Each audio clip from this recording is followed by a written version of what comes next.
There are two types of people in this world.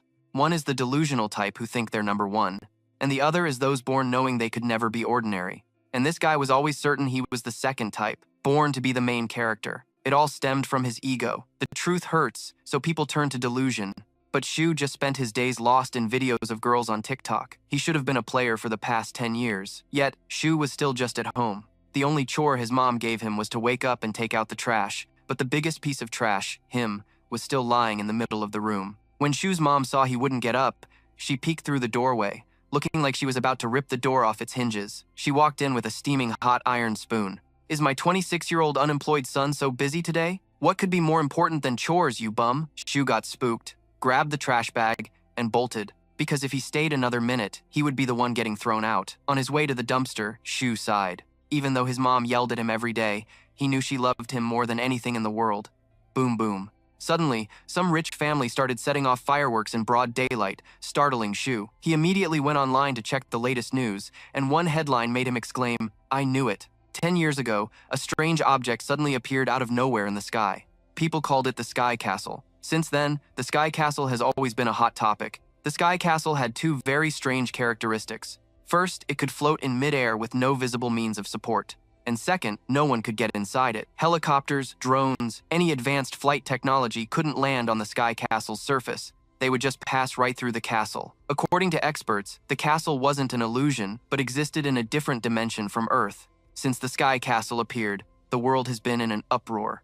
Everyone wanted to uncover its secrets, but no one ever succeeded. Until one day, those chosen by the castle were reborn as players. These players could fly with their own wings and were accepted by the castle, allowing them to enter. The chosen ones were sent to explore the castle's grounds. Below were countless strange monsters, traps, mysterious energy, and dungeons. A special army dedicated to conquering the Sky Castle was formed, and they were the ones who possessed special powers among the chosen. But Shu was not one of them. The thought that it had been 10 years since the castle appeared, and he still didn't have a single feather of a wing, drove Shu crazy. Shu was certain that the castle's system had made a mistake. If it chose special people, then why was he still here?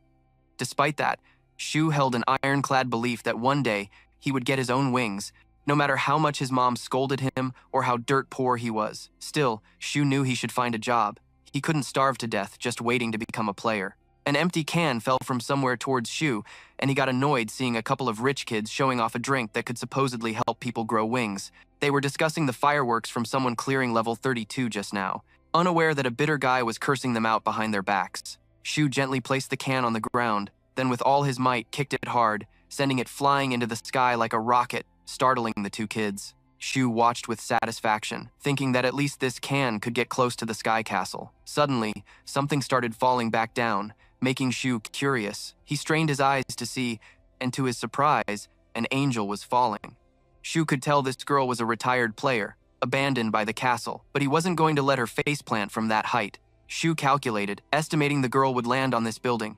He immediately dashed towards it. Ignoring the elevator, Shu sprinted up the stairs, kicked open the rooftop door, and saw the girl's head upside down. Shu gritted his teeth and jumped, the force from his feet shattering the floor tiles as he launched himself towards the free-falling girl. The thing is, since birth, Shu had been stronger than normal people without any training, lifting a washing machine while still in diapers and accidentally breaking doors at school because he couldn't control his strength. Shu's parents enrolled him in martial arts classes to help him learn how to use his power, but no place could keep him for even a month. In a Western class, Shu smashed the instructor's face in. In Japanese swordsmanship, Shu broke all the weapons. When he tried judo, Shu lifted his master and spun him around for several minutes until the teacher had to retire. "Shu, you don't need to learn human skills because you're basically already a monster." Since then, Shu had always thought he possessed a special power, and when the Sky Castle appeared, Shu thought his time had come. Yet, 10 years passed, and he still didn't have his own wings. And right at this moment, Shu was sure that this was the fateful moment of his life.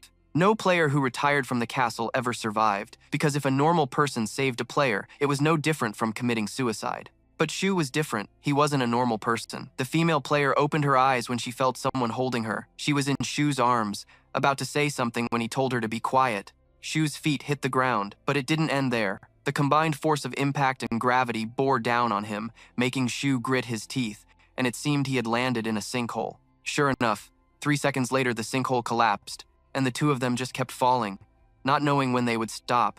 Ah, there. They had stopped after the tremor and were still alive. Looking at the girl stammering in his arms, Shu spoke, in a cool, collected voice. Oh, my apologies. Let me put you down. The girl thanked Shingu profusely for saving her. She herself didn't think she'd make it. But where are we? Hearing this question, Shingu guessed that players didn't always know everything, but he didn't want to be buried alive either, so he tried to find a way out. Shingu stepped forward forcefully, about to throw a punch, when a sound echoed from out of nowhere. Ding! The open world of Anin has been activated. You have been fortunately chosen for the Underground Player Challenge. Clear the Y-Wing graveyard to become an underground player. For the female player who had just been discarded by the castle, this was nothing short of a second chance. But when the two of them asked again, the cave fell silent as if nothing had happened. Shingu scratched his head to break the awkward atmosphere. Maybe we should talk about this later? First, let's introduce ourselves. Shingu confidently revealed that he was a 26-year-old unemployed man, despite having a college degree, completely breaking her usual composure.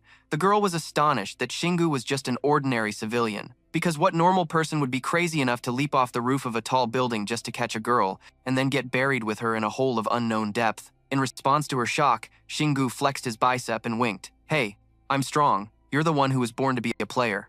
The girl shook her head in disbelief. Of course, some people are born to be players, but that only happens when they receive certain basic elements, like wings that grant the ability to fly.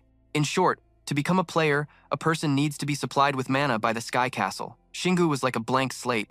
He had always thought mana was just something from fantasy stories that crazy people made up. I can't believe player abilities come from magic. That's a secret, by the way. The girl signaled to Shingu and then activated her mystic eyes. She confirmed that Shingu had absolutely no mana in his body, and since her insight ability was top-notch, there was no room for error. Shingu thought for a moment and realized she was surprised because he was 100% normal yet possessed such monstrous strength. But what's so strange about that? Even without mana, humans can still possess extraordinary power. The girl nodded in agreement. It's just that the appearance of players changed the very concept of strength. In short, the girl had met her own personal Superman, who caught her fall from the Sky Castle, and now they had both landed in a place unknown to anyone. And now they faced the challenge of becoming underground players. The girl sighed. She wasn't sure what the difference was between an underground or a public player, but she was certain of one thing. This place and the Sky Castle were definitely connected. The voice they just heard was identical to the one players hear when they enter the Sky Castle and its dungeons. Hearing this, an idea sparked in Shingu's mind. Although Shingu couldn't become an official player of the Sky Castle through the front door, he could take a backdoor route by using his God-given strength to conquer this mysterious place. After all that chit-chat, the girl realized she had forgotten to introduce herself. I'm a member of South Korea's Wind Guild, a level 219 healer. You can call me Swarin. I'm 22, so I'm younger than you. Shingu's mouth twitched. How could that innocent face say something so hurtful to an old man like him? Despite being only 22, Erin had already reached the 32nd dungeon with her other members, but was knocked out of the castle by a massive attack from the boss. Erin thought she was a goner, but she was caught in Shingu's strong arms. Erin told herself that thanks to Shingu, she had a second chance to be a player. But she still felt as if she had actually died, because Erin had lost all of her powers after that fall from the sky. However, in the process of Shingu saving her, Erin believed that some kind of special condition had been triggered. Shingu gained the potential to become an underground player, while Erin could be reborn as a supporter. As she explained this, Erin began to cry. I still can't believe I'm alive. I really thought I was a goner. Sob, sob. With eyes shining like headlights, Erin offered to dedicate her life to repaying Shingu, which sent a shiver down his spine. But Erin wasn't just saying that thoughtlessly, as it seemed she would be reborn as Shingu's supporter if they cleared this dungeon together. Shingu nodded.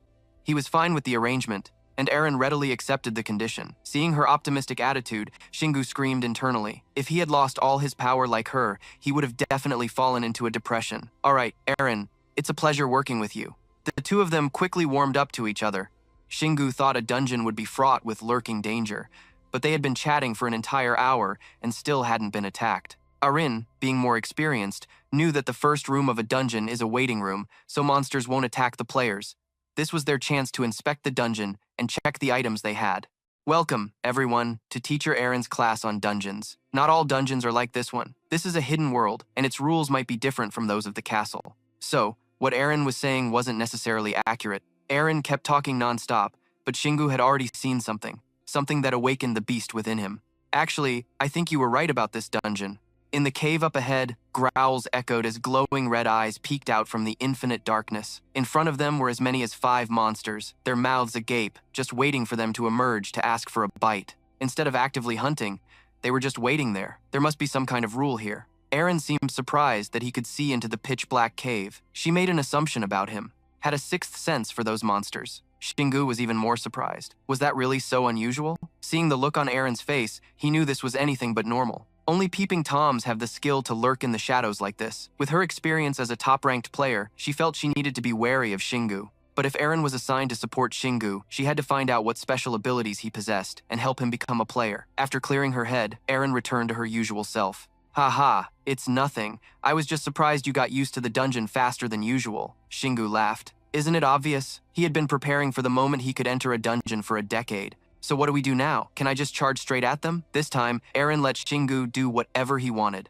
Because this dungeon was probably an ability assessment test for candidates, just like the ones universities have. Before becoming a player for the Sky Castle, Aaron had also gone through this type of test. Shingu nodded in understanding, growing even more interested in the word test. But Aaron was also worried about whether the monsters in this Anzan were allowed to kill players, so she had to warn Shingu beforehand. The monsters Shingu could sense from a distance were ones he could handle. Basically, there are many kinds of monsters, and it's not just about skill or talent. When dealing with them, Shingu could get overwhelmed, so he needed to be careful.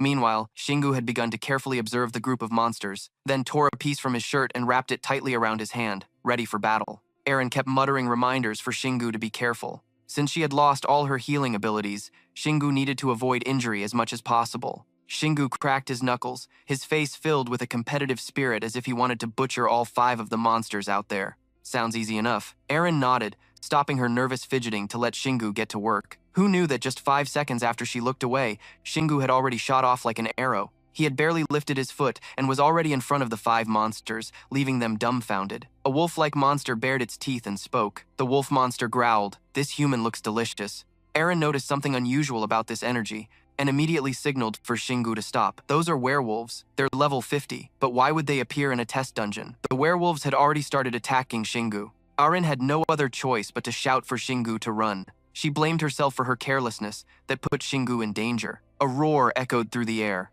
Sounds easy enough. Aaron nodded, stopping her nervous fidgeting to let Shingu get to work. Who knew that just 5 seconds after she looked away, Shingu had already shot off like an arrow? Frozen to the spot, watching Shingu's performance, Shingu ripped a werewolf's head off with his bare hands, then caved in another's face with a punch. A werewolf lunged with its claws but was sent flying into the wall by Shingu's shove. As for the last one, the scene was so violent Aaron didn't dare to look. The final werewolf was finished. Shingu confidently dusted off his hands.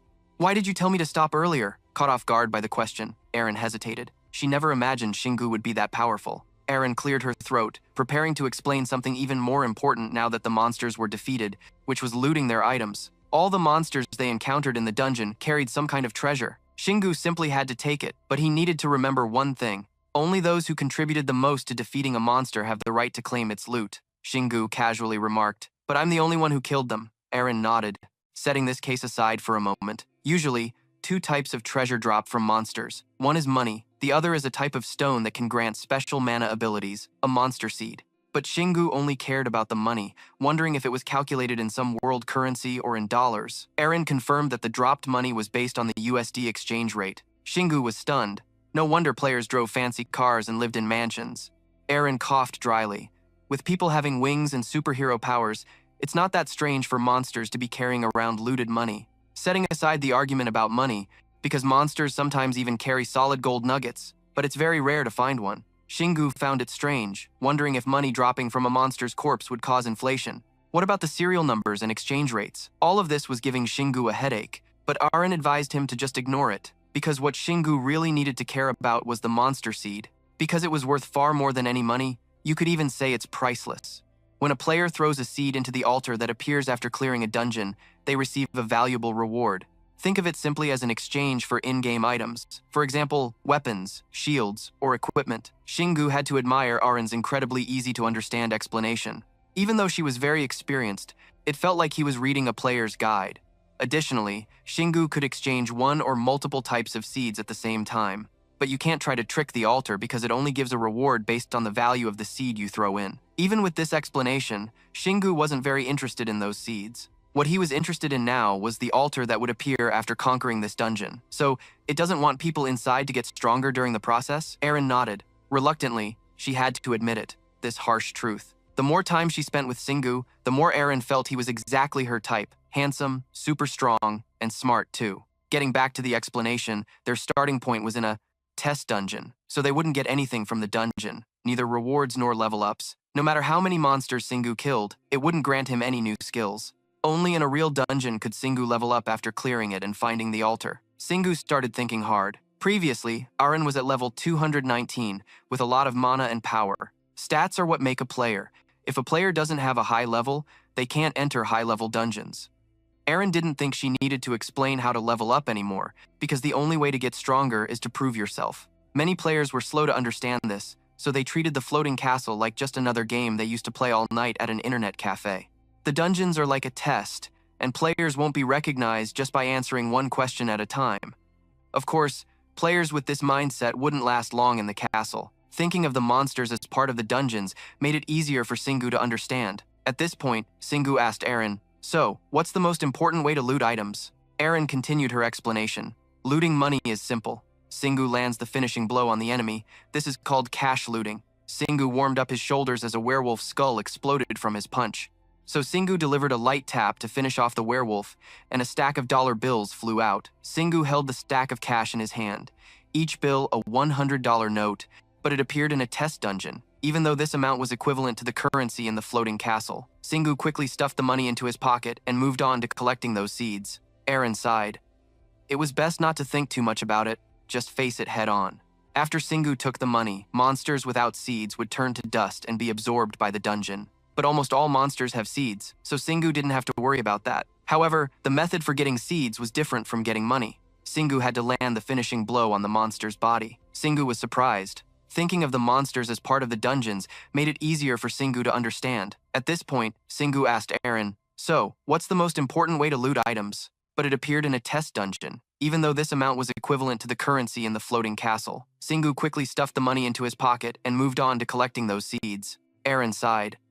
It was best not to think too much about it. That meant Shingu couldn't waste his strength on collecting treasure if he wanted to clear the stage easily. I don't know what kind of bastard created such an arrogant system. Alright, then watch this. Shingu suddenly grabbed a werewolf's two legs in a suggestive pose, flashing a wicked grin. If this dungeon wants to challenge me, then bring it on. Shingu piled the werewolf corpses into a mountain, then stomped his feet and jumped high into the air, letting his body freefall. The force of Shingu's landing created a gust of wind so strong that Aaron couldn't keep her skirt down. She rubbed the dust out of her eyes. She was sure Shingu would destroy all the seeds, but that didn't happen. A whole bunch of seeds fell out from the impact. It turned out Shingu had gathered all the corpses to do it in one go and save energy. Irene had seen players use magic to loot items before, but she had never seen anyone stomp them flat. Shingu felt proud of his own intelligence. He thought this would be enough to move on to the real experience, but no. There were a few specific actions Shingu had to perform after clearing a stage. First, check for any injuries, check the front and back of the room, and check your strength and mana. Shingu scratched his head. Other than the piece of his shirt he'd torn off to use as gloves, he didn't have a single scratch on him. Aaron sighed wearily and continued walking with Shingu. That meant Shingu couldn't waste his strength on collecting treasure if he wanted to clear the stage easily. I don't know what kind of bastard created such an arrogant system. Alright, then watch this. Shingu suddenly grabbed a werewolf's two legs in a suggestive pose, but she had never seen anyone stomp them flat. Shingu felt proud of his own intelligence. He thought this would be enough to move on to the real experience, but no. Shingu had just slaughtered 140 werewolves in only 3 hours. Have you ever studied any martial arts? Shingu replied. Well, just the basics like taekwondo, hapkido, judo, and kendo. The 4 terrifying martial arts were just basics in Shingu's eyes, leaving Aaron speechless. He didn't even learn them to get stronger, but to become less strong. At a godlike speed, they finally reached the boss room of Sky, the cemetery keeper W Wing. Aaron took a deep breath and told Shingu to check his strength and mana before entering the room. For example, preparing mentally and chanting a few spells. But in Shingu's case, Aaron didn't know what he should prepare, since Shingu didn't even have mana or use spells. In general, that advice was for normal players. Also, bosses have a 3-second window where they don't pay attention to the player. Hearing the words "don't pay attention," an idea flashed in Shingu's mind. It meant he just had to strike within those 3 seconds to take down the boss. Too easy. Aaron broke into a cold sweat because bosses don't always just wait around for players to admire them when the door opens. But of course, those words went in one of Singu's ears and out the other. The boss will be the same race as the monsters they encountered earlier in the dungeon. Since this dungeon has werewolves, the boss will also be a werewolf, but it will be the strongest of all the werewolves here. Even so, Aaron was worried. The boss will be over level 100. What kind of monster selection is this dungeon using? It's completely out of our league. However, Singu wasn't the least bit scared. He was confident he could take down the boss with this Saitama punch. Alright, let's open the door. Aaron sighed. Even if the world was ending, Singu would probably still keep this innocently optimistic attitude. She pushed the door open, feeling the same nervous fear as the first time she entered a boss room.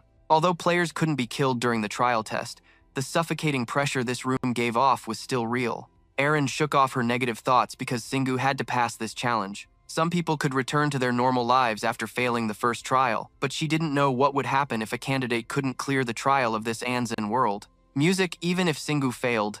Aaron hoped they could go back and escape this dungeon. But what if they couldn't, and Aaron failed her mission as a guardian? With the responsibility she shouldered, Aaron felt more scared than anyone else because everything had gone so smoothly, just like a dream. It's coming, thanks. Singu's sudden words stunned Aaron. The door had opened at some point while she was just standing there dazed. A huge mouth with a set of strong teeth lunged out. Aaron fell to the ground, her legs trembling and her face pale. That's a level 100 giant dark werewolf.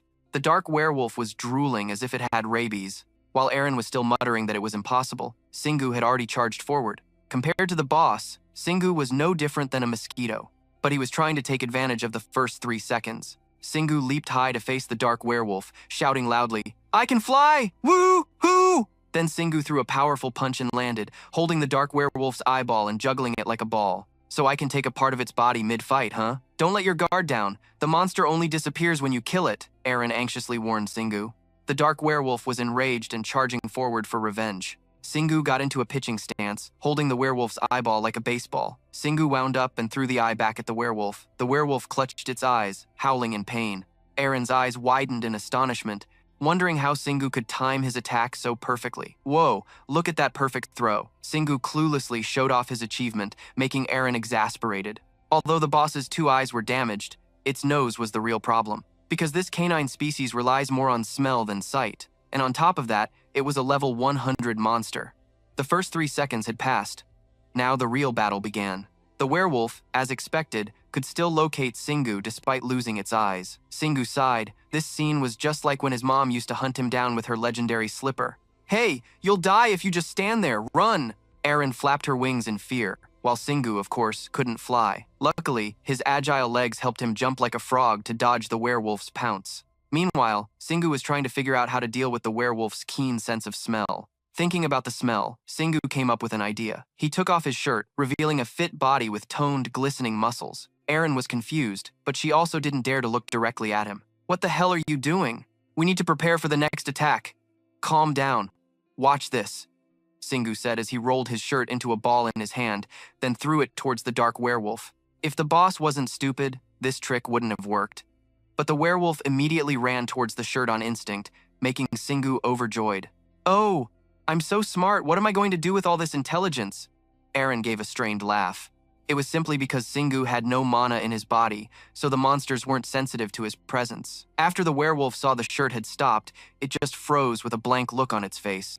Singu, on the other hand, took this opportunity to kick the werewolf's kneecap hard with both feet. Crack! The sound of brittle bones shattering was accompanied by the werewolf's roar. Singu sighed. "I thought it'd be tougher. This boss's bones are more brittle than I expected." Singu was even planning to take off his pants if the last trick didn't work. Now, the werewolf could no longer chase after Singu, so he started to play with it. The sound of cracking bones kept echoing along with the werewolf's pathetic screams. Watching from the side, Aaron even felt sorry for its fate for having run into Singu. Finally, the giant dark werewolf was defeated. Singu obtained 15 $100 bills and a black seed. Aaron pouted, unable to believe she'd see the day a commoner with no skills could take down a level 100 monster so easily. Beep beep, a series of notifications suddenly appeared. Singu had completed the trial and his account was activated. A golden panel appeared. Singu's dungeon clear time was over 3 hours with 150 werewolves and 1 boss. This was the basic interface that all players had. It also allowed Singu to see how many players were in the player castle. Moreover, it didn't obstruct the player's vision, so Singu didn't have to worry because he could still see Eren. Singu, on the other hand, took this opportunity to kick the werewolf's kneecap hard with both feet. Crack! The sound of brittle bones shattering was accompanied by the werewolf's roar. Singu sighed. I thought it'd be tougher. This boss's bones are more brittle than I expected. This was a dream he'd had for 10 years that he was finally able to achieve. Eren wasn't so sure, because this was Anzan, not the floating castle. Everything had been different from the very beginning. Ping! A notification popped up from the additional rewards interface, unlocking the skill Ignorant but Brave. Singu's face froze. The first skill he obtained had a name that was like a slap to his face.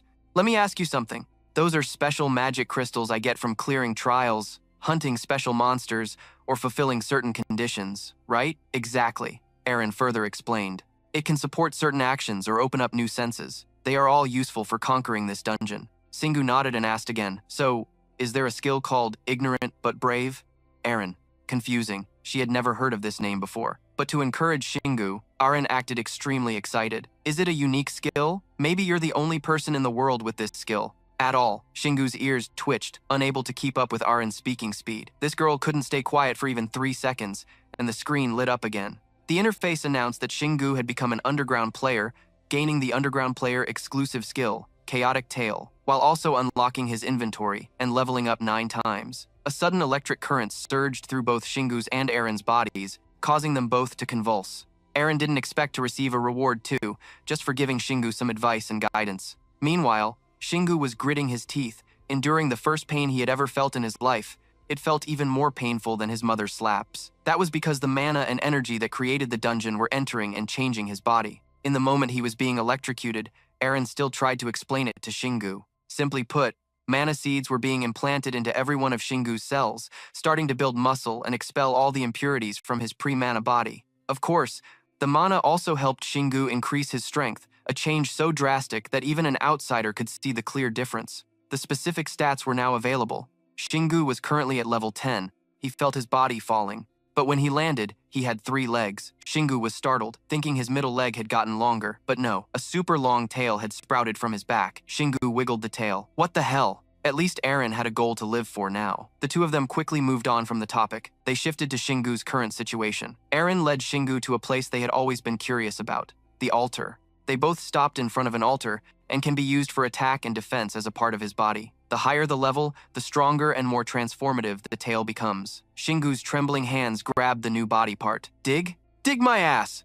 Using a shovel would be faster. Suddenly, Shingu fell silent in thought. Players could enter the floating castle with wings, so maybe this tail had a similar function. To get into Anzan, Shingu had caught a player who fell from the floating castle. When he completed the trial, it gave him a key for easy access. Shingu didn't know who created this damned cave, but that person was definitely a cunning bastard. If Shingu ever met them, he'd make sure they knew what it felt like to grow a tail. While getting used to his new tail, Shingu continued to use the interface to ask about his second skill. Ignorant but Brave.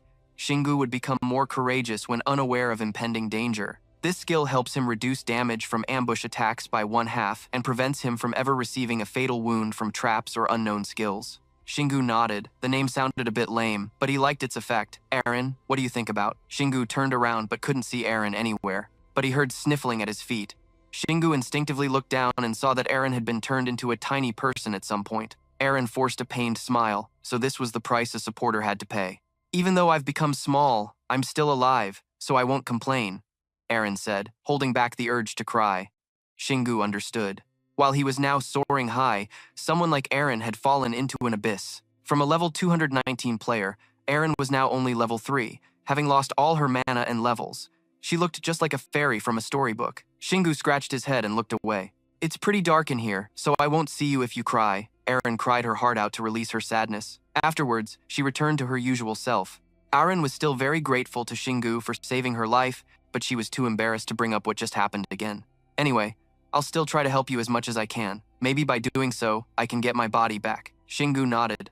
At least Eren had a goal to live for now. The two of them quickly moved on from the topic. They shifted to Shingu's current situation. Eren led Shingu to a place they had always been curious about, the altar. They both stopped in front of an altar, made of gold and enveloped in a dazzling light. Before they started, Eren mentioned that with under 10 seeds, Shingu would only get a few bottles of skin serum or a map, but she was too embarrassed to bring up what just happened again. Anyway, I'll still try to help you as much as I can. Maybe by doing so, I can get my body back. Shingu nodded. Of course, you can't get the really good stuff from a trial dungeon. Shingu thought about these items. Potions and maps would help him explore the dungeon. Why not a pair of wings, but an ugly, shaggy tail like a goblin's? The interface appeared. This was the chaotic tail of an underground player it had mentioned. The tail helps Shingu dig deep, made of gold and enveloped in a dazzling light. Before they started, Aaron mentioned that with under 10 seeds, Shingu would only get a few bottles of skin serum or a map. Aaron's scream echoed, completely disproportionate to her tiny body. What do you think you're doing? Shingu had just become a player but couldn't enter the floating castle to get necessities. No limit? Are you sure? Aaron felt like she had just armed the enemy and hastily tried to stop him, but it was too late. Shingu poured his entire pile of seeds into the altar, much to Arin's stunned expression. The altar had accepted Shingu's seeds and began to activate. Arin squeezed her eyes shut and prayed. Even a single piece of iron armor would be fine. Please let it be something that can protect Shingu's weak points. Shingu didn't understand why she was being so serious. And yet you're wasting all the seeds in one go, Shingu naively asked back. Can't you just heal me? Isn't that enough? Anyway, it was already too late. He could just buy armor before entering a dungeon, right? As an experienced player, Aaron knew this was impossible. Otherwise, she wouldn't have been freaking out like this. Shingu was starting to find this complicated. But anyway, this was just a test dungeon. He was sure the seeds from the entry-level dungeon wouldn't be very valuable for the next ones. If that was the case, Shingu would rather spend them all for a more useful piece of equipment than save them. Aaron thought that was reasonable, but it only applied to the Sky Castle. But this was Anin, and they didn't know what could happen. Although Aaron knew that ever since Shingu decided to catch her when she fell from the sky, he had been living a life completely without direction or plans. After all, his skill was ignorant but brave, right? What did you just say? Shingu got annoyed at the name of this unique skill. But according to Aaron, the monsters in this test were stronger than the ones in the Sky Castle, so it was possible to get a decent item with just a few seeds. Shingu had a different idea. If the test was already this difficult, but this was Anin, and they didn't know what could happen. Although Aaron knew that ever since Shingu decided to catch her when she fell from the sky, he had been living a life completely without direction or plans. Aaron was impressed by Shingu's reasoning. Did you calculate all that before throwing in the seeds? Of course not. I just wanted the best item. Aaron clutched her aching head. Shingu was starting to find this complicated. But anyway, this was just a test dungeon. He was sure the seeds from the entry-level dungeon wouldn't be very valuable for the next ones. Besides re-educating and training Shingu to be a player, Aaron also had to restrain his impulsive nature in every situation. If Aaron played her role well, Shingu might become as strong as the world's #1 players. If his mana and innate strength harmonized, he could even become the best player in the world. Of course, this scenario was only playing out in Aaron's head, because if she told Shingu, he would definitely brag about it to death. Hey Aaron, something gigantic is about to appear. Shingu's anxious voice reached Aaron's ears. When she turned around, the altar had somehow become XXL-sized. Shingu pointed at it with an expectant gaze, certain that an incredibly overpowered and awesome item would drop. The moment had finally arrived. A massive warhammer appeared. Shingu grabbed it, and the interface started displaying information. The warhammer was named Dark Wolf's Claw, rank D+.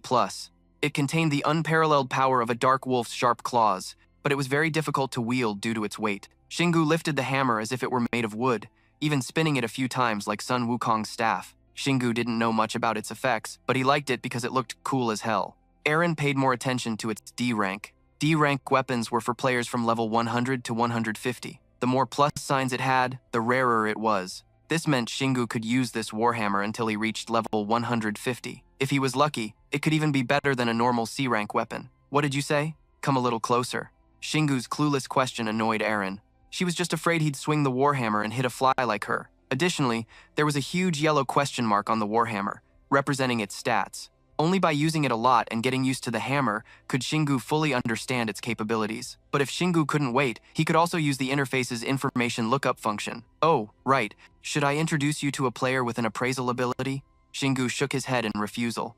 With 10 years of experience reading manhwa, revealing himself now could bring trouble for Shingu. He had always been treated differently because of his strength. If they found out now that Shingu was an underground player, how would they react? At the very least, Shingu wanted to maintain his freedom to use his power. Even though Shingu was very confident in his own strength, compared to the veteran players of the world, he severely lacked experience. So, Shingu reminded Aaron to keep this a secret until the time was right. Even though Shingu was very confident in his own strength, compared to the veteran players of the world, he severely lacked experience. So, Shingu reminded Eren to keep this a secret until the time was right. Eren declared grandly and also told herself that from now on, she would strive to be Shingu's best supporter. First, Eren would teach Shingu how to hide his wings. His wings? You're sure? Ah, my mistake. I mean your tail. Eren cleared her throat to compose herself. Whether it's wings or a tail, they operate on the same mechanism. To hide it, Shingu just needed to envelop it with mana and then tuck it into his body. Thinking of mana, whether it's wings or a tail, they operate on the same mechanism. To hide it, Shingu just needed to envelop it with mana and then tuck it into his body. Thinking of mana, Shingu recalled the strange energy he felt when he became a player. But anyway, Shingu had to try it. Eren had pointed to her chest when she thought about her wings. In the case of Shingu's tail, well, everyone knows where he would have to point. Eren nodded, partly because she was so excited, thinking she was about to get the most OP disciple. All right, Shingu, if you wish, I will help you stay hidden. With a whoosh, the tail vanished, but after 3 seconds, it popped out of Shingu's pants again. Shingu tried again. Each time he strained and pointed at his butt, the tail would disappear. Shingu finally managed to tuck his tail inside without ripping his pants. The second lesson was about the inventory, something every player had. Inventory? As soon as Shingu said that, a transparent cube appeared. In his hand, it even grew larger, making Shingu lose control. Luckily, an inventory was also provided to underground players. Shingu could put anything inside, including his phone and food. Of course, the space had its limits. Shingu was excited. Now it was starting to feel like an RPG. Shingu tried putting his 1,000-pound sledgehammer inside.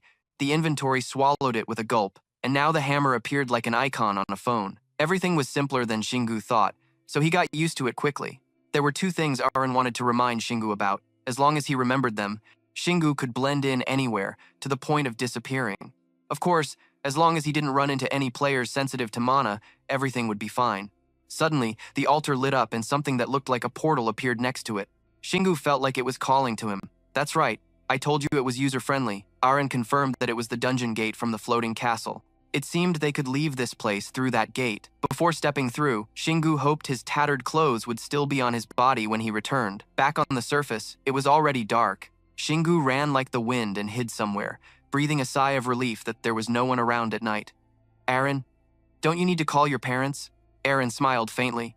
She had been living alone since her parents passed away. She had nothing to do when she got home. Shingu, on the other hand, thought it was amazing that Eren owned her own house at such a young age. Players really do earn money on a whole different level. Shingu told Eren to hide in his pocket until he got to his room. The front door creaked open, and Shingu tiptoed inside. Reaching his room door, Shingu was about to let out a sigh of relief, but a hair-raising voice rang out. "So my darling son finally decided to come home, huh?" Shingu cried out. He knew he couldn't escape from his mother. Smack! Shingu's mother slapped his back so hard it left a 5-fingered handprint on his shirt. She was furious about Shingu's disappearance without a trace, especially when those Cam Long Han thugs out there are kidnapping people left and right. "You brat, do you want your mother to see you on the front page or something?" His mother's scolding felt like it would burst his eardrums. Finally, she let out a tired sigh. "Go take a shower. Are you hungry?" As his mother went to cook dinner, Shingu went to his room. Eren immediately popped out to get the scoop. She couldn't understand how Shingu returned in one piece after disappearing for a few days. "Haven't you heard the old saying, with great power comes great responsibility? So you've caused quite a bit of trouble, haven't you, Shingu? You're 26 years old." Aren's words were like a direct punch to Shingu's face. If he hadn't become a player, Shingu would probably be worth less than a blade of grass on the street right now. While he was showering, Shingu told Eren to keep quiet. Ah, but what about her dinner? Shingu opened his emergency food stash drawer and gave Eren a protein bar. Ugh, it's too big. Eren refused immediately. That protein bar could probably crush her to death. Shingu used a skill to cut it in half and gave it to Eren. The sight of her holding the piece and eating was so lively that Shingu couldn't take his eyes off her. Eren nibbled through almost the entire protein bar, her belly becoming round and full. When Shingu came in after his shower and saw this, he was at a loss, not knowing whether to be happy or sad. Feeding Eren 3 meals a day would only cost 3 energy bars. As soon as she was full, Eren was energized and immediately got to work, wanting to draw up a plan for Shingu, much to his exasperation. It seemed like this girl didn't want to let Shingu rest sometimes, but Eren was also anxious, because she thought the stronger Shingu became, the easier it would be for her to get her old body back. "Sir Shingu, I need you to focus for a moment. Becoming a player is your lifelong dream, isn't it? And are you willing to dedicate your time to dungeons?" Of course. At the mention of dungeons, Shingu's spirits soared. Nothing was more important than conquering dungeons, since he was unemployed after all. Even though Shingu didn't have wings and his conquest of the underground world might not be recognized, as long as Shingu's power increased, Aren would be happy. As for Aren, she couldn't help much, but she could feel the burning fire within Shingu. Before they started conquering the level 1 dungeon, Aren needed them to do a few things. A player who couldn't complete the trial dungeon was lacking in many areas. Specifically, they were lacking in damn near everything. Not only could they not connect to the flow of mana and the inventory, more importantly, they didn't have wings. Having wings is a huge advantage in any situation. In most dungeons, monsters can't fly. Therefore, they lack mobility compared to players equipped with wings. That's why players usually choose easy dungeons to learn how to control mana and face the lowest risk of injury. Shingu thought that made sense. She was certain he was more special than any player she had ever met. Aren couldn't apply the theories and methods used for the players in the Sky Castle. Wait, hold on.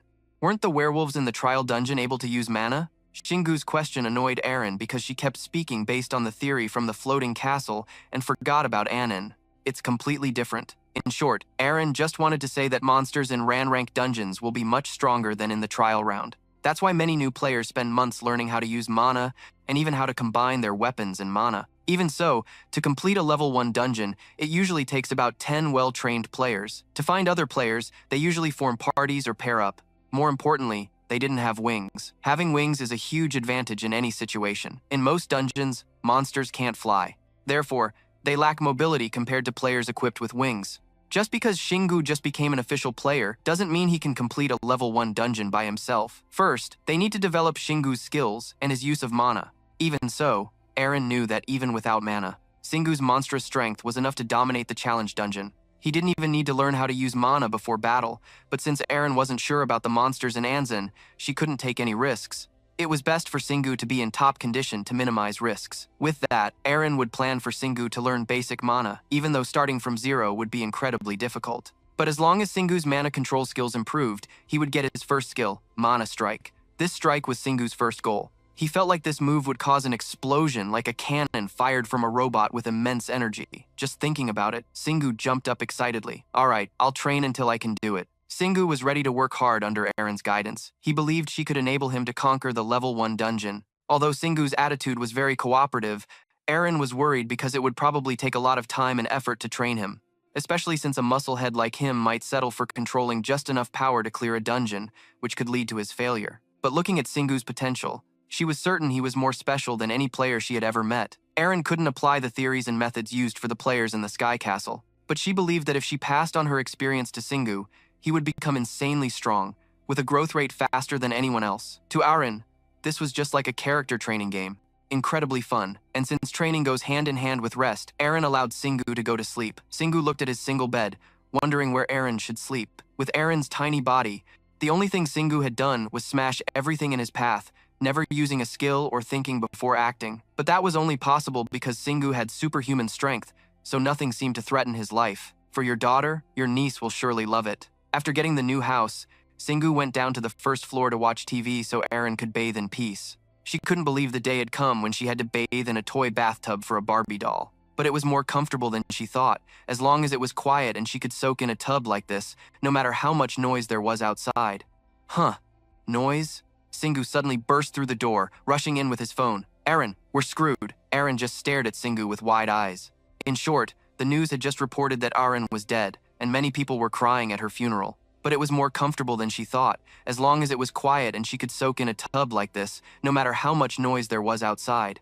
Huh, noise? She was certain he was more special than any player she had ever met. Aren couldn't apply the theories and methods used for the players in the Sky Castle, not just because of her fairy-like appearance, but also because of her role on the team. Aren sighed. They only said that because healing-type players were extremely rare. For example, in a game, a character who could both heal others and give their all was already a rarity. If Shingu could successfully conquer the level 10 dungeon, he could obtain the healer class as a reward. Hearing this, Shingu was surprised. So Aren had to clear a dungeon to get that healing talent. Aren's mood sank. In reality, a player's level wasn't really important. What mattered was whether they could conquer dungeons. There are two common scenarios in the process of obtaining healing abilities. The first is the player's level, and the second is dungeon conquest. If a player doesn't complete the level 2 dungeon, they can't advance to the level 3 dungeon. In reality, some players limit themselves to low-level dungeons because they're afraid of the high-level ones. So even if their level is very high, if they lack the skills, they won't get a chance to obtain their class. Singu nodded. He understood their fear because Eren had almost died in real life if Singu hadn't saved her. Until now, of course, the space had its limits. Shingu was excited. Now it was starting to feel like an RPG. Shingu tried putting his 1,000-pound sledgehammer inside. There are two common scenarios in the process of obtaining healing abilities. The first is the player's level, and the second is dungeon conquest. If a player doesn't complete the level 2 dungeon, they can't advance to the level 3 dungeon. In reality, some players limit themselves to low-level dungeons because they're afraid of the high-level ones. But what if there was a wall that Singu couldn't smash down? Would he end up like the other players? He couldn't even imagine where she would bathe. So, the two of them went to the supermarket and bought a dollhouse. Singu was stunned by the price, and to make matters worse, the supermarket employee gave him a strange look. Eren was taken aback when Singu mentioned her funeral. Eren had always said that no one cared about her, and the people at her funeral were either her classmates or players who had been on the same team with Eren for a few years. But it seemed Eren didn't want to talk about herself, so she switched back to training Singu, much to his dismay. A few minutes later, Singu was panting like a bull. Due to Eren's strictness, at 12 o'clock at night, except for the fact that most of them were men, everyone looked haggard and devastated. It seemed they genuinely cared about Eren, not just because she was a player, but for who she was as a person. The thought of Singu not being able to lift a single weight was the funniest thing in his life. All weapons needed mana to enhance their power. Even the simplest things required mana inside it. That's because mana has the ability to amplify anything it passes through. You've experienced this before too. Remember earlier when you felt that extreme shock? That was when mana flowed into every cell of your body. At that moment, didn't you feel as powerful as a god? Didn't you feel like you could lift this whole world? Shingu frowned. Singu had to lift two 12-kilogram weights. Although lifting weights seemed easy for Singu, the exercise he was doing was meant to circulate the mana in his body. It was called internal power enhancement. So you're saying I can create an explosion like a Kamehameha after using mana, right? Eren sighed. It wasn't exactly right, but it was an easy way for Shingu to visualize it. So it wasn't a dream. Although the mana kick is their current goal, there's a reason why Eren needs him to focus on mana amplification. Because it's the step that follows the kick, which amplifies the released power, helping to deal more damage. Thinking about speed and acceleration, Shingu thought it would be better if he just focused on his own strength. Why focus on mana when the weapon already has mana in it? Since Shingu uses a sledgehammer as a weapon, the mana inherent within it will be activated at a certain speed when Shingu swings the weapon at an enemy. The weapon's internal mana will increase its speed and acceleration, so Eren had to say it. Most new players only focus on the mana kick and forget about amplifying their mana, and that's why Eren wanted Shingu to focus on mana amplification first, then the kick, because most players did it wrong. To understand why it's right or wrong, Shingu needed to think outside the box. Instead of just rigidly swinging the weapon with its inherent mana, it's easier to infuse a bit of your own mana to enhance the process. But this strategy has its drawbacks. Since Shingu focuses on his own mana while using the weapon, as long as Shingu swung the sledgehammer fast enough, he could land a home run on the enemy, and that would be enough. Looking at Shingu's delighted expression, Eren felt like she could read his every thought. These things can only be achieved through diligence and patience. Hearing this, Shingu's mind cleared up. Does this mean I can't use it right away? Shingu stuck out his rear, showing off his tail. He could easily lose the accuracy of his attack. That's why high-level players are always faster at controlling the movement of internal mana. Although just thinking about it gave Eren a headache, they could start by mastering the 3 conditions for the mana kick. I believe you can do it, Shingu. I already know how to move mana throughout my body. Eren was annoyed by Shingu's childishness, but if he wanted to put himself at unnecessary risk just because he wouldn't study carefully, she didn't care. If so, the dumbbell's power would increase a little, but not enough. Not only that, but it would also cost Shingu mana if he didn't have much to spare. What if I infuse mana into my hands and feet and use them as weapons? Shingu's question left Eren speechless. In theory, you could increase the power of your physical attacks, but it would also cause your body to suffer pain. But thinking about it, Eren guessed that Shingu's fists alone would be enough. Many high-level players use this tactic in the later stages. Instead of using weapons, they focus on circulating mana throughout their bodies. Shingu didn't quite get it, so he decided to just do it. I just need to generate mana and distribute it throughout my body, right? If Shingu infused 1 billion mana into this dumbbell and threw it hard at the ground, it would surely create a massive explosion. Surprisingly, Eren approved of this idea. Players who use long-range weapons like bows or spears often use the tactic Xinggu just came up with, but that method requires caution, especially when Xinggu throws the weapon. The mana enveloping the weapon will gradually separate, and if the distance is too great, the mana will dissipate, rendering the weapon useless. Even if the weapon retains some residual power-enhancing effect, it won't have enough mana to create an explosion upon hitting the target. After listening, Xinggu felt like his brain couldn't process it all, so he had to follow Arin's training, taking it slow and steady. Although the pace seemed slow, Xinggu still found joy in the process. He had waited 10 years to become a player, and Xinggu wouldn't let that opportunity disappear. Xinggu would show the whole world who the real main character was. After all, Xinggu couldn't fall into a deeper abyss because he was already at the bottom. The only way to go was up. The current intensity wasn't difficult for Xinggu, but his control wasn't very smooth yet. Every time Xinggu tried to infuse mana into a specific spot on the dumbbell, he was always off by 1 or 2 centimeters. But Xinggu was sure he could do it. After all, this was what he wanted. Of course, except for the fact that he had a tail dangling behind him. Aaron wanted to help with Xinggu's tail, but she had never met anyone with a tail before. After thinking for 5 seconds, Aaron had an idea. "Oh, how about you wag your tail every time you see me?" Xinggu burst out laughing. "I thought you were going to give me some useful advice. Do you think I'm a dog or something?" Annoyed, Aaron pinched Xinggu's cheek with all her might for looking down on her. Just then, a notification came on the phone. A young man claiming to be the fiancé of Arin Kim Hari, the leader of the Water Spirit Guild, suddenly announced that Arin might still be alive. Xinggu and Aaron froze, not because of the news that she was alive, but because of the news that Aaron was engaged. Xinggu watched the latest live news broadcast in utter surprise, trying to process what he had just heard. Aaron, seeing her name in the big headline, blushed with embarrassment, face completely speechless. Then, as if by telepathy, they both screamed in shock, "Fiancé?" When interviewed, Harion had stated it with absolute certainty.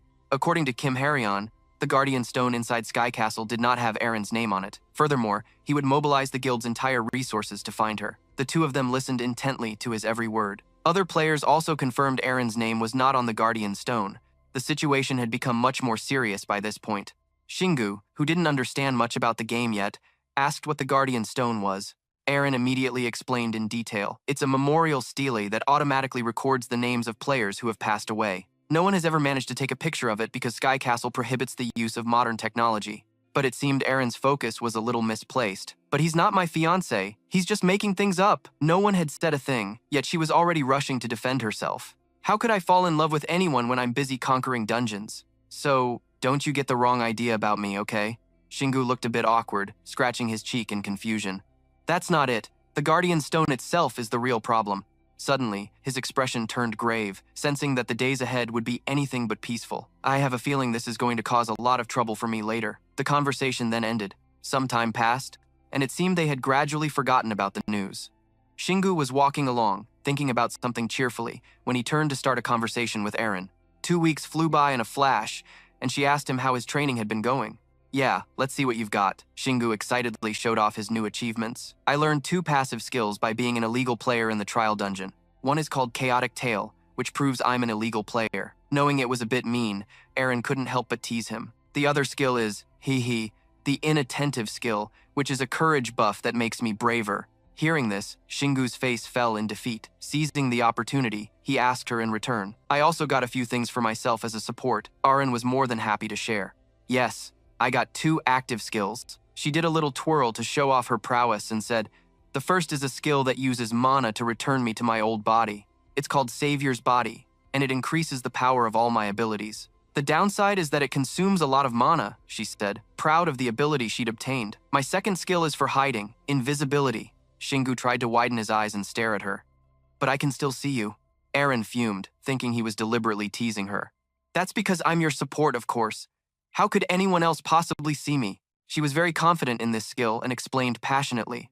"Unlike Savior's Body, invisibility is a skill that's worth every penny. In this state, I can stay invisible for up to 3 hours." She gushed on and on excitedly. "On the first day, I was too shocked and didn't have the mana to use it. But now, no other player can see me at all." Xinggu could only give a helpless laugh at Aaron's excitement. All right. When the two of them stopped walking, he decided to end the conversation. "Whenever you run out of mana, just tell me, and I'll hide you until you recover it." With that, he pulled away a white cloth in front of them, revealing an incredibly cool red motorcycle. He dangled the keys in his hand, planning to take her exploring with him, Training at home all the time is boring, so let's go find a new dungeon. It seemed Shingu had prepared very thoroughly for this expedition. Aaron gave me permission to conquer the top-ranked ant cave dungeon, so I'm not afraid of anything. And besides, I was brave from the very beginning. Suddenly, a giggle was heard, and she tried to hold back her laughter as she spoke. But Shingu, your bike. He was lost in thought and was startled when he looked over. In the end, she burst out laughing. Why is it a delivery bike? He realized he was being teased, but just gave a knowing smirk, planning to take her exploring with him. Training at home all the time is boring, so let's go find a new dungeon. It seemed Shingu had prepared very thoroughly for this expedition. Invisibility is a skill that's worth every penny. In this state, I can stay invisible for up to 3 hours. She gushed on and on excitedly. On the first day, I was too shocked and didn't have the mana to use it. Realizing she might have gone too far, and calmed down to listen. What do you mean? I've thought this through. He earnestly tried to persuade Aaron and put her at ease. In this country, nobody thinks a delivery bike is unusual, so no one will pay any attention to it. Shingu got more and more excited as he spoke, revealing his true desire. It also meant he could freely road trip across the entire country. With that, he quickly put on his helmet, gripped the handlebars, and got ready to go. Get on. Aaron was currently sobbing, lamenting her fate. I can't believe my first time on a motorcycle is with some guy on a delivery bike. Despite that, she still obediently climbed into Shingu's front chest pocket, feeling resentful. He didn't give it another thought and just reminded her to hold on tight so they could get going. Immediately, the large displacement motorcycle shot forward, its engine roaring powerfully. The scenery on both sides of the road blurred past with the whoosh of the wind. Shingu weaved effortlessly through the lanes of traffic. Aaron cautiously peeked her head out and began to enjoy the feeling of the wind rushing past. To keep the trip from getting boring, he chatted cheerfully with her. Now we just need to find a dungeon. I've already thought a little about that. She posed a question that startled him a bit. Do you remember how we found the first ant cave? She nostalgically recalled their first experience traveling together. I was falling from the sky back then you immediately grabbed me, and then both of us fell underground into the ant cave. But anyway, it was unbelievable being there. There was a trial dungeon from the very beginning. Aaron boldly stated her judgment after much thought, so I think that trial dungeon might have been created with me as the unlock condition. Hearing this, Shingu molded over. Does that mean the dungeon unlocked the moment you fell into it? In reality, this was all just her speculation.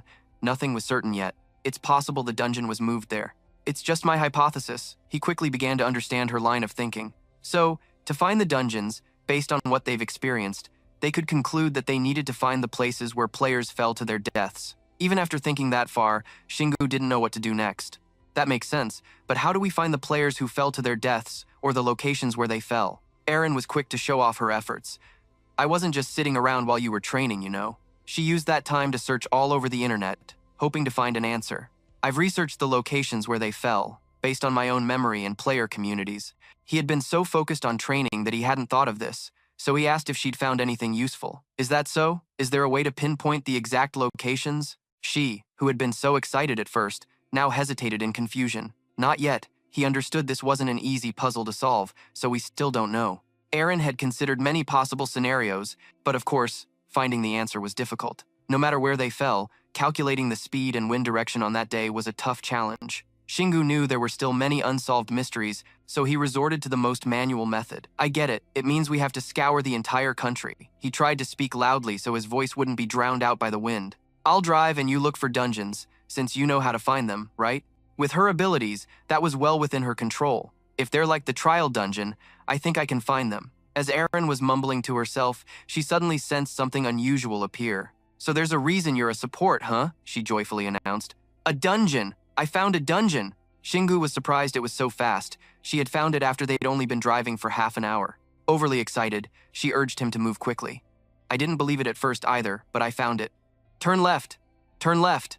Although he also wanted to get there quickly, the traffic light hadn't turned green yet. The light's still red. The scene shifts to a deserted area. An isolated warehouse stood amidst a messy pile of construction materials. Shingu stopped, took off his helmet, and quietly looked around, carefully observing the surroundings. Suddenly, a blinding light shone down, incredibly harsh on the eyes.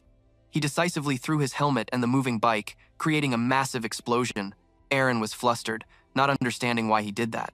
What if someone saw us? He immediately reassured her, not forgetting to ask how she detected the dungeon. No one's here, so it's fine. But how did you sense it? Suddenly, with his keen senses, Shingu noticed something strange behind them. He turned his head and saw a small, sparkling pyramid appear, beckoning to them. The pyramid appeared before them, emitting a dazzling aura like a divine light. The system immediately displayed information about the object, a dungeon with a normal danger level. Shingu had only wanted to find a trial dungeon, so he was a bit annoyed and glared at Arin, who was awkwardly avoiding his gaze. She didn't dare to look at him directly, flustered and trying to look away. I don't know how to answer that. Making Shingu sigh helplessly. I knew you'd say that. Anyway, the two of them had already gone to the trouble of coming all this way. Shingu hesitated and thought for a moment. I didn't think I'd have to enter a top-tier dungeon first, and I never expected to level up so smoothly. Perhaps the fact that I found it is a sign. If we don't necessarily have to enter the dungeons in order, then that's why we found it so quickly. Not being the timid type, he seemed eager to explore. Normal, huh? The text here is all yellow too, a dungeon with a normal danger level. The sparkling light seemed to be constantly inviting him. Based on his many years of gaming experience, this dungeon's message was, "The difficulty here is just right for you to play." Shingu gathered his spirits, ready to fight. All right, let's get to it. Meanwhile, Aaron stood beside him, praying to every god she knew, hoping this wasn't a difficult dungeon. He was a man of his word, slowly approaching the source of the light. The small pyramid seemed to sense someone approaching and immediately began to transform. Seeing this, Shingu watched intently. A barrier? Aaron quickly explained that it was a feature. It's helping to keep the players entering the dungeon from being exposed. He exclaimed that he didn't expect the game to have such comprehensive support. Pretty good service. A dungeon with a normal danger level. The sparkling light seemed to be constantly inviting him. Based on his many years of gaming experience, this dungeon's message was, warming up his limbs to get to work, just leave it to me. He channeled power into his arm and decisively threw a punch straight into the ground. The pressure was so strong it created a gust of wind, sending sand and dust swirling everywhere. However, the ground didn't even have a single crack. Shingu was confused, not knowing what he did wrong, unable to believe it was still intact after such a powerful punch. Suddenly, he paused, as if he remembered something. Wait a minute. With that, he summoned his chaos tail and slammed it down, easily shattering a chunk of earth and rock. Aaron understood the principle of the skill and cheered happily. So that's the key to the dungeon. Even so, he didn't like this cumbersome tail at all. What a hassle. The sky was still blue. The clouds were still white. He had no idea how much time had passed. Shingu wearily wiped the sweat from his forehead as he looked at the hole. He sighed at the small hole he had just dug. How much longer do I have to dig? Just as he finished speaking, large cracks began to appear around the small hole, which finally collapsed into a huge pit, causing Shingu and Aaron to fall in before they could react. He saw a light at the bottom of the deep, dark pit and was filled with hope, just like when he entered the trial dungeon. So we've met the entry condition? At that moment, on the ground above where the two had been standing, a very suspicious centipede appeared. It moved slowly, wriggling its long body. The large hole had attracted its attention, making it crawl over curiously to investigate. In the end, the centipede also carelessly fell down. The hole then began to show strange signs. The surrounding ground shook violently, and the mouth of the pit slowly shrank. In the blink of an eye, the cracks had sealed back together, seemingly erasing all traces of the collapse. After Shingu regained his composure, he looked around to observe. This must be it. Next to where the two had fallen was a mysterious gate. Looking inside, he could only see pitch-black darkness. Outside, there was an information panel. Ant Nest 184, Worker Slayer's Nest, completion limit 5 hours. Seeing this, he turned to ask Aaron, do dungeons usually have a completion limit? She didn't always know everything. I'm not sure either, but the rules on Sky Castle don't always apply to ant nests. That's why she was also very concerned. What I'm worried about here is... She trailed off, but it seemed they were both afraid of the same thing. What would happen if they exceeded the completion limit? Shingu tried to imagine the terrible possibilities they might face. Would the dungeon collapse on them or something? Aaron was just as scared thinking about it. Or maybe it's like when we fell from Sky Castle and lost all our mana. But since nothing had happened yet, she couldn't predict it, and could only sigh to reassure herself. I don't think we'll die, but it's better to be careful. When she saw the notification screen begin the countdown, she urged him to act quickly. So, we need to hurry and try not to put ourselves in danger. On the other hand, Shingu was currently extremely confident in his abilities. It's fine, I don't even need your help. With that, he raised his hand and summoned the Black Wolf's Claw. Seeing this made Aaron even more anxious. I don't think monsters that cause stat-reducing effects would appear in the first dungeon. Looking inside, he could only see pitch-black darkness. Outside, there was an information panel. Ant Nest 184, Worker Slayer's Nest, completion limit 5 hours. Seeing this, he turned to ask Aaron, do dungeons usually have a completion limit? And could only sigh to reassure herself. I don't think we'll die, but it's better to be careful. When she saw the notification screen begin the countdown, a centipede is still just a centipede. Helpless, Aaron gave him an example to think about. What about centipedes that are 100 meters long and 1 meter tall? He immediately avoided her gaze, scratching his cheek in embarrassment. With that, he raised his hand and summoned the Black Wolf's Claw. Seeing this made Aaron even more anxious. I don't think monsters that cause stat-reducing effects would appear in the first dungeon. But you should still be careful, Jingu. He didn't think much of it, asserting that he could handle it completely. But this isn't a high-rank dungeon. It's a completely different kind of dungeon. Having to calculate things beforehand made her realize there were many risks. I can only use it twice. In the worst-case scenario, it might not be strong enough to counter the centipede's poison. It seemed Shingu wasn't listening to a word she said. He enthusiastically led the way into the cave. Thinking about it won't get us anywhere, you know? Irene could only give up and follow. I knew you'd say that. She nimbly settled into Shingu's pocket out of habit. The two began their exploration. Let's go. Don't jump out of my pocket, okay? Even though he hadn't sensed any monsters, Aaron felt very uneasy and asked again, "How are you sensing that?" Before he could answer, she was suddenly startled, feeling a chill run down her spine. A bizarre, black figure appeared in front of them, making her scream in terror. "Ah!"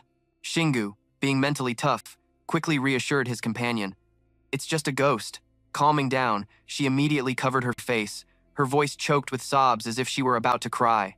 I hate undead monsters the most. He didn't expect it to cause such a strong reaction from her. "Is that why you screamed?" Just then, the ghost slowly began to speak. That person is real, right?" Shingu immediately noticed something unusual. It seemed the ghost was happy to see them. Aaron tried to suppress her fear and asked, "Excuse me, but could you speak a little faster?" The ghost replied at the speed of a sloth, "Sorry, it's been a long time since I've spoken." At that moment, the ghost's form was gradually revealed in the light. Shingu immediately questioned it. "You're really a ghost." Dangan's face was now clearly visible, his blank white eyes looking listless as he explained. "I already logged out, but I'm still standing here." Hearing that made him even more confused, annoyed by the vague answer. "Logged out? You used to be a player too?" Aaron, who was beside him, heard this, and her eyes widened in surprise. A player. Looking closely, she saw that Dangan only had an upper body and vaguely realized, logged out? He looked toward the source of the sound and saw a girl in Shingu's pocket. So tiny? His attitude annoyed her a little. "Is my size any of your business?" Shingu, who had been silent until now, suddenly tightened his grip on the Black Wolf's claw, creating a soft sound. A decisive voice rang out along with it. "All right." It seemed Shingu had thought it through, his eyes filled with killing intent as he raised his claw to attack. "Let's start by hitting it first." Aaron was a bit panicked and quickly tried to stop him. "Shingu," he stopped and explained his reasoning to her. "I thought it was a monster since we're in a dungeon." Dangan then realized that Shingu had intended to destroy him. "I was panicking in fear." "Wait, if you hit me, I'll die." Shingu sighed wearily and replied, "You're already dead." It seemed the guy was afraid of being truly killed, so he kept trying to explain. "I'll have a more vivid and spectacular death." As if he'd thought of something, his eyes suddenly lit up. "So, are you an enemy?" Dangan lost his composure from being constantly misunderstood and shouted in frustration. "I'm not an enemy. I've been waiting for someone to come ever since I woke up here. Someone to avenge me. Someone to complete my mission for me." Hearing this, Shingu suddenly understood the main point. The system quest window then displayed a new notification, discovering the Vengeful Spirit's dungeon quest in the Centipede Cave. Seeing this, he quickly focused and carefully read the text. "I've acquired a few moves from being a supporter, but I don't have the mana to use them. We also don't have any healing potions or anything, so I'll have to use my skill to heal you. But using Detoxify against poison?" Finally, a progress update started a counter for the quest. Kill all 150 centipedes in the cave. He now understood what he needed to do next. Kill them all? But right after, the system gave him a choice. Do you accept the quest?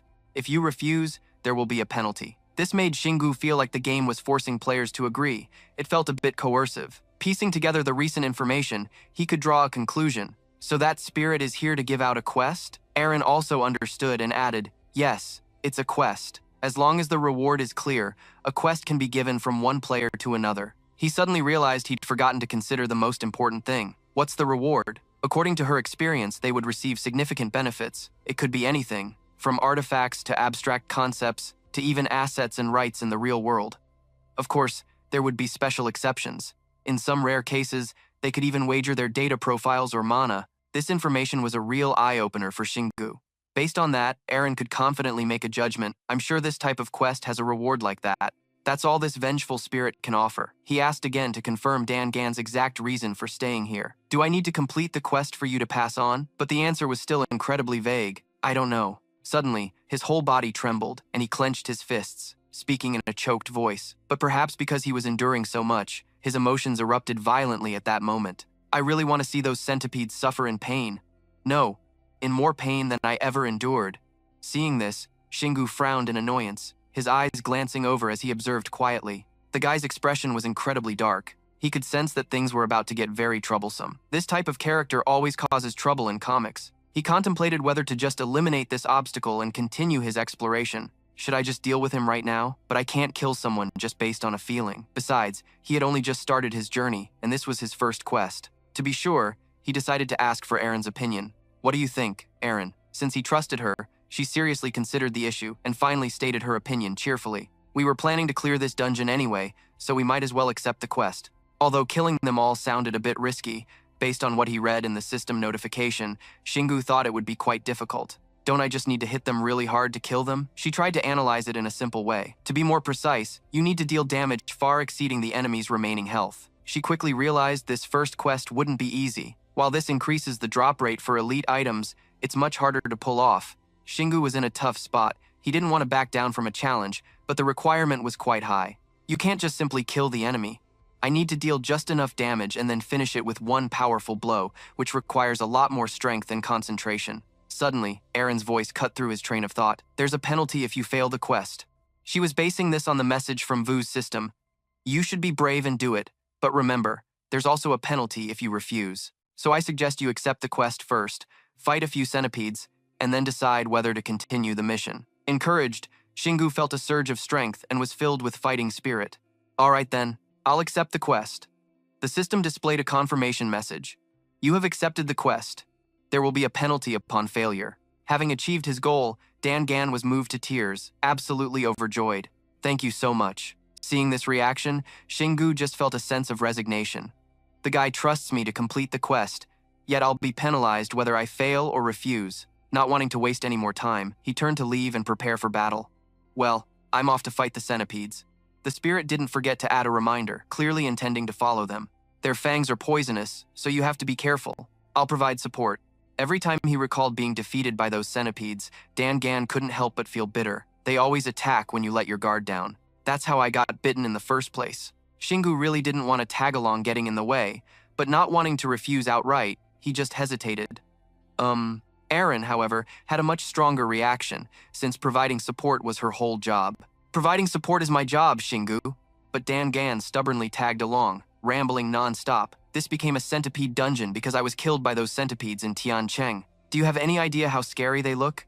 Suddenly, Shingu remembered something, stopped in his tracks, and turned back to ask, Hey, have you explored this dungeon before? The spirit immediately froze solid, looking embarrassed. He hesitantly recounted, Not yet. I waited in that room until someone showed up, since I couldn't move anyway. Suddenly, he got a little curious and ventured to ask, How did you two get in? Looking at your tail, I guess you two aren't normal players. Erin clearly didn't want Danon to come along, feeling very annoyed. He was treating this dangerous trial like a walk in the park. She still hadn't seen anything different and was starting to lose her patience. This was already the third room. Just then, Shingu's footsteps halted. It seemed he had stepped on something. His voice turned serious. A trap. The boy behind him was still confused and dumbfounded. What is it? His sharp, cold eyes focused, ready to fight at any moment. A giant centipede had appeared. It crawled from a hole in the ceiling and slowly approached them. It bared its sharp fangs and lunged, letting out an ear-piercing screech. Finally, he used the black wolf's claw, gathering his strength for a single swing, directly smashing the massive centipede's head. Immediately, reward items dropped as it vanished. It seems they collected a talisman and a red quartz stone. Danon was completely shocked by this sight, his jaw dropping. He was still trembling, not understanding what had just happened in the past few seconds. What just happened? Shingu noticed the system had updated the centipede extermination progress to 1 out of 150. Erin, as if reading his mind, stated her judgment. I think that last hit counted as an extermination. Hearing this, he broke into a smile as radiant as the sun, and couldn't help but cheer, confident about the journey ahead. Sweet, having new gear makes a huge difference. At this rate, why would I even need to use mana? Deep down, she and Danon were still astonished. A light swing counts as a kill. Danon took the opportunity to ramble on about what he knew. After being sent to the afterlife by the centipedes, the ones in this cave are all very stealthy, agile, and poisonous. In his eyes, They were like creatures with destructive power. They're monsters specializing in assassination. Aaron also added a reminder, it's never a bad idea to be more vigilant. They also have extremely hard exoskeletons, so don't you dare underestimate them, Shingu. As soon as she finished speaking, 2 more giant centipedes charged out of nowhere, letting out ear-piercing screeches. With his sharp intuition, he quickly sensed the danger, brandishing the black wolf's claw, ready to attack. In the blink of an eye, the 2 centipedes were instantly split in half with a single clean swing of the hammer. The system notifications popped up continuously. Quest condition, exterminate the cave centipedes, 78 out of 150. Even though he had witnessed it countless times by now, Danon's jaw still dropped in amazement. Huh? The reason he was turned to gold was because of these many-legged creatures, so it was hard to believe that several could be taken down with a single blow. The worker centipedes are at least level 80. There's no way they can be killed so easily. He started to get scared of Shingu's power, stammering as he asked, "Can you tell me your level?" He just calmly and coldly replied with a short 10.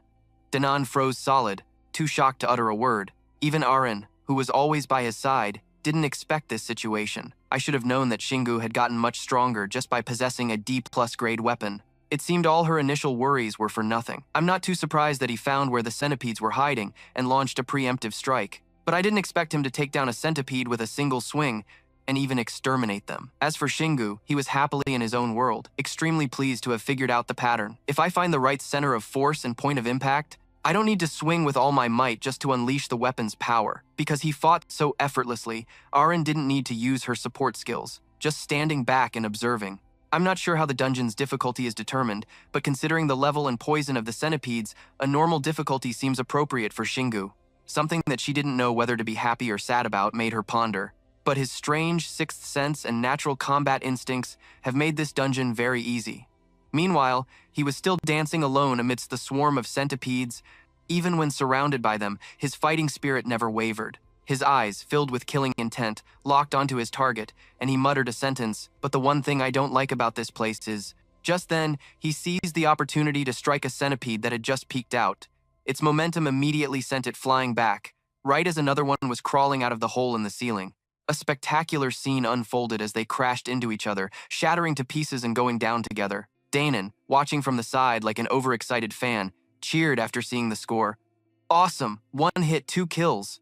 Shingu pressed his advantage, laughing excitedly, his presence growing more overwhelming by the second. "It's not over yet!" 2 more naive centipedes crawled out from behind a rock. In the blink of an eye, the black wolf's claw flew, easily slicing them in half. Danon, still not used to this carnage, turned pale with fear. The last throw had lodged the hammer in the cave wall. Shingu stretched refreshingly as he retrieved his weapon. "At this rate, I won't even get a chance to use mana, dear." Aaron could only sigh and reassure herself. Perhaps I was worrying for nothing. He seemed to understand her concern and comforted her. "It's all right. It never hurts to be well prepared when exploring a mysterious place." After thrashing the centipedes, Shingu's mood was incredibly upbeat. "It's not my fault. The dungeon is to blame." Suddenly, Danon cut in, wanting to suggest something. "Hey, how about we make a little more noise?" He keenly guessed his intention. "You want me to?" Summoning the old centipedes. He flinched when he met his gaze, awkwardly searching for a reasonable explanation. "It's quantity over quality, right? If there are more centipedes, won't you have a chance to test your mana?" The black wolf's claw flew, easily slicing them in half. Danon, still not used to this carnage, turned pale with fear. The last throw had lodged the hammer in the cave wall. "I think we should abandon this quest." With her insightful gaze, she directly exposed Dangon's plot. He was deliberately provoking Shingu, wanting him to do something forbidden in the dungeon, aggro the entire area. Aaron believed his real purpose for being here was to get in their way. That spirit clearly wanted to harm Shingu. It held a grudge against him, not the centipedes. Dangon panicked, afraid he would be beaten into logging out yet again. "You're misunderstanding me. I really just," he shouted decisively, "want to kill all the centipedes." Aaron sighed in disgust, still half believing and half doubting him. "Really?"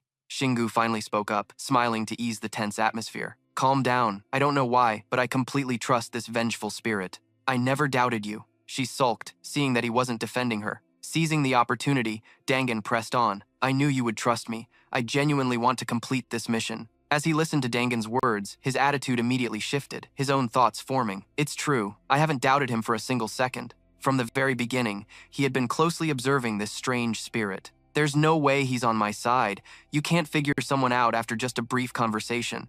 What if he was a player when he was alive? In this world, there are people who are even worse than monsters. In any case, Dangan has no combat ability, so I can use him to get more useful information. I just need something from him, and since he can't threaten me, I'll just go along with it for now. Shingu's ultimate goal was to explore the dungeon. Dangan shouldn't become a distraction. I don't know what this spirit wants, and I don't need to, because it doesn't really matter. To keep Dangan from getting suspicious, he had to pretend to agree. I'll have to do it his way. Since he was already committed, he had to see it through. All right, let's do it. Arin didn't fully understand what he was planning, and she held her head in her hands, groaning. Oh my gosh, you're so stubborn! Shingu ignored her, took a deep breath, braced himself, and then unleashed the loudest shout he possibly could. The shout was so powerful it created a wind, like a Category 5 hurricane, scaring Dangan to tears. Next, Shingu channeled all his strength into his hands, gripping the Black Wolf's claw tightly. He swung the hammer down with all his might. As it shot forward, its handle extending. It slammed hard against the cave wall, creating a large crack. Shingu grunted and charged again, gripping the hammer and carving a wide hole in the wall as he ran. Dangan was completely unprepared for this, his body trembling as he was left speechless.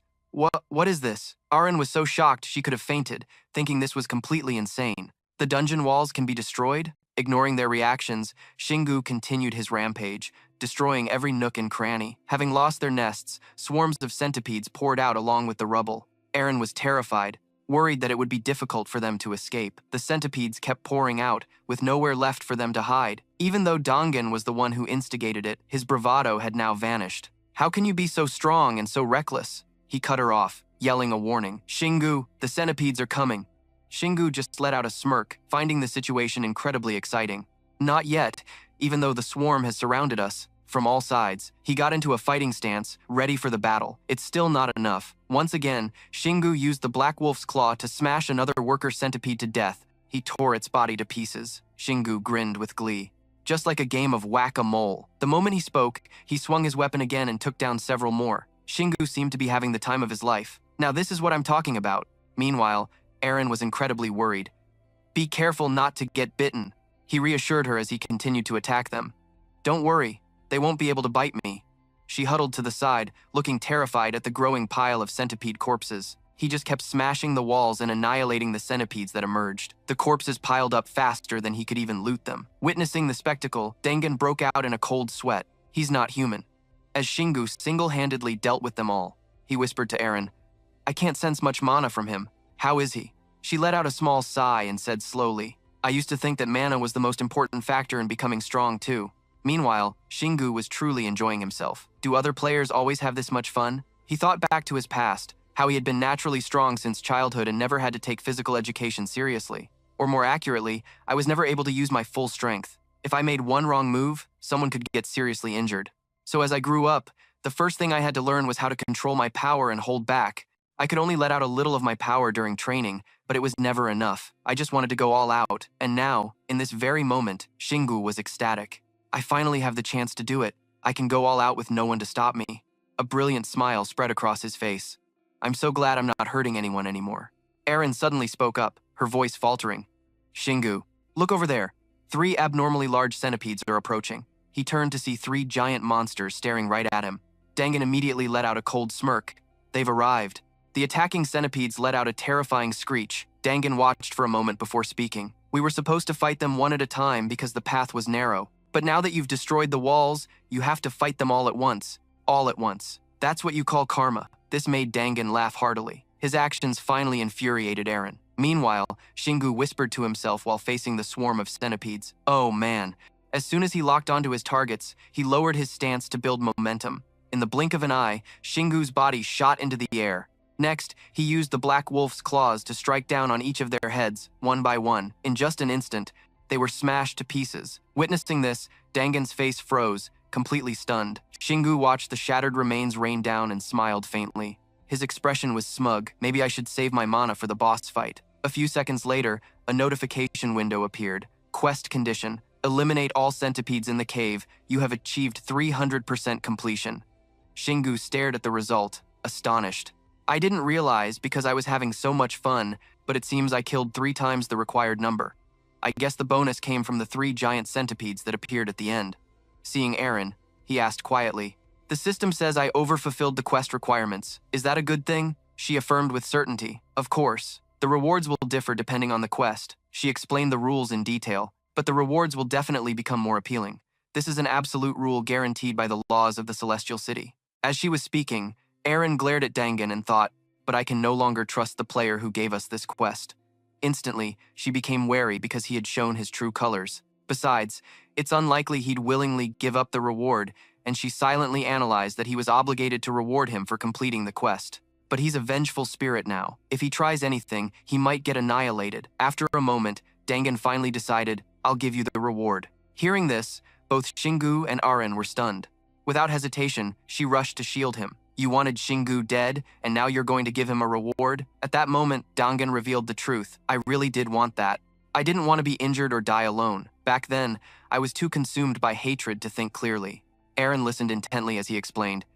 A vengeful spirit is born when a pure soul is controlled by its emotions, combines with tainted mana, and evolves into something that transcends status effects and is considered a monster. But when I saw the centipedes completely annihilated, without a single one left, my soul felt soothed. Finally, I came back to my senses. At this point, Dangan's expression had softened, showing a hint of relief. He had completed the quest more than perfectly. It seemed Aren still couldn't believe what she was hearing. Shingu didn't hesitate and said bluntly, I don't really care. If you had attacked, I would have killed you on the spot. Dangan wasn't angry. Instead, he looked wistful. If only I had a teammate like you. No, that's all in the past, he said softly. I'll give you the reward. But Shingu waved his hand to refuse. No, he said confidently. I can still exceed the quota even more. Dangan's eyes widened in surprise. What? Aren looked worried again. Shingu wasn't. Dangan was stunned, unable to believe what he just heard. No way. Are you planning to kill the boss too? Shingu casually grinned, gave a sharp wink, and praised himself. I'm a genius. Standing beside him, Aren saw his enthusiasm but couldn't help worrying about this bold decision. As for Dangan, he stood frozen, unsure how to react. Shingu paid them no mind, squatting down to pick up loot and saying, I know I just went wild without conserving any stamina, but this style suits me better. Look, the wolf orbs are scattered everywhere. He turned with a determined look in his eyes, affirming that he was still full of energy. Immediately, Shingu confidently showed off his solid physique, his body heating up after the battles. Muscle fibers that had never been pushed to their limit were now brimming with power, giving him a deep sense of excitement amidst the fatigue. Hearing this, Dangan commented, Your muscles are monstrous. Shingu shouted back in annoyance. Just be quiet. Aaron didn't join their conversation, merely pondering on the side that it would probably be very difficult to kill the boss. But the problem was, Shingu made it seem possible. The image of him swiftly taking down enemies with a single punch surfaced in her mind. Dangan began to explain, This dungeon is built upon the memories of my death. He surmised that because of this, it was highly likely the boss would attack in a different way. Shingu tightened his grip on the Black Wolf's claws, curious. A different attack pattern? Dangan emphasized the key point to watch out for. Poisonous bones. When threatened, the boss will take down its opponent by spitting poisonous bones from its mouth, and it can also shoot poison from its tail like a laser. He rubbed his chin, picturing Godzilla. Is that what he means? Suddenly, Shingu seemed to have thought of something. Wait a minute. I cleared this dungeon without taking any poison damage because I never gave the centipedes a chance to bite me. But what if it's poison gas? If I had entered the boss room without knowing this, even if I didn't die, I would have been in a world of hurt. Dangan turned and added another detail, but it gives a warning sign before it attacks, so you can definitely see it and dodge. Of course, there's also a chance the situation will be different from what I experienced, so be careful. Shingu listened silently to Dangan's every word. He carefully committed the warning to memory. Thanks for telling me, Dangan replied quickly. It's nothing. Then he gave a smile full of anticipation. I also want to see how you're going to destroy them. Shingu smirked, his face full of excitement. This is fun. If I had just beaten up this vengeful spirit from the start out of suspicion, I wouldn't have gotten any information about the boss, and I probably would have had to fight the entire swarm of centipedes at once. If he hadn't regained his sanity through the quest, he didn't even give me a reward. He grinned from ear to ear, an indescribable excitement welling up inside him. This feeling was just like a game. Speaking of the land of the winged people, the dungeons and even the celestial city all reminded one of a game. Although that thought was also very dangerous, a game that only those who entered could play. Then he turned, his voice low and emphatic, and said they had to pay with their lives. Those words made XU pause. Aren, beside him, added, Those who treat the celestial city and the dungeons like a game will become careless with their own lives and are much more likely to die. He thought of those who had died and been revived many times. Enjoying what they did was important, but looking down on everything as if it were a game was a different matter. Those who think this is just a game and only give it a few tries might as well die quickly. Then, he excitedly suggested, if you're going to treat this like a game, you should aim to clear it in one go. Eren looked at Shingu with a mixture of surprise and confusion, exclaiming, I really don't understand you. After looking at the clock, he realized, oh, it's been 2 hours and 34 minutes since we started.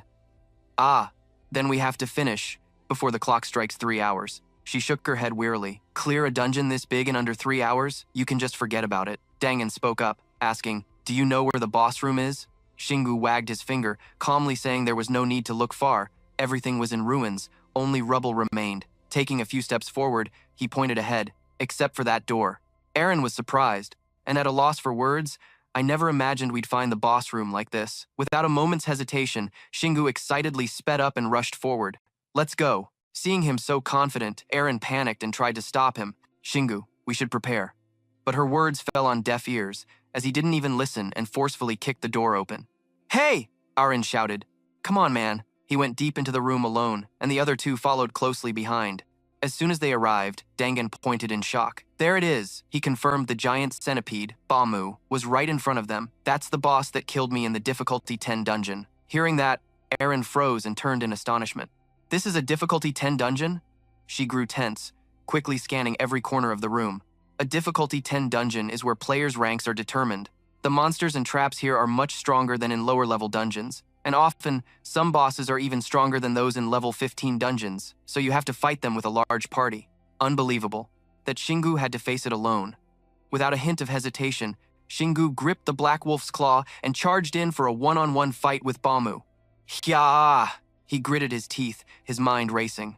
The boss won't be able to move. For 3 seconds right after the boss room door opens. I'll use that time to attack. No sooner said than done, he launched himself into the air, shouting, Die!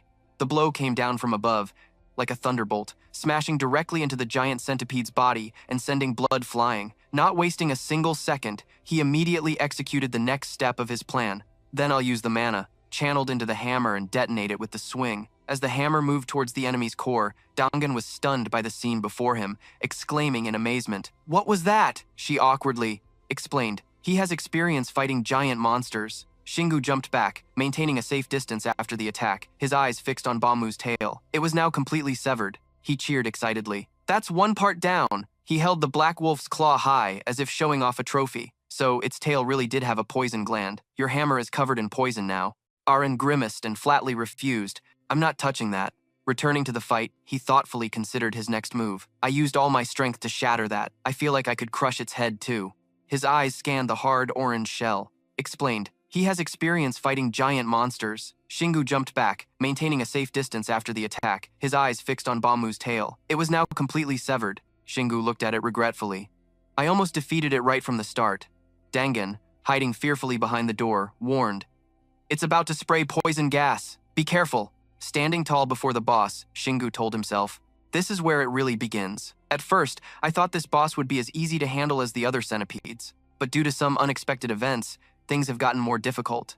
Not only is it enormous in size, but it can also spray venom. Shingu agilely dodged every attack from Bamu. The problem here was its poison gas attack. He stayed close to the wall. No matter how wide this corridor was, if it kept spraying that poison, it wouldn't be long before I'd be completely cornered. Gripping his weapon tightly, he resolved to fight a quick battle, meaning he had to end the fight as soon as possible. Even though I destroyed its tail, I don't think I can kill it by smashing its head, and I can't use mana to unleash punishment either. Bamu let out a piercing shriek and lunged forward at maximum speed. Shingu quickly dodged before it could slam into him. He looked at the monster with an amused expression. A physical attack with its broken tail combined with poison gas, dealing with 2 attacks at once is a real pain. Suddenly, he noticed something that made him freeze. Then he burst out laughing with delight. But I can do it! I'm a genius! Eren, both worried and curious, asked, Shingu, did you figure something out? He replied confidently while moving nimbly. Of course. Shingu's strange movements made Bamu show clear surprise. This only strengthened his belief. I knew it. Its huge body is too slow to turn. Immediately, he tensed his arm and channeled energy into his weapon, distributing his mana. Just a few seconds later, he threw the Black Wolf's claw into the air, where it circled gracefully. Boom! Mu tilted its head back, intently watching the spinning object above. Without wasting a second, Shingu launched himself upwards. Ha ha! His entire body tensed as he poured all his strength into his fist. Down below, Aaron's eyes widened in a mix of shock and disbelief, using punishment and punishment fist at the same time. Is he trying to execute those two difficult techniques simultaneously and land them in a single blow? Taking advantage of the moment Boom Moo was distracted by the Black Wolf's claw, Shingu delivered an uppercut to its weak spot. Shingu landed firmly, letting out a heavy breath. Phew. At the same time, the familiar text scrolled by. Punishment has reached level 7. Carelessness is courage has reached level 2. He put his hands on his hips, watching Boom Moo's body collapse. That was a close call. If I'd used a little more force, the hammer would have shattered. Immediately after, data windows popped up one after another. Mission objective: exterminate all centipedes in the cave. 453 plus 3 plus 1 out of 150. You have achieved 500% of the mission objective. Centipede cave area, 184. Worker centipede cave has been cleared. Aaron was flabbergasted, her jaw dropping. You actually killed the boss, too. Shingu didn't answer, silently watching the next lines of text appear one by one. Dungeon cleared. Calculating results. Completion time, 2 minutes, 46.07 seconds. All traps disarmed. Eliminated. 503 workers, 3 assault centipedes, 1 giant centipede. Special achievement. What is poison? Can you eat it? Achieved. Special reward. Innate poison resistance skill. Completion rank, S. Special reward. Key to the resting place. Dangan and Aaron were rendered speechless. After a moment, a system notification appeared. Experience calculation successful. You have gained 5 levels. Shingu looked surprised at the energy flaring up around his body. Huh? He wondered about this new sensation. Unlike when you first learned mana, Aaron flew over and explained, this time it's just reinforcing what you already have, so it won't cause severe pain anymore. At that moment, a list of stats appeared before Shingu. Main player level 15. Strength, 112. Agility, 111. Stamina, 125. Magic, 15. Then he checked the next section. Skills. Innate skills, Tale of Chaos, level 1. Carelessness is courage, level 2. Poison resistance, level 1. Active skills, distribution, level 9. Punishment, level 7. After reading through it all, he suddenly clenched his fist. A long, quiet sigh escaped his lips, carrying with it a hint of weariness and contemplation. After a careful review, he began to understand. So strength, agility, and stamina increase by 2 points per level up, and magic increases by 1 point per level up. Shingu muttered, I'm still not used to seeing my strength displayed in numbers. Aaron chimed in excitedly, but seeing your own progress isn't so bad, is it? He scratched his head awkwardly. You're right. Next up are the rewards. Shingu was stunned as he scanned the list of new abilities. First is poison resistance. I haven't even been poisoned once, so why did I get this skill? She pondered with her chin in her hand. I'm not sure either. He regained his composure as he remembered the strength of the new ability. In any case, this skill will help me resist and overcome poison. Since there will be many more poisonous monsters in the future, this skill is essential. Then, he looked down and pulled out another item from his inventory. The key is the real issue. Its information popped up. Key to the resting place, a key given to main players with potential. Used by sticking it into the ground. He frowned as he observed it. The description is too vague. A resting place and stick it into the ground? Aaron tilted her head and spoke cautiously. I think we'll have to try using it to find out. Shingu tossed it into his spatial storage with a sigh of frustration. Whatever. He spun the weapon in his hand and looked at Boom Moo. All right.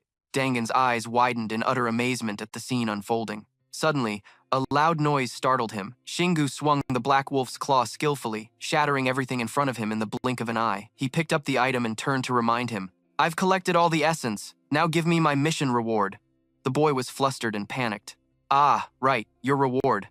Dangan clenched his fists, grinding his teeth inwardly. He has excellent reflexes and executes the punishment skill better than any player I've ever seen. He's too outstanding for someone in a level 10 dungeon like me. If I can support him on the path ahead, wouldn't my existence become more meaningful? He was lost in thought, forgetting that Shingu was waiting. Then finally, he spoke, hesitantly but with determination. If you've achieved 500%, then it's possible.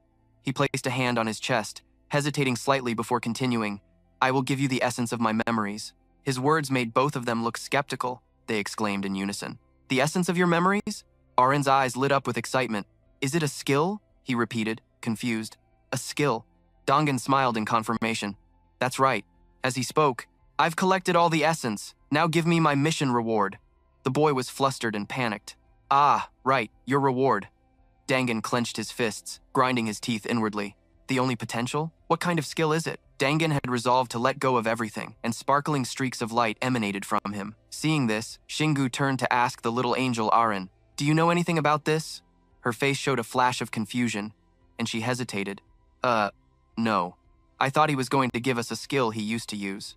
However, looking at Dangan's current state, she felt a bit speechless. But it looks like he's transferring his very self to us. Shingu jumped in alarm. What? That sounds terrifying. Suddenly, a hammer appeared in his hand, also known as the Black Wolf's Claw. Strangely, the spot where Jingu's hand touched the Black Wolf's Claw suddenly flared with a strange light. Then, it quickly faded before he could react. It was too fast. When the process finished, a strange-looking sigil appeared on his hand. Shingu stared at the mark in surprise, thinking to himself, "A weird symbol has appeared on my hand, and I can feel a strange power coming from it." While he was busy admiring the mark on his hand, the mechanical sounds rang out again. Mission complete. You have acquired the soul collection skill. Currently, 1 soul has been collected. You do not yet know how to use souls. Shingu was quite bewildered by this. What the heck? Soul collection? From behind, Eren quickly chimed in. I've never heard of this skill before. She continued to explain to Shingu. I think he was so impressed by you that he offered up his soul. But why didn't he explain how to use it when he did? Shingu could only stare helplessly at everything, ending a 500% overachievement with a weird tattoo like this, but he quickly regained his composure and told himself, well, at least I did my best, so I guess I'll have to be satisfied. Eren nimbly flew in front of Shingu and continuously praised his new achievement. I can't believe you completed it without taking a single hit. After this battle, Shingu had gained a lot of experience. His mind was now busy connecting the dots. Surely not all dungeons are like this one. But I can conclude that normal grade dungeons aren't too difficult to conquer. The first dungeon trip ended in great success, but he quickly turned around. Now, let's offer the monster cores to the altar. As if discovering something, Shingu suddenly froze. In front of him now were 2 brightly shining altars. Shingu pointed towards the red altar and asked Eren, "What's with the red glowing altar next to the white glowing one?" Seeing her clueless companion, Eren could only give a wry smile. I really didn't want to have to tell you, but in her heart, she was still looking at the red altar. That is an altar that only appears when a dungeon is cleared with an extremely high score. It's an enhancement altar. You can enhance a piece of equipment by offering monster essence. She continued to explain cheerfully, not noticing the change in Shingu's expression.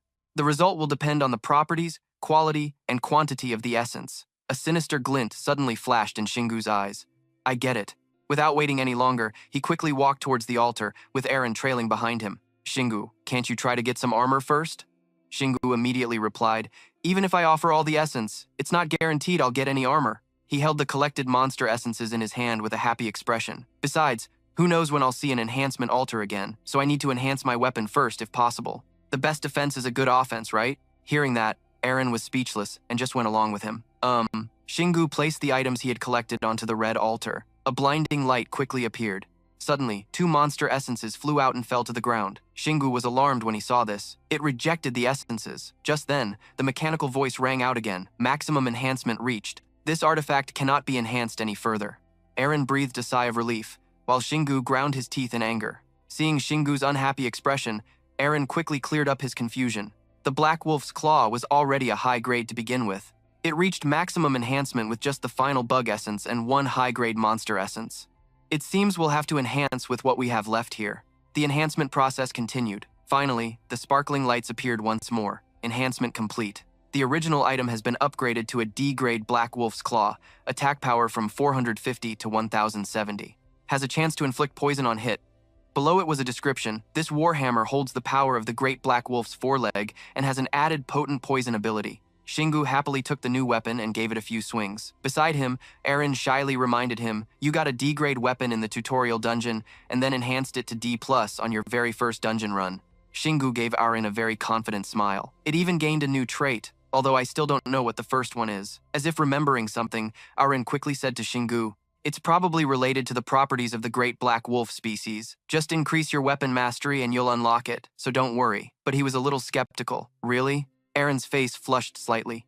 She thought to herself, next, we should find a set of armor, though there's no guarantee it will drop. Shingu looked at the bag of items in his hand and fell into deep thought. It would be better if I used all of this for enhancement, but without a second thought, he directly poured all the essence onto the altar. Eren had a bad feeling and became pensive. He's using it all at once again. The only thing I can do now is... Above the altar, that magical light appeared again. Shingu stood silently, watching. While Arin bowed her head respectfully as if praying, she suddenly burst out laughing so hard she cried. Ha ha ha, another new weapon was born. It's the D+ grade venomous swarm fangs. When Shingu saw the new weapon, his eyes lit up with excitement. Look, armor. Aaron was completely exasperated by his naivety. What do you mean, armor? After that, information about the new weapon appeared.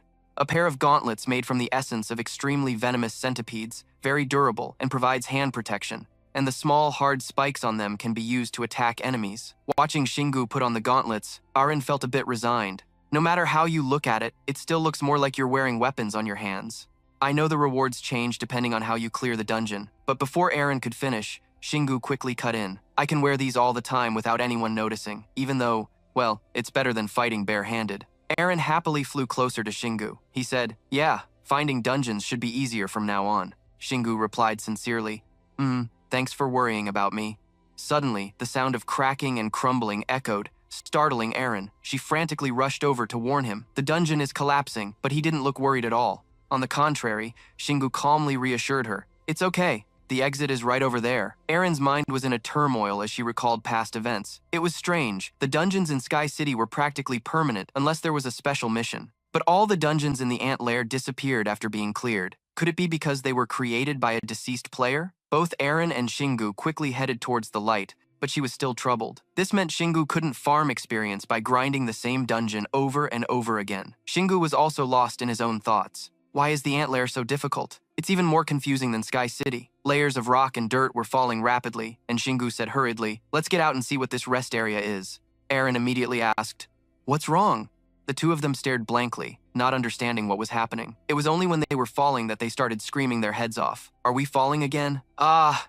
A sudden blinding light appeared, making it hard for them to see what was ahead. His expression growing more and more serious. I feel a change, he said. Aaron asked blankly, what do you mean? They both looked up at the sky. The surrounding scenery was very quiet and peaceful. Shingu spoke softly. The atmosphere? Don't you think it's too quiet? Aaron didn't quite understand what he meant, but this was a normal village on a normal day. Wasn't that normal? Hearing her naive words, Shingu rubbed his temples, feeling a headache coming on. It probably wasn't that simple. Suddenly, Aaron flew up, her eyes sparkling with curiosity. She said, what is this rest area? Shingu held out his hand, eagerly showing off his prize. This key, it's as simple as that. Aaron looked as bewildered as a child, seemingly not understanding much. Players in Sky City don't have this. Shingu turned to her with a goofy grin. Imagine a hotel scene for yourself. They already have an entire castle. Perhaps the rest area was like the base in Sky City, but Aaron was hesitant and not very sure. She rested her chin on her hand, thinking, then offered her opinion. That sounds right. Sky City represents the dungeons, but it's also a base for players from all over the world. She felt a little uneasy about someone else being there. Could there be other glitched players in the rest area? I don't think anyone else could have reached the ant lair like you. Shingu gently squeezed her hand to soothe her worries. But if someone else got here first, we might be able to get some information about the ant lair. He pointed down the path ahead with a determined spirit. Let's go, right now. Aaron quickly stopped him. Please, take it slow. We should still be a little careful. Suddenly, she realized a mind-blowing fact. Oh, I get it. But Shingu was still clueless. Get what? She quickly explained. As long as we hold the key tightly, we become invisible. It's hard to use in combat, but it's very useful in daily life. Aaron marveled at its handy function. It's a really convenient feature, but for some reason, he was trembling. She called out, please just stick the key in the ground, she said, annoyed. What was he even trying to do? Aaron felt completely helpless with this dense guy. I already told you. Suddenly, a huge hole opened up right on that spot. The two of them stared blankly, not understanding what was happening. It was only when they were falling that they started screaming their heads off. Are we falling again? Ah! A sudden blinding light appeared, making it hard for them to see what was ahead. When he looked inside, Shingu was completely shocked. Huh? What is this? Rest area information. Level 1, door level 1, bed level 1, wardrobe also level 1. System notification. They exclaimed in unison. The essence of your memories? Aaron's eyes lit up with excitement. Is it a skill? He repeated, confused. A skill. Dongan smiled in confirmation. That's right. As he spoke, Shingu smirked triumphantly. Pfft, is this childish game supposed to be a challenge? Aha, I get it. This looks pretty familiar. His brain started working. This is a common feature in games. A base that supports the player in many ways and can be upgraded for a certain price. However, a problem now arose. But considering the main function of this area, Aaron shared his thoughts and just blurted it out. This is a space for a single individual. His world came crashing down, and Shingu buried his face in his hands, groaning. Sky City is for the masses, while the ant lair is for the lone wolf. Aaron grumbled beside him. See? I told you so. Even though there wasn't enough room for 2 people, she didn't seem to mind much. You're the only glitched player here, Shingu cried miserably. A rest area like this doesn't mean I'm the only one. After calming down, he silently calculated, but I'm exhausted after using punishment 3 times. Even if I want to upgrade the rest area, I don't have any monster essences left. If it's too hard, I'll just skip it. Prioritize the easy stuff first. I'll sleep on it and figure it out later. He looked quite tired, so Aaron stopped discussing it. You should get some rest. Shingu saw her just standing there and asked with concern, Aren't you going to sleep? Her face was nonchalant. I'm not that tired, thanks to you. She scratched her cheek shyly. I just cheered you on and glared at that wraith. Plus, lying on that bed feels kinda weird. Hearing that, Shingu immediately promised, I'll buy you a dollhouse to sleep in later. Being pampered, Aaron visibly cheered up. Yes, in just a few short minutes, Shingu was sound asleep. His speed was truly astonishing. He fell asleep that fast. He was snoring on the bed, while Aaron marveled. Perhaps the note saying that sleep increases efficiency wasn't just for show. She stared at him blankly, a mix of sadness and acceptance in her heart. It wasn't just Shingu who needed to train his mana. Her expression was a mixture of regret and resignation. In the end, I'll have to log out because I'm too weak, but at least I should be grateful that I'm still alive. Aaron tried to cheer herself up, having become a support player after losing all her power. Shingu saw her just standing there and asked with concern, Aren't you going to sleep? Her face was nonchalant. I'm not that tired, thanks to you. She scratched her cheek shyly. I just cheered you on and glared at that wraith. Shingu was sound asleep. His speed was truly astonishing. He fell asleep that fast. He was snoring on the bed, while Aaron marveled. Perhaps the note saying that sleep increases efficiency wasn't just for show. If a player fails a dungeon, they weaken their team, making it easier for other players to die, and those who fall in the same dungeon will keep appearing one after another. She quickly deduced, maybe even the best in the world. Her fists clenched, her eyes burning with fiery determination. I'll surprise him by getting my skills back. Aaron felt down when faced with his absolute power. It's like he gets stronger just by breathing. Then she told herself she had to try really hard. There was no time to rest. She knew exactly what she needed to do. I have to take the chance to train while he's sleeping to close the gap. After sleeping himself to the point of exhaustion, Shingu's eyes groggily opened. He looked around for Aaron.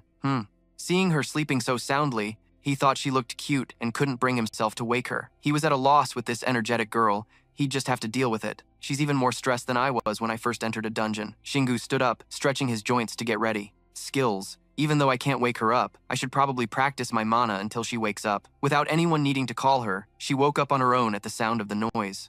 The room door opened, and light crept into the room. Shingu calmly walked out. Having rested for a full 5 hours, the door still led to the same open space. Aaron wondered, What are you planning to do, Shingu? Should we go home?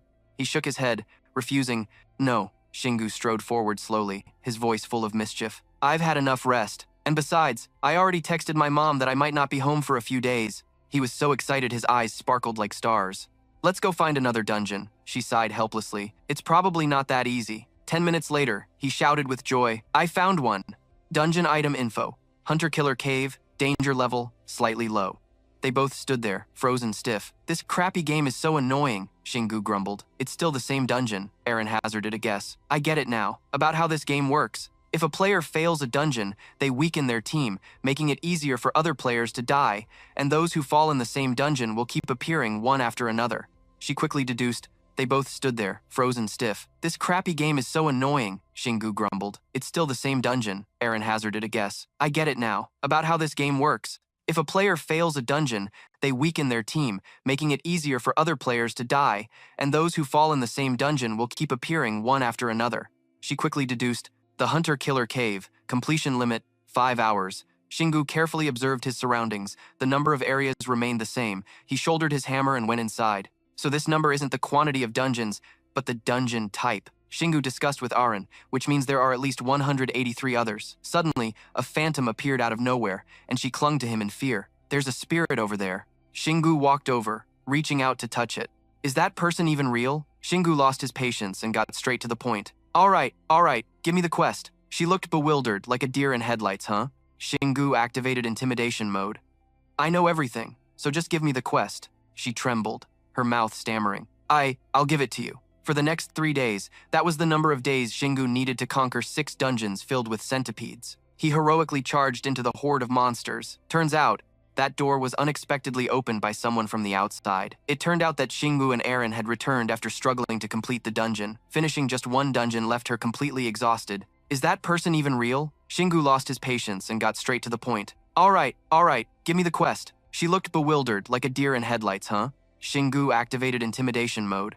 I know everything, so just give me the quest. At least that sounds more like a player. Meanwhile, Xinggu thought about the centipedes he had just exterminated. I wonder if there are any more centipede dungeons? But she replied wearily, I don't want to see another centipede ever again. Feeling a bit tired himself, he plopped down on the soft bed. A moment later, Xinggu focused his mind to summon the information panel to check on something. First, his status. The panel displayed Xinggu's stats: level 25, strength 132, agility 131. Reading the information projected before his eyes, Xinggu couldn't help but smile, feeling incredibly pleased. But it seemed that still wasn't enough to satisfy him. If only I could level up my poison resistance a little more. Aaron suddenly burst into tears. I know some players let themselves get attacked to level up their skills, but I didn't think you'd do that too. To be honest, for Xinggu, it wasn't a big deal. If I have the skill, I might as well get hit a few times to train it faster. But I wouldn't do it if you couldn't heal me. Even after hearing his reasoning, she still wanted to refuse. That's when I'm useful, but it's not a good feeling at all. Then he recalled the times he used that ability during combat. Poison resistance is a good skill. At level 4, I can move freely inside a poison mist or after being hit by a poison ray. Not only that, he continued to explain its effects, and after level 5, the boss centipede's poison. It only made him slightly numb. Seeing this, Aaron casually shut down his hopes. If he trained more, it would definitely get stronger, but by then, there probably wouldn't be any dungeons left to practice in. Following her useful advice, he quickly shifted his attention to other skills. What about mana bullet and charge? He then began to analyze how to level up those abilities. It wasn't through training or quest rewards, but from the souls he met in the dungeons, which even clarified the necessary requirements. Their quests differed in both content and rewards. Even though he understood them well, he asserted that he still felt these skills weren't completely his. Aaron agreed with Xinggu's point of view because he hadn't yet inherited their senses. At the same time, she enthusiastically explained the mechanics of the abilities he wanted to upgrade. It would take time to fully imprint their memories onto his body, but both were definitely good skills. This would help Xinggu understand that not everything could be mastered quickly. It wouldn't be easy for him to learn, not one to sit still. He started to investigate charge, a skill that uses mana to accelerate oneself. Not only that, but this skill also changed the properties of other skills when combined. But since that was its greatest effect, not everyone could use it proficiently. He realized this himself, but to use other skills while in the charge state, he needed to learn how to control the flow of mana during charge more skillfully, which would be very difficult as things were now. Noticing Xinggu's difficulty in leveling up his abilities, Aaron offered a suggestion to help her teammate think in a different direction. What about Mana Bullet? It was an upgraded version of the punishing throw skill. At the same time, she continued to explain more about the skill she had just proposed. The mechanism was also to fire accumulated mana forward, but instead of throwing a weapon, he just needed to fire mana. Its destructive power was weaker than punishing throw, but it was much faster. To use it proficiently, he needed to learn how to separate mana from objects. Many players who were used to this skill would find artifacts to support it and become marksmen. This was a very rare skill, but it was strange that they managed to obtain it. As she was recalling the legends of the past, a question about the souls in the dungeons suddenly popped into Aaron's mind. Could it be that they were famous players when they were alive, but even they couldn't clear a 10th level dungeon? She tried to push that negative thought aside and turned to smile and chat happily with him. If you master them, they'll probably be grateful. But Xinggu pretended not to care. He didn't care if they were grateful or not, just so Aaron wouldn't ramble on. He tried to distract her. Besides, the artifact he got from the dungeon after offering the essence of the boss centipede was a set of armor and gauntlets, right? It turned out Xinggu was wearing that armor. Venomous Swarm Armor, rank D+, defense 550 to 850, proficiency 27 out of 200, traits unknown. That was just its basic data. There was still more detailed information about the armor's traits. The armor was made from the essence of a highly venomous centipede, was very durable, and still contained residual poison from when the centipede was alive. Having experienced the capabilities of the venomous swarm armor, Xinggu had reason to exclaim, "This armor is pretty sweet." Of course, he wasn't entirely sure since he had never been poisoned after putting it on. Since the armor had effects that were extremely useful for fighting in dungeons, most players would try to complete the full set, but they didn't even know how many more centipede dungeons there were. He had no intention of testing his luck. A moment later, Singu lost interest in those things and grew more excited about something else, since the centipede dungeons were all completed. Now he needed to check what he could do with the remaining cores in the rest area. Faced with his excitement, she felt extremely concerned and reluctantly replied, "You really are something else." Unlike Aaron, he noticed a change in his physical condition. "I've always been healthy, but I haven't slept for days and I'm still full of energy. It must be thanks to sleeping on this bed." That's why Singu touched the bed that had been with him all this time and declared, "I have to upgrade the bed first." But it wasn't that simple. A notification window popped up before his eyes. To upgrade furniture, you must first upgrade the rest area. He thought it wouldn't cost too much, but reality dealt Singu a painful blow. You can use 80% of your saved essence to upgrade it to level 2. Do you wish to upgrade? After reading the notification, he felt like giving up on life, his eyes staring blankly into the distance. Only after a while did Singu find the mood to scream, "I have to use a whole 80% of my essence to upgrade the rest area?" No matter what, he had to grit his teeth and face reality. He wouldn't be able to upgrade the bed with the remaining 20% of his essence. With extreme disappointment, Singu could only complain in despair. "I had to collect essence from 5 different dungeons." Not knowing how to comfort him, she could only reply, "Maybe that's why the rest area is so valuable." Seeing it as the only viable option, he had no choice but to accept.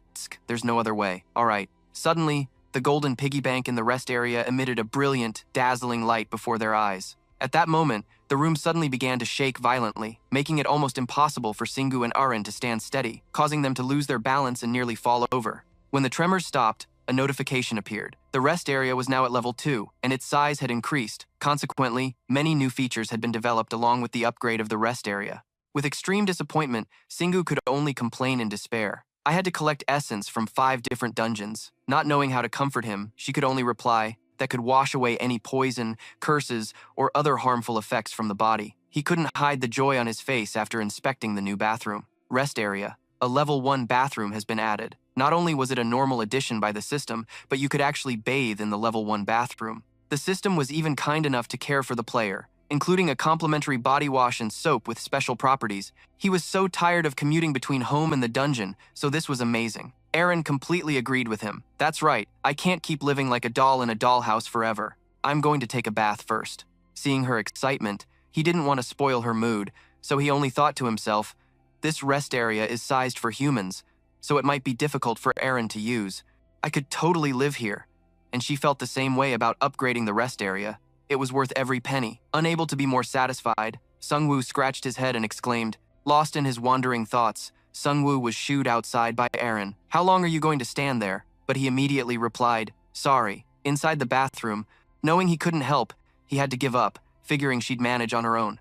A new notification suddenly appeared, causing Sungwoo to freeze for a few seconds. Huh? Lost in his wandering thoughts, Sungwoo was shooed outside by Aaron. "How long are you going to stand there?" But he immediately replied, "Sorry." Inside the bathroom, "I'm going to take a bath first." Seeing her excitement, he didn't want to spoil her mood, so he only thought to himself, "This rest area is sized for humans, so it might be difficult for Aaron to use. Do you wish to continue?" Although he hadn't seen the item in person, his mind was already racing with possibilities. A detector, huh? This might be even better than the indoor bathroom. Afterwards, Sungwoo quickly laid out a plan for the future with this item. "If I didn't have the rest area or upgrade it with essence, I would have wasted a ton of time traveling." Without a long wait, the small detector appeared and fit snugly in the palm of his hand. When holding the item, an information panel about it would appear to guide the player on its use. The detector can be activated for 3 minutes by using a startling 10 essences, which made Sungwoo gasp in surprise. It was unexpectedly cheap. Next, the system explained how to distinguish the colors that appear on the detector. Based on your level, blue is easy, yellow is normal, and red is difficult. With such dedicated and detailed guidance from the system, he quickly absorbed all the information and how to use it. "I get it." The phone in his pocket suddenly vibrated, signaling an incoming call and startling Sungwoo so much he almost dropped the detector. Even Aaron, soaking in the bath, heard the sound and couldn't help but wonder. A call? Out in the main room, he was completely stunned by what he saw on his phone. "This is..." Sungwoo saw the caller's name and broke into a cold sweat. He answered the phone nervously. "Mom, is that you?" A familiar voice came from the other end. "Yes, son. You're not in San right now, are you?" Hearing this, he felt a pang of guilt. Those were the dungeon's coordinates. Because of this precise tracking ability, he responded with her affectionate nickname, Momdar. But it seemed Hazim was calling to ask for a small favor. "Good. A friend of mine has a shop there. I'll send you the address, so please go save her." Sungwoo was confused after hearing this, unable to process the information. It seems that after seeing the news, she got worried and hurriedly called her son. You can do it, right? They looked really weak on TV. Or are you not strong enough to fight those grotesque monsters? Hazim had also looked into the situation. All the players or whatever were in Celestial City, so no one else could get there. Meanwhile, Sungwoo was still frozen solid. Huh?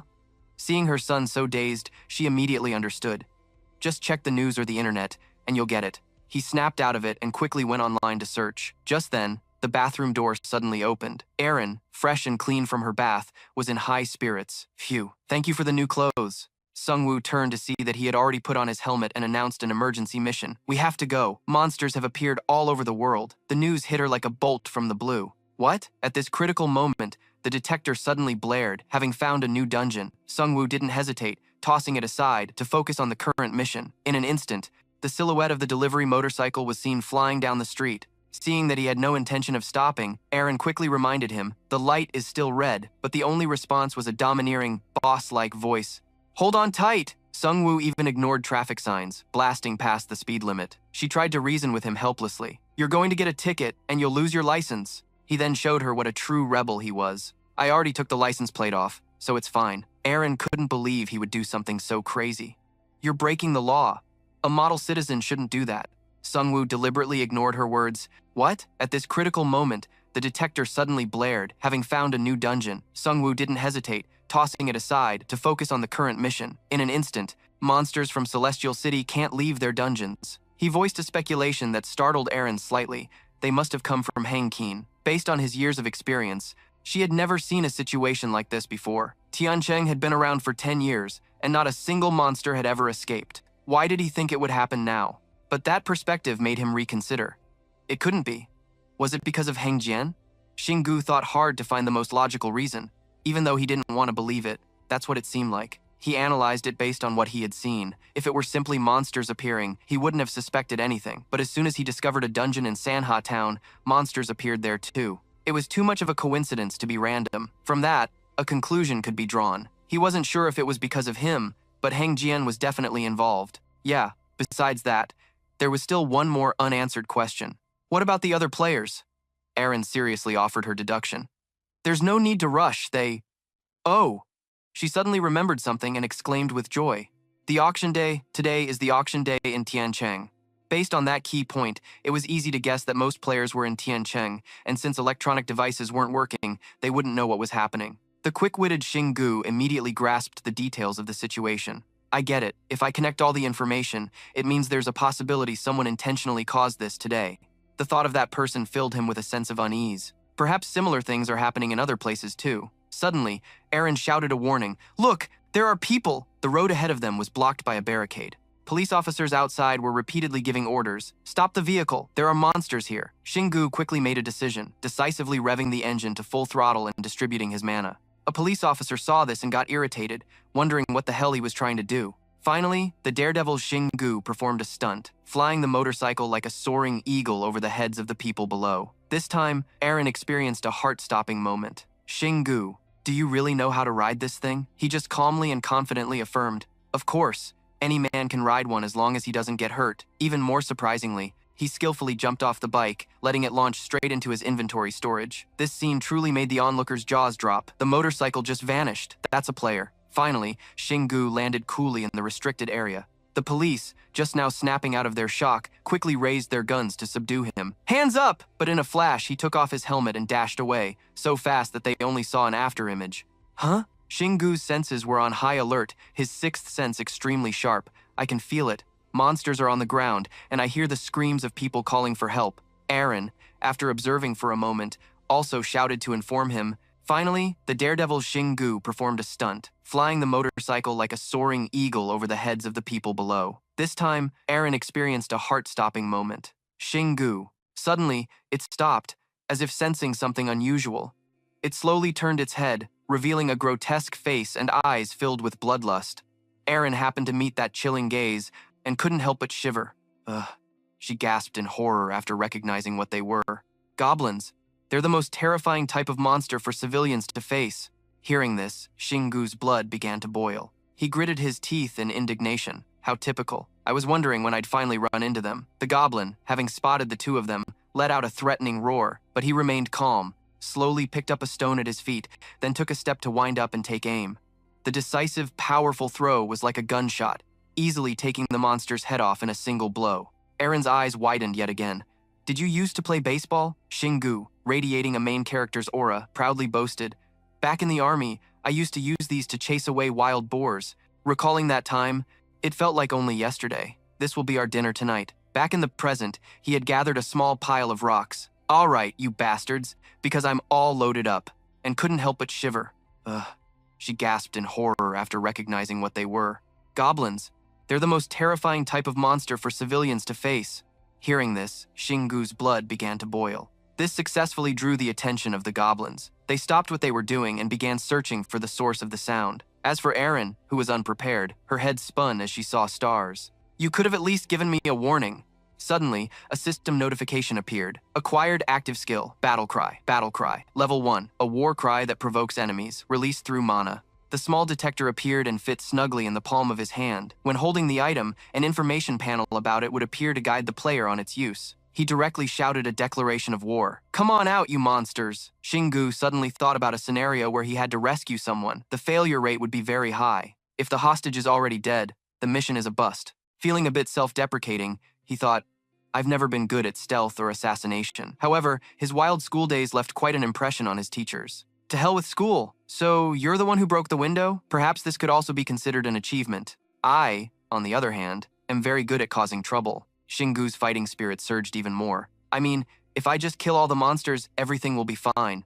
Just then, the goblins, having heard his declaration of war, swarmed out from the nearby buildings. One of them, holding a sword, took the initiative and charged forward, laughing smugly with contempt. "Ha, you're just a human." Seeing him standing there calmly, Aaron grew extremely anxious. "What are you doing? They're coming right at us." Shingu's eyes were filled with confidence. A reply. It was all according to his plan, but she'd been listening and still didn't understand what was going on. What plan? Immediately, Shingu wound up and threw 3 stones that flew at the speed of light. With just one throw, he easily took off 2 of the enemy's heads. But suddenly, something stabbed him, making him pause. He looked down and saw a small piece of metal stuck right in his jacket. Shingu pulled it out to inspect it and found it had a sharp tip coated in a strange liquid. An iron needle? He observed it and muttered to himself, "That blue liquid." The sharp-eyed Aaron quickly realized it was poison. Looking over at the goblins, he could see them laughing their heads off, thinking he was about to kick the bucket from that attack. But Shingu did something no one expected, taking the needle and pricking his own finger with it several times. Humph. She really thought this guy was crazy. "What are you doing?" Accordingly, the system displayed a notification. "You have been poisoned by a mild paralytic venom. Level 5 poison resistance will remove the effect." Seeing this, he gloated with amusement. "See, I'm totally fine." Aaron felt completely helpless in this situation. Did you really have to test it like that? Now that he had this definitive test result, it only strengthened Shingu's thought that his armor might not provide full coverage, and when there were more goblins, he would have to change tactics. But if his poison resistance could protect him, he excitedly grabbed the stone and cheered, so I didn't have to worry anymore. Aaron, who hadn't been able to help at all from start to finish, couldn't help but blame herself. "Why do I feel so useless?" Looking over at the goblins, he could see them laughing their heads off, thinking he was about to kick the bucket from that attack. But Shingu did something no one expected, taking the needle and pricking his own finger with it several times. It only strengthened Shingu's thought that his armor might not provide full coverage, and when there were more goblins, he would have to change tactics. But if his poison resistance could protect him, he excitedly grabbed the stone and cheered, so I didn't have to worry anymore. Aaron, who hadn't been able to help at all from start to finish, couldn't help but blame herself. "Why do I feel so useless?" Instantly, they were all sent to meet their maker, without a chance to say their last words. With a murderous expression on his face, he held a mountain of rocks, preparing for a massacre. "Weaklings like you only know how to launch sneak attacks." Shingu showed his contempt, shouting defiantly. "Even fantasy novels skip over you guys to get straight to the archdemons." This tactic successfully provoked the goblins, who angrily refused to be looked down on. "We're strong! We can even defeat archdemons!" Their reaction was exactly as he had planned. The taunt was a success. Seizing the opportunity, Shingu threw stones continuously like a machine gun. Any enemy that showed itself was guaranteed to die. "Now I just have to kill the ones peeking their heads out." The goblins' corpses fell to the ground one by one, gradually dissolving into the wind. He glanced around and let out a sigh of relief. He thought the area was safe now, and Aaron could finally relax. Luckily, While they were smart enough to use tools, they were still dumb enough to fall for his taunts. Suddenly, a sound rang out that made her heart leap into her throat. Help! Help me! Shingu immediately went on high alert. A girl needed saving. Following the direction of the voice, they saw a heavily injured Salmon lying on the ground. He quickly moved in for a preliminary check. She had been hit by a poison dart, but more seriously, the incessantly bleeding wound on her arm caught his attention, a bite mark. Were they trying to eat you? She calmly recounted what had happened. They just attacked me, as if I were a piece of meat. Hearing this, Shingu gritted his teeth in fury. That's not right. That's not like goblins at all. Suddenly, Aaron's questioning words pulled him back to reality. What's wrong? What about the goblins? It was as if she had read his mind, every word hitting its mark. Are you thinking about that adult thing where they kidnap women to breed? Shingu was so embarrassed he got a nosebleed and deliberately ignored her to speak to Salmon. I can't fight while I'm protecting you, but the buildings are safe now, so can you find a place to hide and rest? His cold, sharp gaze made her agree fearfully. Okay, she continued, pointing out where the others were. There are still a lot of monsters over there, and many people are trapped too. Having gotten the information, Shingu thanked her and prepared to move out. But as soon as he turned around, he saw the sight of an entire army of goblins charging toward them. The timid Aaron began to panic. A whole horde is running this way. What do we do? We're out of rocks. He calmly clenched his fist, tensing his body and channeling power into it. If we're out of rocks, then a powerful punch slammed into the ground, instantly creating a web of cracks. I'll just make more. With blinding speed, the stones flew one after another, taking out the goblins. But it seemed this method wasn't sustainable. Yeah, I need a stronger barrage. Shingu was impatient, wanting to wipe them out quickly. This move isn't effective in a wide-open space, Aaron cleverly suggested. What about Mana Bullet? He hadn't thought of that. Ah, I forgot. Shingu immediately took a stance and fired a beam of energy from his finger. But Saba was worlds apart from him. He was enormous, and his powerful aura was overwhelming. This isn't good. Saba's face was filled with rage, as if he wanted to eat them both alive. Aaron looked at his unusual form with a bit of curiosity. He looks much stronger than the other goblins. That's not the main problem here. Aaron was confused. What? A system warning message flashed by in an instant. If it survives past the designated time, the dungeon will explode, and the boss monster will wreak havoc. He fell silent, calculating carefully. I have to defeat it and clear the dungeon before it's too late. Saba looked at the defeated goblins at his feet and couldn't help but commend him. You are a very strong human. He looked sorrowfully at his kin as they faded away. You killed my soldiers just by throwing stones. Saba angrily resolved to get even and seek justice for the goblins. But don't think you can kill me that way. Shingu toyed with a stone in his hand, agreeing with his words. You're right. I don't think I can kill you with a stone either. And that's a fact. Saba was extremely annoyed by his attitude. Are you a player? Shingu held his weapon with a challenging look. Come on. Immediately, he accelerated forward, using the fusion assault skill to eliminate Saba. He was completely surprised to see a portion of his power manifested externally. So violent, but also full of a warrior's spirit. Caught off guard, Saba took a devastating blow. Oof! The force from the Black Wolf's claws strike destroyed the weapon in his hand. Shingu's face hardened. The corner of his mouth curled up as he sneered. So weak, yet you act so tough. Aaron forced a smile while watching the brutal scene. I guess it's perfectly normal for him to destroy that goblin, since he once wiped out a horde of high-level assassins without even using mana. Suddenly, her gaze wavered, as if she realized something unusual was happening. Filled with fear, she pointed in a certain direction. Shingu, look.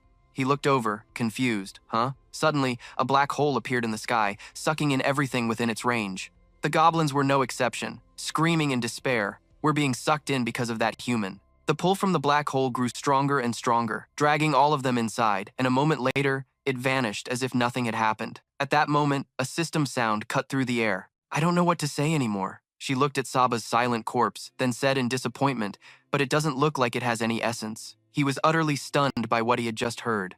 Huh? Shingu was frozen on the spot, activating the dungeon. Time remaining 4 hours, he stared speechlessly at the countdown on the screen. Ha ha. He unconsciously touched the pouch at his hip. What great teamwork. I feel like I'm playing a game where other people's lives are at stake. He was extremely annoyed at being toyed with. He felt like he'd been played, which is kind of fun in its own way. Aaron clasped her hands to her chest, her expression filled with worry. I can't believe monsters would appear. I've never even heard of this happening in Sky City. His gaze turned a few shades colder, understanding the meaning behind her words. A fragment of memory suddenly returned to him. Back then, when Sky City and the dungeons first appeared, people feared monsters appearing on the surface, which was the player's motivation.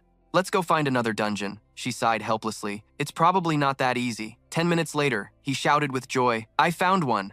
Dungeon item info. Hunter-killer cave, danger level, slightly low. They're just a matter of money and power for a select few superhumans. She held her face in utter panic, trying to find a reason for all this. But why now? Is it really because you became an unregistered player? Saba angrily resolved to get even and seek justice for the goblins. But don't think you can kill me that way. Shingu toyed with the stone in his hand, agreeing with his words. You're right. Thinking too much will give you a headache. Don't try to overthink things that have no answer. Erin's heart ached as she thought of the scene of corpses lying everywhere. People have already been hurt, and soon, many more will be. A lot of people will surely suffer. He wagged his finger, expressing his point of view, but just worrying about it won't solve anything. We just have to do what we can. Erin sighed with a heavy heart. You make everything sound so easy. She rested her chin on her hand and said, You're at the center of all this. Yet you're so strangely calm. Shingu didn't seem to care, but it's the truth. Then he raised his hand and stored his weapon in a different dimension. If I clear the dungeon in time, the goblins won't appear anymore. That's all I need to think about. I'll rest after I'm done. Shingu was extremely excited, cracking his knuckles in preparation for action. But first, let me collect the essence. Erin could only fly helplessly after him. Shingu, I don't know what to say anymore. She looked at Saba's silent corpse, then said in disappointment, but it doesn't look like it has any essence. He was utterly stunned by what he had just heard. Huh? Shingu was frozen on the spot, staring at the motionless corpse. I thought monster corpses had a characteristic energy until they were looted, but this one has nothing, even though I felt a different kind of mana in its body. He drew back his hand and punched straight into its stomach to investigate. Shingu continuously punched different spots on Saba's body, searching. Is it here? What about here? Aren could only force a smile at the sight. It seems we can't get anything from it, as if sensing something strange inside its body. Something near its heart is glowing. Aren couldn't figure it out at first either. I don't know what to say anymore. She looked at Saba's silent corpse, then said in disappointment, but it doesn't look like it has any essence. He was utterly stunned by what he had just heard. Huh? Shingu was frozen on the spot, a blue crystal. Realizing the power it held, she exclaimed excitedly, Although it's not much, I can clearly feel the mana inside it.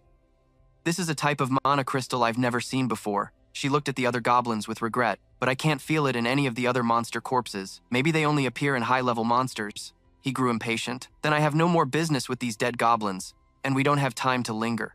Irene suddenly froze, noticing a strange commotion nearby. The people below were cheering in celebration. The monsters are gone!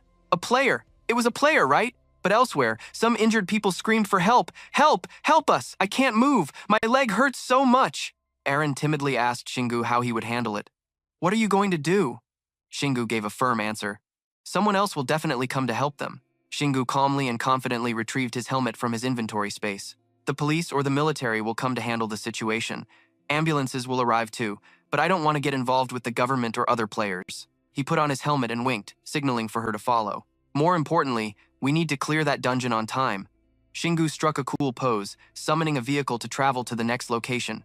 A pack of reporters swarmed him like hungry tigers, trying to get a story. Hey, wait, I'm from the top daily news agency. Please give us a comment. The reporters' ridiculous questions couldn't stop Shingu from saving the world. Shingu was full of heroic spirit, but had he located the dungeon yet? From his pocket, Aren answered clearly, yes. He sped off, leaving a crowd of bewildered onlookers watching him. What now? Is that a delivery bike? The system displayed a notification. Goblin Encampment Dungeon. Difficulty easy. Completion limit 3 hours, 54 minutes, and 3 seconds. Shingu quickly found the pyramid-like structure marking the dungeon entrance, but the surrounding area was littered with human corpses. Eren looked around worriedly, observing, they must have been the workers here. He, however, just calmly assessed the situation. Hey, wait, I'm from the top daily news agency. Please give us a comment. The reporter's ridiculous questions couldn't stop Shingu from saving the world. The main character would have shown up and killed all the monsters before there were any casualties. Hearing this, Shingu rubbed his head, a bit flustered, and awkwardly comforted his companion. No matter how fast we kill monsters, there's no guarantee there won't be casualties, so we should just do what we can. As he finished, his gaze turned serious as he looked into the distance, telling himself, the police or the military will surely be here soon, so I need to hurry. He then used his chaotic tail, swinging it down and repeatedly smashing it into the ground, creating large cracks. Immediately after, a blinding light appeared. Like a divine light from the heavens, the system announced again. Ant Cave Area Number 2011. Goblin Encampment. Time limit 3 minutes and 54 seconds. Awaiting them was a long corridor with a deep, dark entrance door. The familiar notification and the waiting room were the same as in other dungeons. He had feared that monsters or a boss would be waiting here. Suddenly, Eren called out from behind him with a trembling voice. Shingu quickly turned to look. Huh? She frantically pointed towards the pitch-black entrance gate, where a white figure was approaching. I see a spirit. Seeing this, he became excited. Good, let's ask if it knows anything. Bo-chun's figure gradually became clear, and he took the initiative to ask, Are you a player? Shingu looked toward the voice, startled to realize something was wrong. Bo-chun was actually leading a horde of goblins who had fierce expressions and were brandishing their weapons.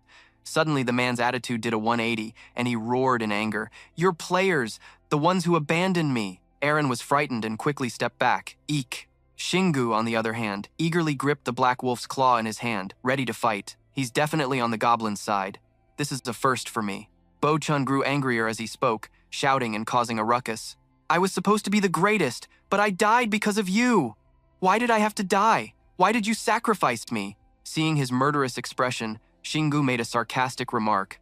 Look at his eyes. He might be about to shoot a laser beam, Eren said worriedly. If you keep provoking him, something's bound to happen. He might actually do it, so don't jinx it. Several minutes had passed, and the man was still rambling on and cursing.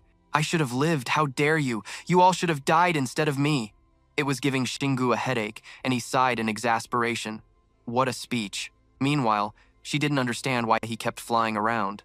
Suddenly, Bo-chun raised his voice, emphasizing every word as if striking a nerve with him. Most players feel privileged, but some truly believe they are the most special of all. That statement made Shingu reflect seriously. No, there's a crucial difference between him and me. While I believe others can be as special as I am, he considers himself the only special one by putting others down. While he was lost in thought, the man continued to vent his resentment. You bastards! You left me to die. I hate players, and I'll kill every last one of them. Then, he turned decisively and ordered the goblins behind him. That human over there, kill him. The goblins, who had just been waiting for the command, roared like a disturbed beehive. Let's break this place down and get out of here. He was left speechless, watching the goblins who only dared to stand in the cave and shout. The number of goblins around him is increasing, but it seems they can't enter the waiting room. They're just taunting us. Suddenly, a thought occurred to Shingu, and he curiously asked Eren, why do players who've logged out reappear as spirits in the ant cave? But she didn't really have an answer for this. I don't know either. He considered the prospect of Sky Castle being banned and speculated that if they stopped players from entering dungeons and ensured no one logged out, there would be no more outbreaks. Then he asserted with confidence. Then there would be no more monster overflows. But Eren shook her head, extinguishing his budding idea. That's impossible. She calmly explained the root of the problem, because just by entering a dungeon, people can earn a huge amount of money with an untraceable currency that not even the U.S. government can stop. Shingu could only listen silently to her lecture. Do you think you can control all that greed? Besides, right now you're the only one who knows that illegal players are related to the monster overflows.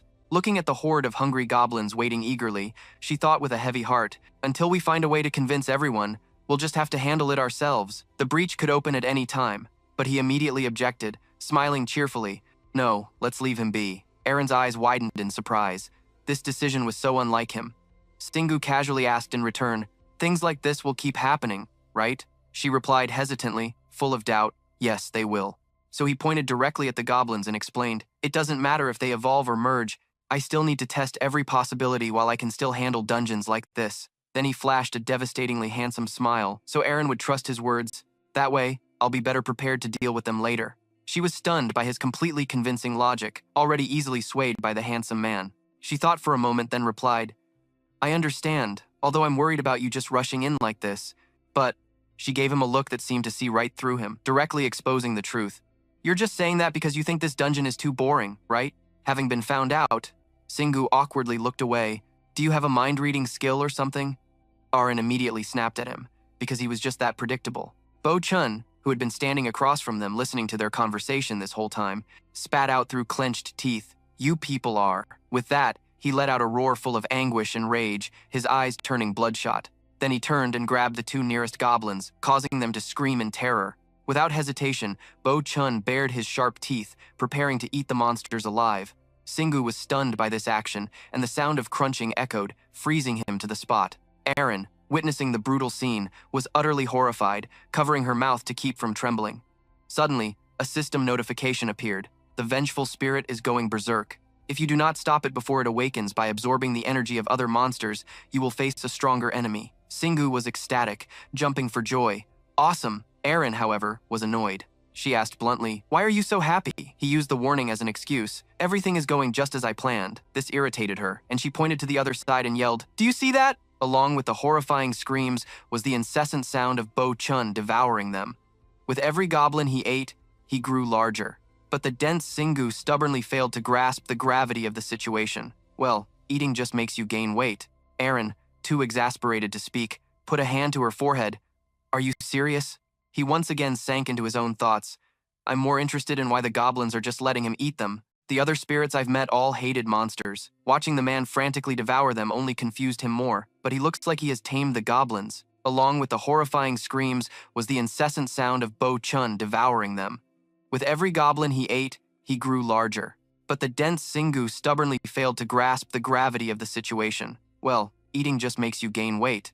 "Excellent, bring it on." At that moment, Bo Chun's entire body radiated an incredibly powerful energy. When he turned around, he was completely enhanced, his body enveloped in a blazing red aura. Suddenly, a system warning appeared. The vengeful spirit has undergone its first awakening and become an evil spirit. If it awakens again, it will break out of the dungeon and enter the waiting room. As if on cue, Singu roared out a challenge. Even though he had gained far superior power, Bo Chun wasn't satisfied. "Ah ha ha ha, it's still not enough. Nowhere near enough." As if afraid the game was too easy, Singu deliberately added fuel to the fire. "I agree.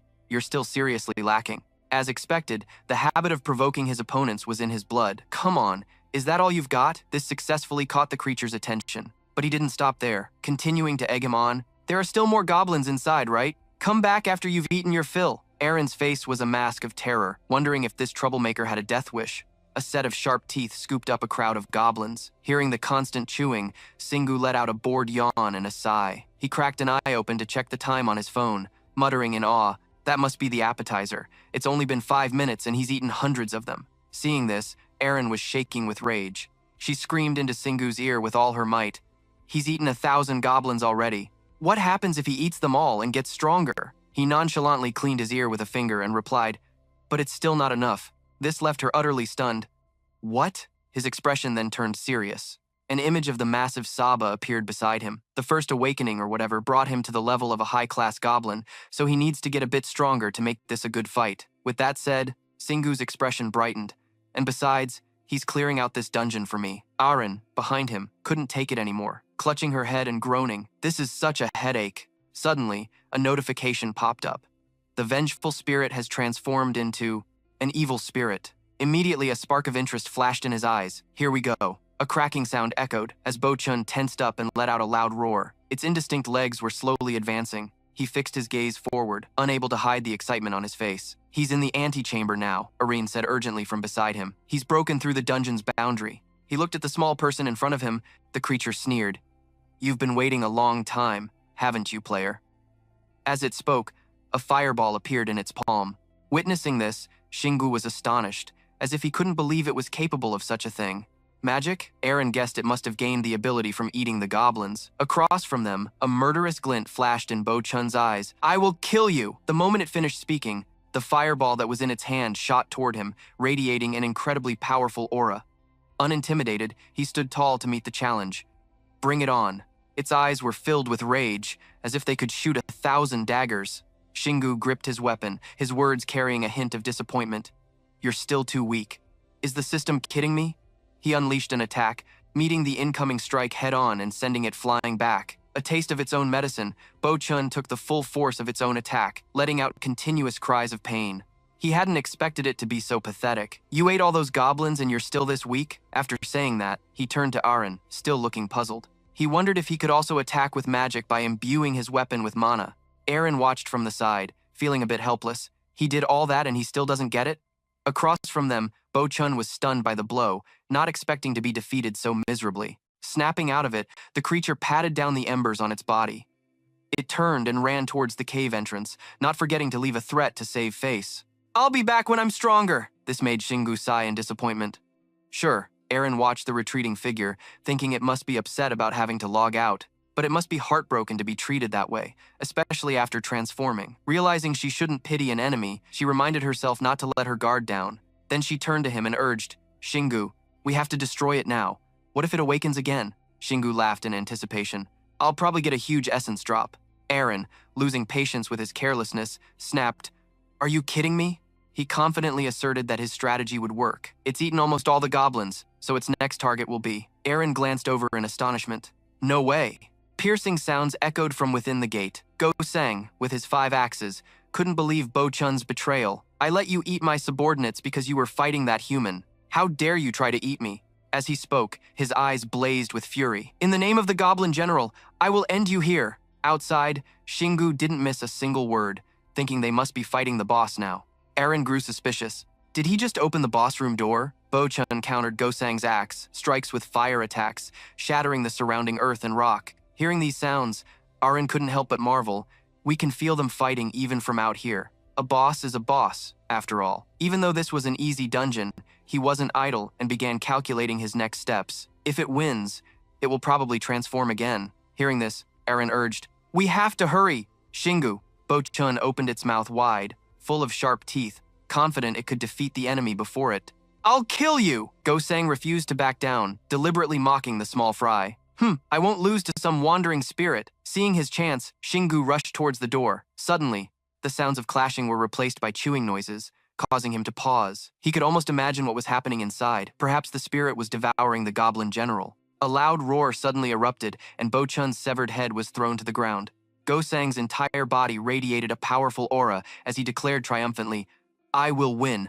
I will kill that player. Shingu wasn't scared at all, and as if to taunt it, he said, Look, it's transforming. Eren, beside him, was trying to act cold, but her blushing face betrayed her true feelings. It's not like I'd care if you died. He glanced over at her, as if to test his little sister's reaction. He's probably stronger than that centipede. Just as he finished speaking, fire attacks rained down from every direction. The ground shattered under the full force of the attack. Shingu nimbly dodged to the side. He ducked low, successfully evading another strike. His face didn't show the slightest hint of fear.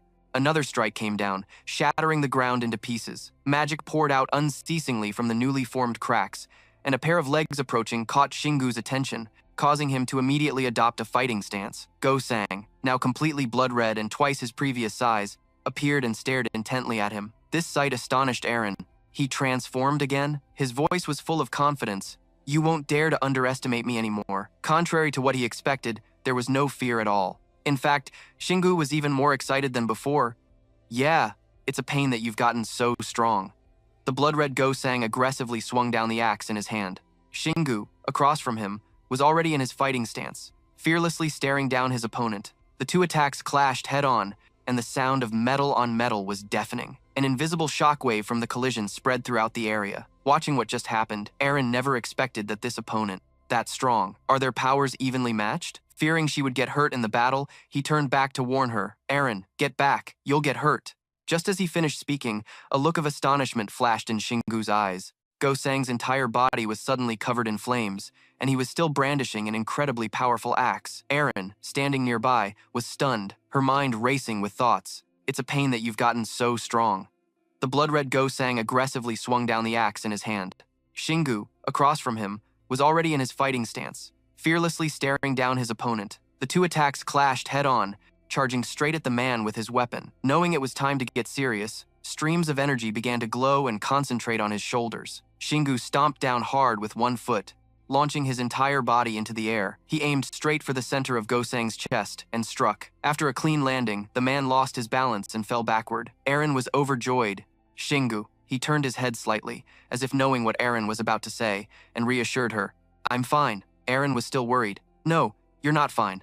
Only then did he realize a flame was blazing on his shoulder. Fearing the wound would worsen, Eren quickly began to heal her brother. Go-Sang refused to accept defeat. You want to die? Shingu fearlessly leaped onto the man. This isn't enough to kill me. I might even level up from this. From his hand raised in midair, a continuous stream of pale yellow energy radiated out. Punishment! A powerful blow descended, severing Go-Sang's arm. As if unable to accept being defeated by a mere player, he screamed, Ah! How did you do that? His eyes were bloodshot as he voiced his confusion. You should have been burned to a crisp.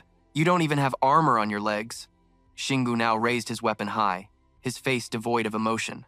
I'm used to the pain. Without giving Go-Sang any more time to wonder, a mighty hammer blow came down. The man's head was obliterated by the single strike.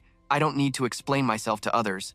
Shingu's silhouette hovered in midair. The more I try to prove I'm special, the more I have to struggle not to be overwhelmed by that very power. Immediately after, a notification screen appeared, announcing the dungeon had been completed, having eliminated an original evil spirit. Lines of text appeared one after another. Special achievement Soul Achiever. Additional reward player receives level 1 passive fire resistance skill. He skimmed the notification, letting out a disappointed sigh. He thought he might get something else, but it was just another special achievement.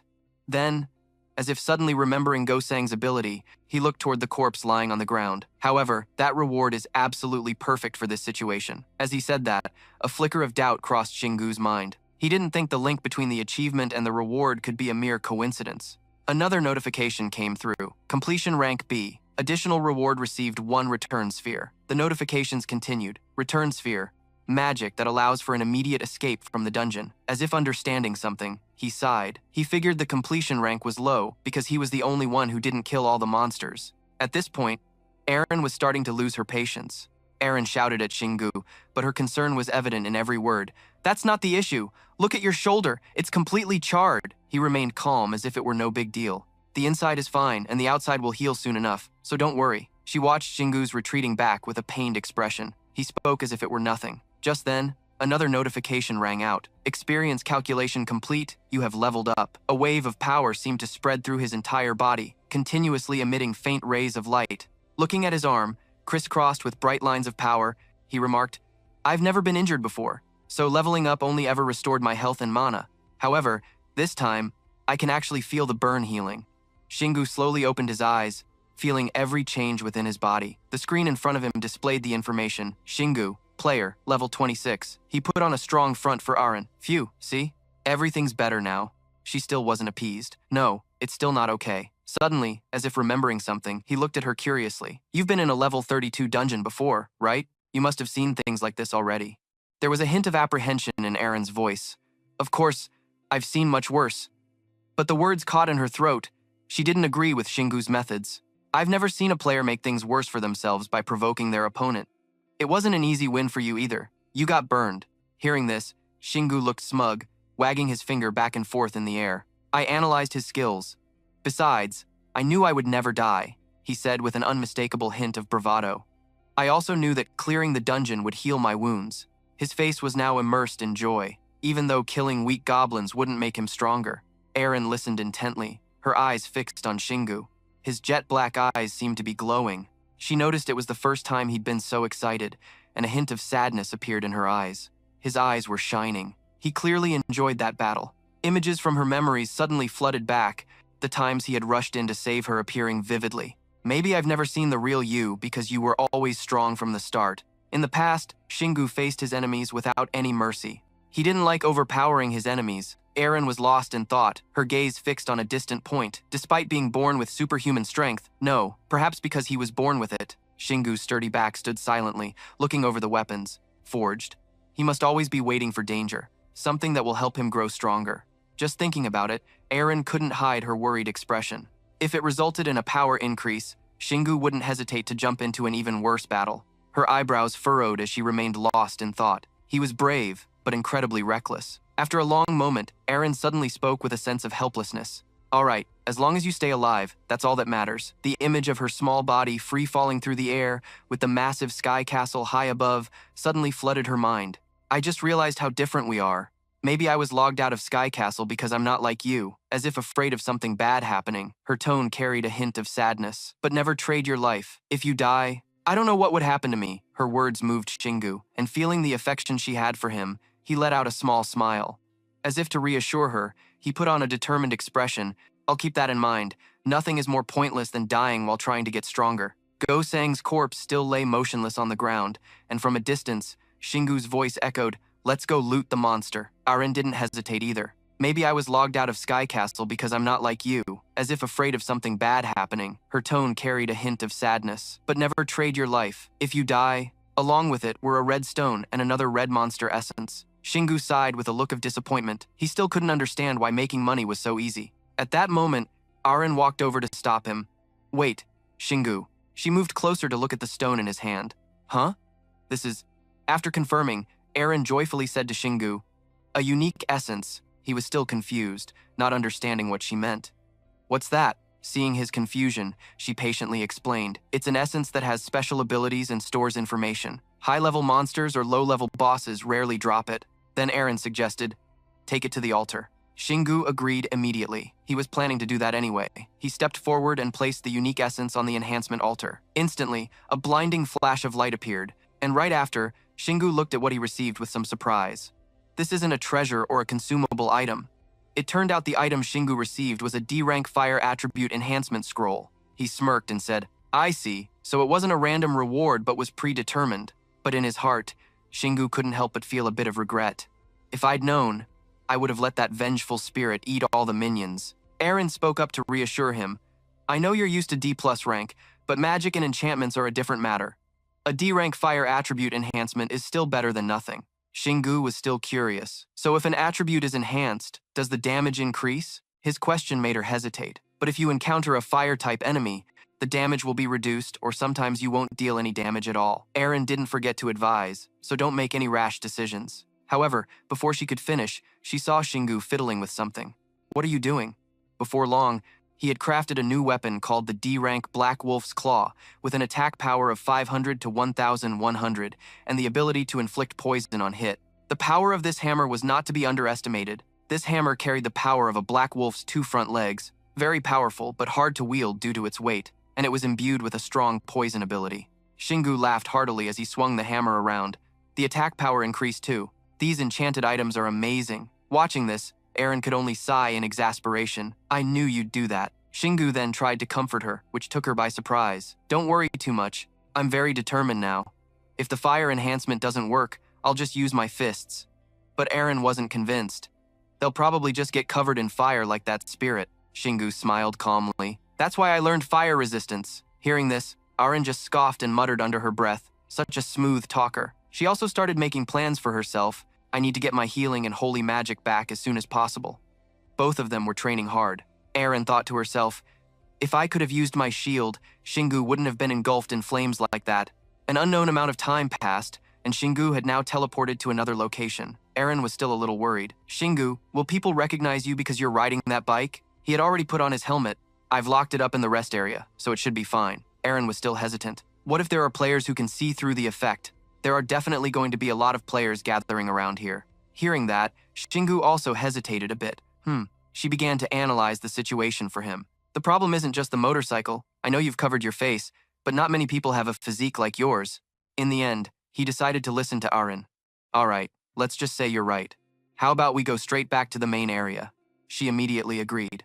"Okay." But nothing went according to Shingu's predictions, as things turned out to be much worse than he thought. The situation deteriorated very quickly. A few hours after the world was shaken by the events in Manhwa town, other countries also began to be overrun by monsters. However, they were still able to control the situation, as fortunately, not too many overly powerful monsters appeared. Therefore, some countries used their military and police forces, and even special forces to contain them. Still, some nations were caught off guard, while others were unable to react because they were surprised or attacked by bulletproof monsters. Tragedy quickly spread everywhere, so they had to wait for the players from Sky Castle to appear, by which time millions of people around the world had been injured or killed. Everyone realized things were far worse than they had imagined, when monsters that were faster, stronger, and far more intelligent than beasts suddenly attacked and ravaged many cities. This disaster made earthquakes and volcanic eruptions seem like nothing. Because of this, public opinion shifted, and the public immediately turned against Sky City, with accusations that the monsters originated from there gaining more and more traction. Sky City immediately held a press conference to explain the situation. Although the players denied it completely, they were just as confused as everyone else, because they also didn't know where the monsters came from. Now, everyone was helpless against the horde of monsters, and there was nothing humanity could do. Despite continuous protests, they couldn't make a dent. Sky City and the dungeons remained beyond the reach of ordinary people, as not even nuclear bombs could harm Sky City. The only thing they could do was accept the appearance of the monsters, and in the same way, they also accepted the existence of Sky City. The disaster was not over yet. That's when more serious problems arose, as monsters swarmed from everywhere. Even nations with top-tier military power couldn't fully control them. Cities everywhere were heavily devastated. Moreover, using heavy firepower within urban areas caused too much collateral damage. Furthermore, the monsters had now evolved to a point where they no longer feared conventional weapons. Monsters above a certain level were completely immune to modern technology, just like Sky City. Negotiations between the two sides proceeded quickly. Although they tried to contact the players refused to submit to any single nation. In the end, humanity had no choice but to accept and cooperate with Sky City. Instead, they negotiated with each country individually and operated with the support and privileges of that nation. Just like that, the entire world had to submit to Sky City. Nations had no choice but to treat the players as their masters, but in return, they could better control the monsters. And all attention was drawn to one place, South Korea, which was the first country attacked by monsters and was now attracting attention for a different reason. While other countries were still being constantly attacked, there was one strangely peaceful place. The town of Manhwa was no longer being attacked by monsters. This difference made other nations watch and learn. All eyes turned to South Korea, and people began to study the country to see what made it different and what could stop the monster attacks. It seemed everyone had already found the answer. Clearly, all theories pointed to one person. A miracle had happened there. Even though South Korea was the first place to be attacked, the damage had been reduced to a minimum. Everyone started to notice the young man on the red motorcycle speeding down the road, thanks to a young man who annihilated a high-level monster at the speed of light. Although no one knew who he was, it was clear he was an extremely skilled player. Shingu's face, hidden under his helmet, was clearly shown on the TV screen. He was shocked and cried out, "I'm so dead!" Eren deliberately laughed and mocked him. "Ha ha, you look just like a superhero." Hajime suddenly appeared from behind. "Finally saw you on the news. It was later than I expected." Shingu was so startled by his mother that he fell out of his chair, but she remained completely calm. "I always knew you were strong, but now you have strange skills like an inventory." Aren, standing nearby, tried to use her skill to evade, turning invisible. Hajime looked sternly at her son. "You've become a player, haven't you?" He knew he couldn't hide it anymore and had to admit, yes. She didn't seem angry. On the contrary, she looked a little proud. "You finally achieved what you wanted." "But why didn't you tell me?" she asked so suddenly that he didn't know how to answer. "Is there a problem?" The sun continued to shine, making the whole scene look very peaceful. After some time had passed, Shingu and his mother finally sat down calmly to talk. He began to explain the reason to her. "I'm a little different from other players, so it's best for me to stay hidden for a while." Hajime was a little hurt upon hearing this. "So that means I caused you trouble? I shouldn't have asked you to save my friend." Shingu smiled brightly, acting as if it was nothing. "It's no big deal. I saved all of Sanha after all." Hajime suddenly imagined the majestic sight of her son in battle. "And the monsters don't appear in Sanha anymore because of you, right?" Shingu nodded without hesitation, admitting it. Upon hearing her son's answer, she fell silent, lost in thought. Hajime then reminded him, "Don't be foolish and go abroad to kill monsters. I'm sure people there can take care of themselves." After hearing his mother, he sighed.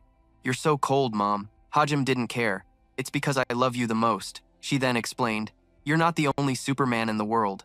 After saying that, Hajime cut a small piece of apple from the plate and speared it with the chopstick. She held it out in front of him. "Give this little friend some apple." This statement surprised both Shingu and Eren. She was a bit bewildered, thinking to herself that she was supposed to be invisible and hiding. Shingu asked doubtfully, "How did you know?" Hajime looked at her foolish son with disdain. "Suddenly you buy a dollhouse and then spend all night talking to it. How could I not know?" He felt guilty and avoided his mother's gaze. A mother's radar is something else. Hajime shouted in a stern voice, "Be quiet, and you, little one, come out and eat." Eren happily came over and took the apple slice. "Thank you, ma'am." Hajime bent down and spoke gently to Eren. "You're so polite. And son, are you helping your friend?" Shingu immediately replied, "We're helping each other." Her next words stunned everyone. "You're always so good at getting close to girls, aren't you?" Hearing this, Eren felt very confused. Close to girls? After a moment of hesitation, Hajime made a decision. Held out her hand, asking him to give his mom some money. Hearing this, the thought, "Is this a robbery?" immediately popped into his head. Haim continued firmly, "You must be rolling in cash." What followed was the familiar motherly lecture that left him speechless. "But you don't know how to spend it properly," she promised him responsibly. "So let your mother handle it. I'll set up a bank account and a card for you. Just use them and deposit everything you earn in there." Eren turned and asked Shingu, "What does your mom do for a living?" He replied helplessly, "She's my dad's business partner." In the end, Shu had no choice but to agree. "I guess I have to go along with it." Seeing the stacks of cash piled on the table, Haim couldn't hide the shock on her face. "Oh my gosh, how did you make this much money? Are all players like this?" Eren gently explained. "Shingu is a bit of a special case." At this moment, Haim suddenly became a little hesitant. "Well, but..." Shingu, familiar with his mother's personality, said, "It's too much for you to hide." "Ah," Haim calmly replied, That's not your concern. I was just surprised. Seeing her reaction, he suggested, then why don't you take some? But she replied nonchalantly, I don't need your money yet. At that moment, Shingu thought, well, I can use money now, so I guess this problem solved itself, right? Haim suddenly came up with an idea. You should move out. Everything was so sudden that he couldn't react. Huh? Haim winked calmly.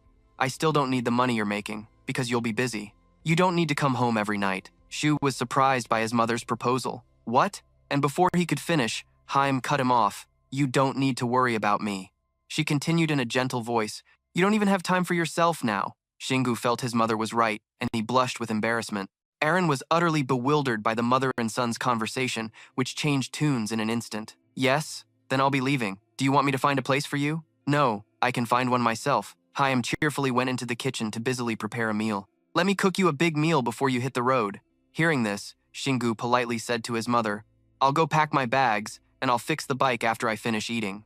Aaron, who witnessed everything, was deeply impressed. Your mom is very sharp. However, he seemed rather indifferent. You learn to let a few things go when you have a son like me. What are you praising her for? Time passed by quickly. Shingu was now all packed up, ready to leave at a moment's notice. Before he left, Haim took out a passbook and handed it to her son. This is your savings account. No one will question how you use it. But Shingu asked blankly, So it's forged, Mom? Hearing this, her exasperation was written all over her face. Did you think you could get that done legally? Haim also didn't forget to warn him. Listen, a lot of people are looking for you. Remember to wear a helmet if you go anywhere. Shingu nodded, signaling that he understood. I don't really want to, but fine. Still feeling uneasy, she asked for a favor. Aaron, my son is a bit of an airhead, so I need someone sharp to keep an eye on him. She agreed without hesitation. Yes, ma'am. Hearing her response, Haim readily agreed. I'm counting on you. Receiving this affirmation from his mother, Shu was overjoyed. Yes. He then hopped on his bike and sped away as she waved goodbye. Aaron, nestled in his pocket, couldn't help but ask curiously, Are we just going to keep riding until we find a dungeon? At the moment, Shingu was very confident. I have a detector with a 10-kilometer range, so we'll be fine. Even though he didn't have much essence, his motorcycle sped down the open road, alongside other big trucks. He now understood the importance of the rest area, so he couldn't just dump everything onto the altar. So, he decided to use his essence in two specific scenarios. First, when he enters an easy dungeon, and second, when he enters a dungeon at his own level. He seemed very confident in the goal he'd set. If the rewards weren't good enough, even if he dumped all his essence on the altar, he would still abandon the run and invest it all in the rest area. Aaron was a little taken aback by Shu's thought process, but even if he thought he could get a great artifact, he still wouldn't dump it all on the altar. Instead, he'd save a certain amount and use it for critical moments like the red altar or when he got a unique essence. She immediately asked, What about dungeons that are too difficult for you? Shingu immediately reassured her. I don't go into those, I told you. I like a challenge, but that doesn't mean I enjoy running into a brick wall.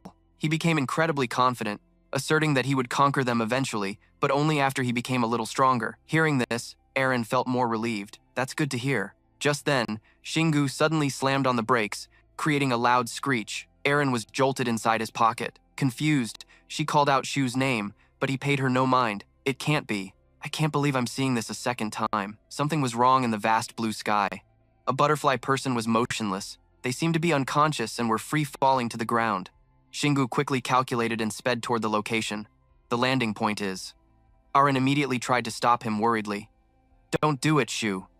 He was taken aback by her words. What? If I don't catch him, he's done for. But she didn't hesitate to argue back. If you catch him, you're the one who's going to die. Shingu was stunned into silence by Aaron's words. Aaron revealed the person's identity to Shingu. He was in the Whirlwind Guild with me. Even though his level was lower, he attempted to conquer a level 25 dungeon. Shingu was still pondering. But if a player like him was forced to log out and we enter that dungeon, his dungeon by catching him, when suddenly, an idea popped into his head. Got it. Shingu had found a solution. The ant cave dungeon would recreate the way the player logged out. This meant a dungeon far beyond his level would open. He still believed in himself and rushed over, but I was fine when I caught you from that level 32 dungeon, right? Aaron was still trying to argue. That was a trial dungeon. No means no, Shingu. At that moment, before he could finish his sentence, something unexpected happened. But Shingu firmly assured Aaron, I have the return orb, I'll be fine. If it gets too difficult, I'll just escape. She remembered as soon as he mentioned it. The return orb? After a moment's thought, Aaron felt his plan was decent and probably workable. But before Aaron could even react, Shingu was already at the edge of the tall building, preparing to leap and save the person, which surprised her. Whoa, when did he get there? He pushed off with so much force for the jump that the ground beneath him cracked. In an instant, everything went dark. That guy, Seiha, slowly opened his eyes, groaning softly. When he realized he was being carried in Shingu's arms, he started to panic. What's going on? Now that he had succeeded, he was thrilled. Awesome, this dungeon is going to be great. Meanwhile, Aren couldn't stop grumbling about his recklessness. I knew you just wanted to rush into a hard dungeon.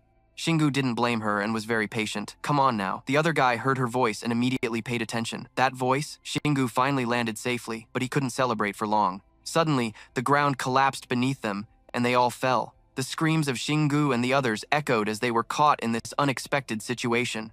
After an unknown amount of time, a system notification appeared. Ant Cave Area 84. Advanced Archdemon Zone. After falling into a mysterious chamber, the whole group was dazed. Shingu scratched his head, confused. There's no obvious time limit. Aren, who was next to him, began to speculate. Maybe it's because you caught a player just before he died. That Seiha guy, not knowing what was happening, asked, "What the hell is going on?" Seeing his confused expression, Shingu decided to explain. "Let me explain." His voice was very confident. "You logged out and were about to die, but I caught you, so you and I have a new chance." Seeing Seiha was still silent, Shingu couldn't help but wonder, is he not listening? A moment later, the guy finally reacted, his expression extremely agitated. "I can't believe it. I'm so glad I'm not dead, but oh my god." Shingu was curious, seeing his strange reaction. What's he muttering about? Aren, beside him, guessed. Perhaps his incarnation is showing him something. At that moment, he suddenly stood before Shingu and bowed to show his gratitude. "Thank you for saving me." Shingu waved it off politely. "Don't mention it. I'll dip if it gets too dangerous anyway." At that point, Seiha also noticed Aren. Nevertheless, he insisted on showing his gratitude.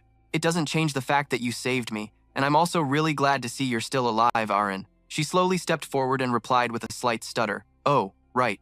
Seiha looked at Aren and gave a faint smile. He then shared what he knew with the two of them. "I have a partial understanding of the situation. I also know this is a quest dungeon." Shingu couldn't believe it. "Really?" Seiha confirmed firmly. "Absolutely." Aren also chimed in to explain further. "It's called a hidden quest. There are some quests that exist only in secret. An entire dungeon can be part of the quest. Think about it.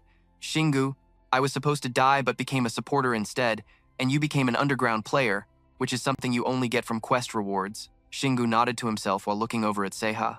"I get it. I'm guessing he received a quest similar to Aren's. And naturally, since I'm an underground player, I didn't get a separate quest." He suddenly flashed a cunning smile. "Either way, I have to clear this dungeon with him now, so I'm sure to get some pretty good rewards for conquering it." Aren placed her hands on her hips, her voice full of confidence. "Let me make something clear. You, John Seiha." He immediately straightened up to listen. "Yes, ma'am." She started to lay out her thoughts. "I can't be sure that we can clear this dungeon. Let's see what monster shows up first before deciding whether to press on or retreat." Seiha listened attentively in silence. "So if we have to escape this dungeon, don't hold it against us." After considering her words, he slowly began to speak. "I am prepared for the worst." Shingu glanced at Seiha, thinking to himself, if I bail, he probably won't die, but he'll just have to wait in the lobby until he starves. He should understand the situation, yet he's so composed. Not many people can accept their own death, even after logging out. Perhaps it's because they've both experienced higher-level dungeons, but their way of thinking is different, he finally concluded. Maybe it's a trait unique to just those two. Shingu then spoke up. "Don't extinguish his hope so quickly, we haven't even gone in yet." But just then, a sudden sound echoed, catching his attention. Shingu abruptly became so furious he clenched his jaw tightly. At that moment, he pulled out his weapon, ready for an immediate fight. Aren was also a little spooked seeing his reaction. "I've never seen him so tense." She hurriedly asked Seiha next to her. "Which dungeon forced you to log out?" he answered while rubbing his chin. "I logged out from the level 29 dungeon called the Miniature Battlefield. I was up against a high-level monster, the Iron Archdemon General." Upon hearing that, Aren's eyes widened in shock, and her face paled instantly. The Miniature Battlefield? Aren was baffled by Shingu's decision. Why did he have to choose that place of all things? Suddenly, he called out to her, "Aren, do you know that dungeon?" The moment it was mentioned, Aren couldn't help but tremble. In her 10 years as a player, there were a few exceptionally difficult dungeons. She had retired at level 32, and aside from the level 30 dungeon before that, the level 26 dungeon was the hardest she'd ever faced. Her anger flared up right after. Aren relentlessly questioned Seiha. "Why did you go in there? There's another level 26 dungeon in Korea." He was flustered and didn't know how to answer. But Shingu suddenly fell silent, lost in thought amidst their heated argument. The reward for successfully clearing the miniature battlefield is much bigger. Who cares about the reward? Besides, Seiha was in a tough spot. The guild wants to speed things up, so they're treating the low-level members very poorly. Aaron asked why, but the answer she received was completely unexpected. To fill the void she left behind, the entire space suddenly fell dead silent. Aaron seemed to be losing her mind, blaming herself relentlessly. So it was all my fault? Afterward, Shingu had to listen to a detailed analysis to fully grasp the situation. According to Arin's explanation, the miniature battlefield is a dungeon where players enter a battlefield to decide the fate of its world and defeat the final boss. Naturally, the difficulty level is no joke. It contains many types of monsters, and it's famous for having countless high-level ones. According to veteran players, among all the monsters there is one high-level monster even more terrifying than the final boss, the Iron Steel Serpent. Its name is the Iron Demon General. It's not called the boss of bosses for nothing. The Iron Demon is a great demon empowered by Magitech engineering. She looked at the other goblins with regret, but I can't feel it in any of the other monster corpses. Maybe they only appear in high-level monsters. He grew impatient.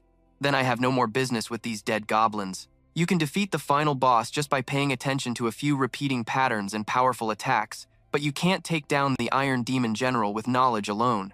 The more she spoke of the general's invincible power, the more terrifying it sounded. Even the Iron Demons under his command have endangered many players with their strength and masterful combat skills. Erin knew this so well because she had faced them herself. Even my main party had to avoid confronting those Iron Demons. Seiha also sheepishly scratched his head in agreement. Us too. At this point, he turned and bowed apologetically to her, but unfortunately, we were spotted. I'm sorry for letting everyone down. Shingu was a bit puzzled by this action and ventured a guess. Perhaps the Whirlwind Guild is very strict about hierarchy. At that moment, she seriously advised him, Shingu, I think we should retreat. Even though I feel bad for Seiha, this is a worst-case scenario. Aaron knew her teammate's personality was extremely stubborn and tried to use all her reasoning to persuade him. Even the Iron Demon soldiers are all over level 150, so the general must be around level 180. If you're too overconfident, you could end up in serious danger. I know you've faced strong monsters, but the Great Black Wolf and the Centipede boss were only around level 100, and the Evil Spirit was probably just about level 120. She specifically emphasized their superior abilities. These great demons could wipe out all the monsters I just mentioned. In contrast, it seemed to be like water off a duck's back for Shingu. He wasn't listening to a single word. But so am I, you know. Aaron could only facepalm and sigh in exasperation. You're unbelievable. Now it was his turn to state his opinion. Is that all? The soldiers are around level 150? He was truly downplaying the situation, confidently making a firm assertion. That's only 30 levels higher than the Vengeful Spirit. Besides, they're covered in armor, and whatever mechanical armor they have, I can just burn it off. She was officially speechless at this. If you were talking purely about attributes, he was right. These great demons could wipe out all the monsters I just mentioned. In contrast, it seemed to be like water off a duck's back for Shingu. He wasn't listening to a single word. But so am I, you know. Aaron could only facepalm and sigh in exasperation. Seiha, watching from the side, could clearly see her helplessness. He cut into the conversation, wanting to ask a question. Excuse me, but may I ask what your level is? Shingu cheerfully replied, 2. I can't take it anymore. Give me the Orb of Return. Shingu didn't understand and wanted to clarify. The Orb of Return? Why? She explained her very logical reasoning in a serious tone. I know it's a consumable item you were rewarded for achieving a B rank completion, but it's an amazing item that can save the entire party when used. Speaking from the experience of a veteran player, in Heavenly City, where player safety is the top priority, it's not easy to complete quests above D rank. The fact that you always get B rank completions is highly unusual. Shingu began to piece the information together. In your case, just maintaining a B rank completion is already terrifyingly impressive. That's exactly what Aaron meant. Besides, the Orb of Return is an extremely rare item. At this point, he slowly began to understand her plan. So you plan to use it when I'm in danger so we can escape together? In response, she gave a firm nod. That's right. Being all too familiar with her teammate's reckless nature, she directly criticized this bad habit. I can tell just by looking at you. You won't be able to calmly decide on the right time to escape. Shingu deliberately played dumb, scratching his cheek and feigning innocence. Why would you say that? Aaron showed no mercy, emphasizing every word as if hitting a nerve. You're just happy because you've found an enemy stronger than any you've ever faced before. Even though she had him figured out, he still tried to make excuses, even playing the victim. I know how to value my own life, you know. I'll use the Orb of Return if the situation gets critical. Do you have to be so harsh? Do you have to be so reckless? Aaron had seen too many heart-stopping moments to believe a word he said. His concept of danger was just too bizarre. She stopped trying to hold him back, but didn't forget to give him a warning. Well, if you use it when I'm not in any danger, you'd better be ready for an earful. Shingu could only grit his teeth and bear it, unable to resist the allure of the massive gate before him. Aaron started playing her role as support. Seiha, you're completely drained. You need to stay back. You can't even manage a sneak attack right now. At that moment, the figure of Gazgak appeared. It seemed he had sniffed out the scent of strangers. At the same time, Shingu appeared to have a similar feeling. The giant gate slowly creaked open, and he could tell Gazgak knew he had arrived. With his usual confident spirit, he eagerly awaited the chance to fight. May I come in? A blinding light slowly spread, engulfing the entire space. Gazgak was already waiting to greet them. You, human. It's been a long time since I've met a human who is so quick, skilled in martial arts, and a true warrior. He didn't rush to attack, instead, starting with a few words. I am both pleased and curious. You must know how strong I am. So why did you still come looking for me? Shingu flashed his signature smirk and nonchalantly breathed out a single sentence. I don't know. Immediately after, his eyes lit up as if he'd just seen the light. Ignoring the enemy's leisurely stance, he channeled his strength, tightened his grip on his hammer, and increased his mana, a swirling flame of energy enveloping Shingu's body. He had steeled himself for a decisive battle, expecting it to be incredibly explosive. I've never met anyone stronger than me, so I've always been curious about what would happen if I did, but I'll never find out if I just keep running. Gazgak heard these words as if he were watching a comedy, a wide grin stretching from ear to ear. He playfully swung his axe, ready for a counterattack. I'm starting to like you a lot more. Now that's the spirit of a warrior. Seiha, witnessing this scene, felt a little uneasy. It seemed Shingu didn't have much mana. For a level 26, his mana was too low. Aaron, what do you think? She had noticed this before as well. You're right, Shingu's mana grows very slowly. Given his reckless attitude, he probably doesn't even pay it any mind.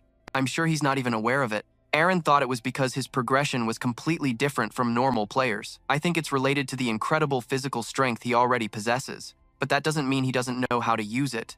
Although she often grumbled about Shingu's belligerence, she was still very proud of her teammate. You'd be surprised by what he can do, even with so little mana. Hearing her ramble on, Seiha only became more bewildered. Incredible physical strength? At that moment, Shingu's fight had officially begun. As always, he didn't hesitate to declare war. Come and get some.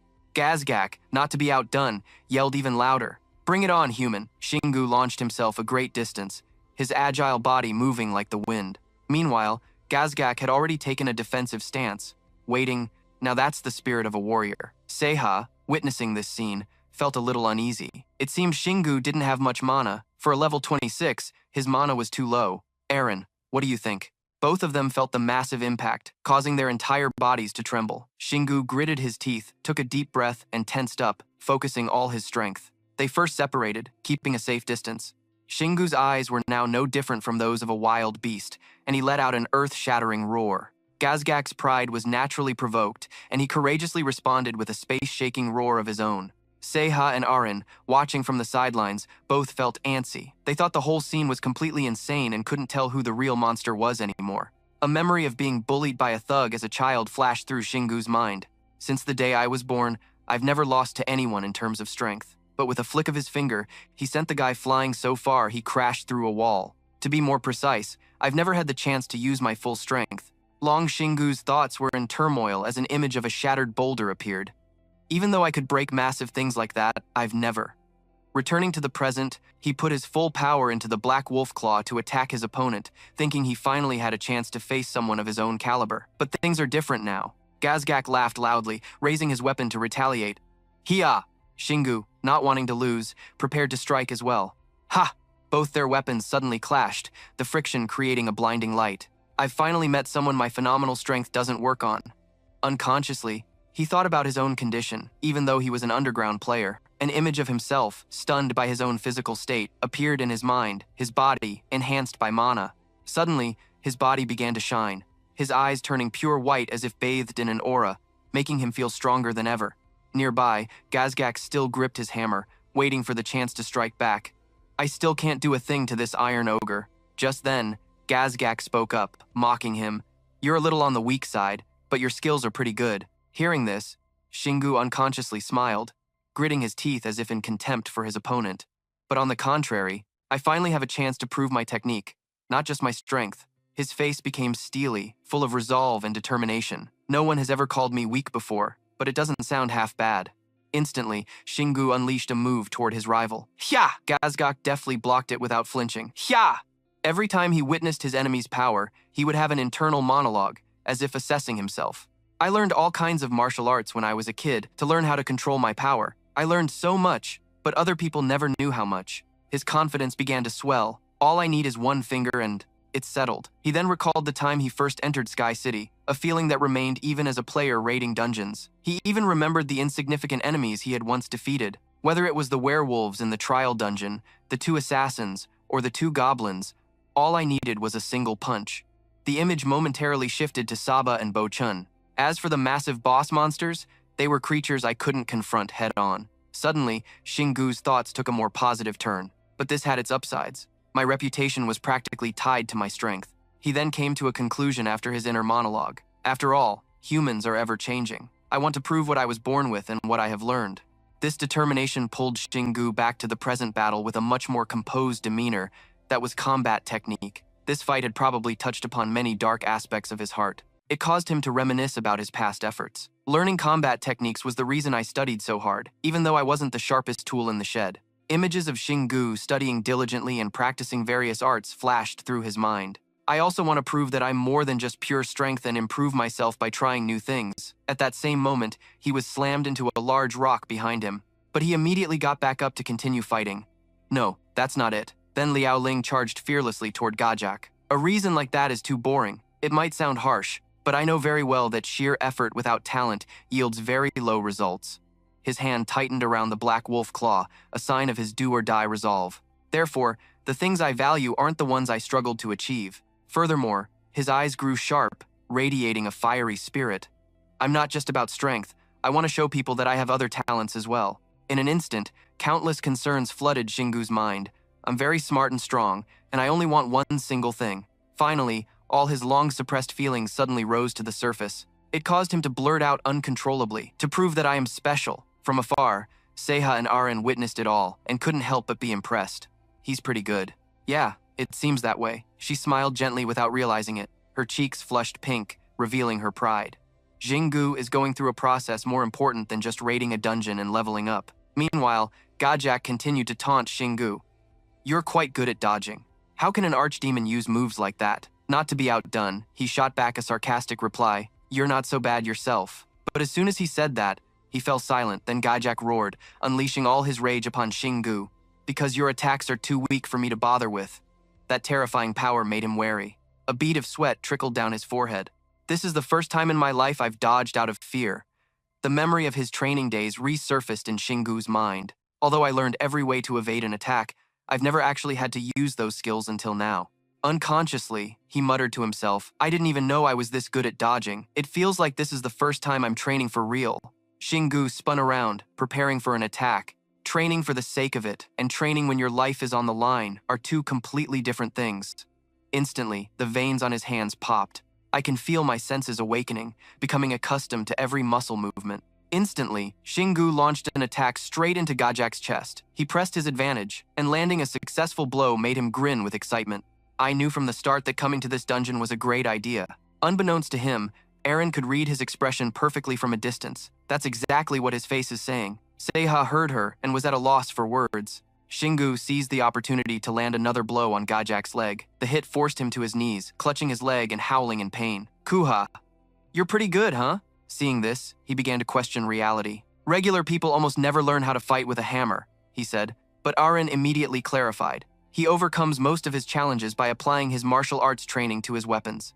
As she spoke, she looked at him with an incredibly fond gaze. He has an unbelievably childish dream to become the strongest in the world, and that's what's helping him improve. Enraged, Gajak swung his hammer, aiming for a single, decisive strike. Unexpectedly, Shingu managed to dodge it. He yelled in excitement, I knew you'd do that. Instantly, Shingu smashed the black wolf claw right into his face. The blow was so powerful that it completely knocked out Gajak. And just like that, he vanished. Ku-ha-ha. His hammer fell to the ground, a clear sign of his defeat. Seha and Eren's jaws dropped when they saw this, feeling happy for him. Just then, Shingu cockily pointed a thumb at himself. So you were weaker than me after all. The massive Gajak lay defeated in front of Shingu. He let out a sigh of relief after the grueling battle. Seiha was in total shock, trembling with astonishment. He faced an iron ogre head-on. I didn't even know that was possible. Aaron, standing beside him, could only offer a wry smile and agree. Well, it's true. Iron ogres are tough to kill, right? He looked like a petulant child. He indignantly explained, it's not because they're good at magic, or because they have some special attribute, or because they know how to use curses and traps of all sorts. As he spoke, he glanced at the unconscious Gajak, blood still trickling from his nose. It's because their strength and defense are incredibly high, and they use their bodies and weapons in ways players can't even imagine. Seiha cried out while clenching his fists, unable to believe his eyes. That's why players never face iron ogres head-on without high-level skills and artillery-class weapons. No. He indignantly explained, it's not because they're good at magic, or because they have some special attribute, or because they know how to use curses and traps of all sorts. As he spoke, with such a terrifying enemy, his gaze turned to Shingu's back as he silently assessed him. I know I'm the main fighter, but I can't even compare to Shingu. As he said this, Seiha's voice trailed off, his trembling hand clenched into a fist. Even though I'm a high-ranking warrior of the Whirlwind Guild. He then turned to Arene, his words a bit calmer now. If I had focused on technique instead of just grinding levels and skills, maybe things would have been different. Turning back to Gazak, who was still unconscious, he suddenly glared, woke up, and struggled to his feet with all his might. While Shingu just stood there, Gazak's return shattered the cheerful atmosphere. The two of them were sweating in fear, but by contrast, he looked at him with contempt. Hey, sleepyhead. Gazak, having just recovered his strength, opened his mouth to speak. You dare use me as a test subject? Shingu retorted without hesitation. If you don't like it, you should have tried harder. He snorted in anger, so hard that blood sprayed out. Ku-ha. Then he grabbed his weapon and unleashed a barrage of attacks on him. He took out the black wolf claw, his expression darkening ominously. Seiha, watching his every move, felt scared for him. Why did he stop moving? Wait a second. Is that? Instantly, Shingu raised his weapon and stabbed Gazak straight in the stomach as punishment. This intense power made him both pained and astonished. Such powerful flames, only now did he realize his intention. His tone shifted to a joyous cheer. That's right, iron ogres are very weak to artillery and fire weapons, which is why they wear armor to protect against those things. But Aaron, standing beside him, finished the sentence. They can't defend against weapons enchanted with fire magic. Even so, Gazak refused to give in and talked big. Don't think I'll back down just because a suit of armor got scorched. However, Shingu didn't care, immediately spinning around to deliver another blow. The fire is just a bonus. A direct hit landed on him, this time knocking his weapon away with a deafening clang. He quickly retracted the black wolf claw and warned, the real thing. As soon as he finished speaking, Shingu attacked Gazak's neck with all his might. Damn it. In a flash, the scene returned to silence. He slumped down in front of him while he was panting from exhaustion. Shingu looked up at his opponent, cursing silently to himself. How annoying. Gazak's face was covered in bleeding scratches, but his attitude was still stubborn and arrogant. He was still alive. He stood up straight, showing his competitive spirit. I may have won this battle, but it's not enough, which means I can't clear the dungeon yet. The image of the Iron Ogre appeared in Shingu's mind. If this one monster alone made me fight with all my strength, how can I handle the mountain of ogres I'll encounter throughout this dungeon? Thinking this, he rested his chin on his hand and calculated, I lack strength, skills, and experience. It's been a long time since I felt this helpless, and I need to recover. Instantly, Shingu pointed directly at Gazak and declared without any hesitation, next time, I will completely destroy you. Just you wait. His words surprised Gazak a little. Suddenly, he let out a strange smile. Gazak bowed low and said softly, finish me. This attitude left Shingu a bit stunned. It wasn't just him. Seiha and Aaron were also confused. Without waiting for a reply, he slowly explained, I can feel this place. Gazak paused for a few seconds, trying to catch his breath to finish the sentence. Will expand to the surface. His face grew tense, his eyebrows knitting together. When this place holds so much mana that it can no longer be contained underground, that's when we will invade the world above. Is he talking about when they attacked Sanha Town? What if Shingu imagined the scene of those monsters harming the people? Gazak weakly raised his hand, and 3 small orbs suddenly appeared. But if I die, that much mana will also disappear, and our invasion will be delayed a little. After saying that, he looked up at him. However, the mana in this space will completely regenerate my memories and my body. You'd better be ready the next time you come here. Gazak gave a strange laugh, but behind it was a sense of respect for Shingu's strength. I will fight you with a completely new body. Isn't that a win-win for both of us? His decision left him astonished. Seiha and Aren looked more bewildered than startled. Shingu then laughed along. I see. Gazak looked at him with a gentle gaze, completely different from the contempt he had during their fight. I expect great progress from you, young warrior. He gripped the black wolf claw and replied powerfully, it won't take long. As soon as he finished, Shingu used his power to destroy him. Soon, only a wisp of black smoke remained. It seems I've started to understand the mechanics of this dungeon a little. With that settled, he turned and walked toward the door, where Seiha and Aren were waiting. Let's go back. Shingu forcefully threw some cardboard boxes to the ground. Seiha stood amidst a pile of cardboard boxes, looking somewhat speechless for some reason. He pointed at the boxes and introduced them. I'll give you all the food I have in my inventory. Just take it. No questions asked. Okay. Oh, and don't worry about running out of food, Shingu explained, scratching his chin, with an indescribably goofy look on his face. Even if you die in the process, you'll still exist as a spirit. That's really good news. Despite being speechless, he still managed a smile to encourage him. But please try to come back while I'm still alive.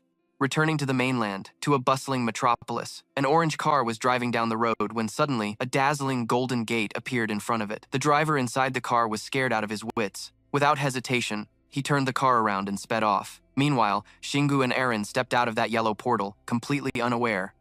He broke out in a cold sweat. That was really dangerous.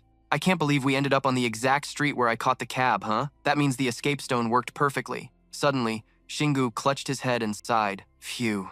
Seeing his exhausted state, Aren asked caringly, should I heal you? But unexpectedly, he was refused. No need, but hold on, let's go back to the resting area. With that, he walked off with a cool demeanor. She flew behind him, following his steps. He needed to focus and think. Let's go back. Shingu forcefully threw some cardboard boxes to the ground. Seiha stood amidst a pile of cardboard boxes, looking somewhat speechless for some reason. He pointed at the boxes and introduced them. I can't believe we ended up on the exact street where I caught the cab, huh? That means the escape stone worked perfectly. Suddenly, Shingu clutched his head and sighed. Phew. Seeing his exhausted state, Aren asked caringly, should I heal you? If I hadn't played with fire, it would have finished me off. Even though that was a move I could use. An image of himself, defeated and covered in blood, flashed in his mind. It would be foolish to think I could have beaten that archdemon. She immediately encouraged him. But from what I saw, you didn't lose. Unexpectedly, Shingu seemed disheartened, insecure about himself. What's the difference? As he spoke, he recalled the recent battle, silently analyzing and evaluating it. I can't even imagine. Shingu sank deeper and deeper into the memory of the battle, oblivious to his surroundings. And I have to admit, the strength of that iron archdemon was far beyond my imagination. She immediately encouraged him. But from what I saw, you didn't lose. Unexpectedly, Shingu seemed disheartened, insecure about himself. What's the difference? As he spoke, he recalled the recent battle, silently analyzing and evaluating it. If I hadn't played with fire, it would have finished me off. Even though that was a move I could use.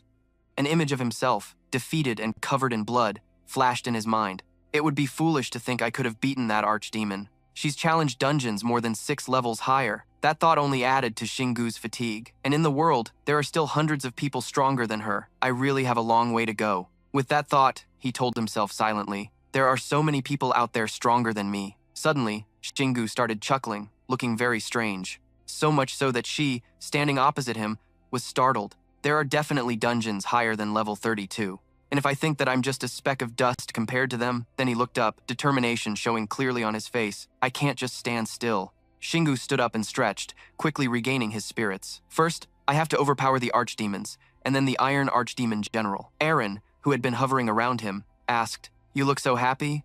I thought you'd be a little depressed. Shingu winked at her and replied confidently, being compared to others doesn't diminish my worth. Just because there are stronger people out there doesn't mean I have to change how I see myself. His optimism made Aren respect him. The important thing now is that I realize I have room to improve. Not only do I realize it, but I also have the means and the will to do it. Shingu closed his eyes, lost in thought, and continued. I'm genuinely happy that I became a player and that I can improve myself.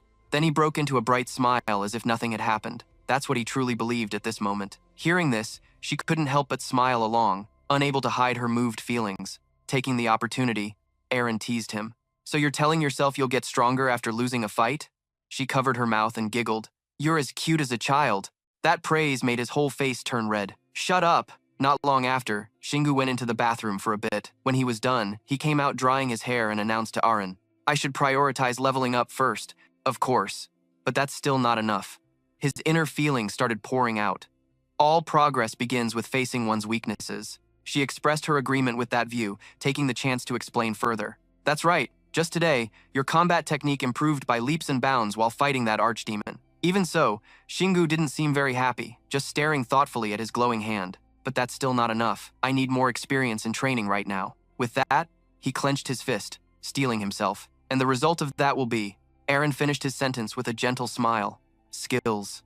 And passive skills, too. She instinctively crossed her arms and began to enlighten him, her serious face mixed with a bit of cuteness. Active skills and passive skills might seem similar, but they are very different. Active skills are formed when we repeatedly use mana in the same way, creating a sort of pathway in the user's soul. Aaron analyzed as she came to a conclusion. That's why it's not easily manifested. But the fluctuation of mana during use is very powerful. Not only that, she even demonstrated the skill while explaining to make it easier for Shingu to understand.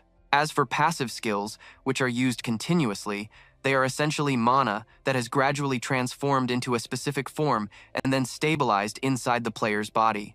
At this point, Aaron began to use his body as an example. For example, your Chaos Tail and Soul Collector are clear external manifestations. An image of Shingu with a glowing chest appeared in her mind. Although it's hard to feel because you haven't had the skills for long, your other passive skills have crystallized into mana crystals and are twinkling on your body like stars. He, who had been listening intently, couldn't hold back his excitement and cut in. If I can feel them more naturally and use them more proficiently, I can improve myself. And then, Shingu clenched his fist, his face full of determination. I can create skills too. Passives just like you did with active skills. Aaron didn't stop there and patiently continued to explain to him. I'm sure you already know this, but it's an extremely difficult task. Most players acquire passive skills by clearing dungeons or as achievement rewards. Then she gave him a serious look, just as he had been doing, as Aaron continued her explanation. Those who are lucky enough to possess combat-related passive skills, especially weapon-related ones, use and develop them to easily reach the pinnacle of power. Now, they are all leaders of major guilds. With that said, she described how the human body accumulates skills. A passive skill is only affected by mana at the moment of its creation. After that, it works for the owner regardless of how much mana they have. You can rely on it like one of your own limbs. Hearing this, a curious Shingu cut her off. So you're saying I'm going to create new limbs? He retorted, looking straight at Aaron. If all I need to do is compress the mana in my body and shape it for a specific purpose, isn't that just a passive skill? You make it sound way too easy. She glared back, her expression firm. And do you realize how incredibly difficult that will be for you, since you've never even touched mana in your entire life? But Shingu paid no mind to her warning. He just forged ahead recklessly. Let me try starting with a passive skill related to weapon use and physical ability first. Let's do this. Those who are lucky enough to possess combat-related passive skills, especially weapon-related ones, use and develop them to easily reach the pinnacle of power. Isn't that just a passive skill? You make it sound way too easy. She glared back, her expression firm. And do you realize how incredibly difficult that will be for you, since you've never even touched mana in your entire life? You also need a deep understanding of the ability you want to turn into a skill. This isn't an easy task, but for Shingu, she thought, then decided to speak up. Hey Shingu, before you start, let me tell you something extremely important. Aaron angrily unleashed an endless lecture that left Shingu reeling, unable to react. Besides, every time you create a passive skill, you permanently lose a portion of your mana. And you have far too little mana, so you might not have enough left to use active skills after creating a passive one. He couldn't retort, only scratching his head and thinking to himself, ugh, low mana is always the problem. He fell into deep thought and then found his own solution. There's only one answer. The best way is to take it slow and steady. I need to conquer dungeons. I'll level up by clearing dungeons. I'll fully utilize my God-given strength, honing my weapon skills and physical abilities by fighting monsters. Then I'll use the mana to create passive skills. Of course, Shingu couldn't forget the most crucial condition. The most important thing is to do all of this before it's too late. The image of the smiling boy flashed through his mind again. Don't forget me. He then leaned a hand against the wall, striking a cool, dramatic pose. Now that I have my answer, it's time to act. We need to find as many dungeons as possible before all the accumulated essence is gone. Aaron asked doubtfully, are you planning to leave right now? Shingu immediately confirmed that they should. He was dead serious, as this mission wasn't just about the two of them. We have to hurry to save your comrades. Not wanting to waste any more time, he quickly walked over to his beloved motorcycle. Then let's hit the road. Aaron, already settled in his pocket, clasped her hands and prayed silently, hoping they would find more easy dungeons. Just as Shingu was about to put on his helmet, a sound suddenly rang out. It was followed by news about players. The large screen on a nearby building was broadcasting the latest news report. All players who escape dungeons using an item called an escape stone have reported that the difficulty of the dungeons has increased. The Duloc Guild, the most famous guild in South Korea, also announced that despite their thorough preparations, the news also mentioned the passing of Seha, but they still lost many members, including John Seha. They reported that the increase in difficulty coincided with the monster rampages happening all over the world. And it didn't stop there, as related topics were continuously updated. Breaking news the whole world should know about the winged ones. That is, the players, the number of player candidates has surged again, something we haven't witnessed in a long time. According to their estimated data, South Korea alone has had 1,000 new cases. Compared to other countries, even more staggering numbers have appeared, with hundreds of thousands of cases worldwide, sparking hope for those suffering from the monster attacks. However, there is still debate about whether this is entirely good news.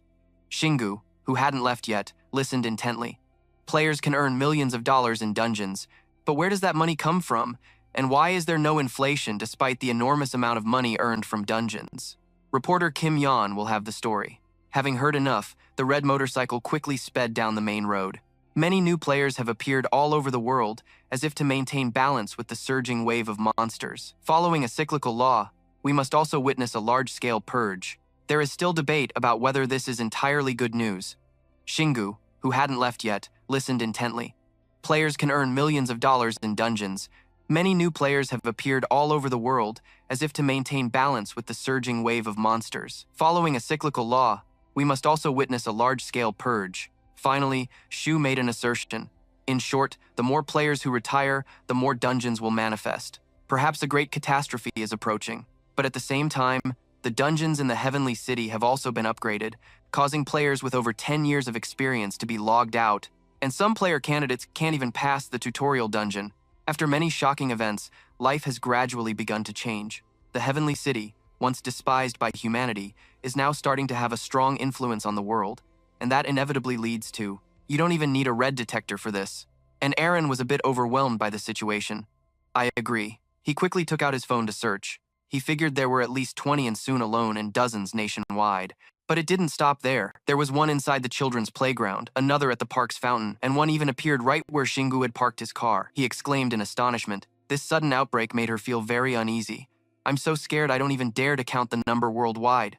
With her years of experience, leaving her mind in turmoil. Most veteran players advised them to take basic courses, but some people just never listen. And because the difficulty of the tutorial dungeons had increased so much, newbies couldn't pass with courage or heroism alone. In contrast, Shingu was alarmingly optimistic, seeing it as a personal dungeon buffet served just for him. He wasn't the least bit scared and seemed to be thoroughly enjoying this. Wow, this world is full of dungeons. His curiosity couldn't be contained any longer. So where should we start now? Aaron quickly assessed the situation. Let's start with the easiest one. Shingu, however, intentionally pretended not to hear her. I need to practice my combat skills, so we have to skip the easiest ones. Those are obviously tutorial dungeons. Though angry, she repeated herself again. Let's start with the easiest one. He continued his one-man comedy routine. We should choose one that's at least normal rank. Aaron completely exploded, yelling at him. I said to pick the easiest one. Shingu was clearly not convinced, thinking resentfully, even though I want a dungeon on the level of the Iron Ogre fight, I can't be sure until we go inside. But seeing the murderous glare in her eyes, he felt a wave of fear. So I should at least enter a dungeon of a similar level. In the end, he had to compromise. Damn it, I guess I have no choice but to listen to you. Aaron's anger temporarily subsided, but not without adding, I really hate you. Shingu started to formulate a new plan. I can still train my skills in the lowest level dungeons and still gain experience and collect essences. If I can't go for quality, I'll make up for it with quantity. Just then, a system notification appeared. Ant Nest Area Number 231. Slime Extermination. Completion limit 3 hours. With determined steps, he entered the dungeon. The peacefulness made Shingu uncomfortable, and he complained dejectedly. I just randomly picked one that said it wasn't dangerous at the time, but I never expected there wouldn't be a single player's soul in the dungeon. Suddenly, something on the ground caught his attention. A horde of slimes was slowly crawling towards him. He had never hesitated before powerful monsters, yet faced with this gooey substance, he was screaming internally. So gross! Shingu suppressed his panic and turned to ask his teammate, Are these the slimes I think they are? Aaron observed them seriously and replied, Yes. When I was starting out, I had to clear a fair number of dungeons like this. To further explain these little creatures, Slimes are the classic weak monsters found in every fantasy story. But in terms of their actual composition, these monsters have a unique structure, and their power is anything but trivial. He had never hesitated before powerful monsters, yet faced with this gooey substance, he was screaming internally. So gross! Shingu suppressed his panic and turned to ask his teammate, but not these ones. You can take them down with a simple poke or hit. Even stepping on them is enough. Being a quick study, he immediately got it. Understood. But not without adding, I really hate you. Shingu started to formulate a new plan. I can still train my skills in the lowest level dungeons and still gain experience and collect essences. Charged fearlessly into the enemy encirclement, the slimes dealt 0 damage to Shingu. They popped like water balloons the moment they touched him. Can I clear this dungeon just by running? What is this? Is this a mobile game for kids or something? To end the fight quickly, he used his ultimate skill, Battle Cry. The echoing shout successfully drew the entire swarm of slimes toward him. Shingu just charged straight forward, letting the slimes melt away from contact with his mana. Through this, he realized something. Perhaps some skills are more effective against weaker enemies. Just then, the entire horde of slimes rushed forward to attack. He instantly activated combat mode, his feet beginning to flash with energy. With the Black Wolf weapon in hand, who knew the charge skill could kill monsters just by running? But Aaron understood the real reason why. It's not exactly like that. She was already used to his overwhelming power, and he couldn't help but feel a little bored. This is so easy. Just gather them with Battle Cry and finish them off with charge. He felt like he could complete this mission with his eyes closed. I see the boss room now. Seeing the slimes jump out to attack, his hands and feet were itching for a fight. He couldn't wait any longer. All right, let's clear this dungeon. Come on! Aaron hurriedly called out from behind. Wait for me. Just then, a large slime appeared, blocking his path. Shingu didn't rush in, but seriously observed his opponent. It seemed this one couldn't be defeated with just a single charge. His hand tightened around the Black Wolf's claw, preparing to unleash a critical strike. I need to practice combining charge and punish. Shingu dashed forward, holding the Black Wolf's claw, ready to attack the slime. Your body itself is like a weapon, after all. Hearing the compliment, Shingu grew even more excited. I should practice these two skills in easy dungeons from now on. After running non-stop for a while, he finally saw the end of the road. He still struck the slime head-on. It simply disintegrated into pieces like water droplets. Seeing this from a distance, she was completely petrified. Shingu knelt, looking at the gooey mess, and let out a long sigh. A failure. It's hard to switch between skills once the mana has been shaped. He immediately turned to ask Aaron, so what was its special ability? All he got back was her helpless confusion. I didn't say anything. At the same time, the system displayed a status update. Dungeon cleared. Total time, 17 minutes and 5 seconds. Eliminated 341 slimes and 1 large slime. Unlocked special achievement, speedrun. Agility increased by 5 points. This result made Shu a little satisfied.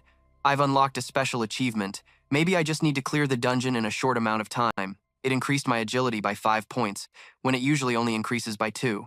Unconsciously, he thought about his own strength with doubt. I didn't know you could increase stats after getting a special achievement.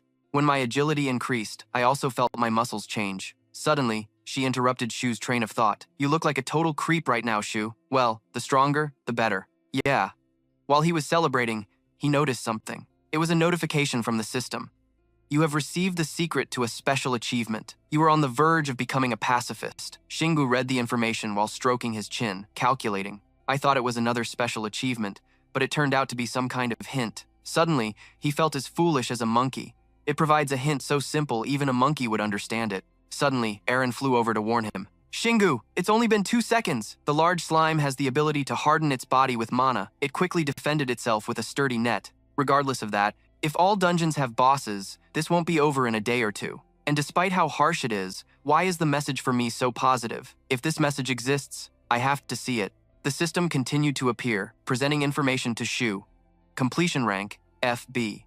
Additional reward, large slime essence. Large slime essence. An essence crystal containing the power of a large slime. You can gain its power by consuming it, but consuming it after refinement will grant you the memories of the large slime. Calculating completion experience points. The gooey remains of the slime gradually vanished at his feet. The conclusion is too simple for a dungeon with no level. Not to mention leveling up, getting a reward like this for an FB rank completion is totally broken. 2 conflicting thoughts ran through his mind, but before he could process them, Aaron interjected again. The problem is that it's making things difficult for me. Thinking this, Shingu shook his head in denial. This can't be a joke. His action made Aaron anxious as well. What's wrong, Shu? It's nothing. His face became unusually serious. They're just small fragments, but they contain the memories and mana of a boss monster. And even from a boss monster, you're not guaranteed a reward, not even in a low-level dungeon. She winked at Sue with a knowing look. If you want everything in one clear, you're just being too greedy. And hey Sue, how many more slime dungeons do you think are in the city? But he didn't pay attention to Aren's question. The only thing that mattered was that he had just been called greedy. Shingu angrily turned and walked away, replying sarcastically, "Oh, you're so smart. Then I'll just keep everything in my inventory. Don't just think about eating, don't just think about eating. Yeah. He walked while tossing the 3 newly acquired essence crystals up and down. I'm sure I won't get anything even if I offer up all the essence. It's best to just store them in the rest area to be safe." Suddenly, a new idea popped into Shingu's head. But if I farm low-level dungeons, I could probably save a lot. Suddenly, a dazzling yellow triangular shape appeared. It was a dungeon with 3 question marks, with a very low danger level. Aren, who was walking ahead, was startled when she saw it. A new dungeon was created within 20 minutes while I was still in the last one. Shingu jokingly thought in another direction, trying to scare her. Or maybe this is Earth's plan to reduce the population. Then the genre of the story just changed. So scary, bro. He suddenly remembered Jia-chun and Bogun, and his heart ached. I know it's sad that so many anthill dungeons have been created from the tutorial dungeon, but sitting around won't accomplish anything. I'm sure everyone knows the risks of wanting to become more special. After saying that, Shingu clasped his hands together and laughed heartily. If they don't, then they're not cut out to be players, which means there are plenty of dungeons for me to collect large slime essence from. He even winked at Aren, signaling, "We should go collect essence first." "Sounds good. We should go somewhere that isn't dangerous." The scene changes to an apartment complex on the side of the road. Inside that building was a small hole like a giant anthill. At the same time, a system notification appeared. Anthill Area 237, Rat Paradise. Completion time limit, 4 hours. The two of them soon descended into the hole. After just a few steps, he complained, "Why do I always have to do this?" Suddenly, a rustling sound made Aren freeze on the spot. "Rats, rats!" She instinctively hugged her head in fear. Rat dungeons are the absolute worst for newbies. I always had to try and avoid them. Who would have thought? Shingu immediately caught on. "Because you're scared." "Rats?" Aren's face fell, at a loss for words. "That's right." She sadly explained why. "At least other monsters look the part. Beasts, or even dogs are scary." An image of a terrifying rat flashed through her mind. But in rat dungeons, the monster rats are still just mice. As she spoke, she recalled the players who had previously entered the rat den, so players who come here tend to be careless, even though they shouldn't be. Yet Shingu still looked clueless, not understanding why. "They use numbers to overwhelm you," Aren patiently continued. "The moment you let your guard down, a whole swarm surrounds you.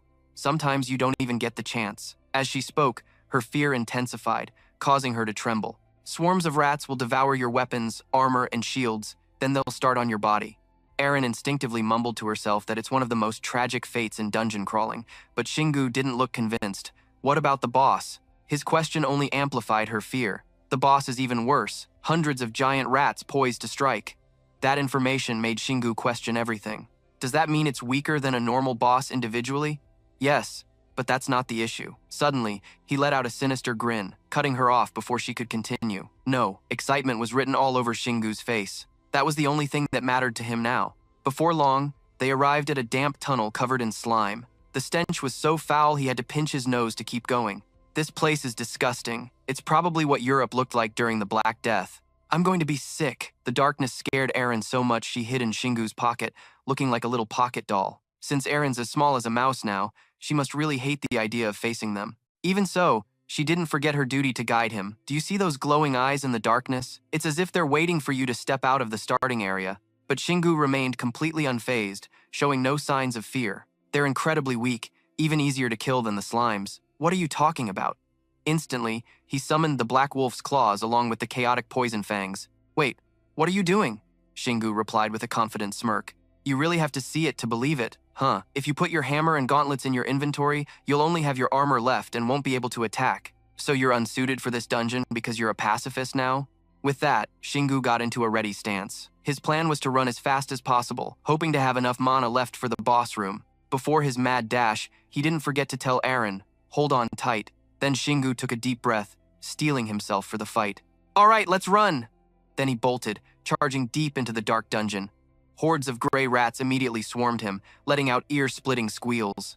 The lead rat had barely brushed against his leg when it instantly exploded like a water balloon.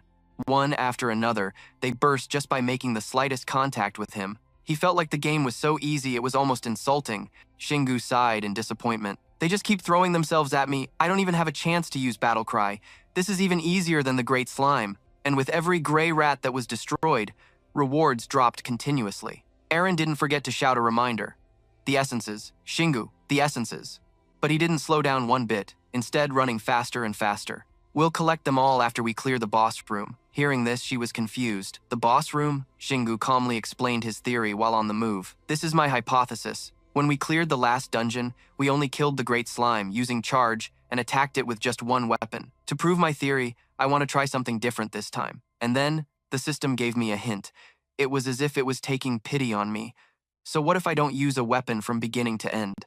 I've never seen anything like it, which makes me even more curious. What would happen if I never attack a single monster but still clear the dungeon just by running through it? Aaron was completely speechless, scolding him in disgust. You really are insane. Aaron didn't forget to shout a reminder. The essences. Shingu, the essences. But he didn't slow down one bit, instead running faster and faster. When we cleared the last dungeon, we only killed the Great Slime using charge and attacked it with just one weapon. To prove my theory, I want to try something different this time. And then, being called insane so suddenly annoyed Shingu a little, but he gritted his teeth and bore it. He went back to the logic he'd worked out earlier. If I can kill all of them without actually fighting them, her mood soured as she thought to herself, he can kill them all without even attacking. This method is perfectly suited for Shingu, since his entire body is already a weapon. From the depths of the dark dungeon, the gray rats continued to pour out in endless waves. It suddenly reminded her of the swarm of rats that followed the piper into the river in that old fairy tale. Aaron didn't want to hear any more of his explanation. She covered her ears and snapped, That's ridiculous. How is any part of this considered non-violent? Covering Shingu from head to toe. Ugh, so gross. Do something about all this blood. Aaron hated the filth too, refusing to leave the safety of his pocket. Don't ask me, I'm not coming out of here. I guess just because they became monsters doesn't mean they became intelligent creatures. By now, hundreds of rats had exploded, splattering their blue blood everywhere. It's a high-level monster. Her voice was laced with worry as she stammered. That's a mutant rat that spreads plagues.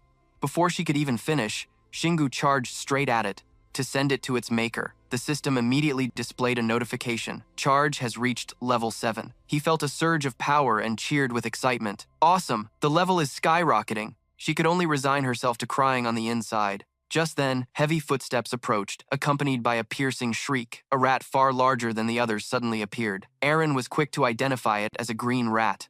His powerful footsteps stomped rhythmically on the ground. What's more, as the level increased, I also run faster and use less mana. With his current abilities, this dungeon was as easy for him as a running track. Maybe I should just use charge all the time, Aaron screamed upon hearing that crazy decision. Don't take it so seriously! Shingu's personality was the carefree type. Don't you care anymore? He was still exhilarated, motivated to charge into the heart of the enemy, unable to believe his skill was leveling up continuously just from running around. Okay? Just then, he noticed something strange. This dungeon was much larger than the Great Slime's dungeon. As soon as the words were out, 2 paths appeared before him. Aaron couldn't help but feel bewildered. Shingu, a fork in the road. He thought for a moment with a serious expression, then asked, You think I can't make a U-turn? She hadn't even grasped the meaning of his words yet.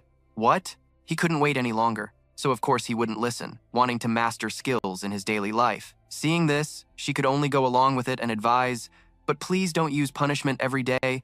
I'm about to throw up. During his time exploring this dungeon, Shingu had acquired a new skill. Because I've been running so much, I've learned how to change my direction. But the key is to control the direction of the applied force. He was like a research professor, drawing a conclusion.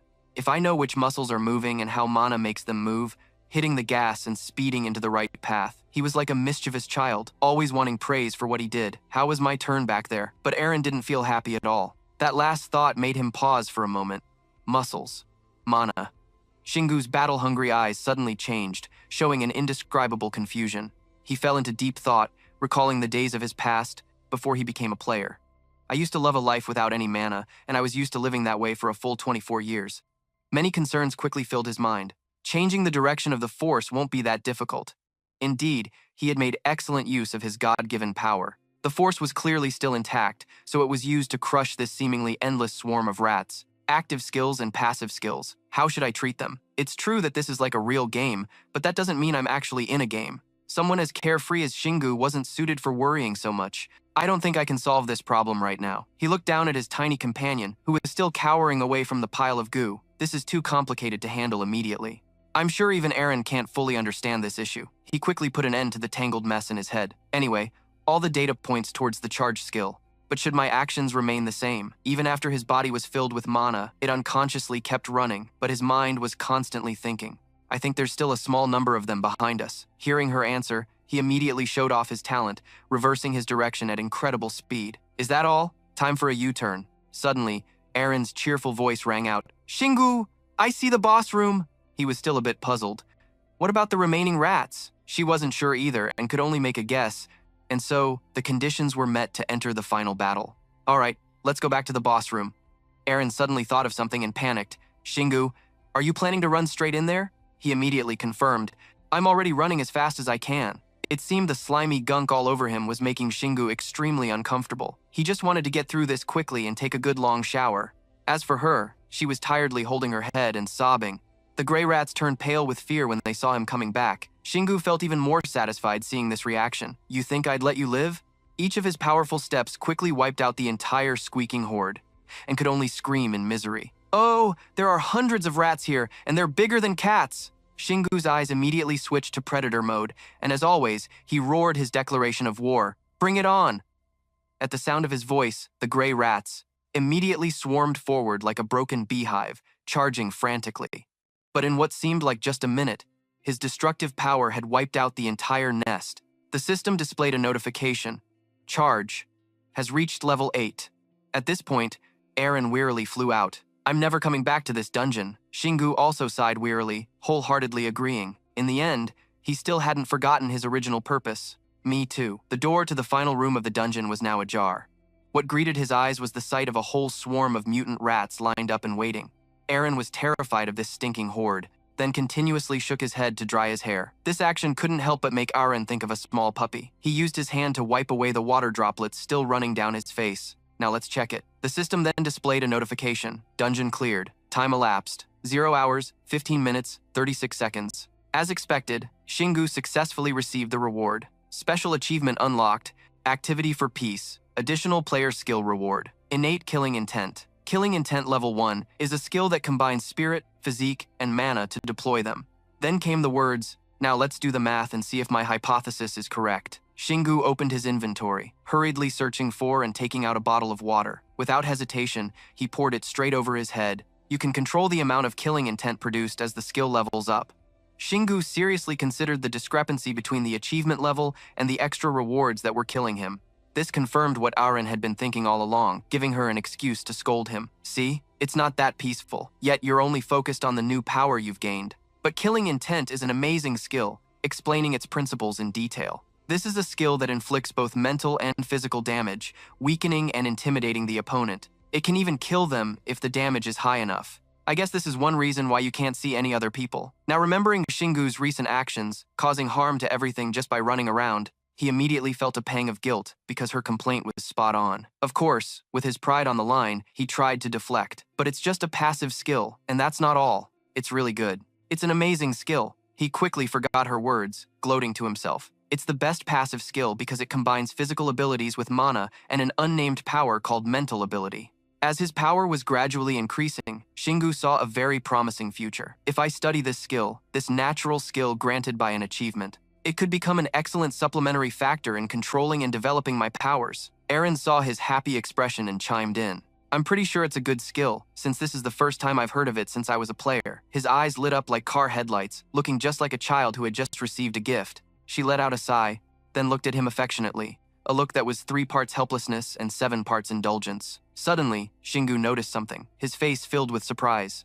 The system had a new notification, completion rank FB, additional rewards, 2 regression stones, experience calculation complete. This was a bit strange, making him ponder. I didn't even level up this time. He began to deduce as if he were a disciple of Holmes, and although the completion rank was FB, all he received were 2 regression stones. Shingu's words started to falter. He didn't even get any extra stat points, skills, or traits. Seeing his expression, Eren quickly sensed that something was amiss. He paused for a few seconds, then gave a smirk that scorned the entire world, and then excitedly came to a conclusion. That means I still have 2 more chances. She immediately understood his intention and shouted loudly to cut him off. Shingu, are we leaving right after you level up? Right? Shingu tipped his chin and winked charmingly at the beauty. Of course you trust me, don't you? Aren definitely didn't dare to answer. She could only remain silent in resignation. At that moment, he turned to look back at the corpses of the gray rats that had just vanished, leaving behind sparkling stones. Now let's collect all these items. In complete contrast to Shingu's excitement, she wearily held her head and lamented, I can't believe this. Time flew by in the blink of an eye, and then a week had passed. Shingu's desperate screams echoed throughout the mountains. He had completed more than 40 dungeons, so why couldn't he get another special achievement? The system then displayed his information. Shingu, illegal player, level 35. They finally decided to stop after long days of fighting. He sat on the bed, still endlessly frustrated. Aren knew her companion's mood was terrible, so she tried to comfort him. Shingu, it's been 3 hours since you entered the rest area. Maybe you should get some more sleep, but her words were met only with his self-torment. Why are the skills so perfect? He felt extremely disappointed, holding his head as he tried to figure out the reason. He liked the leveling speed of his skills. And after he conquered a few more great slime demon dungeons and absorbed the essence of the giant slime demon, it gave him a tougher skill. I mean, iron skin. And it's also a good skill that will save my life one day. The more he thought, the more confused he got, and Shingu officially blew his top. But why? Why can't I get any more outstanding achievements? Aren had to find a way to encourage him, fearing he would lose it completely. Those aren't things you can get just because you want them. Seeing him always overreacting made her unconsciously chuckle. Your current stats are already monstrous in my eyes. At this point, she slowly began to explain what she knew. A normal player can't get 2 stat points for strength, agility, and stamina every time they level up. This is considered completely normal. They might get bonus points if they're lucky, or unlock a new achievement. Shingu stopped his tantrum and listened attentively to every word. But mana stat points only increase by 1.5 per level up. That makes it easier for them to control it. But in the end, Aren pointed right at him and concluded, the way you level up is completely different. From the very beginning, you were never like other players. Your mana only increases by 1 point per level up, which is too little and too stingy. But the consequence of that is the key point. Your other physical stats increase by 2 points. That means you're much stronger than others at the same level as you. Shingu nodded in agreement, sitting obediently and listening to her explanation. The amount of mana doesn't have a huge impact, but the way you use it does. I don't know if it's because you're an illegal player, or if you were just special from the start. Aren suddenly stopped for a few seconds, her tone becoming dangerously serious. But then, her attitude did a complete 180 as she cheered with joy for her teammate, who was growing stronger than all other players with every level up. Hearing this, he was momentarily stunned, his eyes wide with surprise. Seeing that he still hadn't processed it, Aren continued to reassure him. You might feel anxious right now, but I think this is good for us. Even though Shingu hadn't said a word, she seriously analyzed how his leveling up was the clearest proof of that. As expected of a player with 10 years of experience, she had a deep understanding of the game's mechanics, specifically the highest tier of all mana-related skills.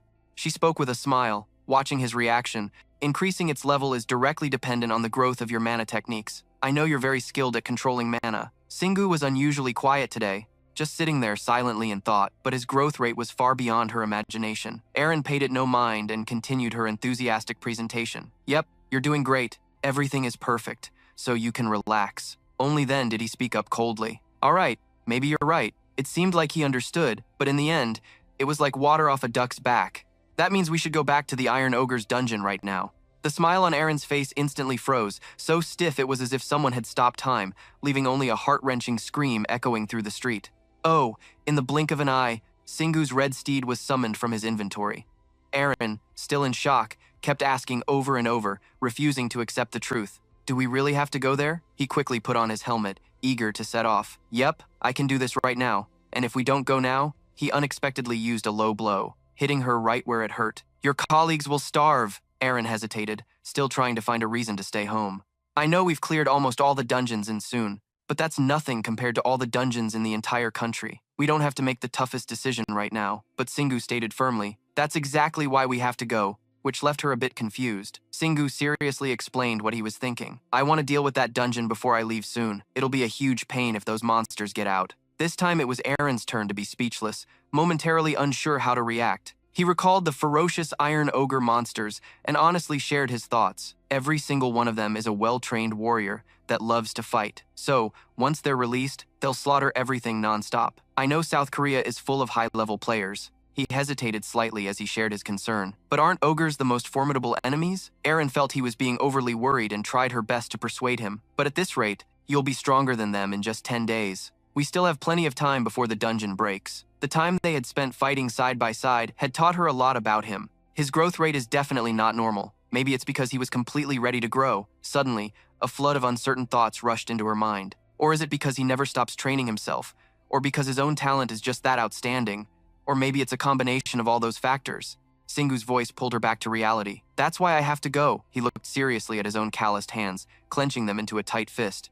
Even if I can't overwhelm them yet, I still have a fighting chance. His personality hadn't changed. Once he made up his mind, he wouldn't back down. Now is the perfect time, the only time I can improve both my skills and my body. Singu confessed his feelings while sneaking a glance at Eren's reaction. I haven't faced any tough enemies recently either. I don't want to ruin that by grinding in boring dungeons. Finally, he emphasized his point once more.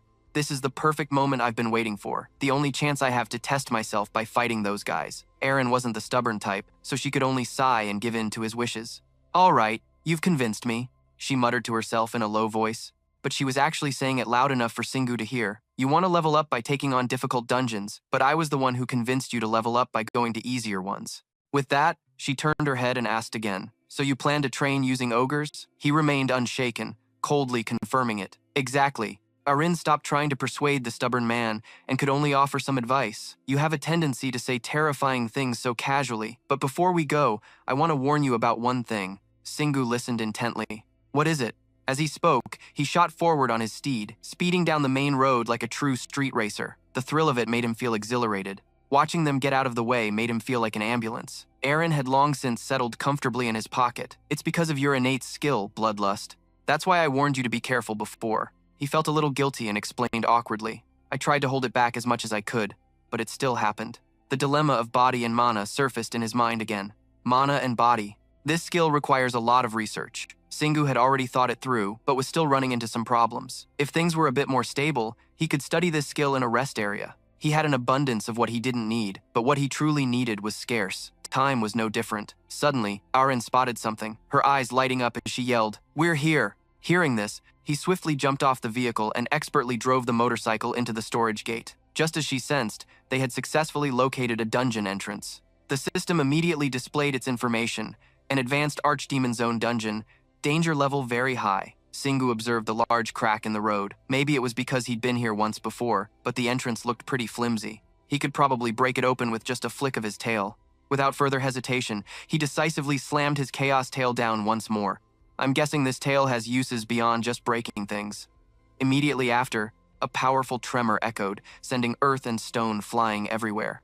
Time to head in. As usual, they easily entered the waiting lobby, the Ant Nest Zone, Advanced Archdemon Zone number 84, with a completion time limit of 3 days. They were both a little surprised by this.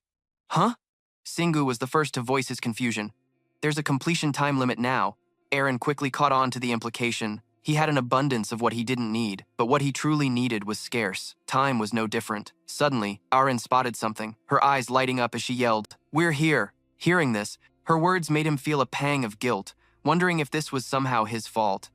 An unbreakable dungeon had become more dangerous simply because he had entered it. Despite this, Singu tried to push the thought aside. What an absurd and irritating development. He slowly began to walk deeper inside, leading the way. So, it will reset if we stop partway through. Eren sensed the potential risks in this situation. We should just send an anonymous report to the Whirlwind Guild. He agreed with her, but another matter took priority. First, we need to find Seha right now, and continued his thought, analyzing. They aren't giving us special treatment for the second run, or maybe another player entered the ant nest, which aggravated the situation. Seha appeared, looking utterly exhausted and disheveled. The pile of food was completely gone. Seeing his condition, Singu couldn't resist a little jab. "You dead yet?" Startled, he stammered in reply, "No," and continued his thought, analyzing. They aren't giving us special treatment for the second run, or maybe another player entered the ant nest, which aggravated the situation. His voice growing more somber before fading away without a trace. Being soft-hearted, she became very sensitive hearing this. Singu is here, so stop talking like that. Using her keen sixth sense, she seemed to have a premonition about her teammate's location. A woman's intuition is never wrong. Eren immediately pointed in the direction she was looking. "He's over there." Seeing his teammate in such a state pained him as well. "He looks like he's about to die." I don't want to see anyone die in front of me, especially not an acquaintance. The perceptive Aaron saw through his thoughts and was by his side like a personal tutor to explain. You're still not used to loss. Other players have to experience losing a teammate a few times. Seha weakly chimed into the conversation. Not quite. Tisk, he looked over at Aaron, speaking as if they were his last words. I'm trying to get used to not having a body anymore. Over time, I might be able to shrink down to Aaron's size. Seha's weary eyes fluttered shut. Hearing this, Singu raised an eyebrow in surprise. He turned his head away but ordered Aaron in a stern voice, even though I should be helping you too. Aaron, you stay here. He used his usual arrogant demeanor to partially ease her anxiety. I can't fight an archdemon while protecting you. It was always the same. She could never argue back and could only let out a frustrated sigh. Aaron then stated a condition, implicitly agreeing to his words. Give me the regression orb. Seeing that her expression had stabilized, he was relieved and complied with her request. All right, but she quickly added another sentence. You really look much more gaunt. With a heavy heart, she confessed. I was truly shocked. I was scared and envious. Singu wasn't as cold as he appeared on the outside. Despite her words, she had to reassure herself. I don't think Singu will lose to an archdemon in a one-on-one fight. He's beaten them before, back when he was a full 10 levels lower. But in the end, it was impossible to stop feeling anxious. All I'm worried about is how he'll get through the dungeon. Her restlessness turned into sulky words. Let's see how relaxed you are when you're getting ganged up on by 3 archdemons, Singu replied, maintaining his incredibly arrogant demeanor. If I can beat them one-on-one, then I, more than anyone, am confident in my own abilities. Anyway, I'll just wait here, even though I should be going with you to provide support. He remained despondent, like someone completely drained of life. I feel like I'll lose myself if I leave this spot, sniffing the air to figure out what was happening. The moment he saw Singu casually strolling toward him, he just let out a sneer. Ah, a human. This bizarre reaction made Singu frown so hard his eyebrows nearly merged. Why was he reacting like this? Singu had expected some kind of reunion, a chance to reminisce, but Hook Jian's strange attitude left him completely bewildered. Why was he reacting this way? Why was he acting as if this were the first time he had ever seen me? He just sat there, staring intently at him, his expression filled with clear contempt. This made the usually arrogant young man feel, I won't need to use it. As she spoke, the little girl's cheeks grew pinker. She shyly offered some encouragement. I like your confidence. Aaron reached out and clutched the regression orb tightly. This tense atmosphere made him feel scared for the first time, standing still as a statue, not daring to move. I can't be sure. Finally, he spoke up. You are an excellent warrior. You are completely different from the other aberrants. Those beings have erratic mana, and they are still weak. Hookjian surprisingly showered him with praise for his abilities, his solid body, and his masterful skills. Then it doesn't matter if there are 3 or 30 of them. After he spoke, the dungeon gate slowly opened, and light from the outside seeped into the dark room. Hook Jian noticed the disturbance and snorted a few times, forced Shingu to awkwardly accept it. Whatever. But those words helped him size up Hook Jian. At least he was still saying similar things. The moment he thought that, he tightened his grip on the black wolf claw and fiercely shot towards him like an arrow. Charge! His battle cry echoed throughout the room. Take this! Hook Jian laughed gleefully, very pleased with this worthy opponent. A brave and reckless attack, not bad. He also began to rise to fight, taking a stance ready to counter. Shingu used his mana to create a blazing energy flame that enveloped his entire body. He channeled his internal energy and roared menacingly. Punishment! Hook Jian immediately felt the threat, his body suddenly becoming incredibly heavy, and in the blink of an eye, an attack sent his helmet flying. The harsh clang of metal hitting the ground rang out. He was momentarily stunned, and that one blow had officially angered the monster. I didn't think I would lose on the very first attack. Shingu was extremely pleased with this reaction. Now I can use multiple skills at once based on charge. Things won't be the same. He didn't hesitate to taunt his opponent. Are you in your right mind? Although Hook Jian was temporarily at a disadvantage, he wouldn't be easily subdued. A simple yet powerful skill. Don't be so quick to assume you're the only one who has it. Shingu knew he hadn't gotten serious yet, so he provoked him. I know, so prove it. He stopped holding back, his eyes glowing red with murderous intent. I will show you the power of a great demon. Suddenly, he remembered Aaron's warning. Iron great demons can use all their mana to power their mechanical armor. But that doesn't mean they can't use any skills. An innate skill would be revealed when he was faced with true terror. At that moment, Hook Jian completed his transformation. This was the key point Aaron had mentioned.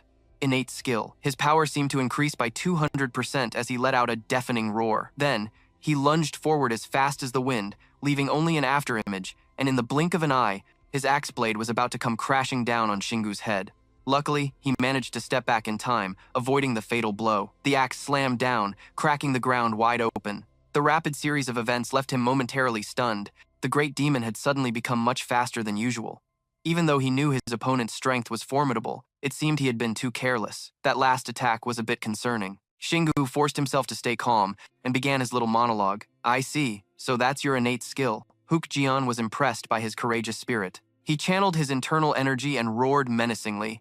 Punishment! Hook Jian immediately felt the threat, his body suddenly becoming incredibly heavy, and in the blink of an eye, an attack sent his helmet flying. You dare to face the full power of a great demon head-on?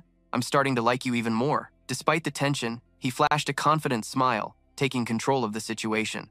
Then, Shingu carefully calculated his next move. The knowledge I've gained from using charge has become an incredibly useful source of strength for me. Hook Jian found his calm demeanor extremely irritating. If that's all you've got, you'll never be able to defeat me. Of course, Shingu wouldn't back down and retorted. All you've got, that's what I was about to say. As soon as the words were spoken, the two warriors immediately clashed. Hook Jian swung a powerful slash at his face, but luckily, he managed to lean back and dodge it. Shingu quickly swung the black wolf claw in retaliation, but his opponent easily ducked to avoid it. He showily began to spin the hammer like a pinwheel, creating a circle of energy. Then, once the mana had accumulated, he aimed it directly at Hook Jian. Yet he still managed to dodge, causing the hammer to get stuck in the ground, so he decided to let go of his weapon. Shingu cleverly used the mana distribution skill. The energy was concentrated into his shoulder, followed by a direct tackle into Hook Jian's chest. He was caught off guard by the unexpected blow and couldn't react in time, suffering internal damage and spitting out all sorts of gunk. Just as he tried to regain his composure, he saw Shingu charging at him again.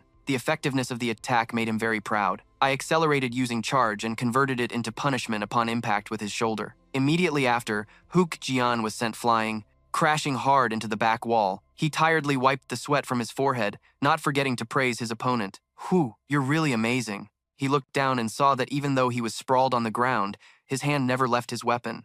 Shingu's trash-talking mouth got to work again. Still haven't let go of that axe? He added fuel to the fire, provoking him to continue the fight. Get up now.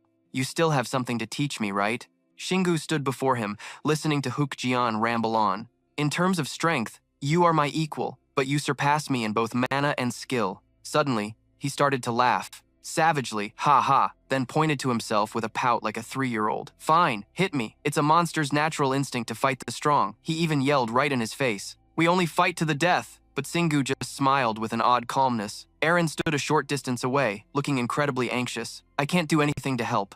But at this, she pressed her lips together tightly. I know. I can't imagine begging for defeat. Hook Jian glared, taunting him. Are you so weak you can't even kill me? He replied by swinging the black wolf's claw. I have my reasons for not finishing you off. Don't you get it? Try harder. Instantly, the two engaged in combat again. The situation was utterly chaotic. He roared at his opponent as he struck. You seem to be enjoying this fight? Shingu bared his teeth in a wide grin and replied, I've never let an enemy who faced me directly get away. Amidst the sharp clang of colliding weapons, he was constantly calculating, I used to lack so much power that I couldn't use any skills to create distance. But now everything is different. He swung the black wolf's claw in his hand as if dancing. Every time I clash with him, every time I dodge his attack and land my own, I can feel myself evolving. A battle-hungry expression was clear on his face. The more he fought, the more Shingu felt like he was being recharged. This feeling is exhilarating. With that thought, he aimed directly at the furiously scowling Hook Jian.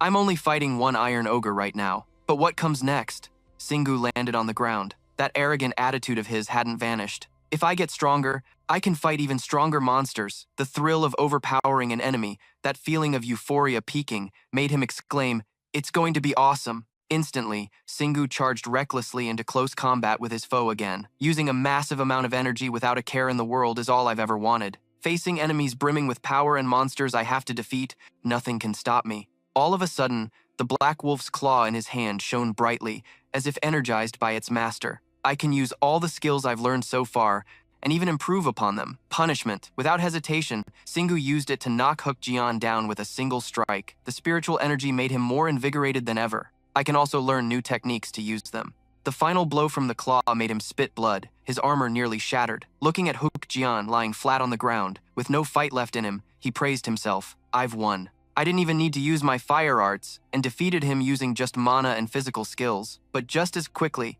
He raised his head and rasped, "I have lost." Hook-jian looked up at the imposing figure of Singu and remarked, "Warrior, there is nothing left for you to take from me. Your technique is already flawless." He struggled to sit up and added, "Now, whether you can harmonize it with mana is what you need to practice." He looked away, agreeing with his opponent. "That's what I was thinking as well." Singu's gaze fell upon Hook-jian's broken axe. "That's why I wanted to fight an iron ogre for a clue, but these guys don't have any set martial techniques." Then he looked at the miserable Hook-jian before him, who couldn't even get up. They only excel at brawling, using their bodies to achieve victory. He suddenly smirked to himself.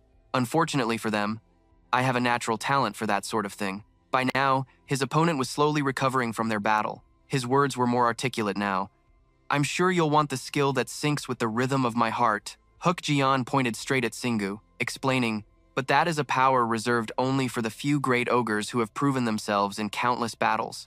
As a human warrior, you will have to find the opportunity for yourself." He narrowed his eyes and spoke cryptically, "I have been able to see the very start of it." Hearing that, he asked in surprise, "The start?"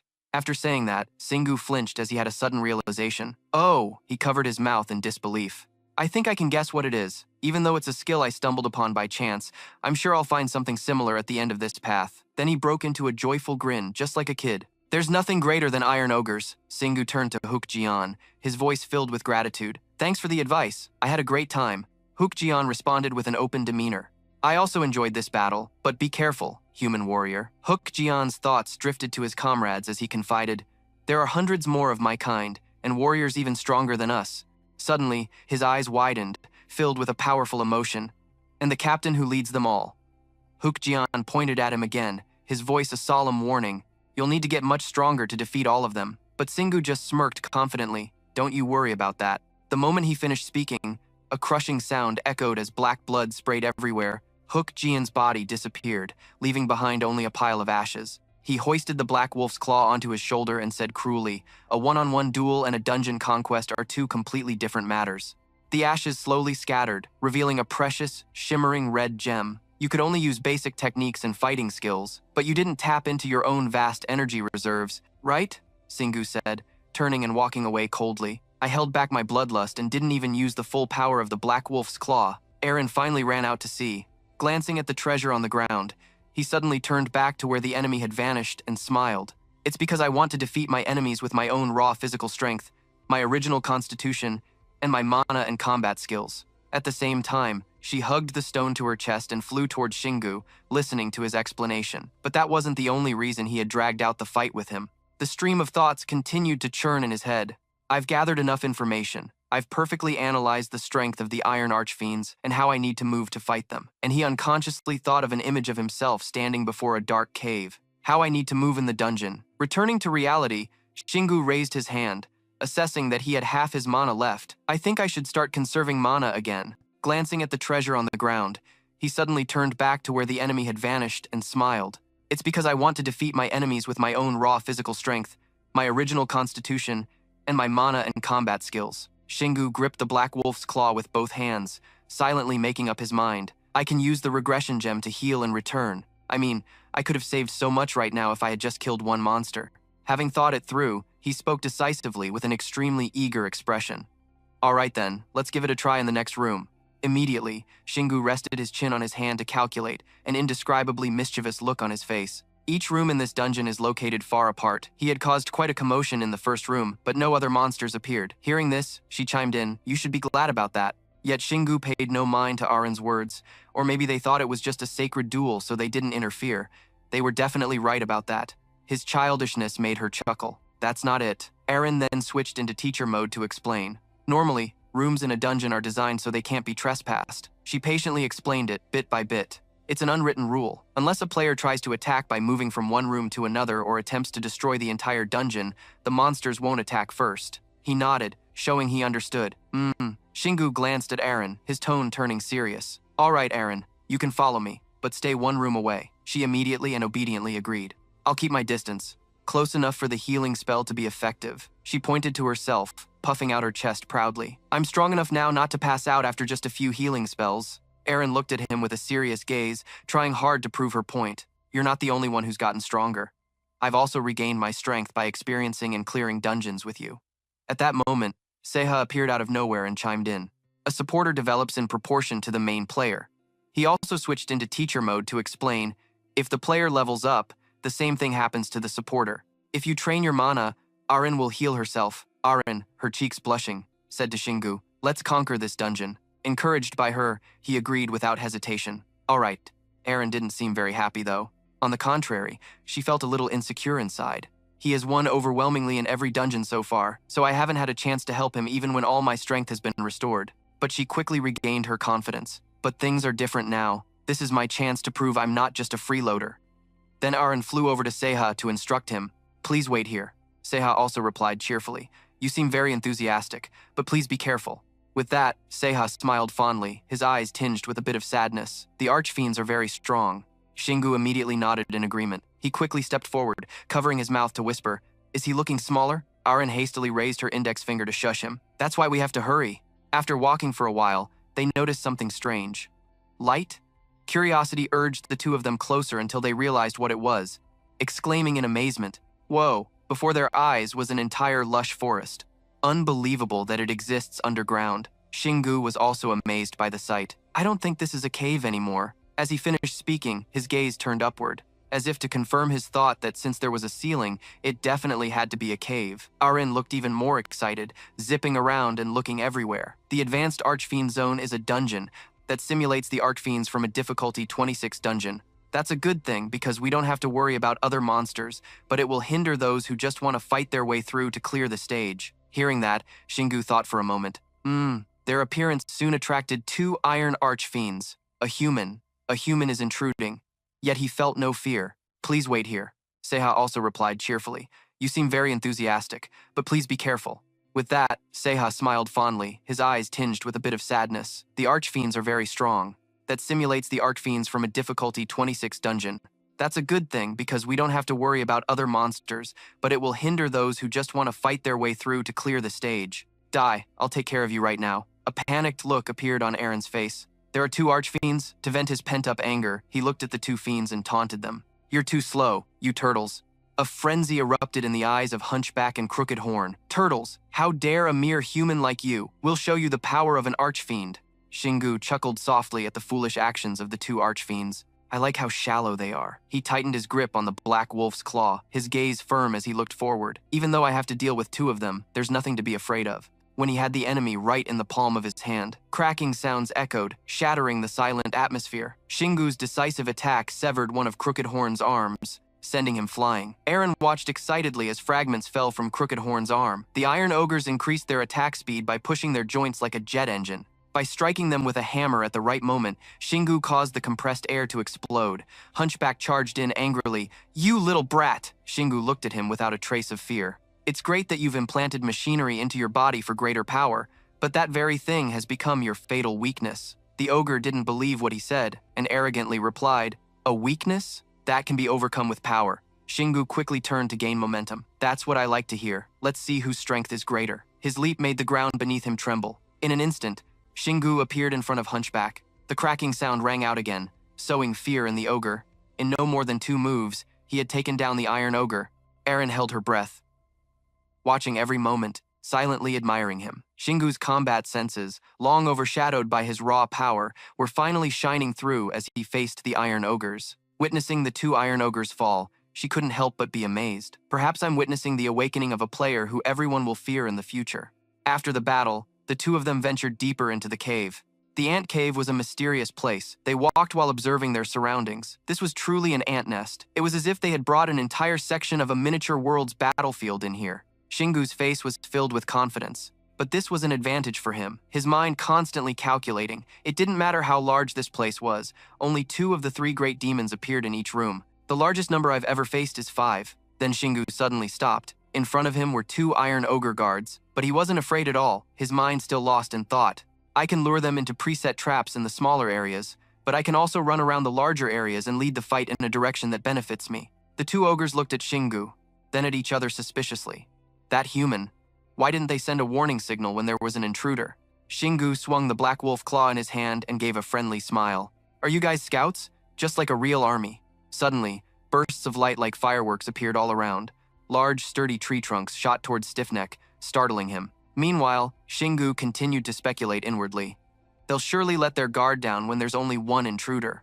But the ogre managed to react quickly, swinging his arms to deal with all the tree trunks. This is nothing. Next was Shingu's appearance. He looked at the ogre with a demonic gaze and smile, but the creature just calmly let out an "oh." Then, panicked voices erupted. He came from behind the trees. No, he came with the trees. Seeing this, Aaron gave a reluctant smile. Shingu, are you a warrior or a predator? 3 iron ogres gathered to block Shingu's path, looking at him with wary eyes. This guy's too strong. We should attack him all at once. Hearing this, Shingu smiled in praise. A logical choice, but you demons are used to fighting alone. He calmly watched their approaching footsteps. Suppressing your instincts and forcing yourselves to coordinate will only expose more openings. With one swift move, he took an ogre's head.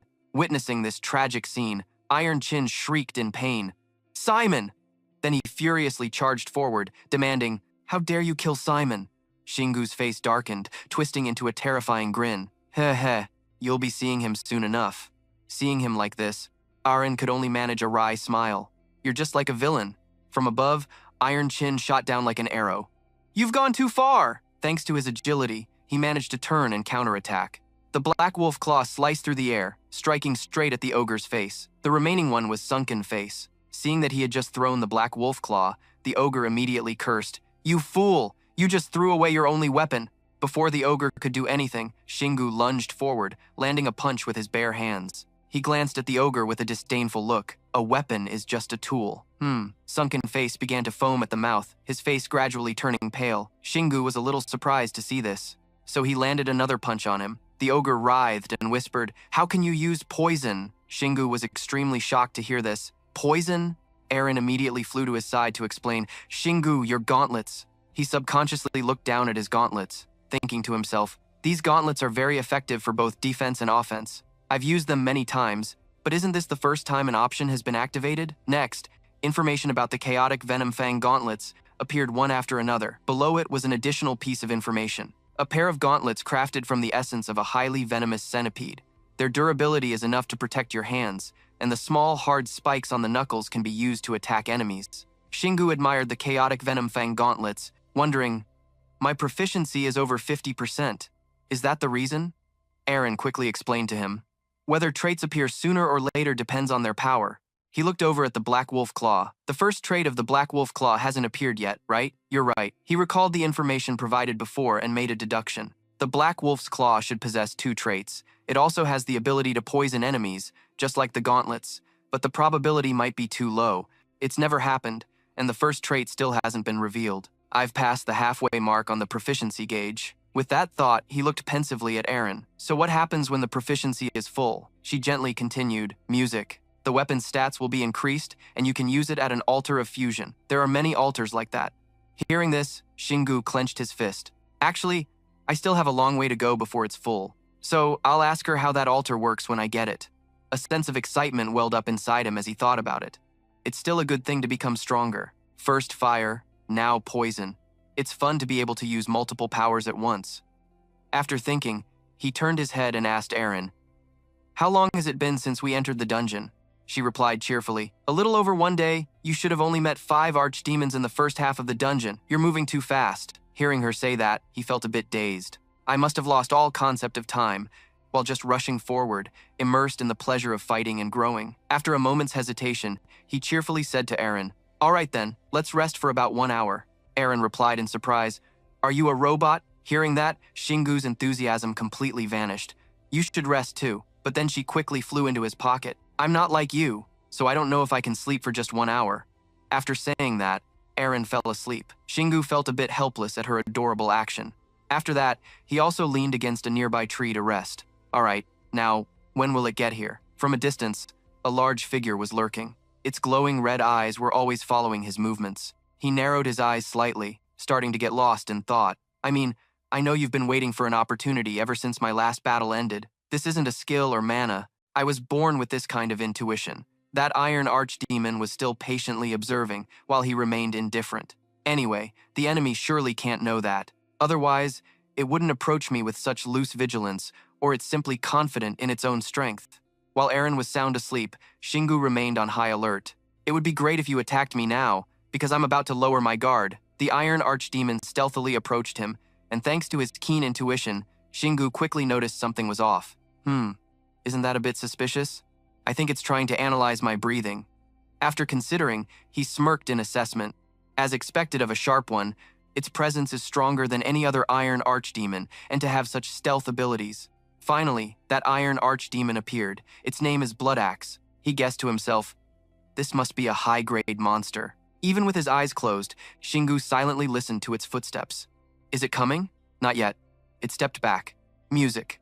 He stood still, his nonchalant appearance hiding all the calculations in his mind.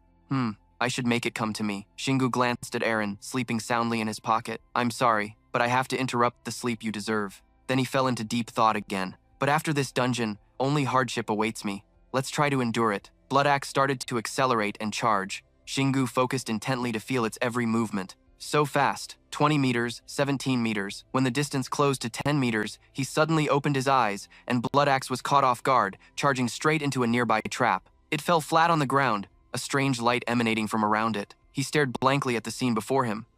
What just happened? He tightened his grip on the black wolf's claw and told himself, who cares? I'm not gonna miss an opportunity like this. Bloodaxe angrily looked up at Shingu.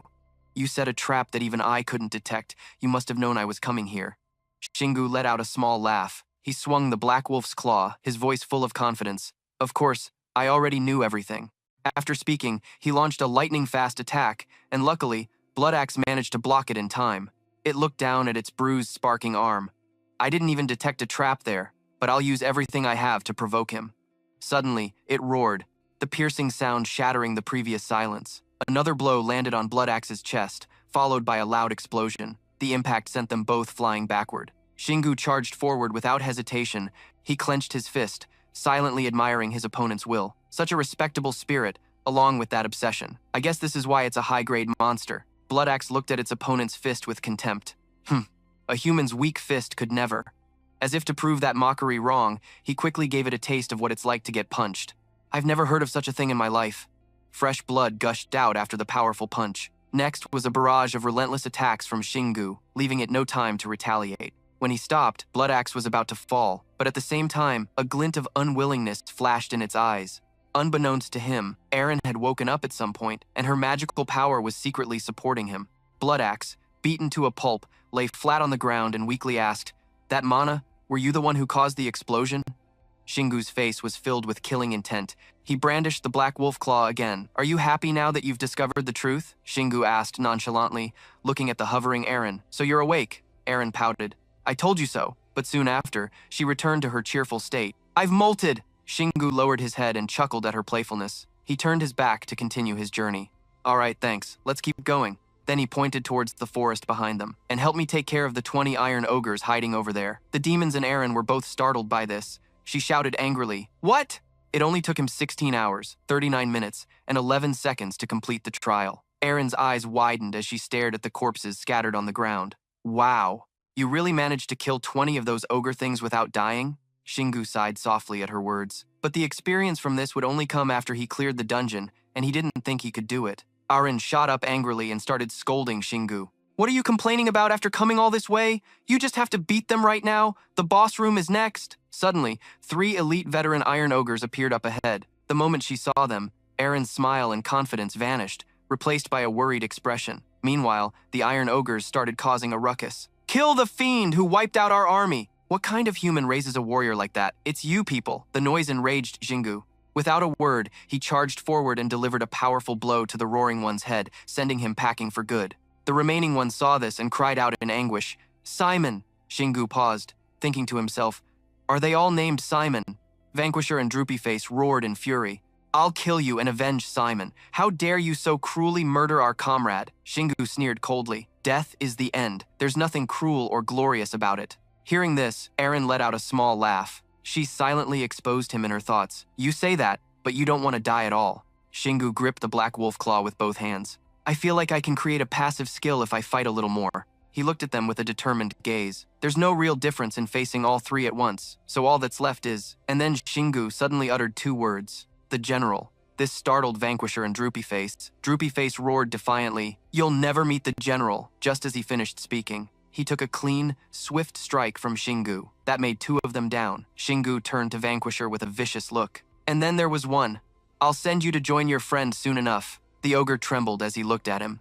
You bastard! Vanquisher suddenly froze. Shingu's gaze followed, sensing something was off. A strange object flew towards him, but luckily, he managed to dodge the attack. Vanquisher turned and fled, leaving a bewildered Shingu behind. The other generals will deal with you for me. Shingu watched his retreating back and muttered softly. You're going to hold back your anger now? Eren couldn't feel happy at the moment. She anxiously informed Shingu, he's forcing open the boss room door. Sure enough, the ogre was running towards the large door that had been sealed shut this whole time. The ogre trembled as he looked at him. You bastard! Vanquisher suddenly froze. Shingu's gaze followed, sensing something was off. A strange object flew towards him, but luckily, he managed to dodge the attack. He took a clean, swift strike from Shingu. That made two of them down. Shingu turned to Vanquisher with a vicious look. And then there was one. I'll send you to join your friend soon enough. It only took him 16 hours, 39 minutes, and 11 seconds to complete the trial. Eren's eyes widened as she stared at the corpses scattered on the ground. Wow, you really managed to kill 20 of those ogre things without dying? Shingu was just as surprised as Eren. In the end, everything faded away. Shingu let out a sigh of relief. Phew, he's dead. Eren's mood was the complete opposite. She said, that wasn't just dead. You made him explode. What's going on? He looked down at his hands, then answered honestly, I originally planned to use full punishment charge and iron skin, but I couldn't. But somehow, I don't know why, I used all three at once when my instincts told me I had to kill him. Eren was completely stunned to hear that. You combined 3 skills instinctively? No way! Suddenly, a change started happening behind him. My body suddenly feels like it's on fire. The system window appeared. You have acquired the active skill. Frenzied charge. Shingu was confused. An active skill? Immediately, the system responded with a prominent notification. Frenzied charge, level 1. Composite skill. Below is the detailed effect description. You create a terrifying shockwave by directing the flow of frenzied mana in a specific direction to suit your needs, while synchronizing it with your body's breathing. This skill is affected by all stats. He was both surprised and excited. This must be the second active skill I've created. Eren was also delighted, praising him. You always do things beyond my expectations. You just created an active skill, a composite skill at that. Shingu quickly named his new special move. Let's just call it C2 for short. Eren pouted, criticizing his naming sense. In a way, that name is kind of fitting, but please don't call it that. Worried that he had run out of magic, she asked cautiously, You don't have much mana left, do you? Shingu forced a crooked smile, beads of sweat on his face as he tried to act calm. Yeah, it'll definitely be a useful skill. He frowned slightly, mentally calculating how much he had consumed. But I used too much mana to cast 3 skills at once. He was sure the mana cost would decrease over time now that it was a complete skill. Hearing this, Eren spoke softly, advising him to rest a bit before the final boss fight. There would hardly be any monsters in the final boss's room. Shingu suddenly stopped, seemingly having an idea, an interesting one. But before that, he picked up his hammer and smirked. Let's destroy these traps first. Eren's face went blank. Dungeons usually contain deadly traps, not just for monsters, but also for players. But after Shingu encountered his first trap in the trial dungeon, he destroyed all the others with a better safe than sorry motto. The more she thought about it, advising him to rest a bit before the final boss fight, there would hardly be any monsters in the final boss's room. Shingu suddenly stopped, seemingly having an idea, randomly smashing certain spots. While she was pondering, Shingu had already smashed a few. He kept hitting one after another, and the amazing thing was, he guessed them all correctly without a single miss. A moment later, a small blue fairy suddenly appeared. Eren was surprised by her cuteness. Shingu, on the other hand, grimaced as if he were constipated. She slowly opened her eyes, then cheerfully invited them. Greetings. Esteemed guests, would you like to quench your thirst with a cool glass of water before entering battle with the dungeon's final boss? The two of them were completely flabbergasted. After calming down, Shingu raised his hammer. He glared, intending to finish off the fairy immediately. I should still smash this thing since I don't know what kind of trap it is. Eren quickly stopped him. Wait, please don't. A moment later, the fairy finished explaining to the two of them. She was stunned by this shocking information. A fairy. His reaction was exactly the same. Ruta cheerfully introduced herself. That's right, I'm the fairy merchant, Ruta. I can fly anywhere you want. Shingu stroked his chin, scrutinizing her down to the last detail. She didn't look like a retired player like Eren or C. Ha, he asked cautiously. Are you? Finished explaining to the two of them. She was stunned by this shocking information. A fairy. his reaction was exactly the same. Ruta cheerfully introduced herself. That's right, I'm the fairy merchant, Ruta. This skill is affected by all stats. He was both surprised and excited. This must be the second active skill I've created. Aaron was also delighted, praising him. You always do things beyond my expectations. Esteemed guests, would you like to quench your thirst with a cool glass of water before entering battle with the dungeon's final boss? The two of them were completely flabbergasted. After calming down, Shingu, the appearance of someone who is neither a monster nor a player.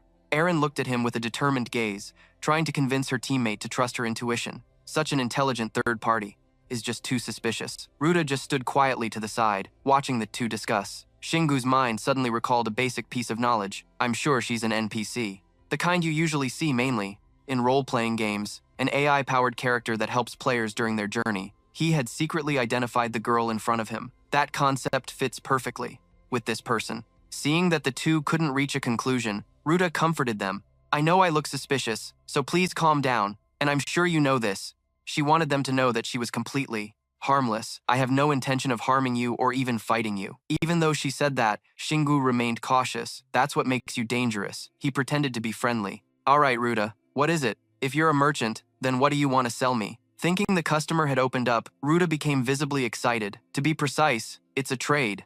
All that I want are essences. She displayed all the items available for trade, and what you might need are potions, return orbs, equipment, and so on. Everything you need in a dungeon. I will give you everything as long as you pay a reasonable price. Shingu was probably starting to be convinced since she wanted essences, not dollars. Ironically, I guess I can trust her a little more. He started mumbling, well, it's just a step up from someone who would scam their parents to someone who would scam their friends. Seeing Shingu rambling on about nonsense, Aaron sighed helplessly. Isn't that the same thing? He looked down sadly. I don't even have any friends. Hearing that, she froze up completely. Why such a sad comparison? Seeing the way the two lonely people talked to each other made Ruta stand there and grin from ear to ear. Ha ha ha. She quickly found another unique business angle. She held out an item to her customer. Since you can't fully trust me, I'll give you a free gift just this once. Shingu's eyes widened in disbelief. A gift? This vitality potion looks very real. From the size of the cap to the label she handed him, she was completely confident. In the product she sold, the interface is official, so it's definitely not a fake. Check it out right now. The system displayed the item information, Vitality Potion, a potion that can be easily mixed with sweet water and helps reduce the burden on the body, restoring vitality and stamina. Shingu vaguely realized something was suspicious. Are you watching me? Ruta gave a sly smile but didn't answer his question. She cheerfully analyzed like a real physician. You look like you really need a rest. He downed it without any hesitation. Aaron anxiously tried to stop him. Shingu! He smiled to reassure her. It's fine. The interface can't be faked. She felt she was being overly worried, so she didn't argue with him anymore. And it was true. The system announced, your vitality and stamina have been restored. Around his body, Shingu began to glow. He could feel something healing his body. Whoa. After absorbing the potion, he became like a lone wolf. Aaron could only watch, speechless. He suddenly looked more pumped up than usual. Shingu could feel a distinct change in every muscle fiber. This is amazing. I've been plowing through this dungeon for the past few days without any proper rest. The interface can't be faked. She felt she was being overly worried, so she didn't argue with him anymore. And it was true. The system announced, your vitality and stamina have been restored. Around his body, Shingu began to glow. He could feel something healing his body. Whoa. After absorbing the potion, he became like a lone wolf. Aaron could only watch, speechless.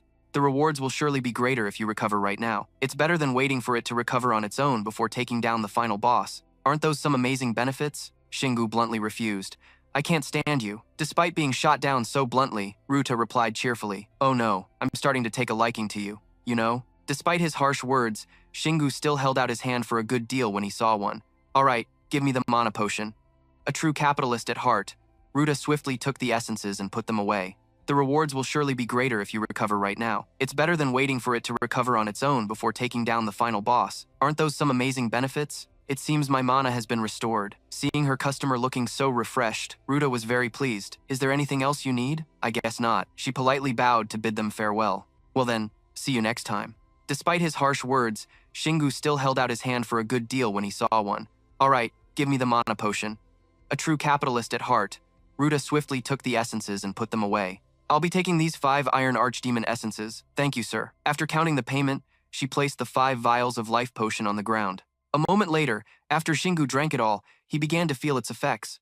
All right, seeing his naive expression, Eren was just as clueless. She pulled him back to reality. She won't spill any secrets that easily. Shingu thought so too, but still held on to hope. All right, Shingu gently tried to soothe her mood.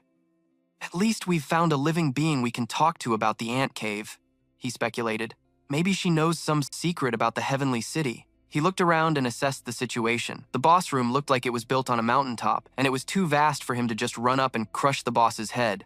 We'll just have to wait and see. He quickly brushed aside their unfinished conversation to focus on the final boss. None of that matters right now. The most important thing is the Archdemon General. Shingu just scoffed instead of answering him. His silent, contemptuous smirk only heightened the tension. Timo was incredibly annoyed, as no one had ever dared to be so arrogant in front of him. Before them was the Iron Archdemon General, Timo. He sat imposingly on his throne, surrounded by a pile of dead bodies. He growled with a terrifying expression. Are you the one who trapped me here? After a moment of silence, he finally answered him. It wasn't me, but whatever. Let's just say it was. In contrast to his bold declaration, Eren was so scared her face turned pale, not daring to utter a word. Seeing his opponent's bravado, Timo became interested and laughed with delight. Kekeke, he was incredibly excited by this puny mortal. You recognize my wrath and your own weakness, yet you still dare to say that? Shingu gave a provocative wink. I think fighting you will be easier if you completely lose control. Standing beside him, Eren's eyes widened in horror. He's provoking the enemy even when he's not sure he can win. Timo roared in frustration like a wild beast. Shingu silently wondered about his own limits. I've always wondered one thing. How will I act when I finally hit a wall? He was determined to win this battle. I guess I'll find my answer right here. He confidently challenged his opponent. Yeah, I have never backed down. He quickly took the offensive. I've never done anything half-assed in my life, so I'm not used to giving up. I don't care how high that wall is. Shingu's only goal was to break his limits. I'll just run and run and run until that wall comes down. With a fiery spirit, he stepped forward resolutely. I've decided not to think about anything else. A powerful declaration of war rang out. Hit me! Not one to disappoint. Timo immediately agreed. I agree. What's the use of trying to use that stupid brain of yours? I will take your head. Shingu looked at him with an expectant gaze. Oh, it seems he's aiming for the same thing. Eren worriedly tried to dissuade him. Shingu, I don't think he's an opponent you should be trying to behead. He arrogantly mocked him. He talks a big game, but he is definitely stronger than the other archdemons. But one unchangeable fact is that he still depends on machinery. He carefully observed Timo. There's bound to be a flaw. The Iron Archdemons are a race born with a defect. I've seen through their weaknesses countless times. My experience can't be wrong, Shingu analyzed internally. Accepting machinery into their bodies to become stronger is a bold and daring decision. But the body and the machine can never perfectly harmonize. He clenched his jaw, his eyes filled with seriousness and vigilance. I've seen many cases of failure in the dungeons, and there are no exceptions. No matter how special you are. Before the fight, Timo questioned his opponent. Did you kill my comrades? Shingu flaunted his kills with a steely voice. I didn't spare a single one. He glared and rushed in to attack. That's just one more reason to hate you. Fortunately, he quickly ducked and dodged the blow. Suddenly, Shingu saw his chance to strike, an opening. Suddenly, Timo activated a booster on his back and flew up. Shingu was too startled to react in time, as Timo deliberately slammed into him with a painful blow. Shingu quickly retreated to create distance, realizing the enemy had feigned an opening just to charge at him. Ah, that's the same tactic I've been using all this time. Timo, thinking he was fighting some idiot kid, sneered, You'll never defeat me if all you can do is dodge. Shingu shot back just as sharply. I bet you can't swing that weapon around forever, can you? His words hit a nerve, which made him even more furious. In an instant, he raised his axe before Shingu, intending to slice him in one half. Despite this, Shingu stood his ground. I knew he wouldn't get tired from just swinging that axe for a few minutes. I also knew I'd be the one to tire out first. He dodged the attack and prepared to counter. To defeat him, I need to find his weakness and strike him hard enough that he can't retaliate. Eren was on edge. Don't push yourself too hard, Shingu. You can always escape. Shingu calmed her fears. It's okay, don't worry. He silently waited for the perfect moment to counter. I will never back down. I just need to push one step further to create a new passive skill. Shingu carefully calculated his plan. I don't need to use any mana. My body has already been sufficiently enhanced and transformed by mana. I just need to tap into this power that has evolved beyond recognition. Noticing his opponent's speed had slowed, his eyes locked onto a gap in the enemy's armor, ready to strike in the most effective way. Seeing him just standing there defiantly, Timo became extremely irritated. Are you going to cower like a coward after provoking me? Despite the beast's roars and curses, Shingu just offered a benevolent smile. Then, A swing of the weapon created a fiery gust of light that ripped through the air toward its target. When Eren saw him vanish, she frantically cried out his name, Shingu. From within the thick smoke, Shingu reappeared, gesturing provocatively. Show me more. That can't be all you've got. Teimo swung his axe and cursed at him. You sure talk a lot. A mutt like you, running with its tail between its legs. You think that buys you more time? In a split second, Shingu dodged his attack. My armor would shatter from a direct hit. Just one hit would put me in critical condition, and I'd die instantly if it struck a vital spot. It wouldn't make a difference even if I were level 10 or higher, but even knowing that, I couldn't take my eyes off him. Shingu observed Teimo's every move, trying to formulate a new plan. His movements were completely different from other ogres. He moved as if his soul, body, and weapon were all one entity. He quickly assessed his opponent's skills and physique, feeling a surge of excitement. It's truly impressive. If I could, I'd want to fight him 1,000 times. Like a student learning from a master, Shingu relentlessly analyzed his techniques. I'll forego active skills, but I'll develop my passive skills to their absolute peak. He created a unique martial art that no one else could replicate, thanks to his monstrous body. Watching from a distance, Eren was in awe. I can see what Shingu is doing. He's using the bare minimum amount of mana to dodge the demon's attacks. I know what he's aiming for. She suddenly realized what was happening, but it wasn't worth risking his life like this. The demon soldier was gradually losing his patience. You bastard. You're damn good at dodging. Receiving a compliment from him, he couldn't help but feel amused. You mean I'm good at dodging, huh? Suddenly, something happened right before Teimo's eyes. What the hell? Shingu showed not a hint of fear, instead raising his voice in a defiant challenge. I've never had to evade like this in my entire life, but you know what? I'm getting really good at it. I think that's what makes me different from you. He furrowed his brow, his eyes showing clear resolve. Teimo began to fear that powerful aura and shouted loudly to reassure himself. You're all talk. Are you saying you're using me as a tool to practice your dodging technique? His words fell on deaf ears. Then show me what else you've got. Shingu's feet began to move. Time for the next step. Can I use the flash step for my swift charge skill? He held the Black Wolf's claw, calculating the perfect moment to evade the enemy's attack. But Teimo struck first. He swung a blow that grazed past Shingu, followed by another attack aimed at his head. His technique was so fast that Shingu couldn't believe his eyes. It's unbelievable. I guess you can do anything when your life is on the line. Swift Charge had leveled up to level 2 in the blink of an eye. Teimo noticed that he was getting tired. You're almost out of mana, yet you only use it to scurry away like a little mouse. In response, Shingu just gave a contemptuous smile. To him, his opponent's attacks were starting to feel like buzzing flies. I'm gradually catching up to his movements. Laugh while you still can. His skill to copy others' techniques helped him quickly find his opponent's blind spot. I learned how to use force from the Iron Ogres, but they don't know how to adapt their tactics when they wield weapons. However, a general class demon is completely different. Shingu continued to relentlessly analyze his skills. A general level demon soldier. I need to focus on the movement of his muscles when he swings his axe, his breathing rhythm, his every step, and his gaze searching for my location and weak points. All of it formed the trajectory of the axe. At the last second, Shingu honed his ability to see through his opponent's technique, and finally, sparkling mana crystals appeared like stars. The light emanating from his body fused with the axe. A stream of thoughts flowed ceaselessly in his mind. Maybe it's because I'm in a life-or-death battle, but I finally understand what a passive skill is. It was always there. It just existed quietly, without any fanfare. It lay dormant, waiting to erupt at the decisive moment. It's the symbol of the harmony between mana and the body. By the time Shingu realized everything, a swing of his hammer had shattered the demon's armor. Teimo collapsed to his knees in pain. He clutched his shoulder. How did you? Shingu wasn't surprised to see his confusion. You can't sense any mana, can you? Teimo grew angry, as if he'd been mocked. Did you learn that from me, in such a short amount of time? Shingu's reply was even more taunting. I already told you, I'm not just good at dodging. The moment he spoke, he lunged forward. I'll show you. Teimo was helpless. You bastard! Then Shingu cleaved right through him. I could see through the instinctively swung axe of the demon general easier than ever before. He was incredibly pleased with his own power. It was only natural, since I had to understand his passive skill to create one of my own. He turned to Teimo and taunted.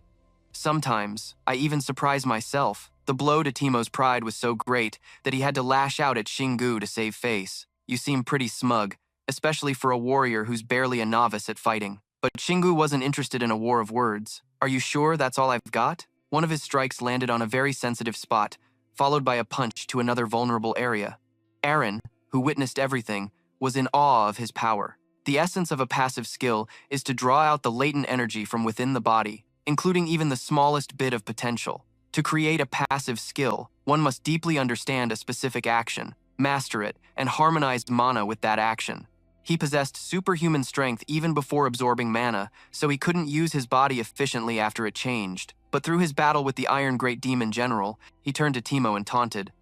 Sometimes, I even surprised myself. The blow to Teemo's pride was so great that he had to lash out at Xinggu to save face. He was able to gain a deeper understanding of his body and his weapon. Teemo, now missing an arm, knelt in submission before Xinggu's lesson. A passive skill utilizes the weight of an axe or a hammer. Xinggu had lost his patience. Then let's end this, since you've got nothing left. He used his charge skill combined with punishment and slammed right into Teemo. A notification window appeared. Heavy weapon combat skill, level 1. Supports all combat using heavy weapons. Xinggu and Arin stood before the exit gate, although he had to permanently sacrifice 5 mana stat points, but this skill description was incredibly simple. Arin agreed with him. Of course, it would take more than a day to explain every aspect of a skill. Xinggu looked troubled, unsure of what to think, since this was the first skill he had ever created. I don't know if this was the best I could have done. Arin was still amazed by his new power. Still, it supports all combat with heavy weapons. It's so strange. It doesn't just help you swing heavy weapons or increase damage, but it supports all combat. What on earth kind of skill did you create? You couldn't have done this without a deep understanding of your body, your weapon, and combat itself. I've never seen a skill that's so broadly applicable with such powerful enhancements. Arin's sweet flattery was all for a single question from Xinggu. Did I do well? Seeing her chance, Arin pressed on. You did better than any player I've ever known. That was all it took to lift Xinggu's spirits. Then that's great. Now, let's clear this dungeon. The demon general was foaming at the mouth on the ground. Arin, however, was curious. Why didn't you kill the demon general right away? Xinggu answered her calmly. It's quite simple, because I've perfectly mastered the passive skill. His eyes gleamed. Killing him now will help level up that skill. His words terrified Arin, who now saw him as a true demon. Her words seemed to fuel Xinggu's arrogance. Thank you, that's high praise, Teemo screamed in agony. Afterwards, Arin performed a rite to help him pass on. The timer finally stopped. Dungeon cleared. Time elapsed. 2 hours, 8 minutes, 35.36 seconds. Killed, Iron Great Demon 455, Iron Great Demon Veteran 32, Iron Great Demon General 1, Completion Rank, B, Bonus Reward. Received 1 Fire Cannon Summoning Scroll. Experience calculation complete. You have gained 15 levels. Arin looked at the system notification with delight, because Xinggu had challenged himself by conquering a dungeon far beyond his own level, so this massive amount of experience was all his. As a result, she imagined Xinggu's entire body covered in the auras of countless passive skills. Xinggu also realized the immense difference, feeling the immense amount of mana surging violently through his body, changing him from the inside out. Even though I can clearly sense what's happening inside my body, I still can't get used to this feeling. Suddenly, his body began to glow brightly. Then, he let out a sigh of relief, as if a great weight had been lifted. The system announced the stats for player Dung Xinggu, level 50. Passive skill, Tail of Chaos, level 1. That's right, Courage level 2. Poison resistance level 6. Active skills, Enhancement level 20. Punishment level 15. Charge level 14. Xinggu frowned as he sensed his new attributes. His eyes gradually darkened, and he turned to look at Arin. His entire body flared with a strange new power. Heavy weapon combat is already at level 2? Even though I just got it, I knew killing the demon general after receiving that skill was the right decision. Xinggu clenched his fist. Although losing 5 mana points was pretty bad, in return, he was still extremely confident. I'm sure getting a passive skill at this point will help me a lot in the future. It was then that he noticed the small girl, Arin. Arin's body was also experiencing a level up. Oh, you too? Arin shyly shifted her body. Xinggu noticed her evolution. She seems bigger. For some reason, Arin angrily yelled at him. It's not just my size that changed. As a supporter, my level has increased significantly, so I've recovered my mana, and I even got back my previous passive and active skills. I'm no longer someone who can only use healing magic 4 times a day. We can go to harder dungeons now that I'm fully recovered. Contrary to her fighting spirit, Xinggu wanted to return to a more peaceful place. No, let's go back to easier dungeons for a while. Of course, that made her angry. I just got my motivation back, Xinggu chuckled. He wanted to fight strong enemies, but he wasn't too fond of dying. This dungeon was really difficult. Arin didn't seem to trust him much. You'll regret this soon. Then, something unusual made Xinggu realize, and he snapped his head in another direction. Something's coming. Seha appeared with a welcoming smile. Thank you, which surprised both Xinggu and Arin. Seha was so happy he almost jumped for joy. I thought I was really going to die, but you guys defeated the demon general. Xinggu looked at him as the boy began to explain. I know I disabled all the traps and monsters, but the boss room is quite far from the entrance. I am the vanguard of the group. Being ignored by the other two didn't sit well with Aaron. It wasn't just him, you know. Seiha quickly apologized to her. Oh, Aaron, I'm so sorry. Shingu sized up Seiha like a talking toy. I'm glad he's not as depressed as he was at the beginning. But he's so small he could fit in the palm of my hand. How can he look so happy? Seiha clenched his fist. Anyway, thank you very much. Boss Shingu seemed wary. Don't call me that. It reminds me of the old days. Seiha's eyes lit up, dismissing his concern. But it's the only way I can show my gratitude and respect for you. Boss, I pledge my loyalty to you. I will handle all the obstacles in your way because I am the vanguard. Aaron seemed to want him in the party. I like your enthusiasm, just don't make any mistakes. Shingu, you sound like you're threatening him, so stop it. Shingu looked at the two mini-supporters who would be joining him. Due to their levels, they had to closely follow the main player, who was level 40. He smiled to himself. Since they can return to their original size for a bit by using mana, I can use them as a secret weapon. Then Shingu cut into their conversation. What about everyone's equipment? Aaron replied. We're all using the same type of equipment as when we logged out. We can use it when we return to our original forms, but it was downgraded along with us. Hearing her words, Shingu had to stroke his chin in thought. I guess their equipment also changes with their size. That means I don't have to look for their gear for a while. With that, he slammed his hammer down, and fresh blood splattered on the cliff wall. After a moment, Shingu pulled out a red essence stone. I'm done collecting essences. Let's go get our reward. Aaron had long since seen right through Shingu. You're planning to use it all at once, aren't you? Making Shingu glance over in annoyance. She knows me too well. Next, he brought out a golden platter full of rare essences. The platter began to glow so brightly it was blinding. Aaron's eyes widened in surprise. The essences are overflowing? That must be around 200 essences. Shingu slowly lowered his hand to get a better look at the item in front of him. This was the system congratulating him. You have reached the maximum reward receivable. The light from the essence platter gradually faded. Having hoped for too much, Shingu was bitterly disappointed. Again? Are you kidding me?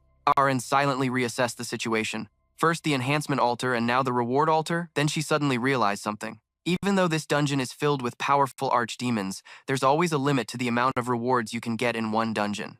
Shingu looked over as she was thinking, what a scary smile. In return, he got a lecture he'd never forget from Aaron. You can't get long high in a demon dungeon. Shingu replied gloomily. I still got this many essences in this dungeon. Aaron continued her lecture. You got all these essences by conquering the dungeon alone and having absurdly good luck with the drops, even considering the number of attacks you made. Her words hit him right where it hurt. I knew this would happen sooner or later. Shingu scratched his head in frustration. I don't really get it, but it can't be helped. I should still check what the reward is. From the essence platter, a helmet suddenly floated up. Shingu recognized the new piece of gear, a black helmet. I don't know what it does, but it looks sturdy enough to take a few hits from a hammer. The system window slowly appeared. Indomitable Will Grade C. A helmet born from a warrior's tenacious will, imbued into every piece of metal. It was then he discovered it had higher defense than his armor. Aaron sighed, sighing in relief. A C-rank armor. Phew, I can relax a bit now. Shingu remembered his old tacky helmet. It wasn't that bad. Now I don't have to wear that separate helmet when I'm riding my motorcycle on the street anymore. He put the combat helmet on his head and ordered Aaron. All right, let's get out of here. Aaron was still curious about the leftover essence. Are you planning to use the remaining essence for the rest area? The golden pig was fully replenished with essence. After all, he had accumulated a lot of it. His eyes lit up as the possibility of an update was no longer limited. We have enough to upgrade it now. Seiha didn't understand what they were talking about. What's a rest area? Shingu replied. You'll see. It's the place you'll be staying from now on. He pulled out a golden key from his pocket, pointing it at the ground to open a hidden sanctuary, and the ground lit up, blinding everyone. The door opened, and Seiha was still hesitant, thinking he'd gotten a one-way ticket to heaven. Do you think he's been blessed by a god of earth? Aaron heard that nonsense and couldn't make sense of it. Gods. Although I haven't paid attention to that since I logged out, it's true that the Whirlwind Guild has also been interested in gods lately. That must be it. A human chosen as a player, heavenly city and dungeons that can't be reached by modern technology. This has raised questions about a supreme being, which led to the ridiculous idea that players are a special group chosen by the gods. Well, that's just elitism. Seiha listened patiently as Aaron spoke. I would have just laughed it off if that were all. But humans have ventured into higher-level dungeons and encountered monsters there, and those monsters destroyed all the signs that proved gods didn't exist. Monsters have shouted the names of specific gods and become stronger. He continued with his theories. So isn't it similar for humans, believing in a certain god and inheriting power from them? Maybe someone has already done that, Perhaps they even have power that surpasses beings who exist by the power of gods. Conversations like this are spreading throughout all the elite guilds. Then they also talk about attributes and myths. Aaron patiently listened from beginning to end. Our guildmaster can also control powerful flames. He must have been blessed by the fire god. In response, her expression soured a little. Seha asked cheerfully, "You don't look too happy?" Then she explained the reason to him. "I know he's the master of the guild I used to be in, but I don't like him very much. Music. He's very strong. He definitely has enough skill to lead the top guild in Korea. But even if that's true, he's also extremely competitive and has a god complex." Aaron tried to avoid him, plus he was constantly hitting on me. She recalled the past she had been through. He even rushed to conquer a difficulty 32 dungeon just to surpass the foreign guilds. And that's the reason I had to retire. Thanks to that, I met Shingu, so I don't worry about it anymore. But that doesn't mean I forgive him. Thinking about this, Aaron had to change the subject. Anyway, I won't believe in the existence of gods until I see it for myself. She did a complete 180, and if he was blessed by a god, I don't need that kind of god either, Seha cut in. "Oh, that reminds me of the rumor that you were engaged to." Before he could say more, Aaron immediately snapped, "Nonsense, it's all just a rumor, don't ever bring it up again." Seha, who had been cheerful the whole time, only now realized how fierce Aaron could be. "Oh, okay," he thought to himself. I can feel her wrath. Aaron was tired of her unpleasant past. No one dared to get close to me because he was so obvious about it.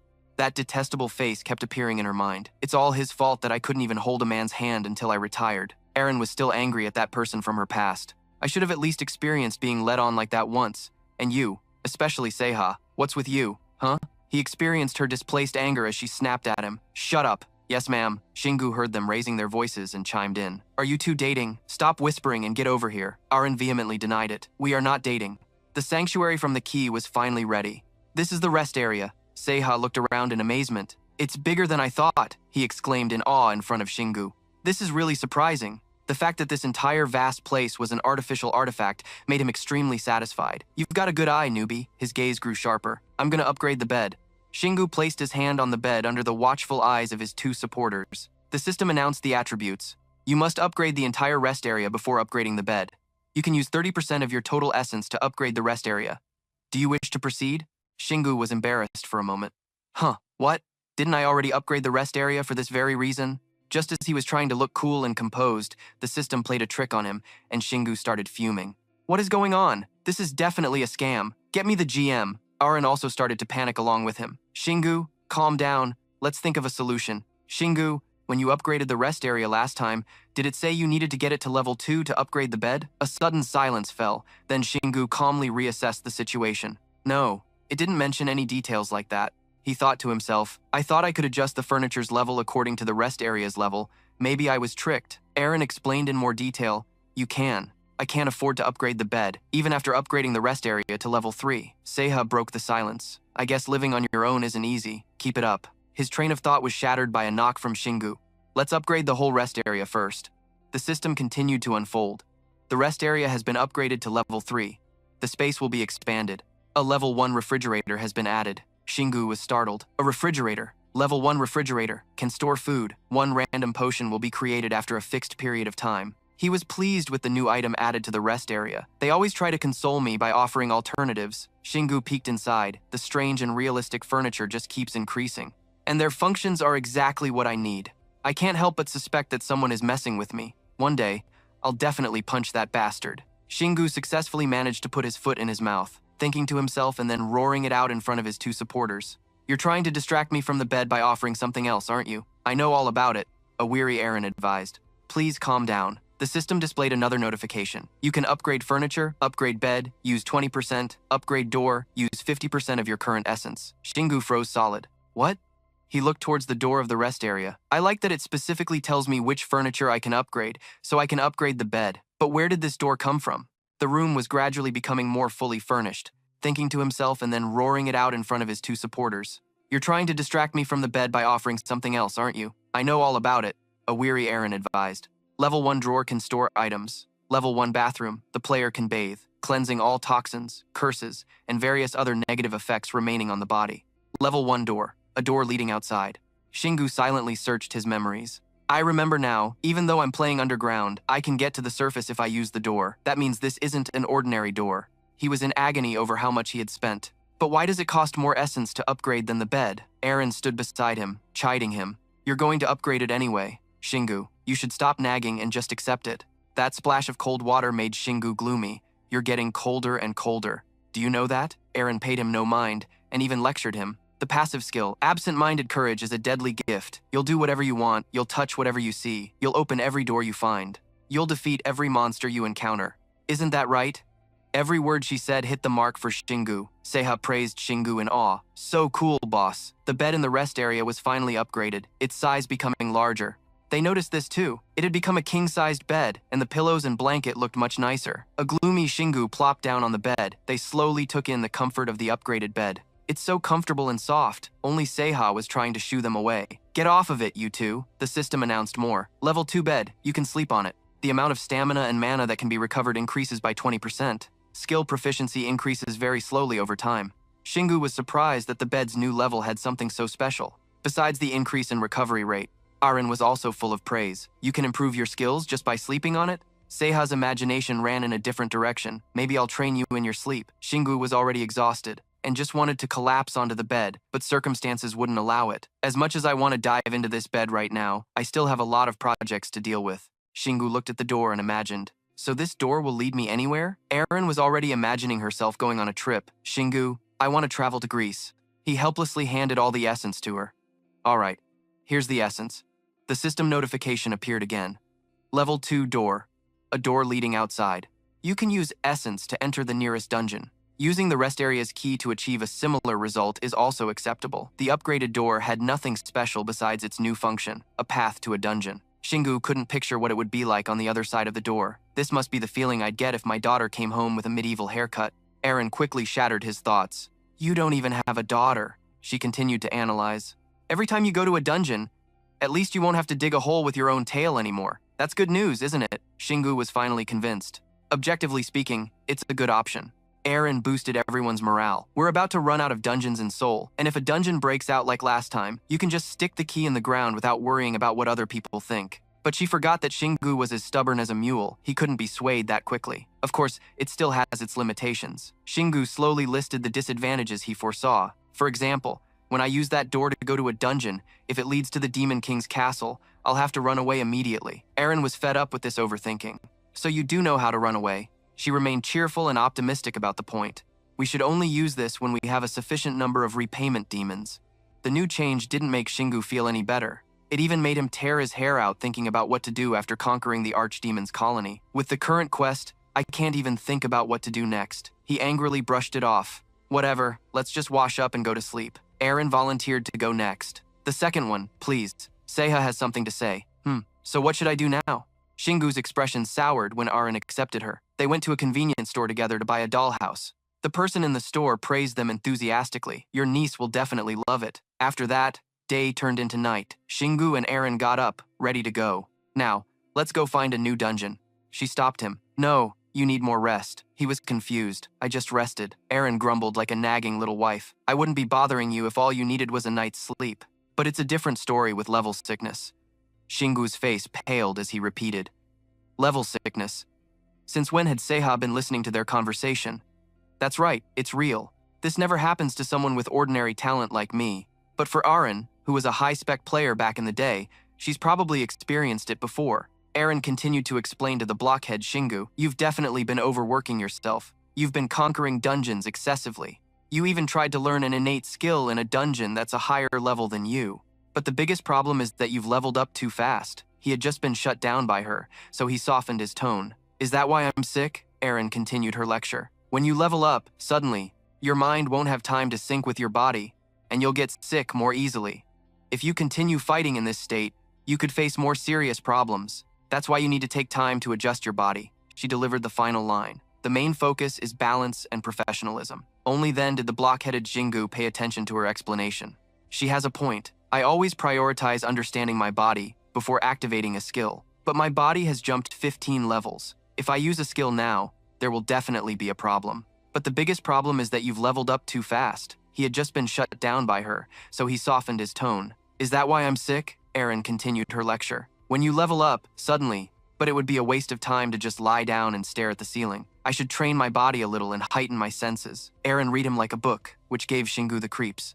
Why are you looking at me like that? She began to mock him relentlessly. I was just thinking about how you're going to die alone, Shingu shuddered.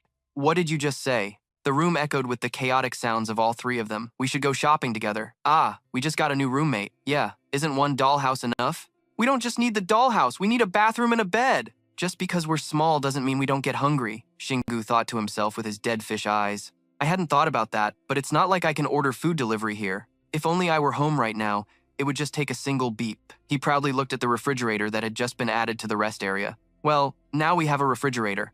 Aaron, however, was not impressed. You look pretty smug. She lectured him again like a young wife. I'm sure you could buy 100 refrigerators. Besides, with that kind of money, couldn't you just buy a mansion? You've earned countless dollars from killing monsters over level 100 since the tutorial dungeon. Shingu immediately cut her off. Not now. We'd be more easily caught if we had a base in the outside world. Aaron was fed up with him. Who are you running from anyway? With that, Shingu ran outside and put on a helmet. Let's go shopping. Aaron quickly landed in one of Shingu's pockets. Seiha also gradually approached. She gave him a scolding. What do you think you're doing? This pocket is already full. Seiha quickly backed away. Hey, I'm sorry. He sulked on Shingu's shoulder. I thought your body would be nice and warm. Shingu shivered in disgust. That sounds so creepy. Don't talk like that anymore. The two of them went back and forth on the scooter. What about your license plate? I've already reattached it to the back. Don't worry. Remember to follow the traffic laws. I know. At a red light, Shingu obediently stopped the scooter. He briefly observed his surroundings. A series of scooters identical to Shingu's were also parked nearby. Questions started popping up in his head. Why are there so many people riding scooters at this hour? They all have the same model as me. That familiar white and red color scheme. Oh, I'm getting hungry. Seiha only cared about food. I guess a lot of Chinese restaurants open nearby. Only Aaron paid attention to what was happening around them. They're definitely copying you. Shingu didn't understand why. Why are they copying me? She continued to explain. You were unlucky enough to have your picture leaked on the news once. Aaron sighed wearily. You really don't understand the influence of the news. You've attracted a lot of attention from people all over the world as the person who stopped a disaster before it could even happen. If someone had managed to clearly film your fight and spread it around, anyone who saw it would definitely be captivated by you. Shingu listened to everything like a dumbfounded kid. Are you serious? But aren't there other players out there who could do better? The more he asked, the more Aaron sounded like a wise old woman. There are people with more mana who are stronger than you, but there's a world of difference between someone who is truly superior and someone who just acts like it. For example, Kim Harian. Seiha was still shocked that guy was so hated. Aaron's analysis continued to play out in Shingu's mind. You really don't understand the influence of the news. You've attracted a lot of attention from people all over the world as the person who stopped a disaster before it could even happen. If someone had managed to clearly film your fight and spread it around, anyone who saw it would definitely be captivated by you. Shingu listened to everything like a dumbfounded kid. Are you serious? But aren't there other players out there who could do better? He overheard everything the young women were saying. They were endlessly envious, and there was even a fan page for him. Really? I want to join too. Me too. Seiha was standing next to a celebrity, so he felt proud by association. That's why penetrating the market first is so important. Shingu didn't understand a thing. Did you major in economics? What are you talking about? Seiha proceeded to explain it to him. There have always been players in Sky Castle, but you were the first to deal with the monsters on the ground. Aaron was a bit puzzled. Oh, so what were the other players doing? He recalled. An auction he had seen. Coincidentally, an auction was held that day, so everyone was gathered in Sky Castle. Shingu gritted his teeth and cursed. Damn it, I shouldn't attract any more attention. Right now. Aaron agreed. I like the sound of right now. Then he realized, but as long as I have many impersonators, they won't be able to tell who I am. Then they went inside the bustling shopping center. Shingu, used to being around monsters, was a little wary. There are too many people. Seiha eagerly leaned forward to look. Everyone is buying simple things. They usually buy food that can be stored for a long time in case they have to stay indoors for too long, and other items, including melee weapons like axes and clubs to use against monsters. He explained how to shop like a normal person. That also led to a significant decrease in thieves. Shingu unknowingly wandered over to the kitchenware section. Aaron then suggested, the rest area doesn't have a kitchen. Should we buy stuff here? He immediately shot her down. I don't know how to cook. Besides, we don't even have electricity in the rest area. Seiha realized something was strange. So, how does the refrigerator work? And don't we have running water? Shingu was amused by his question. That's a good question. I have no idea. While they were shopping, something appeared on the TV screen. A news report about Shingu. Oh, it's on again. The news report also made a request. If anyone has any information about this player, please contact us immediately. If only he hadn't seen the TV screen, because his face darkened right after. I'm being treated like a wanted man, and they want people to call them? Shingu was too focused on that screen, but I can't remember what I was trying to do. A new mountain appeared on the TV screen. Curious eyes followed along. It was filled with ferocious-looking goblins. Another scene showed a giant centipede searching for food. Shingu was a bit puzzled. Isn't that a dungeon? The place with dungeon monsters was being replayed on TV. Aaron was also surprised by this. It's too big to be considered a dungeon, and they're filming it. Before she could finish, Seiha jumped in. Isn't that Seoraksan Mountain in Sokcho, boss? When I was a kid, my parents took me to visit all the signature spots there. The announcement on the TV continued. Monsters appearing around Biryong Falls at Seoraksan Mountain were promptly handled by the summoned players. The anchorwoman courageously reported, but many more monsters appeared in a short time. They spread out in a flash, so we can no longer determine how many monsters are out there. Since there are still many civilians trapped on the mountain, the government can't act rashly. This is just a glimpse of the monsters spread across the globe. In South Korea, the first hunter dealt with the incident and destroyed the dungeon early on, but in other countries, they couldn't even destroy the dungeons. Failure to defeat the final boss leads to a dungeon break in the world. If this continues, monsters will resettle on Earth and increase their numbers. Are people just going to stand by and watch as they push humanity out of its territory? The broadcast ended with the search for Shingu. If you have any information about the player who can handle this incident, please report his whereabouts to us immediately. Please. After hearing the news, everyone around them started to stir. Isn't he the one they're talking about? But there are so many people copying him now. But is he really a player? He doesn't even have wings. A thought flashed through Shingu's mind. I get it now. That's why they're hunting me down. Aaron looked at him with concern. What are you going to do now, Shingu? He fell back into his own thoughts. Dealing with the rest of the dungeon is already a problem. But if the final boss has escaped, what can I possibly do there? If they think I'm God's cleanup crew, I have to set them straight. Shingu understood the current situation. He was sure that stronger players already existed in the system. That means they should be able to handle the monsters. Me being there alone won't save anyone. Aaron, however, disagreed. I don't think there are many players out there stronger than you. Seiha, standing nearby, also jumped in. If other players heard that, they'd wonder what they've been doing for the past 10 years. Aaron retorted, "That's not helpful." She was proud of Shingu's incredible strength. Shingu had the power of a level 100 player even before he officially became one, and then he became an unofficial level 50 player, and he even activated an innate skill all on his own. Suddenly he stopped walking. Whatever. Shingu pointed to himself. I need to let my body recover by resting first. And if Seoraksan Mountain is still a battlefield, by then, while Seiha and Aaron were listening intently, I'll head over there for a look. Shingu's eyes slowly turned serious. There might be another way to solve the problem even if the dungeon had broken out. But in his mind, he imagined the essence cores he'd get after killing the monsters. And even if there weren't any, he was more interested in mana crystals from high-level monsters than essence cores in the real world. Then he and his supporter jumped on the motorcycle. Let's head back! The group then returned to the resting area. Shingu fell into a meditative state. He began to feel the starlights, sparkling brightly from deep within his body. It wasn't something Shingu could physically see. Something was rushing through his senses. I can only feel its abstract existence. But I'm sure of it. The characteristics of the starlight, how it connects to Shingu's body, and its abilities. Each star was shining in its own way, and proving its presence.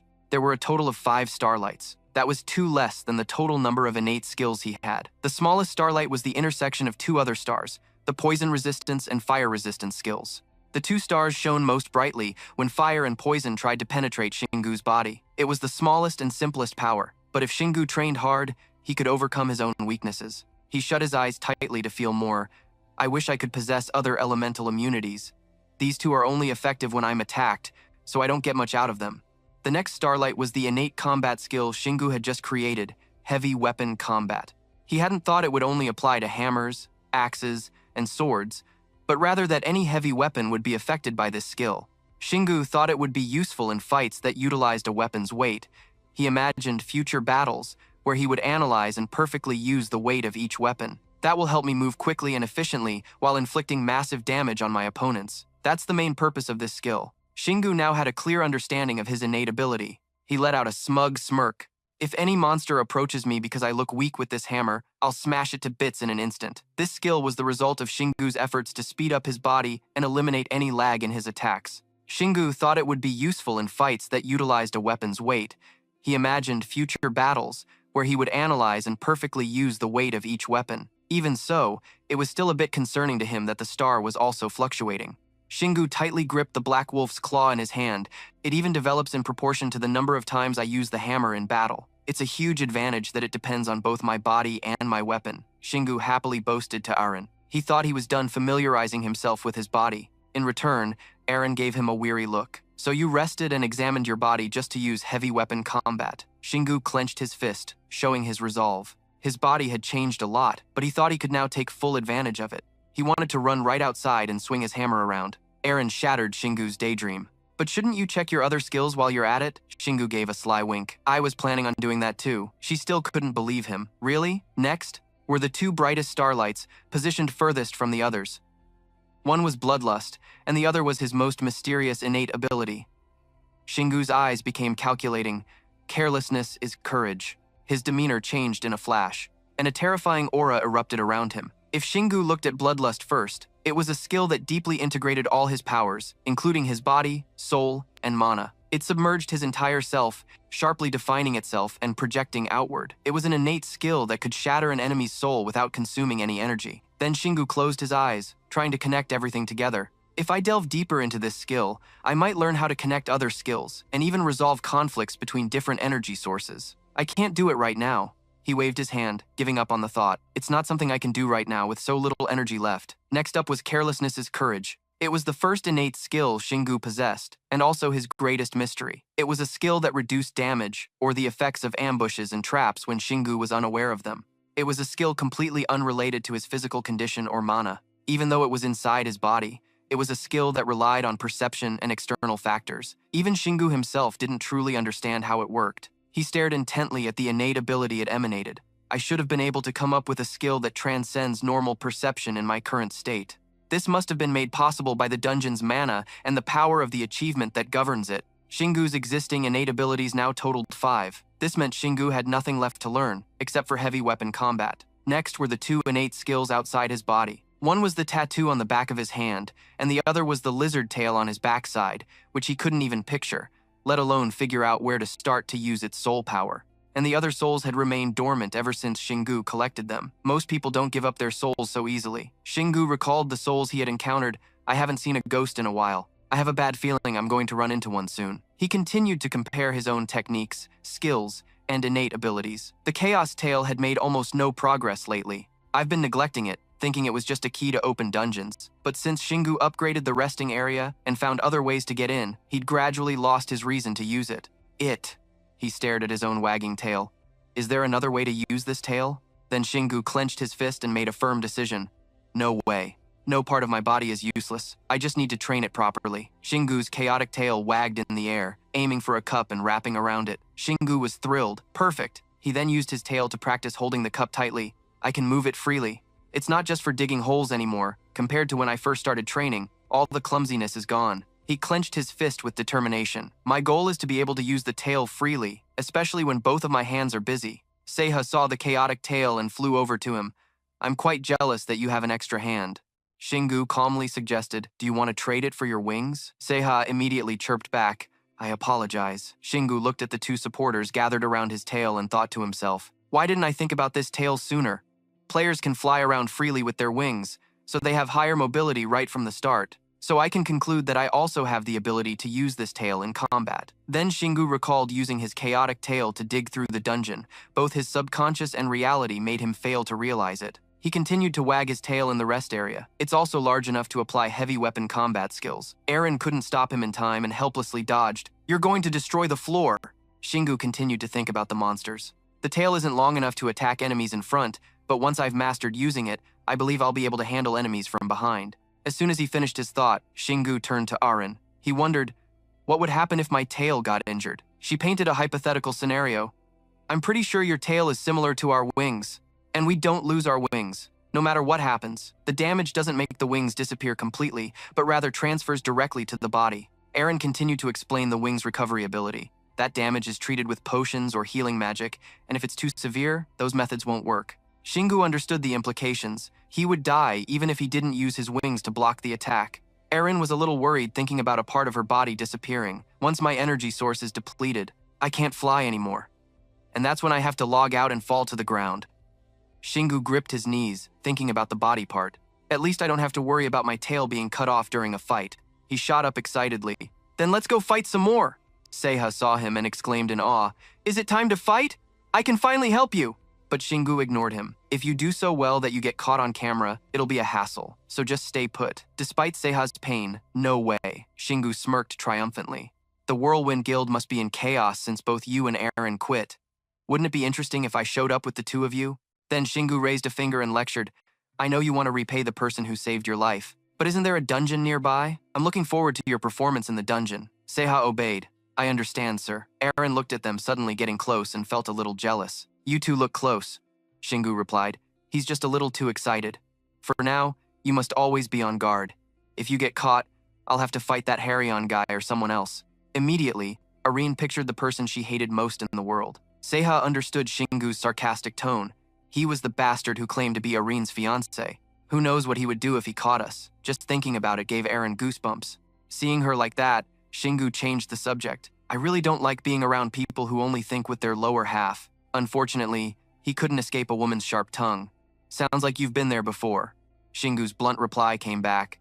"I don't need to experience it to understand it." Then he cut her off. "All right, let's head to Mount Sirak now." The three of them walked off cheerfully, leaving only chaotic sounds on the trail. "Maybe we should buy some more potatoes and corn when we're there." "Don't be so biased. Although I do love potato rice cakes. I guess we know what we're having for lunch." Despite their carefree attitude, something else was unfolding on Mount Sirak. The militia was hiding in the grass. A plume of black smoke billowed up. The helicopter had crashed.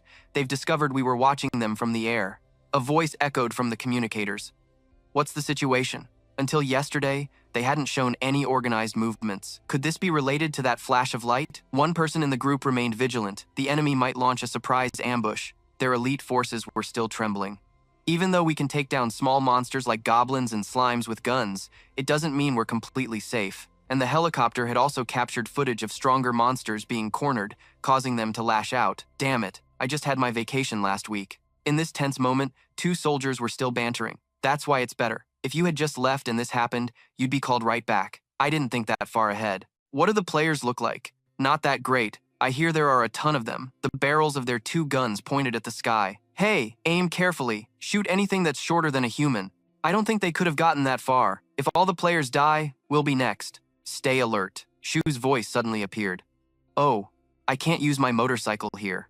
The two soldiers aimed at him in fear. "Who's there?" "Hey, you idiot, don't point your gun so hastily." The other two subdued Shingu and opened his bag. Inside was just a rolling stone. Shingu scampered away. "Our enemies are the monsters. How could you raise your gun at the sound of a human voice?" Eren suddenly became bashful. This was one of my mom's favorite things before she passed away. Seeing Eren's flippant attitude, Shu couldn't help but scold her. "Can't you be serious for once when talking about such sad memories?" Meanwhile, Seiha chimed in. "We should have snuck in there." Shingu ignored his words. "That's the price they pay for their lives. I'm going to save them, so I have the right to tease them, don't I?"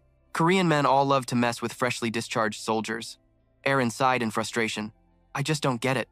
Eren closed her eyes, her mind focusing to harmonize with the frequencies around her. Her sparkling eyes couldn't believe what she had just sensed. There are no players nearby. Her next words made the atmosphere even stranger. "But I can't sense any monsters either."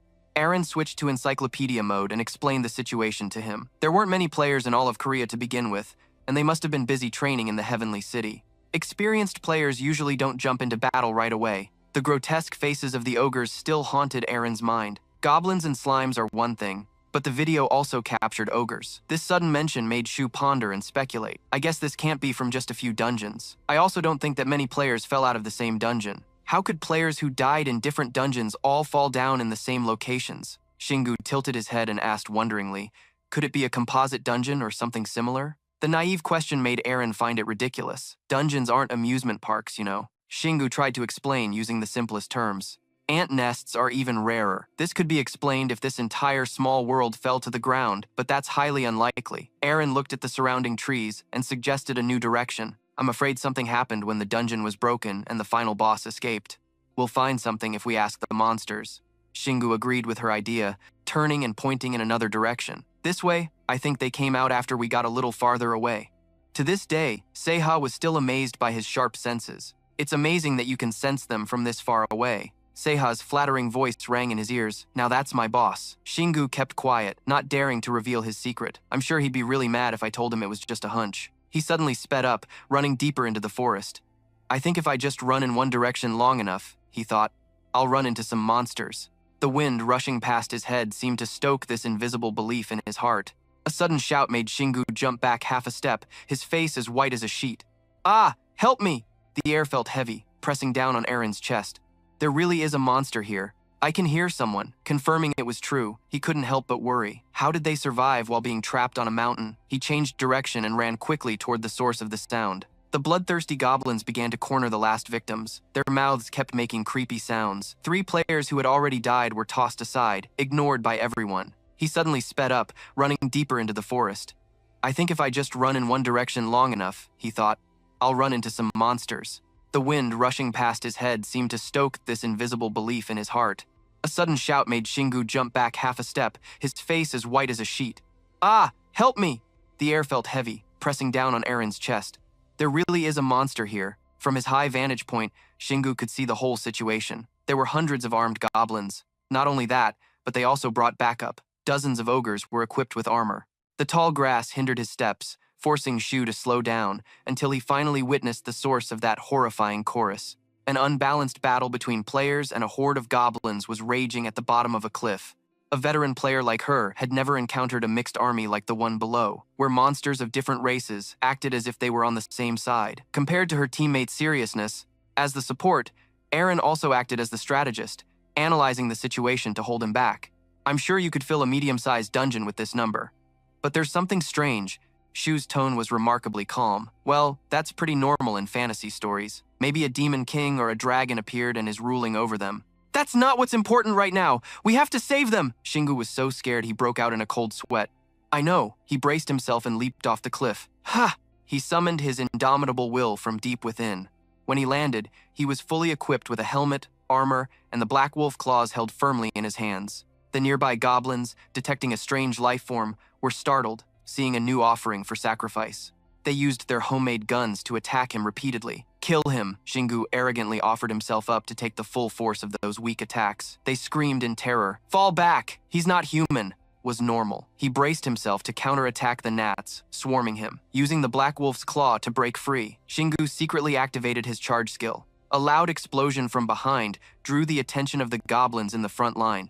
Little did they know that in the blink of an eye, they themselves would be sent flying high into the sky without wings. When he landed, he was fully equipped with a helmet, armor, and the black wolf claws held firmly in his hands. The nearby goblins, detecting a strange life form, were startled, seeing a new offering for sacrifice. They used their homemade guns to attack him repeatedly. Kill him, Shingu arrogantly offered himself up to take the full force of those weak attacks. They screamed in terror. Fall back! He's not human!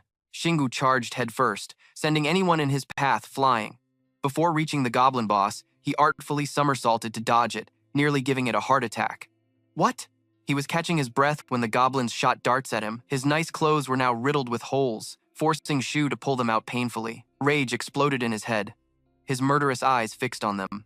One goblin saw this and started to hesitate. He's too strong! But its comrades immediately shut it down. We will kill him and make him a sacrifice. Sacrifice! Shingu raised the black wolf's claw as a murderous aura radiated from him. Sacrifice this. He slammed it straight into the ground, creating a massive shockwave. The earth shattered and flew into the air. His handsome face uttered terrifying words like the Grim Reaper himself. Run and I'll hit you even harder. The goblins froze in place, not even daring to breathe. Shingu saw that the mob was not moving, and was as pleased as could be. Good. Stay right there. The black wolf's claw was swung, and the great massacre officially began. With an artful swing, Shingu sent the goblins flying like falling leaves in autumn. Beiko was stunned by the mysterious hero's overwhelming power. How is he so strong? Nari watched the battle, her eyes sparkling as she heaped praise on him. He must be a high-level player. I'm sure of it, seeing the awesome weapon in his hand. Beiko was doubtful. But does anyone in Korea use a hammer like that? She racked her brain to confirm what she was saying. I think it's him. His build is a perfect match. Her cryptic words helped him vaguely guess his identity. The guy from Sanha. In contrast to the human's unhurried demeanor, The anxious goblins decided to go for a quick all-out attack, a sacrifice for the new world. Seeing his prey offer themselves up to him, Shu silently celebrated. They rushed in like moths to a flame. All the better. He lowered his center of gravity for a better stance before executing the monsters. I don't need to move much. I just have to swing my hammer. The anxious goblins decided to go for a quick all-out attack, a sacrifice for the new world. Seeing his prey offer themselves up to him, Shu silently celebrated, watching from behind the leaves. He made an exclamation that Aaron had to agree with. It's like he's playing whack-a-mole. As fear spread through their ranks, the goblins whispered to each other, offer, sacrifice. Before they even knew where he was, they could only stare blankly as their weapons were shattered. He swung his arms as if racking up combo points, hitting every single one of them without missing a beat. Do you guys even qualify as sacrifices? His innocent face spouted words that crushed their pride. If he kills them all, will a new monster appear? Like a demon, perhaps. Aaron knew exactly where this was going, so she didn't try to stop him. If it gets dangerous, you have to run away immediately.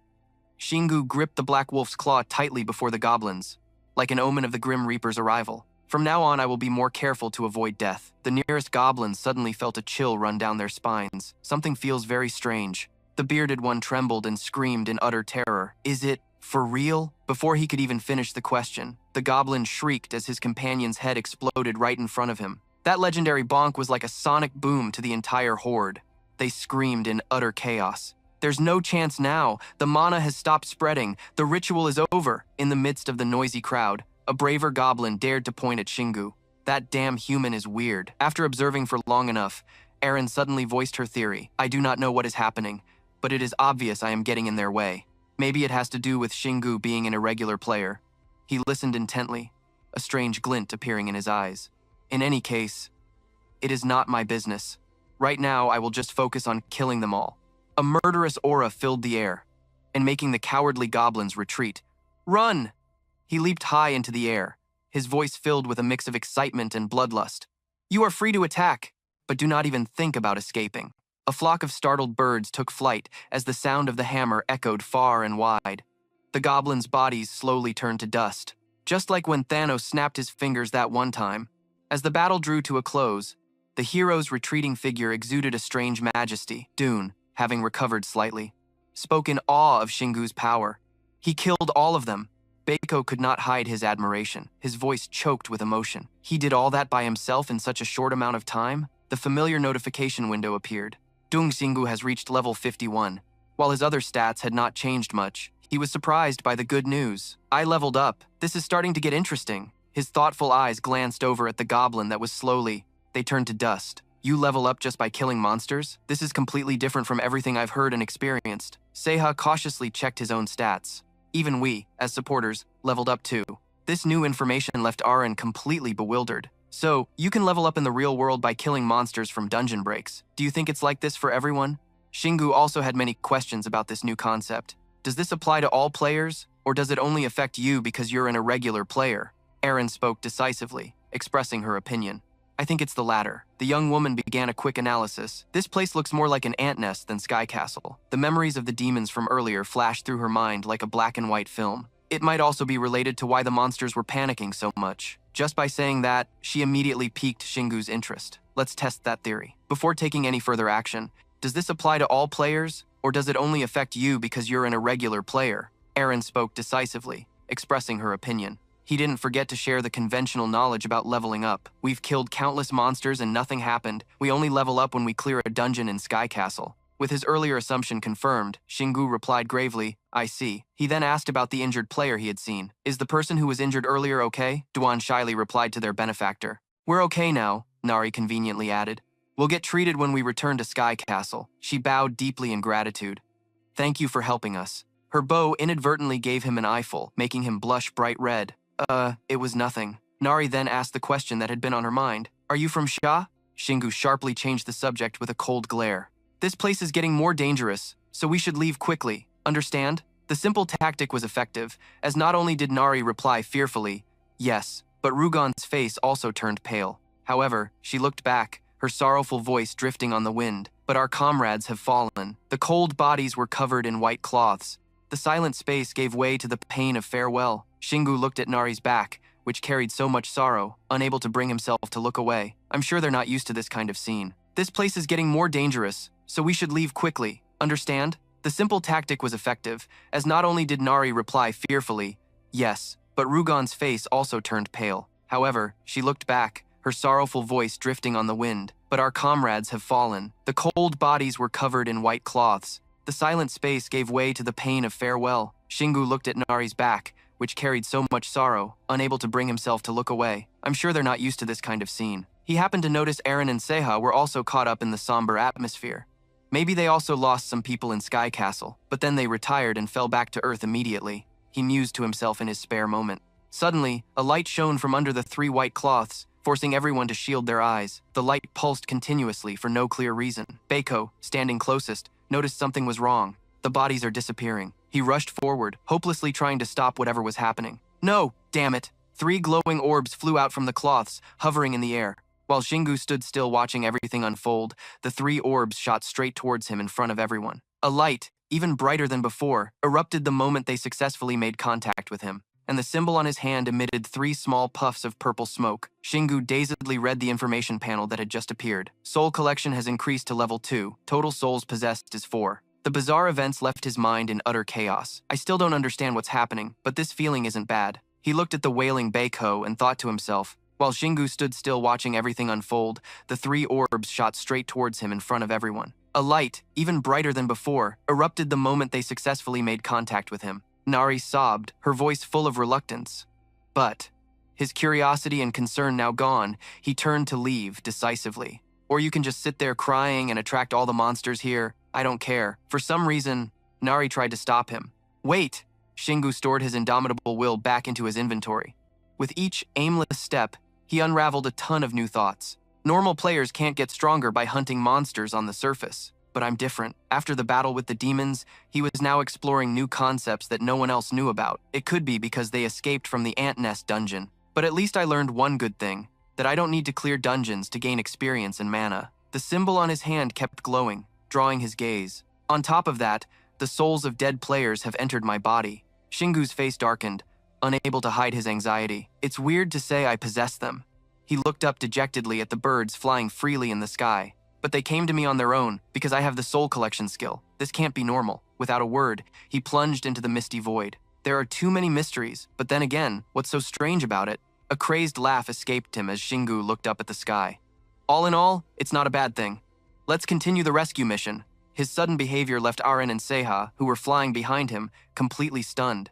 A remark. You said rescue, right? Are we gonna go save other people? Shingu jumped in and gave the goblins a merciless beatdown. The young players profusely thanked him for their lives. They were spectacularly saved. The black wolf flew through the wind, lightly grazing the cheeks of the large monsters. The more he fought, the more fired up he got to farm for loot. The lingering, thick scent of blood mixed with fine dust silently trailed behind him. His body was exhausted after the long battle, and Shingu let out a sigh. I really need a long-range weapon. Eren looked at him sitting smugly on his pile of spoils, and couldn't help but chuckle. How can you say that when you can smash ogres' heads just by throwing rocks? In fact, one ogre kicked the bucket because of a small stone he decided to use on a whim. What kind of long-range weapon would work? Eren didn't know much about this, so she just asked whatever popped into her head. What about a slingshot? But Shingu refused because of its cumbersome mechanics. So you're just gonna keep picking up rocks forever? Shingu's brain went to work, conjuring up the image of a badass handheld machine gun. He wanted a skill that could annihilate enemies from a distance, just like a machine gun. Eren outwardly supported him, but thought it was completely unnecessary. But I still think killing ogres with rocks is good enough, she reminded him with a firm tone. So just practice your magic bullet skill. You've been neglecting it for a long time. This made Seiha's eyes widen in amazement. Hey boss, you have that skill? He excitedly told Shingu. That's a rare skill, only to be met with Shingu's nonchalant and provocative attitude. Who cares if it's rare or not? To avoid being called a braggart, he immediately fired a beam of light at the nearest tree. It created a perfectly round hole that pierced through the poor tree's trunk, but he didn't show an ounce of pity. This skill can't even kill a goblin. This is probably the only active skill I haven't developed. Just as he was stumped, Seiha seemed to be possessed by the spirit of Isaac Newton. What if you make it spin? In comics, skills are always stronger if you make them spin. As Eren listened to the idea, she also started thinking, imagining the fantastic scene. The image of gravity enveloping a uniformly spinning bullet as it was fired really made Singu reconsider. A spinning bullet would balance its center of gravity, preventing it from veering off course, and its damage would also increase significantly. He looked up at the sky, recalling his past training sessions. The problem is, I've tried many times but always failed. I gave up because it was harder than creating a new passive skill. Suddenly, a brilliant idea lit up his brain. But what if I mix it with another skill? Singu switched into mad scientist mode with Aaron. The bullet is originally an application of the punishment skill. So what if I combine it with charge, just like when I created frenzied charge? This made her despair as if she'd lost faith in humanity. How could you possibly do that? Aaron tried to find the words to explain the mechanics of charge skills, which transfer destructive energy and speed to mana and then stabilize it. Her highly academic words made him ponder deeply. It looks simple, but it's actually a complex skill because it involves changing the properties of mana. Singu's body surged with energy after he pieced everything together. He had realized this characteristic early on and practiced a lot, so now he could control the mana of charge as easily as breathing. She blinked, but the content of his statement made anyone who listened carefully want to flip a table. That's why I was able to create frenzied charge, so maybe this way is easier. Temporarily transforming into a professor, Singu began a lecture on how to use his unique skill, frenzied charge. You need to fill your body with the mana from charge, detonate it using the principles of punishment, then use mana simultaneously from different directions to activate Iron Skin. Seha awkwardly scratched his face in embarrassment. Just hearing it makes my head want to explode. How did you even come up with that skill? Aaron sighed sympathetically. I told you so. She cheerfully hyped him up like a famous star. Singu may have little mana, but he can utilize it better than anyone else. Singu looked at the idle pair, one praising and the other agreeing, and thought to himself, why are you more proud of that than I am? Taking advantage of the free time, he decided to try practicing again. The important thing is to channel the mana so that it's all concentrated at the fingertip with a little bit of charge. Singu took a deep breath, wary of what could go wrong, knowing that if he held it for too long, his finger would break. The flow of energy surrounding him focused and surged toward his thumb, so as soon as the mana is formed, I have to fire it immediately. He unleashed the mana bullet forward using the magic bullet skill. The bullet's fast trajectory created a gust of wind that blew into the faces of his two supporters, stunning them silly. The bullet flew straight into a nearby boulder in the blink of an eye, and the impact caused a deafening explosion that obscured everything from view. A few pebbles pattered down at his feet after that big bang. The smoke and dust cleared to reveal a deep trench carved into the ground, stretching for 100 meters. Faced with this terrifying sight, Singu was frozen stiff by what he had done. Aaron's brain short-circuited and hadn't rebooted yet. Seha's soul had temporarily gone offline from the massive shock. Singu snapped back to normal and tried to play it cool with a casual remark. Wait a minute, why has no one ever tried this simple trick? Aaron was so irked that she had to speak up and correct him immediately. It's not simple at all. Skill synthesis isn't as easy as you think. Having just barely recovered her senses, she had to speak up to set this weirdo straight. I told you, charge isn't a skill that a beginner can use easily. Seha was curious about Singu's hidden potential. Boss, can you use it to fire continuously? Only to receive a firm confirmation from him. Actually, that's even easier. Singu scratched his head, looking sheepishly at the mess he had created. But I won't do it now.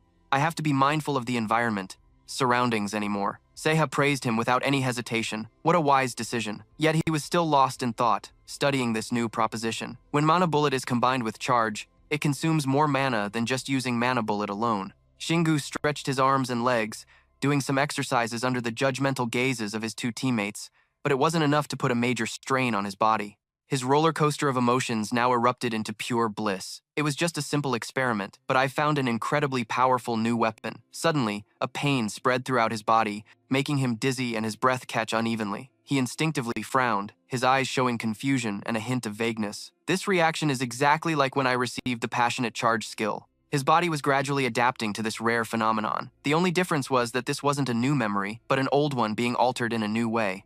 A new notification updated right after he finished acquiring the skill. The active skill Mana Bullet has changed to Power Shot. Power Shot Level 1. Below it was an explanation for this event. The skill evolved through synthesis and fires a Mana Bullet, specially enhanced to annihilate the target. After reading it, his gaze became much calmer. The skill has changed, Aaron casually commented. It's practically a new one. She flew up to Shingu's eye level and suggested, I guess it'll be much easier to use since it's an official skill now. Seha broke into a cold sweat as he recounted the skills he had acquired. 2 active skills and 1 passive skill in such a short time. The kid could only think of one reason for this. He must be blessed by the gods. Eren was about to blow a gasket at his wishful thinking. Be quiet. Meanwhile, Shingu returned. The active skill Mana Bullet has changed to Power Shot. Power Shot level 1. Below it was an explanation for this event. The skill evolved through synthesis and fires a mana bullet, and even ogres. On the other hand, Eren was secretly worried. Shingu was already strong enough, and now he has a long-range skill. Seeing his proud demeanor, she shook her head in dismay. Who can stop him now? Somewhere on the mountain, Eren tiredly asked Seiha. So how long has it been? His voice came out as fast as the wind. 3 hours. The reason for Eren's exhausted tone was because Shingu had gone into monster hunting mode, without rest, and had already reached level 53. He gazed out at the other mountain ranges. This mountain is really huge. I've been following monster tracks for so long and still haven't covered it. Eren stood to one side, muttering to herself, I can't imagine how many dungeons have been destroyed. The heavy thoughts were gradually brushed aside, even though some places looked like they used to be dungeons. Seeing the monsters scattered on the ground, her mind reeled with a hint of anxiety. But there were so many monsters around, and not a single boss monster. Shingu, while catching his breath, suddenly asked about the situation outside. Is there anything on the internet? Eren, focused on her phone being held up by Seiha, replied that there was no way to get accurate information when even helicopters were being shot down by monsters. Her eyes accidentally caught something, and she gasped instinctively. Oh, Shingu noticed she was acting a bit strange. What's wrong? Just then, Harrion and his teammates appeared majestically. The Whirlwind Guild has completed their dungeon conquest and will be coming down here. Shingu cheered with joy. That's great. He pointed forward, taking responsibility. This place is too big for me to handle alone. We also found some civilian bodies. Reinforcements are crucial to minimize the damage. Eren glared at him with an unhappy expression. I also welcome players coming to kill monsters. She started to burn with anger when she thought about Harrion. But why does it have to be the Whirlwind Guild? Eren turned and told Seiha decisively. Seiha, you and I should go hide. Hearing that, he broke into a sweat and had to reply. Okay. He officially raised his hand and declared, I'm no longer a member of the Whirlwind Guild. I'm just Shingu's supporter. While he was busy with his dramatic monologue, SU and Eren had already made a run for it. I smell a fight over there. Shingu, wait for me. Someone with a goatee tensed his face. Baekho and his teammates were fighting against a large horde of goblins. At the same time, Shingu was observing from a distance the situation. That group is doing fine. Seiha replied that they were winning decisively. Eren spoke up to remind him. There are some players who have more mana than you. He reacted immediately, feeling embarrassed by her comment. All right, I'll leave them alone. Shingu coolly walked away, carrying the Black Wolf's claw. Seiha flew after him, encouraging him. You're so good. You can even go into stealth? Seeing this, Eren said, Stop fidgeting. Suddenly, his face darkened and became tense. I've noticed this after going through many battlefields, but the monsters here seem to value the players' bodies more. The image of the terrified goblins dropping their weapons when they saw the body disappear. Even when players were too busy fighting to protect their comrades' bodies, the monsters showed fear when the bodies vanished. Shingu glanced over coldly. Perhaps what the monsters are after is related to mana. The panicked goblins whispered to each other. Huh? The offering has disappeared. They were confused as they looked at the spot where the corpse had vanished without a trace. A nutritious offering. Shingu absorbed the soul, which slowly flew into his hand. A sigil appeared on the back of his hand. A notification popped up. The soul collection skill has reached level 3. Total souls owned is 13. Seiha stood behind him and emphasized gravely, I see. You suspect that the monsters are targeting mana. Eren raised her hand to analyze. Mana or souls. Even when I was a player, I couldn't learn how to control the power of souls. It's possible that mana is a concept related to the soul, she mentioned. The important thing is, Eren said firmly, pointing to the arm containing Shingu's soul power. Your soul collection skill is extremely special. Overwhelmed by all the new information, Seiha clutched his head and yelled, Can we please stop talking about all this confusing stuff? Suddenly, Shingu heard something and motioned for everyone to be quiet. Shh. Eren immediately went on alert, listening intently. Seiha focused, observing the situation. Shingu looked straight ahead and said, I can sense a battle about 300 meters away. He closed his eyes, cupping a hand to his ear to concentrate on the sounds of the battle. I couldn't learn how to control the power of souls. It's possible that mana is a concept related to the soul, she mentioned. He decided. I think we should help them, even if that person is the guild master of Whirlwind. Shingu immediately started running. Eren reminded him, Hide your face first. I know, he replied.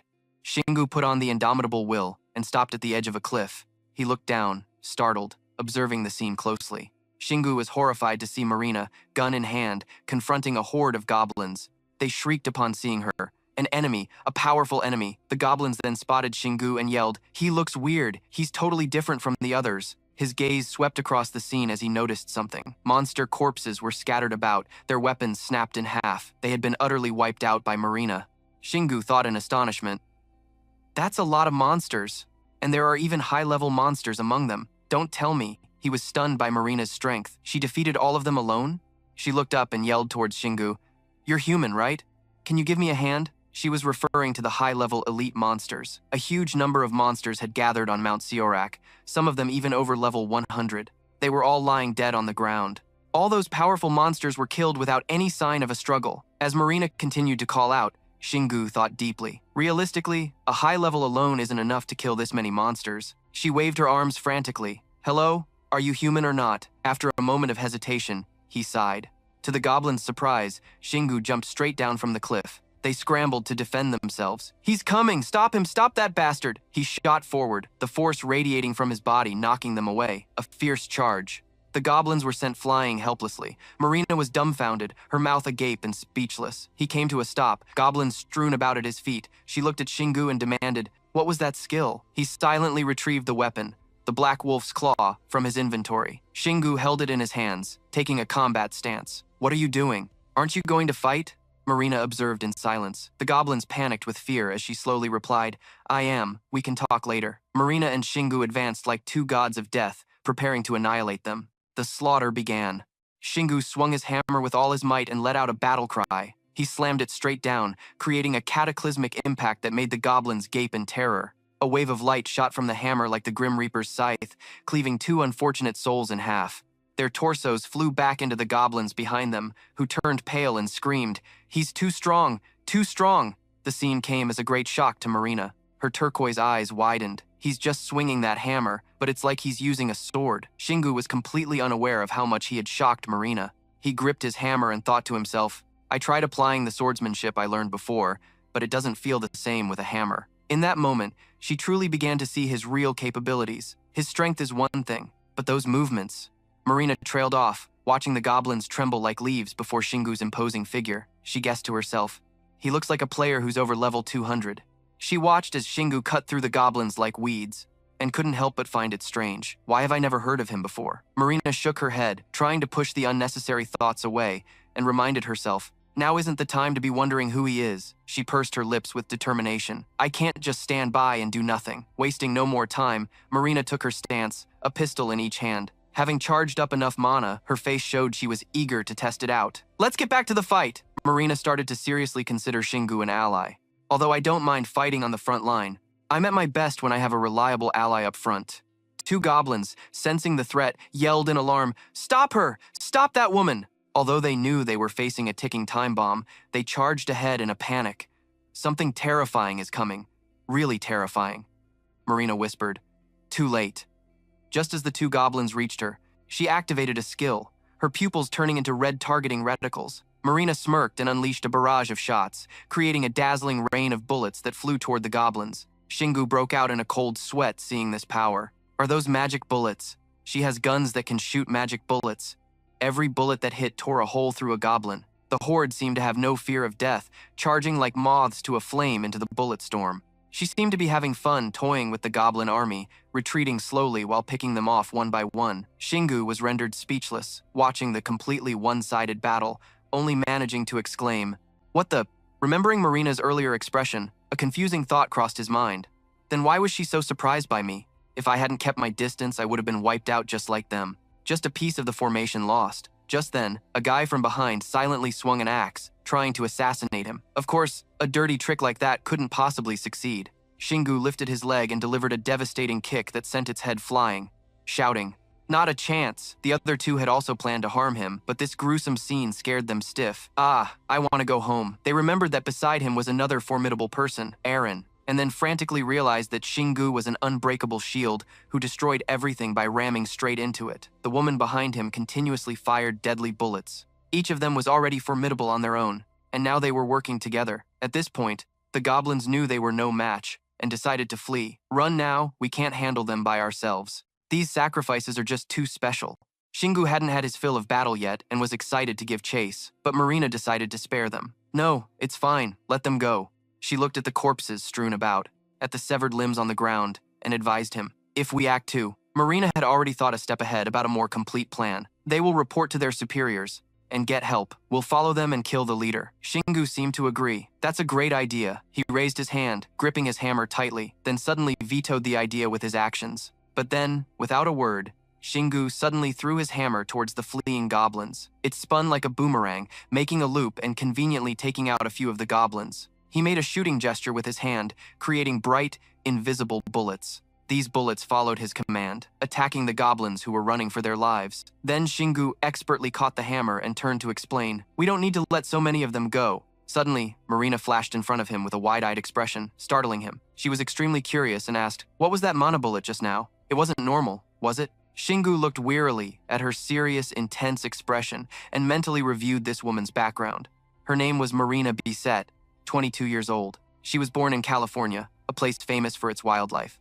Digging further into her past, she was also one of the first players to awaken when the Sky Castle appeared 10 years ago. According to the objective assessment of most people around her, she was praised as a gifted genius in mana manipulation, with a strong will and excellent combat abilities. For instance, she cleared the trial dungeon in first place among her peers and became the first player to have an active skill, firing a mana-based attack at the enemy, which was the mana bullet. Just the mention of Marina's name made monsters tremble like a leaf, relying on her massive mana pool, which was larger than other players.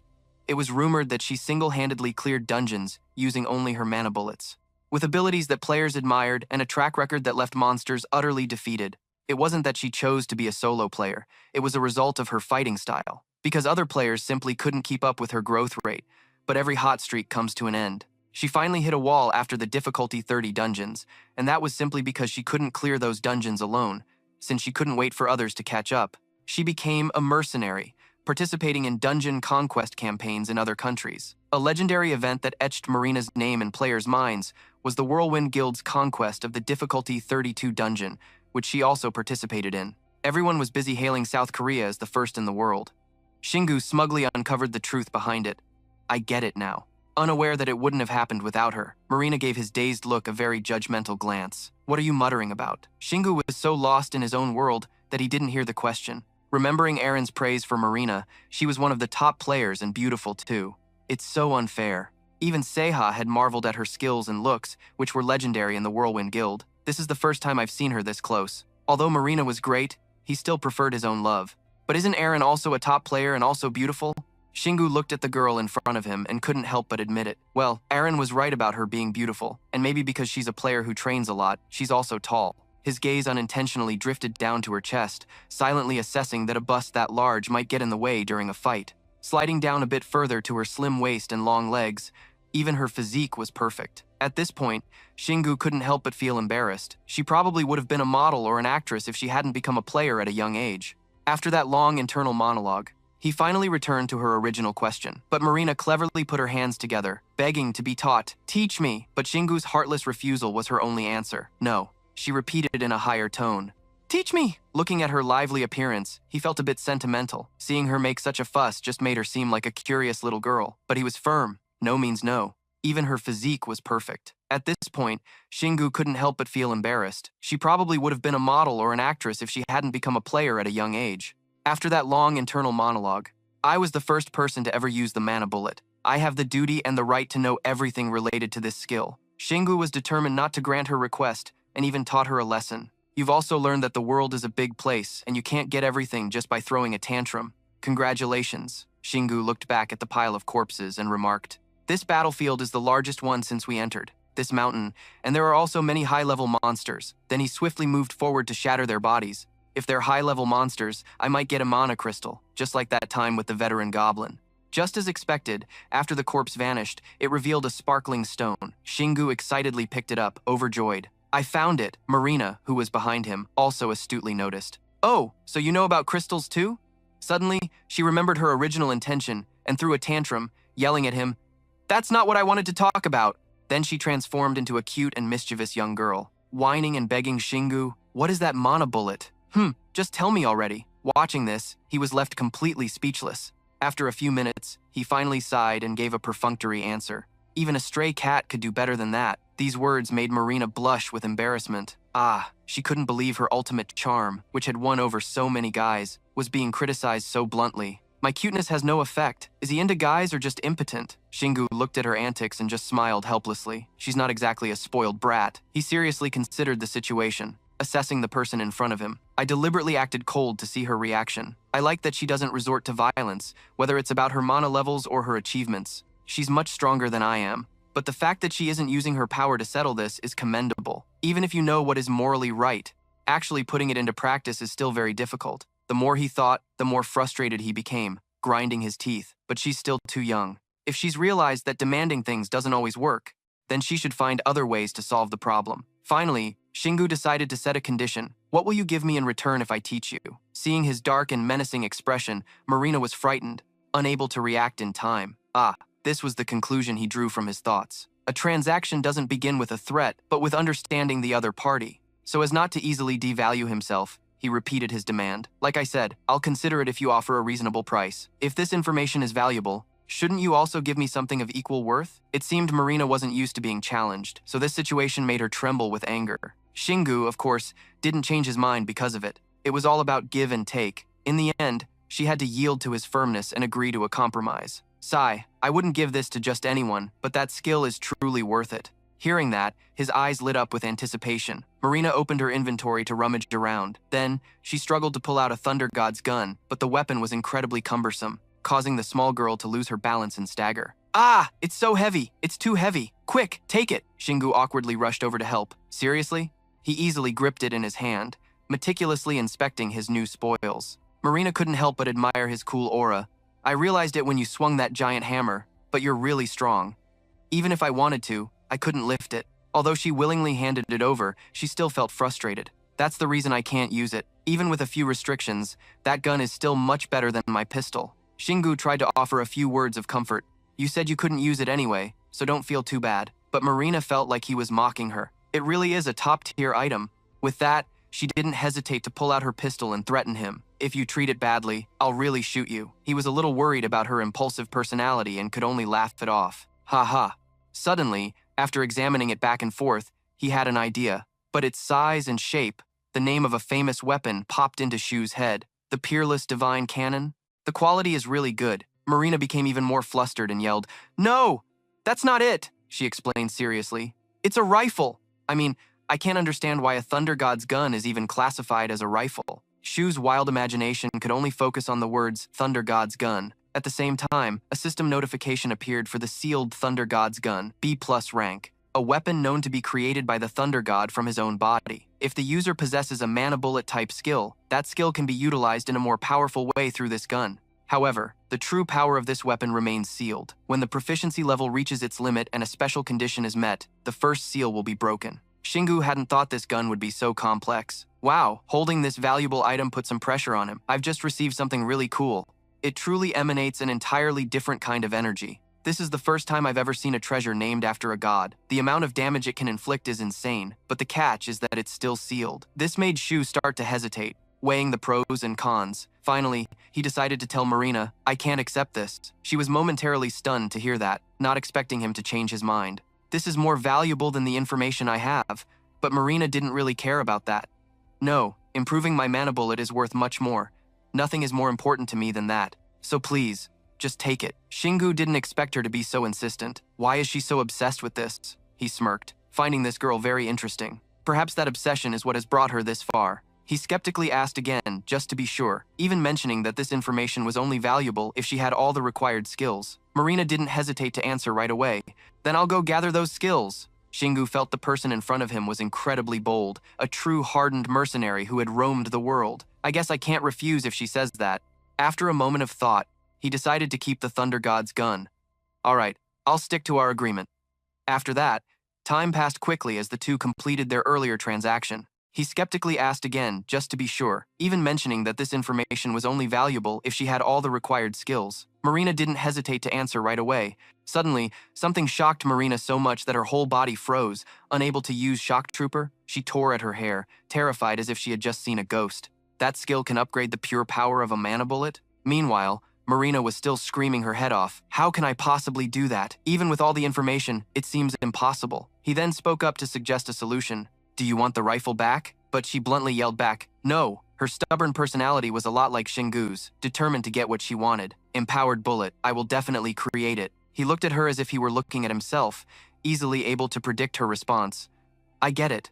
Her sky-high ego wouldn't allow her to regret her decisions. The strong always have a reason for being strong. Suddenly, Marina grew curious about something and turned back to ask him, but I've never seen anyone stronger than you. Where have you been all this time? Such a vague question. Xingu obviously couldn't answer. I don't know you either, so let's call it even. His words made her suddenly remember something. She held out her hand as a greeting and began to introduce herself. I'm Marina Bicep. She smiled shyly and added more about herself. I used to go into dungeons with Korea's Whirlwind Guild, but I left because it was too difficult, and they told me to come here to help. Xingu remained cautious, silently watching with a skeptical eye. After a few seconds of silence, he finally responded, yeah, but I'm not giving out any personal information. Marina was extremely disappointed to hear that. Huh? Since Xingu was adamant about not telling her, Marina started guessing.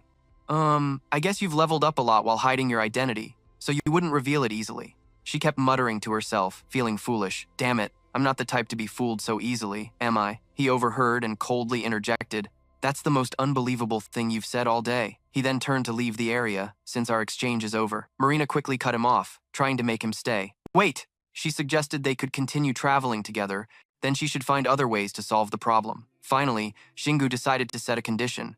What will you give me in return if I teach you? Seeing his dark and menacing expression, Marina was frightened. She continued to persuade him.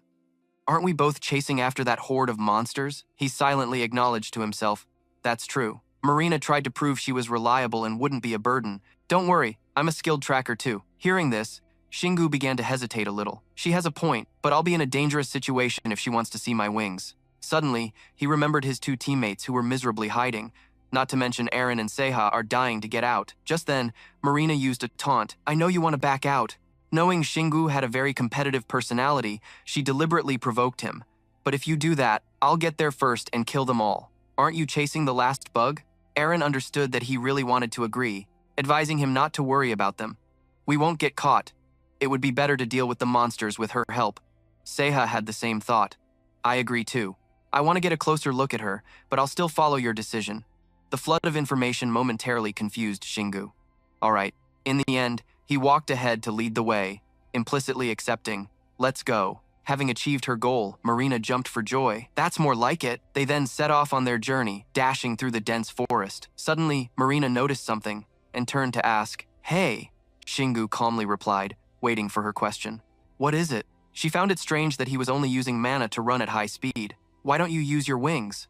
Just as he had predicted, Marina had noticed this difference. Although I'm pretty impressed that you can keep up with me without them. His mind was filled with thoughts. A player's wings allow them to fly, and once they're big enough, they can provide additional effects like defense and speed just by taking them out. He tried to stay calm and answered her question casually. Not really. Marina was still curious and wanted to know the reason. Aren't you a player? Hearing that, Xingu retorted. Then what do I look like? She didn't hesitate to declare, a monster. In reality, his overwhelmingly superior strength forced her to take notice. You even combined Shock Trooper with a mana bullet. If you ask me, that's exactly what a monster is. Yes, I am a monster. He was out of options and could only give a perfunctory reply. Think whatever you want. Xingu ignored her and began to plan on his own. After I deal with this mountain, I think I should go back and clear out the ant layers for a while. His biggest concern was his own identity. If I become stronger than her, I won't have to worry about hiding my identity anymore. It's all because I'm still too weak. I need a source of power great enough that no one can bother me, even if I go public as a cleaner player. While deep in thought, he glanced over at Marina to test the waters. I need enough power to make people do what I want. This only worked because Marina Bicep is so naive, but if it were other high-ranking people, things wouldn't have gone so easily. As he thought about this, one person came to mind, especially that guy Harion. He would definitely be a major headache. Then, to make the atmosphere more comfortable, Xingu decided to start a conversation. Are you sure we're heading in the right direction? Marina answered with complete confidence. Yes. I'm starting to see their silhouettes now. She peered deep into the bushes. I can see the backs of their heads. Sure enough, a few goblins were frantically running away. It was like they had rockets strapped to their backs. They hastily urged each other on. We can't do anything without him. Hurry up. He will surely be ecstatic when we bring the special offerings. Xingu's group was already hiding nearby, watching them dance and cheer. We must do our best for the future of the world. He didn't rush after them, instead making a serious comment. They're actually kinda cool. They're revealing just enough about the enemy's identity to keep us guessing. Marina, on the other hand, was completely disgusted. I don't get why you're so excited about this. Anyway, he then interrupted, pointing in one direction. I can see where they're going. The observant Shingu had already picked up on the key information. It was the spot where the helicopter was shot down, the highest peak on Mount Siorak. At that, the image of the majestic mountain seemed to appear right before their very eyes. Hearing this, Seiha couldn't contain her emotions and whispered, "Back in the day, my father used to take me there all the time." Next, Shingu followed the trail the goblins had left, pushing through the bushes deeper into the forest. Suddenly, his eyes widened in astonishment when he saw something. Down below, there was an unexpectedly massive crowd of goblins, all cheering and shouting, "We're almost finished! Kill more of them!" The roars of the monsters overlapped, creating a horrific symphony that echoed through the entire area. The male goblins growled, baring their fangs as they waited for orders. In another corner, there were hulking ogres, their weapons ready to strike. Marina was so shocked by the scene, she froze. What? Quickly realizing she'd made a noise, she clamped a hand over her mouth, her face turning pale with fear. There are this many monsters in the real world?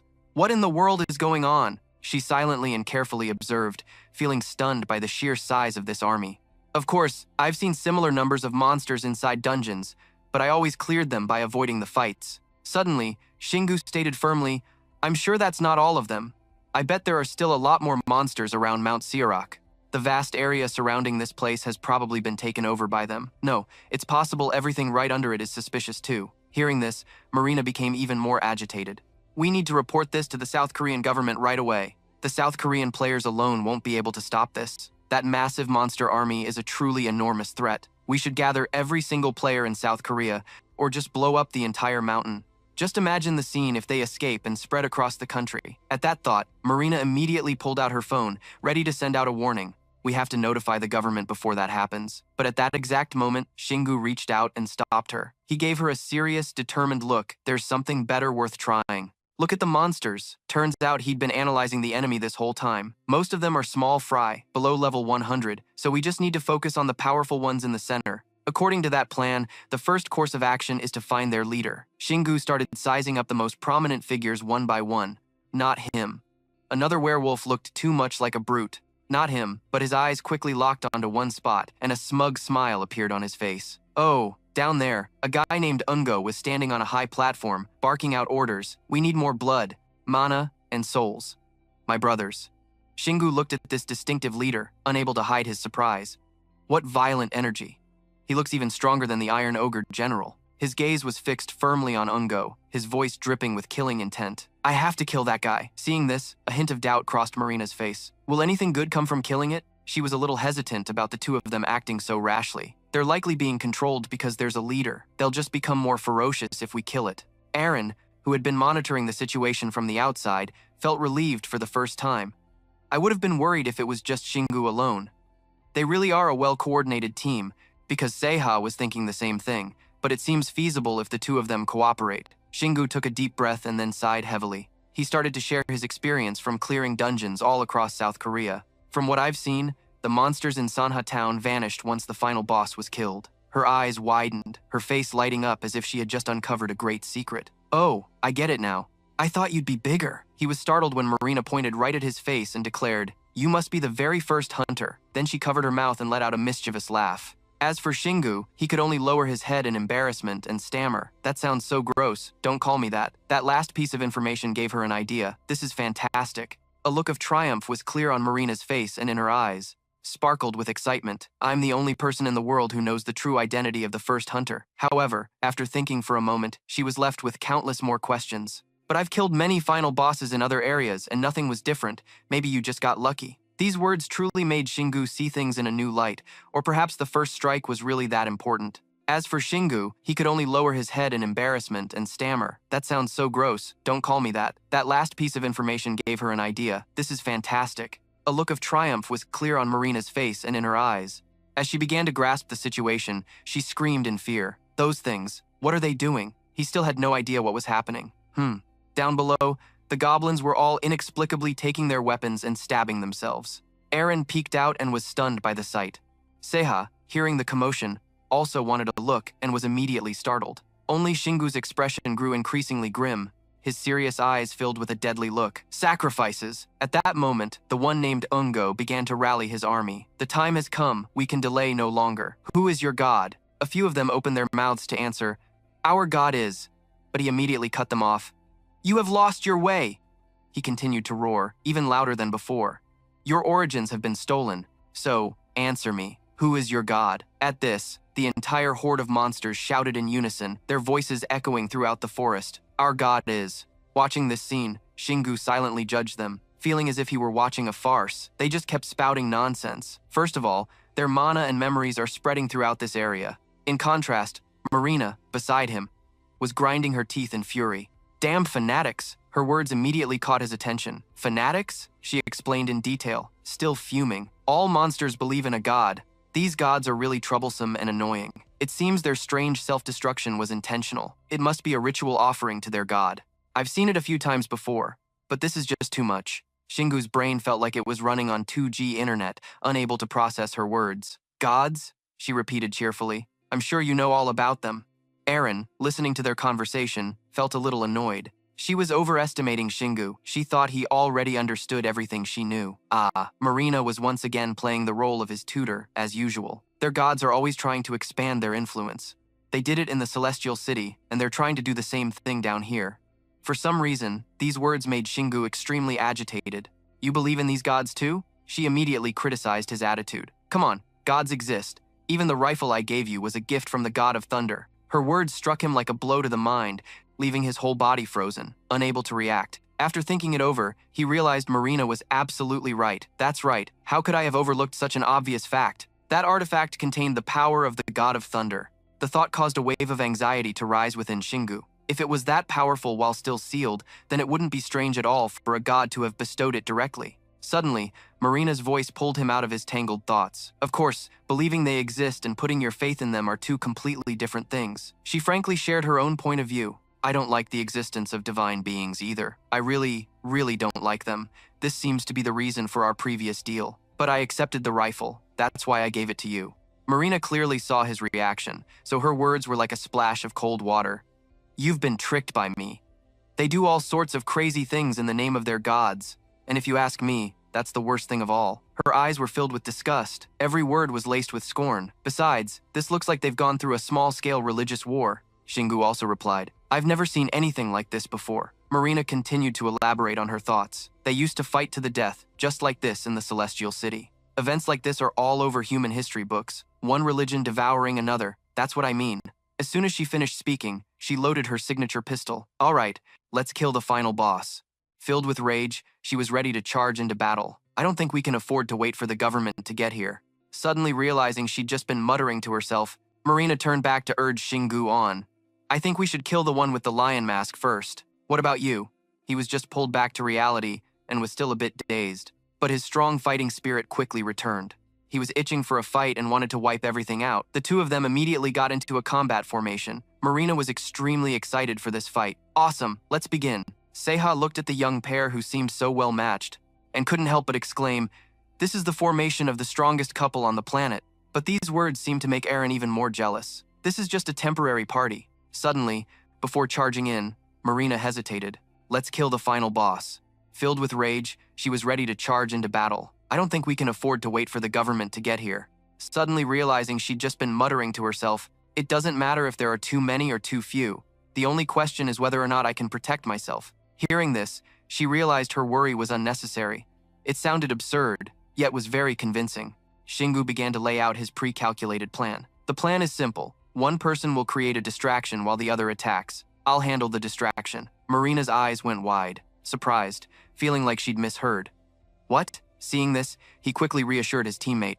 What are you so worried about? They all look weaker than me. Of course, those few words couldn't ease her anxiety, but there were still thousands of them. Suddenly, she remembered their previous battle and how she'd sized him up. Marina then softened her tone and turned to ask him, what's your stamina stat? Shingu, of course, stuck to his principle of not revealing it. Guess it yourself. This made her extremely frustrated, and she tried to deduce it seriously.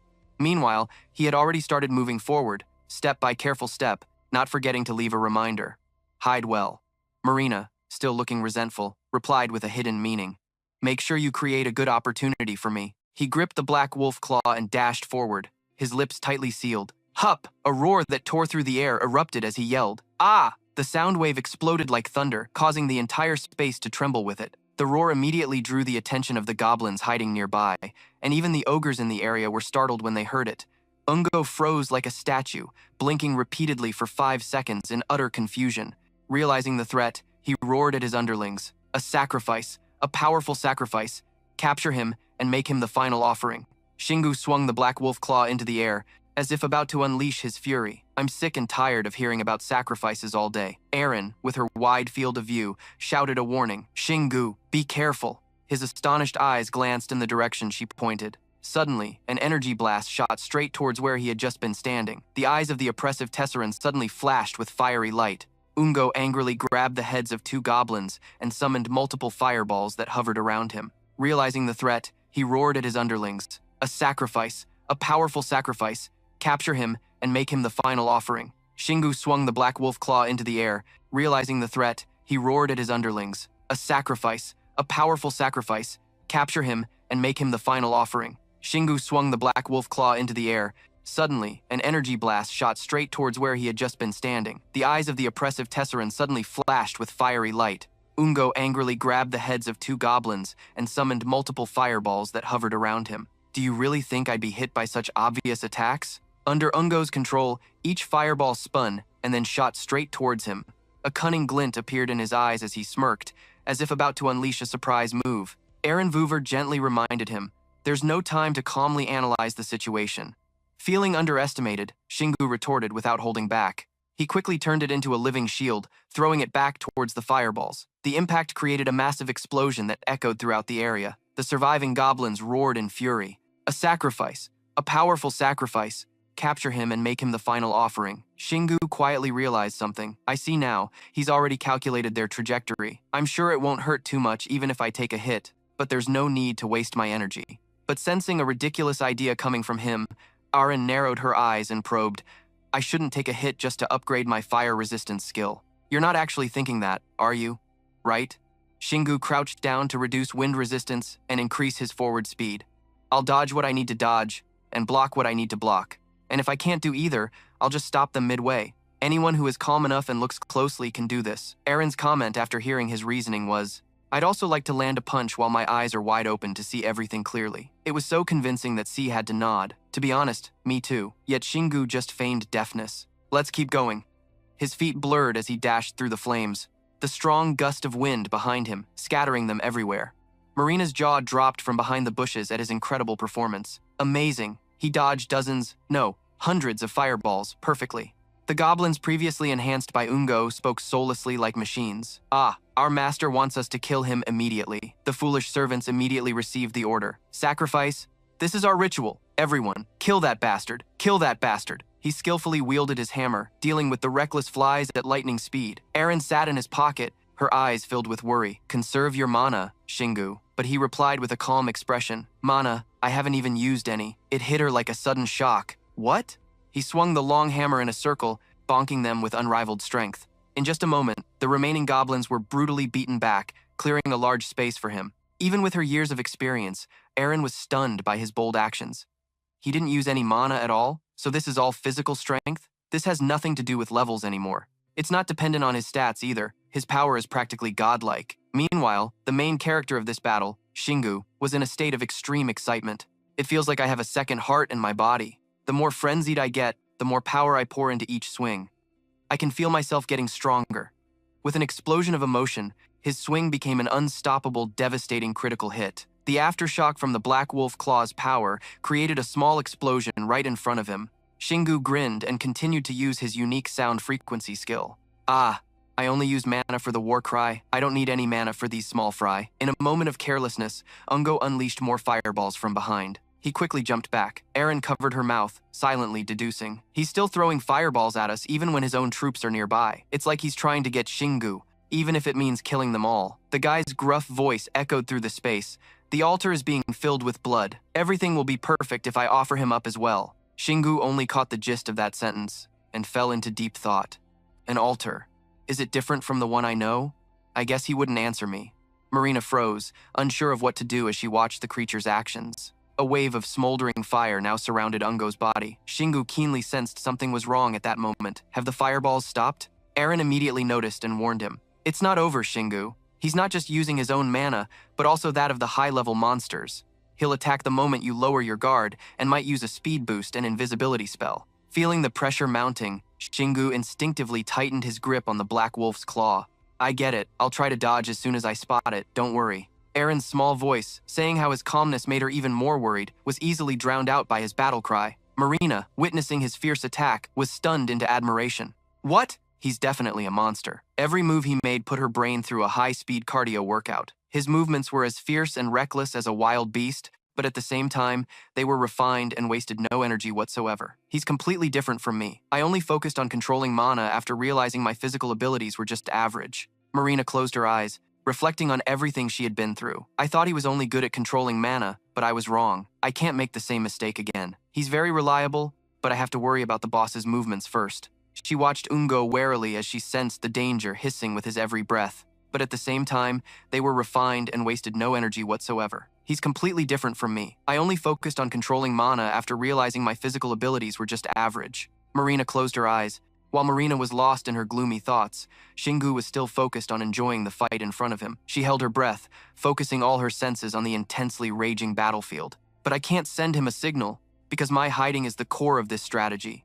And I can't attack the final boss right now, not with that thick layer of mana surrounding him. I fully charged my gun with mana. It's a miracle I've managed to stay hidden this long. But after I take this shot, I won't get a second chance. We'll have to flee without killing him if I miss.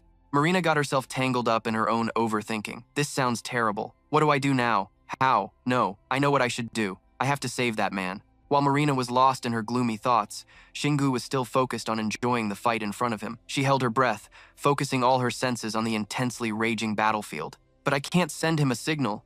He's secretly using mana to cast a spell that requires sacrificing high-level monsters. It's completely different from a simple fireball. This mana feels terrifying. He's going to be in danger, forming a living barrier. The sudden move threw Marina into a panic. No, he's already one step ahead of me. It's amazing that he can use both earth and dark mana. Giant hands seized Shingu's muscular frame, trapping him in an inescapable encirclement, the devil's hands. From her vantage point above, Marina witnessed the terrifying power Ungo unleashed. It's a terrifying form of black magic that summons hands from the earth to drag you down for an instant kill. Even I have no way to counter that, other than to rely on my magic resistance. It's one of the most powerful single-target spells. Do I really have to just sit here and watch him die like this? He was held suspended in mid-air, each hand twisting around his body like a snake constricting its prey. Suddenly, an unexpected turn of events made Ungo freeze for a moment. High above, Marina's eyes widened in horrified observation. Even though his head was tightly encased, Shingu was calmly looking for a way out. After a few struggling motions, he broke free from his bonds and crushed each shadowy hand to dust. Suddenly, her eyes widened as she stared at the event unfolding below. With a short incantation, Ungo caused the ground to erupt, revealing ghostly hands emerging from it. Did he escape that black magic with just a stomp? But this is my best chance. Two streams of energy bullets merged into one, ripping through the air to slam directly into Ungo's face. The blast overwhelmed his defenses, piercing through in a flash and leaving a cold void in midair. He collapsed without a sound, like a puppet discarded after a failed show. The minions panicked as if they were on fire, creating a chaotic stir throughout the forest. The leader is dead. The human killed the leader. We were so close to being done. We're going to be punished. The one above will punish us horribly. Shingu shrugged, letting out a sigh as if he was too bored to react. I did it. The ever-present system quickly updated the situation. You have stopped the corrosion, the monsters have been weakened, and you have gained 6 levels. Courage has reached level 7, heavy weapon combat is at level 3, and charge is now level 18. Just as he had a moment to relax, Shingu slapped his forehead as he remembered something. A foolish mistake I had made. It made me wonder, why did I think I didn't need to dodge that spell? Eren, with her sharp gaze, calmly offered her honest observation from the side. Ungo's jaw dropped in disbelief at what he had just witnessed. Even Marina, who had seen his incredible feats before, was completely stunned. No way. But that kind of magic is typically used for ambushes and landing critical hits. However, your passive skill, Courage, which makes you seem so indifferent, reduces ambush damage by half and blocks all critical hits from skills you're unaware of. Looking at Ungo's motionless body on the ground, she gently pursed her lips. The final boss tried to use a spell that you couldn't dodge or block. Seiha jumped into the conversation, livening things up. But that's exactly why the spell was completely harmless to Shingu, Arin added in a soft voice, with a hint of sympathy for Ungo. If he'd known that, he might have died from sheer frustration, but I guess he was going to die either way. The carefree Shingu started to gloat, saying he didn't dodge because he knew all of that instinctively, which annoyed her into retorting immediately. Since when has your intuition been that sharp? A sudden movement nearby made him glance over. But those guys didn't die with the boss, and they weren't sucked into the dungeon that appeared from thin air. Seiha suddenly realized the anomaly lurking behind the situation. You're right. It looks like there's no convenient, manga-style solution this time, where everything just resolves itself. Shingu's brilliant mind quickly formulated an unexpectedly sharp argument. That means I don't need to go to places where dungeon breaks have already happened. There are plenty of other strong players besides me. If it's not something only I can do, I'd rather focus on getting stronger in the ant dens. Arin didn't hesitate to point out a flaw in his logic that he had overlooked. What do you mean? It's obvious because you're so incredibly brave. When you noticed that dark magic and chose not to avoid it, I thought you were a goner. We need to look into that more. But not right now. Inside his brilliant mind, countless thoughts were stacking up. Marina crushed the boss's head with a single shot. I'm not strong enough to do the same right now. That was a magic bullet, compressed far beyond anything I could create. It possessed a destructive power, unattainable by human technology or ingenuity. Is she really the only one with power like that? Even the master of the Whirlwind Guild is famous for having the blessings of the gods. I still can't proudly stand before them yet. Shingu shook off his tangled thoughts to focus on the reality at hand. But first, the sound of his strikes echoed with each of his cold, emotionless steps in the fight. He shamelessly uttered some self-righteous words. I should help clean this place up before the others arrive. But how could such a childish line fool Aaron? You're only after the mana crystals. Marina suddenly swooped down from a cliff, interrupting them. How did you block that dark magic? Shingu shook his head vehemently in refusal. Do you really think I'm going to tell you? Marina immediately complained in frustration. You could have told me from the beginning if you wanted to. You made me worry for nothing. He raised his black wolf claw as a reminder. If you have time to spout such nonsense, Shingu said while mowing down monsters, then focus on killing the high-level ones. The panicked goblins clutched their heads, screaming in chaos. I can feel my sanity slipping away. The gods have forsaken us. We're doomed. Heeding his advice, Marina immediately began firing relentlessly at them, all the while trash-talking them. Pathetic, so pathetic. Thinking her gunplay looked cool, Shingu copied her, raising a hand and blasting a beam of energy through the shoulder of a goblin in front of him. He held his pose, surveying the corpses littering the ground. A playful Marina winked in praise. Not bad. Shingu turned to her to confirm. Is that most of them? She candidly informed him it would take a whole week to kill all the ones that escaped. Marina held up 2 fingers, signaling, since we killed it together, let's split the spoils. She quickly added her analysis. The monsters that escaped the dungeon don't drop any essence, but the good news is, they left everything else behind. She then pointed at him and made a straightforward proposal. Let's do this before they interfere, Marina said in a slightly sarcastic tone. Those bastards from the Whirlwind Guild, they didn't even show up while we were busy fighting off these monsters. The monsters that escaped the dungeon don't drop any essence, but the good news is, they left everything else behind. She then pointed at him and made a straightforward proposal, repeatedly, completely convinced. Sounds good to me. He glanced at the corpse whose head he'd blown off earlier. In any case, its head was blown to bits, so there's no way to know what it looked like under the mask. Marina picked up the mask, speculating, I bet this is a treasure, too. Just then, the system displayed its information. Tekken's aura, rank B+, C++, along with a detailed description. Crafted from the head of a high-level Tech Sharon and a Temple Guardian monster, its defense isn't very high, but the wearer. It can increase its allure to intimidate enemies and impress allies. A mysterious trait is hidden. Marina stared at it in disbelief. Temple protection. Don't tell me this is also related to that temple. She began to ponder for a moment, then suddenly held Tesseren's helm out to Shingu. All right, do you want it? He turned away and refused without a second thought. You can keep it if you want. I already have a helmet. Marina kindly pointed to another item on Ungo's corpse. Okay, then you should take the shin guards, Shingu asked in confusion. Shin guards? The system once again displayed the stats for the B+ ranked Taro's shin guards. The detailed information that followed was just as lengthy. The shin guards were made from the tendons and skin of a terha, a species of high-jumping frog. Not only were they very durable, but they also enhanced the wearer's jumping ability. He grinned smugly, having just scored a great item. I've always wanted some armor for my lower body, and this is a B rank or higher set of shin guards. Shingu immediately stomped his feet on the ground to test them out. This is great. It's like having an extra passive skill. Marina was satisfied that everyone got a share. All right, it's all good since we both got what we wanted. She glanced at him and hesitated. That's what I wanted to say. But the system display for the final item cut off what she was about to say. Bell of Awakening. Rank B+, C+, C+. Its information was rather simple. The Bell of Awakening can summon anything that can or needs to be summoned. Marina leaned down to inspect it more closely. Isn't this thing really suspicious? Shingu rubbed his chin in agreement. It's not just suspicious, it's the main prize. No matter how you look at it. After he spoke, they both looked at each other in awkward silence. Marina spoke up to claim it first. I'm the one who killed this guy, right? Shingu was uncompromising. Do you have any idea you never would have done it without me? I'd say we each contributed 50%. She still stood her ground. But I was the one who dealt the final blow. Don't I get the right to pick first? He found this reasoning ridiculous, so he argued back. If the rewards were all of equal value, then you could use your right to pick first. At that moment, Arin, with her sharp intuition, quickly warned him, You need to hurry, Shingu.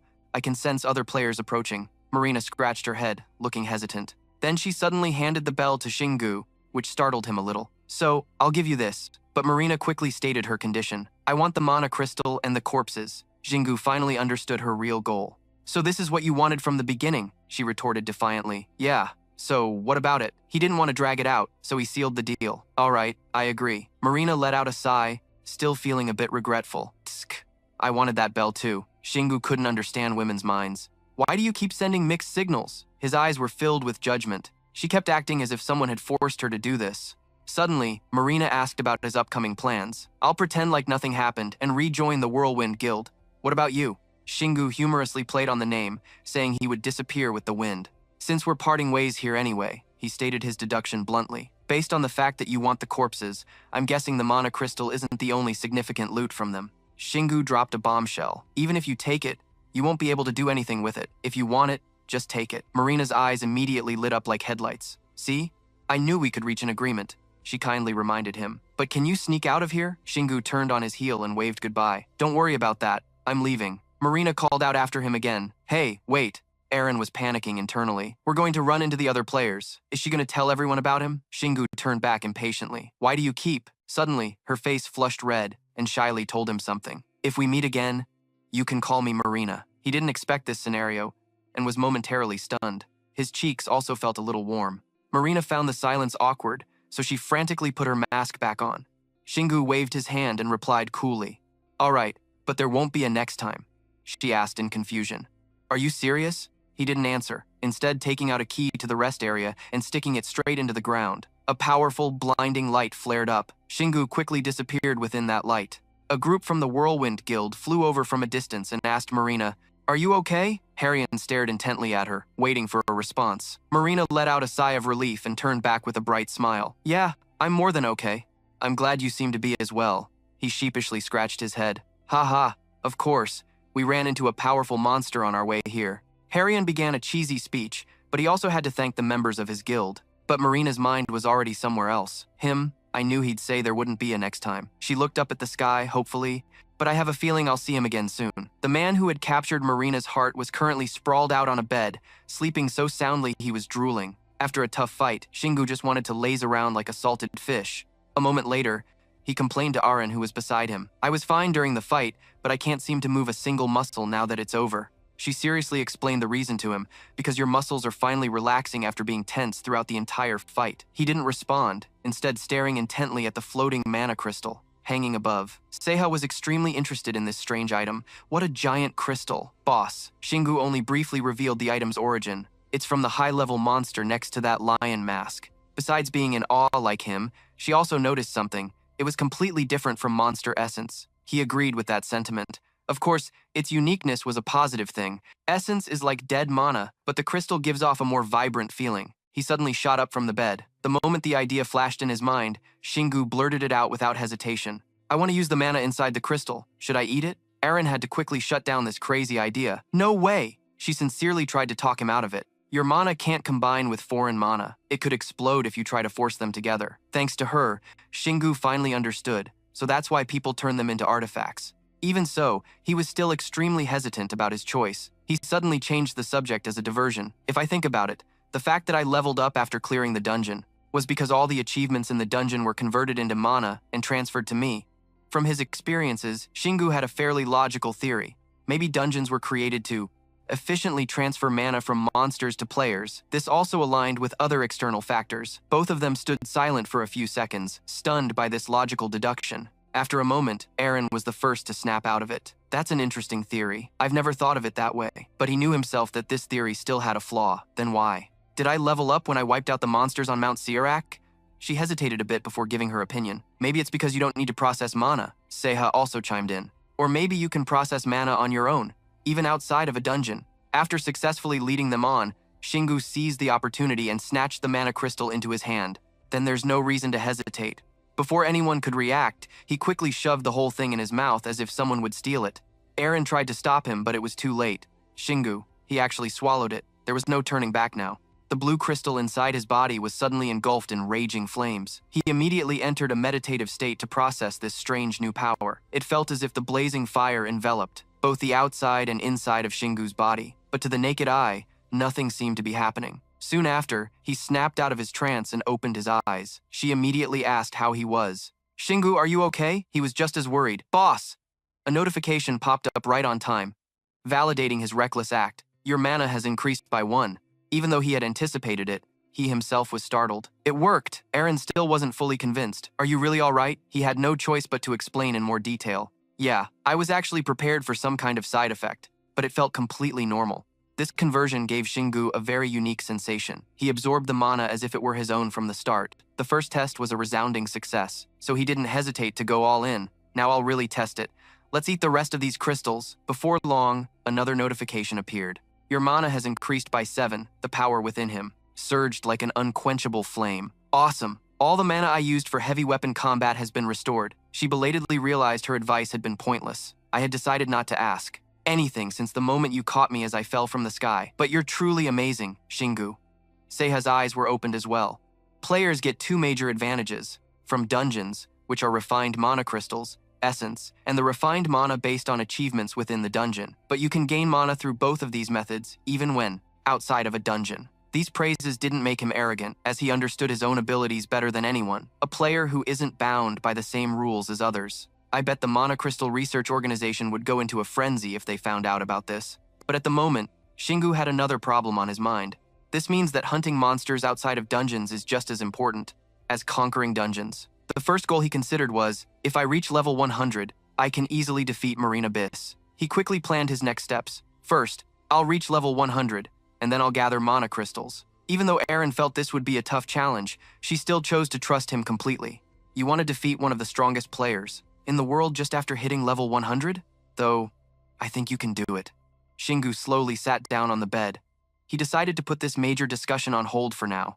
Let's just get some sleep tonight and we'll start our journey once I've adapted to my new level and mana. Her expression was a bit intrigued. Isn't this your first time being away from a dungeon for a while? He thought she didn't get it, so he elaborated. It's called recovery. I need to check my upgraded skills and get used to this tale. He had other concerns as well. I have a feeling that what happened on Mount Sirak won't continue for much longer. She sighed helplessly at Shingu's tendency to shoulder everything himself. But the only thing Eren could do now was to speak her mind. You can't protect the entire world. There are other players who are strong enough to help. You don't have to carry all the burden yourself. He paused to think for a moment. Other players. It was as if she could read his mind. Exclaimed, He had just been thinking about Marina Bisset. He couldn't deny it. That was the girl Jingu greatly admired. She truly was a wonderful woman. She suddenly felt a sense of impending danger. But she's a foreigner. The moment the words left her mouth, Eren realized she had overreacted. She immediately got lost in her own circular thoughts, sounding like she was some kind of conservative. Is that so? The people in history books would probably love to hear that. Back then, if an official ordered a certain piece of music to be played, the servants weren't even allowed to question it. But coincidentally, Shingu shared her opinion. That's right. That's also what I don't like about her. She hesitated, guessing, I guess you're also quite conservative in some ways. Who would have thought he would slowly add the second part? I've never seen a player like that in Korea. At that moment, Eren froze when she realized she had misunderstood something. She quickly tried to save face with her limited vocabulary. Oh, yeah, of course. Yeah, you're spot on. He didn't understand her reaction at all. What's wrong with you? She turned away without bothering to explain further. Nothing. Shingu didn't pay it much mind and changed the subject. Speaking of which, that guildmaster. The conversation turned to roasting the guildmaster. I don't know how he became the guildmaster, but he's clearly a bad guy. Eren agreed. Everyone knows that. I completely understand his ulterior motives. He stays away from the battlefield for a reason. He ignores the monsters because he doesn't want his guild to get weaker. But there's still one thing Shingu couldn't understand. But it's not like he gets his own hands dirty in the matter. I guess his level is high and he's very talented. So what is he afraid of? After a moment of thought, Seiha could only agree with him. That, yeah, you're right. This is also part of the reason I take on too much myself. What is the Korean government even doing? Are they planning to let other countries handle the monsters? There are too many things to think about tonight, so my brain is temporarily offline. Whatever. Let's just go to sleep now. He suddenly gave a serious, military-style salute. Good night, sir. He saw that and was at a loss for words. Don't be so dramatic. You're not a soldier. Shingu settled into bed and took the final step. Good night. Just a few seconds later, he instantly fell asleep as if he had passed out. Seiha was amazed at his god-tier speed, comparable to a pig. He fell asleep so fast, Aren felt very sympathetic towards him. It was a stressful fight. Only when he was asleep did she reveal a gentle expression like a devoted wife. He did so well today. The late wish was as sweet as its owner. Sweet dreams, Shingu. Piercing eyes radiated oppression and a voice full of majesty. I am the Almighty. Surrounded by thunderclouds and lightning, Crimson Fate declared powerfully. I am the law, and the world belongs to me. He suddenly took flight, soaring into the gloomy, stormy sky, carrying an overwhelming sense of absolute power. Immediately after, he let out a fierce roar, the sound echoing and scattering the gray clouds. Contrary to that ferocious expression, he held deep doubt and confusion in his heart. I do not understand this, nor will I carry such a burden. Crimson Fate continued to shoot forward like an arrow with extreme obsession. Everything will be perfect, as long as I can survive. However, he was still very aware of the situation before him, but there was an undeniable truth that I cannot stop here. In that moment, he launched himself through the sky at a wind-tearing speed, leaving a blazing trail of light behind him in the darkness.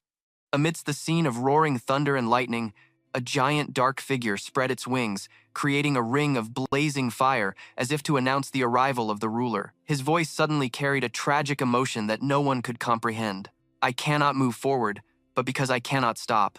The determination and steadfastness remained unchanged. I choose to fall back. Crimson Fate clenched his fists, every muscle fiber tensing as if screaming in his chest. In the middle of the silent night, a brilliant light exploded like a meteor falling to Earth, illuminating the entire mortal world. As soon as that mysterious energy passed, the world felt the morning sun for the first time after long days buried in darkness. He stood alone, floating in the stormy sky, turning to face that light which brought hope. In the fury of heaven and earth, he silently swore an oath, but I will kill all those lesser gods when my journey ends. The dramatic, fantastical scene, like something out of a Xianxia story, suddenly ended the moment Shingu startled awake. Facing him was the same, simple, everyday sight as always. It seemed he hadn't fully escaped that strange dream yet, so he instinctively remarked, a familiar ceiling. Just then, a series of notifications appeared, forcing him to wake up completely. The first thing that caught his eye was the content about power. All of your stats have increased. Mana has increased by 10 points. Chaotic Tail has reached level 2. Your tail will become harder, sharper, and thicker. The information for the next two was more special. Killing Intent has transformed into Dragon God's Fear, passive Dragon God's Fear level 3. A part of the Almighty that pressures enemies by emitting an aura that deeply marks their souls. Staring at the notifications, blocking his entire view, Shingu was still extremely skeptical. Wasn't it just a nightmare? Just then, Aren, lying on her pillow, began to stir. The moment Shingu opened his eyes, she was greeted with a surprise. Oh my god, what happened to you? After the surprise wore off, she became pouty, thinking of another possibility. Did you go out hunting without me?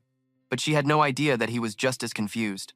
No, all I did was go to sleep. Suddenly, his hand touched a bell cord, causing it to make a clinking sound. As soon as he saw it, Shingu was instantly stunned. Even though the object was in the palm of his hand, he still wasn't quite sure. Isn't this the divine bell? Aren looked regretful.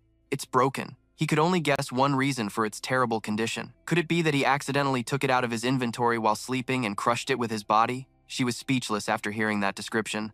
I've never heard of such a violent sleeping habit. After a closer look, she had to conclude that there wasn't a single trace of mana left in it. This isn't a treasure anymore. But she quickly came up with an idea to dispel the gloom. Oh, I guess the Divine Bell was an artifact that permanently increases stats. Rewards like this sometimes appear in dungeons, which made him even more interested in the item. So, was the dream you just had because of this bell? Aren didn't know what was going on and was very curious. A dream? But he immediately denied it, not wanting to reveal much.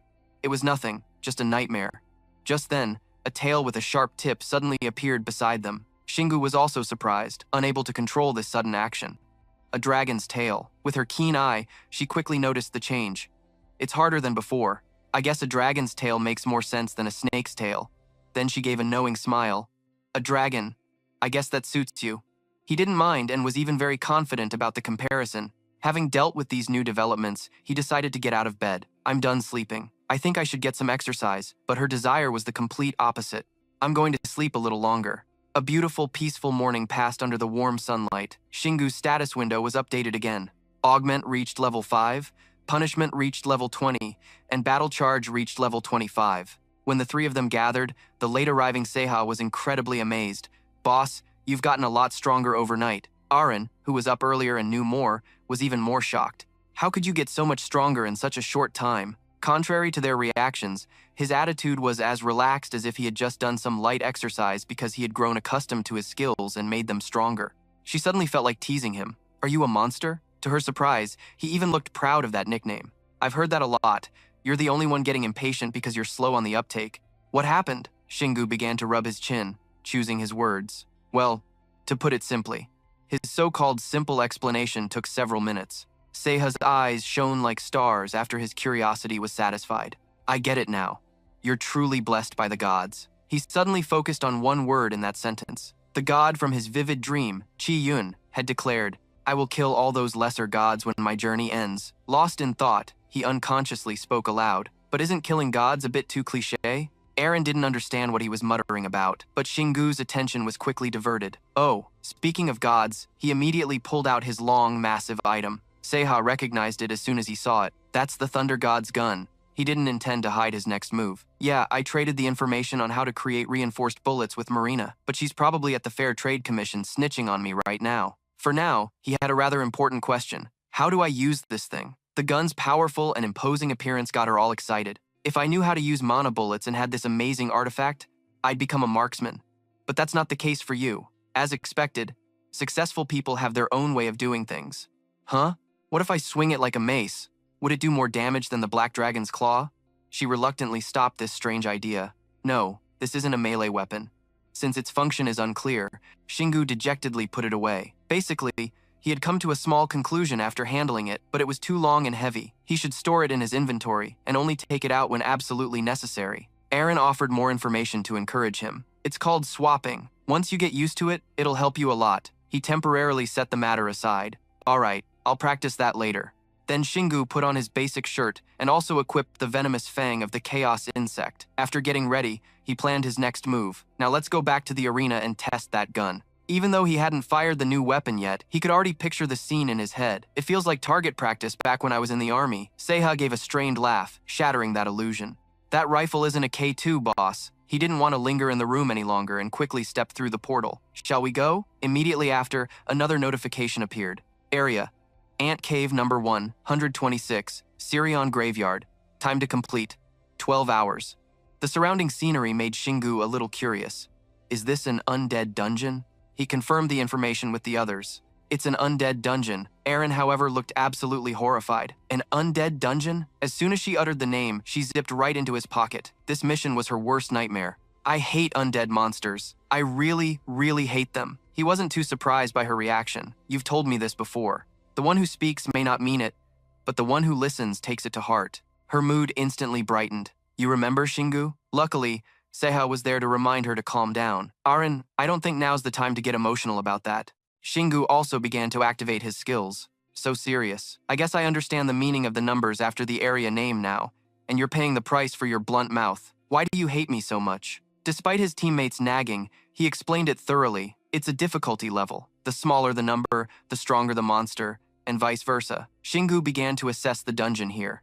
Alright, let's see. Slimy Demon Sewer number 2, 131, the highest number. Iron Ogre Village, number 84, the lowest number. The one here is much weaker than the one in the Iron Ogre Village. Aaron reluctantly reminded him, Shingu, you shouldn't let your guard down like that. Living corpse dungeons are much harder than other dungeons of the same rank. He suddenly felt like he'd heard these words somewhere before. Didn't you say the same thing back at the Iron Ogre Village? She immediately snapped back at his indifferent attitude. Yes, but this is different. She was extremely anxious and quickly relayed the information. You should know this from zombie movies. but it's really hard to kill a living corpse. I hate undead monsters. I really, really hate them. He wasn't too surprised by her reaction. You've told me this before. The one who speaks may not mean it, but the one who listens takes it to heart. Living corpse dungeons are much harder than other dungeons of the same rank. He suddenly felt like he'd heard these words somewhere before. Didn't you say the same thing back at the Iron Ogre village? It gives me goosebumps. Since he couldn't stop her emotional outburst, he decided to go with assistant number 2. Seha, you take over the explanation. On top of that, all the monsters are poisonous and they move in hordes. Just imagining it made Aaron's face turn pale. They smell like rotten onions and stare at you with decaying eyes. Ghouls, ghosts. You need to be careful of all of them, not just because of their poison, but also their skills. Although all this was very useful information, Shingu was only thinking about how to beat them. Alright, thanks for the warning, but I can still attack those ghosts like people do in novels, right?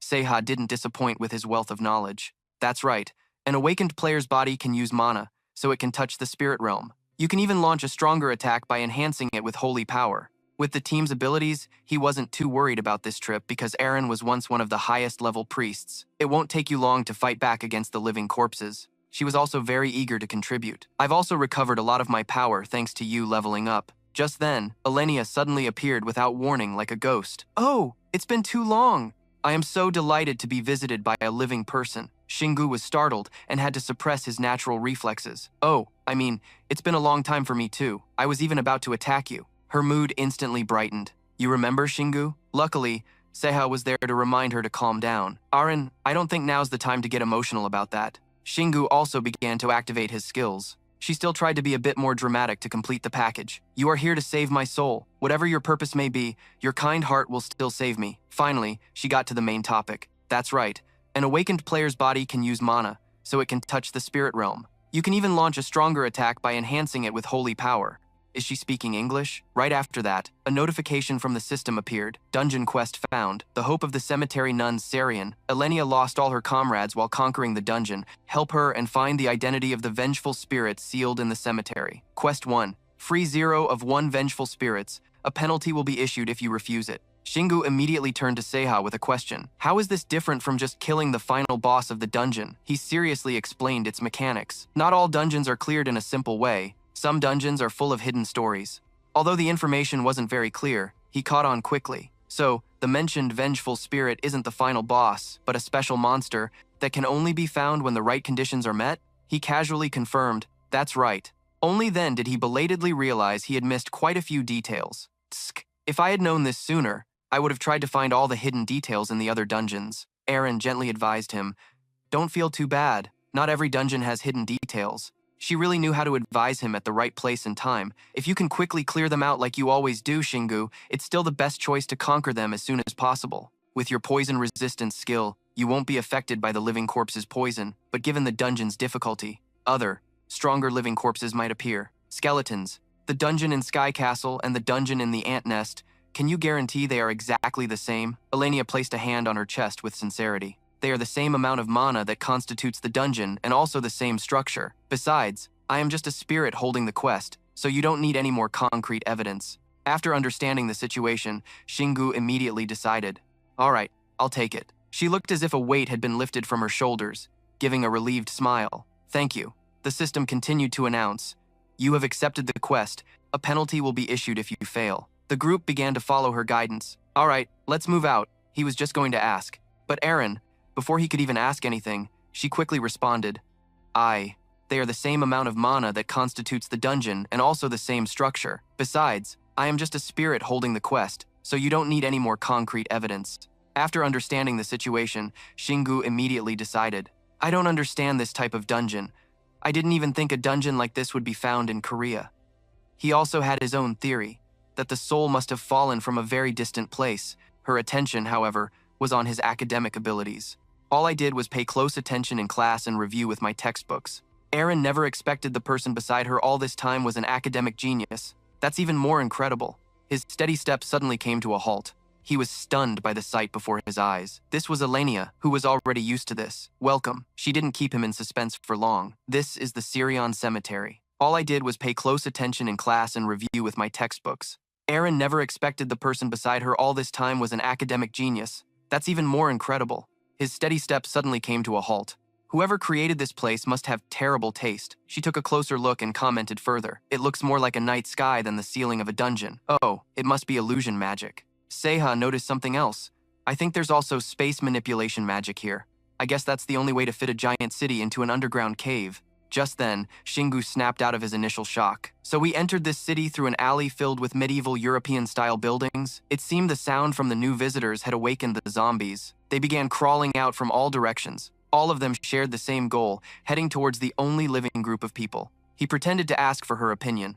This city is filled with the undead. Do I have to kill them all? This question was meaningless to Eren. It was no different from what he usually did. Just then, Elenia suddenly spoke up. No. She finally explained to everyone that this dungeon contains countless undead and skeletons, and even monster-eating ghouls, but the souls of the dead have all turned into ghosts. A single party can't possibly handle this, but obviously, those terrifying descriptions meant nothing to Shingu. So what? She felt he still didn't quite understand, so she explained further. The vengeful spirit has hidden itself deep, thanks to the cemetery guardians. We need to find those monsters and destroy the magic circle that is sealing the vengeful spirit. This is the hardest part of the mission. After that, the vengeful spirit will appear. When you defeat it, all the other undead will awaken. Elenia quickly reassured him to ease the tension. But don't worry, I was once in charge of exploring a part of this city with my party when I was alive. Since the dungeon structure hasn't changed, we can find the magic circle soon. Shingu quickly summarized her long-winded explanation. I get it. So you're saying I have to destroy everything? She was even more confused by his strange train of thought. I'm sorry, but while others are planning things step by step, you've already figured out a shortcut. If I destroy everything, the magic circle will also be shattered, and the vengeful spirit will come out too. Am I wrong?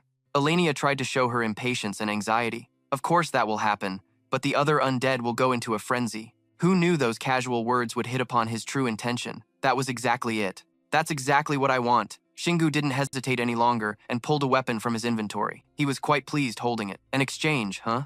I don't need to practice with something this simple. The next step required his assistant's help. Eren, hit me with your divine power. She sluggishly flew closer. All right, I'm coming. She began to close her eyes and focus on chanting. A faint, holy aura began to radiate. The moment she opened her eyes, a strange symbol appeared in Eren's pupils. Then she immediately punched out, transferring energy to him. A notification appeared again. You have been empowered by a divine strike. Damage dealt to the undead will increase by 30%. You are now resistant to the poison and curses of the undead. The amazing feeling from her buff made Shingu completely hooked. What? This is awesome. I could clear undead dungeons all day with a priest by my side. Eren couldn't stand it and protested. Over my dead body. Their perfect teamwork made Elenia feel like a third wheel. So you're a priest. I'm sorry I can't be of any help, but I'm very happy that things are progressing like this. Just then, he caught her sorrowful and troubled expression. So, he quickly demonstrated his abilities to stop her from overthinking. You don't need to comfort me like that. I'll handle everything cleanly, so don't worry too much. Immediately after, Shingu slammed the Black Wolf's claw with immense power into a nearby structure. The shockwave from the impact swept through the surrounding houses like an earthquake. Eren was horrified by his aggressive approach. What are you doing? You just destroyed our exit. She tried to stop him, but it was futile as Shingu continued to obliterate it anyway. Thundering explosions echoed from all directions, wiping out everything. After the tremors subsided, the scene was nothing but scattered ruins and rubble. Seiha immediately showed his true fanboy colors. That was so cool, boss. All you did was hit a wall hard, but it made the adjacent walls collapse like dominoes. As for Elenia, her eyes were wide with astonishment. You destroyed 7 buildings with a single blow? But this terrifying result didn't seem to satisfy him. This still isn't enough. There are 30,000 buildings in this city. I need to swing my hammer. A whole 4,000 times. The words made him pause and consider. Well then, it's still doable. Hearing this, she felt worried for him. Shingu. Just then, a notification appeared. You have detected the presence of hidden magic in the city. You must search for more clues within the city if you wish to learn more about this magic. This bit-by-bit gathering process quickly piqued his interest. Oh, so this is how they lead me to the next step. It's just like a detective novel. Because Shingu was so focused, Eren had to frantically remind him. Shingu, they're coming! The unique appearance of the zombies made her want to die and be reborn on the spot. I knew they were coming, but they're swarming out. Seiha also didn't expect this place to be so populated.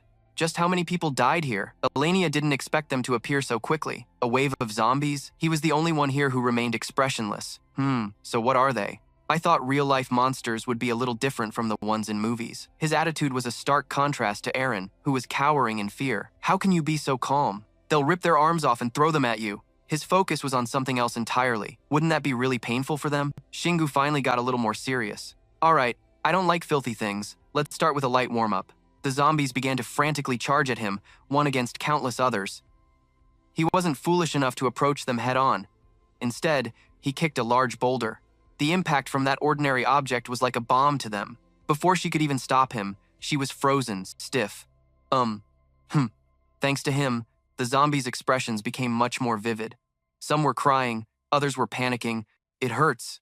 It hurts so much. Unfortunately, this didn't stir any compassion in Shingu. Alright, now the boulder he just held was suddenly coated in a layer of yellow energy. Before she could even stop him, she was frozen, stiff. Thanks to him, the zombies' expressions became much more vivid. Some were crying, others were panicking. How did you do that? He suddenly paused, making an assumption. Wait, you probably can't do this. Aaron was exasperated by his imagination. No, never mind. Of course you can do it. Sure, why not? Shingu returned to the fight, simultaneously summoning the Black Wolf's claw. Right after, he used it to bat the huge boulder away as if he were playing baseball. Its advance was like a meteor coming to greet the zombies. I'm being purified. This one move had the impact of a mini-nuke, blowing away a huge number of enemies. The other ones couldn't even charge forward, only gaping as their vanguard was annihilated before their eyes. For the first time since they took over this place, they got a taste of what a hard counter felt like. The whole horde was thrown into chaos. That couldn't be a human. If he's that delicious, he couldn't have survived until now. I bet his flesh is very tough and our teeth can't even bite into it. Seiha found this all too obvious. They're like the fox and you're the sour grapes. Boss. Aaron was still in awe. The zombies are retreating. Now, she wasn't as afraid of them as before. I've never seen a single zombie run away. Shingu, however, seemed a bit disappointed. I was getting pretty excited when I saw them running this way. In their eyes, his appearance was no different from a visit from the Grim Reaper. I mean, I don't care what they're doing. This is the beginning of the zombie apocalypse. The ones who had to suffer were these weaklings now fleeing for their lives. I don't want to die. Not again. He immediately rushed forward, his eyes gleaming, unable to miss out on the new fun before him. Oh no, don't you dare, she quickly reminded him to be more careful. Shingu, don't fall. Before they could even fully retreat, he landed a devastatingly powerful blow right in the middle of the zombie horde. Seiha and Aaron could only watch, dumbfounded, as their leader turned them into essence like scattering candy in the air. He couldn't believe this almost perfect drop rate. The number of monsters in this dungeon was one thing, but how did all of them turn into essence? Shingu remained calm, seeing nothing strange about it. It always happens to me. He had no choice but to accept that ridiculously insane luck. I see. This is normal for you, isn't it? The system suddenly sent a notification about the time limit. 11 hours, 13 minutes, and 42 seconds remaining. Seiha was getting used to clearing stages without lifting a finger. It hasn't even been an hour since we got in here. But he's already destroyed half the city. Suddenly, not too far away, an unlucky monster that didn't escape in time was crushed by an entire building. It happened so fast his brain couldn't process it. Wasn't that crushed monster a very powerful undead? Even she felt a chill run down her spine. Although there's no way to check since it died before it could even reveal itself. The notification appeared again. You have identified the approximate location of the sealing magic, but to weaken the sealed monster, you need to destroy more of the magic circles used to empower the undead. Shingu was a bit surprised by the new information. There's a way to weaken the wraith? Even someone involved like Elenia didn't know. This is the first time I've heard of this. He could only ponder the meaning of weaken himself. I guess I can't just break everything here. Aaron, who had been waiting for a chance, finally chimed in. You're just now realizing that basic fact? You need to destroy more of the magic circles used to empower the undead. Shingu was a bit surprised by the new information. There's a way to weaken the wraith? Even someone involved like Elenia didn't know. This is the first time I've heard of this. But he stubbornly stuck to his old way of thinking. If I weaken the wraith by destroying the wrong building, the amount of essence and mana I get will also decrease. She was truly helpless. It was then he realized he had missed out on this unique tour. I guess if we had let this spirit guide us from the beginning, our trip would have been much more interesting and different than it is now. To make up for it, he quickly accepted the offer. All right, you lead the way. Elenia was so happy she could cry because he was finally acting like a normal person. Very well, I guess we'll find the magic circles faster now that the city is in ruins. As she led the way, she reminded everyone, let's be quiet on this path. Seiha felt she was worrying unnecessarily. The monsters are running away from us. Aaron sympathized with them. We don't need to be stealthy anymore. Shingu certainly wouldn't miss this chance. Perhaps we should gather some essences along the way. He immediately unleashed his Pokemon. Go, Seiha. I choose you. He dashed off without a single wasted motion.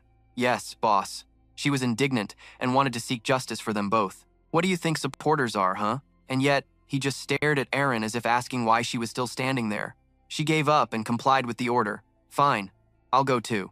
Only after a moment was Elenia able to resume her role as the storyteller. There are many magic circles here sealing the Wraith. She even explained in detail how to deal with them. The identical magic circles have been split up, so we must find and destroy every single one. But this has a downside. If we're unlucky, destroying a magic circle could increase the Wraith's power. Shingu listened for a moment and then came to a conclusion. I get it. So this whole city is like a minigame. Now he faced a new dilemma. Should I help the Wraith get stronger before killing it, or should I just kill it quickly to raise my own level? The two busy bees behind him were still diligently looting items. His focus was always different from that of a normal person. What a dilemma. Elenia couldn't understand why he was pondering that issue, but she played along anyway. You're right. They finally arrived at their target location. Before them was a stone tablet engraved with a seal. Shingu started to get curious about it. So this is the first magic circle? She immediately sensed that trouble was about to stir. You need to be careful. Having learned from past experience, she warned him earlier this time. The magic circle is always guarded by a powerful, high-ranking demon. Fortunately, he got the gist of it. A powerful lich? Shingu was eager to meet this opponent. Where is it? Aaron quickly spotted the monster, which was shivering in fear behind a pillar. It's hiding out of fear. Over there, the new character that had just appeared for a single panel was sent to the afterlife with one hit from Shingu. Right after that, a notification popped up. You have learned that the sealing magic circle has imprisoned a lich in an intermediate state. The Wraith is a monster that can shoot walls of fire as an attack spell. A part of the magic circle sealing the Wraith's power has been dismantled. The Wraith's mana is rising. He was about to cheer, but then he wondered how many magic circles were left. Aaron even thought he had a split personality. Were you just cheering for the Wraith? Only a stressed-out Elenia was there to remind him there are still 8 more. Hearing this only made him feel more invigorated. Awesome, let's go to the next building. As soon as they got there, Shingu quickly destroyed another one. This time, the notification's content was updated. You have discovered the Wraith's past. She was originally a fairy who prophesied death, but after being bewitched by dark magic, she transformed into an evil spirit, spreading death among humans. Now, another part of the seal on the Wraith's power has been broken. She felt immense sympathy after hearing the old tale. The second guardian was a fool as well, while he only focused on the last sentence. So I can discover the Wraith's past, but its power increases in return? Even so, Shingu wanted to smash another one just for the fun of it. The notification popped up again. You have uncovered the Wraith's past, a lich that can shapeshift. The broken seal has caused its mana to increase. After finishing his rock-smashing quest in Colin, he turned to blame Elenia. You're terrible at making predictions. She was both guilty and flustered. I'm sorry. Aaron and Seha were in no mood to sweat the small stuff. Shingu. The Wraith's power is covering the entire city. It's even more powerful than the Iron Grand Demon General. But of course, the warning was useless, because the word fear isn't in his vocabulary. I've never seen anything this powerful. This might be a good opportunity for that. Elenia continued to lead the way. The next one is this way. The magic characters on this stone tablet were much denser than before. She quickly urged him on. We're almost there. If you destroy this one. Shingu excitedly raised his weapon. All right. And there's another powerful blow from him. The final notification popped up instantly. The seal has been completely destroyed, and the Wraith has restored its full power. For hundreds of years, she disguised herself as a civilian to lure countless adventurers to their doom. Just as he received the new information, a bizarre sound echoed from behind him. The final boss of this place finally opened its eyes and appeared. Vel started making a sound, summoning even more of its allies. Hearing the signal, the skeleton monsters flooded in from every direction, and even the hungry ghouls seemed to smell something and rush toward the center. She gloated triumphantly, her face a grotesque horror. You foolish and arrogant humans, you have no idea what awaits you. Aaron and Seha warned him in unison. Shingu boss, that spirit, but his demeanor remained completely unfazed. Yeah, I'm deeply honored. You've chosen me as the first target for your gun. I already know everything, so let's skip the introductions. The rookie, Velsa, froze, encountering such a strange reaction from her prey for the first time. What? This is absurd. Before she could even adapt, Shingu unleashed the Thunder God cannon in his hand. The vortex of energy instantly obliterated one half of her body upon contact, and this single attack was like a cannon blast that shattered hundreds of walls behind her. The system updated with a new status. Power Shot has reached level 5. Velsa was at a disadvantage the moment she appeared, making her absolutely livid. I don't believe in your soul. I don't care if you were a priest in a past life or just have a friendly smile that could charm anyone. Although he didn't quite understand, he corrected her without hesitation. My only comrades are my supporters, Aaron and Seha. Her face instantly lit up like a spring flower, while the boy started crying a river. Boss, I'm so moved. Shingu was even kind enough to point out the enemy's recent weakness, and you were very exposed in the middle of the fight. She didn't understand his methods. Then why did you let her become like that? Turns out you had a plan to fatten her up, huh? I told you, she's still too weak. I won't get much essence or any good skills unless I strengthen her current form. Hearing this, Velsa turned purple with rage because her opponent didn't take her seriously at all. What an interesting reason. She immediately threw her head back and let out a sound with an extremely high frequency. Its power rushed towards Shingu like a flash flood, but unfortunately, he had already read his opponent's move and used the skill Raging Battle Cry. A fierce light suddenly radiated from him. It was powerful enough to shatter every inch of ground within its range. He even called for Erin. She was in perfect sync with him and understood immediately. You want to use the curse break skill? Then she quickly began to focus on chanting the incantation. As soon as she finished, she quickly transferred it to his body. Shingu was already strong, but now he was like he'd been chugging Red Bull. Every step he took, tearing through the air, sent debris flying everywhere. At the same time, he didn't forget to summon his signature weapon, the Black Wolf's Claw. The distance between him and Velsa was closed in an instant. The thing she was holding in her hand was a sledgehammer.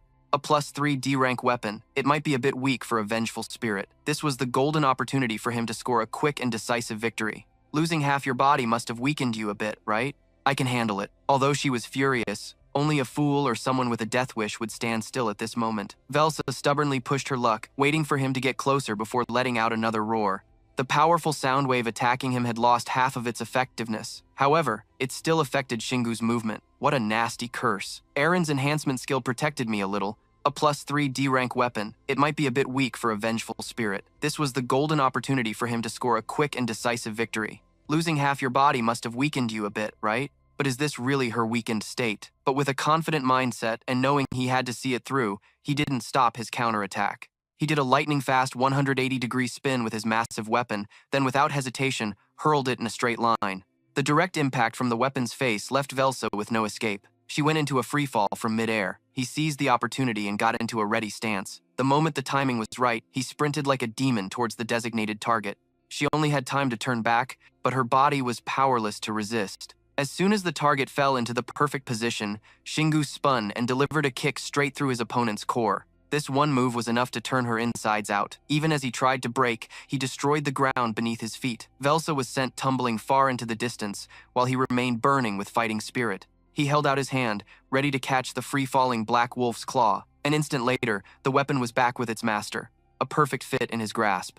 Shingu returned to his imposing stance, determined to beat his opponent to a pulp. Shall we end this now? The system displayed a new notification. Raging Battle Cry has reached level 3. When you make contact with an enemy, a shockwave will be released, dealing damage to nearby enemies. Carrying the Black Wolf's claw on his shoulder, Shingu slowly approached. Suddenly, the vengeful spirit glared back with a hateful look. She planted her hands on the ground and sprang up into a beautiful spin. Watching this series of actions, Erin urgently warned him. Velsa is trying to escape again. Shingu indifferently watched his prey struggle in her final moments. So persistent.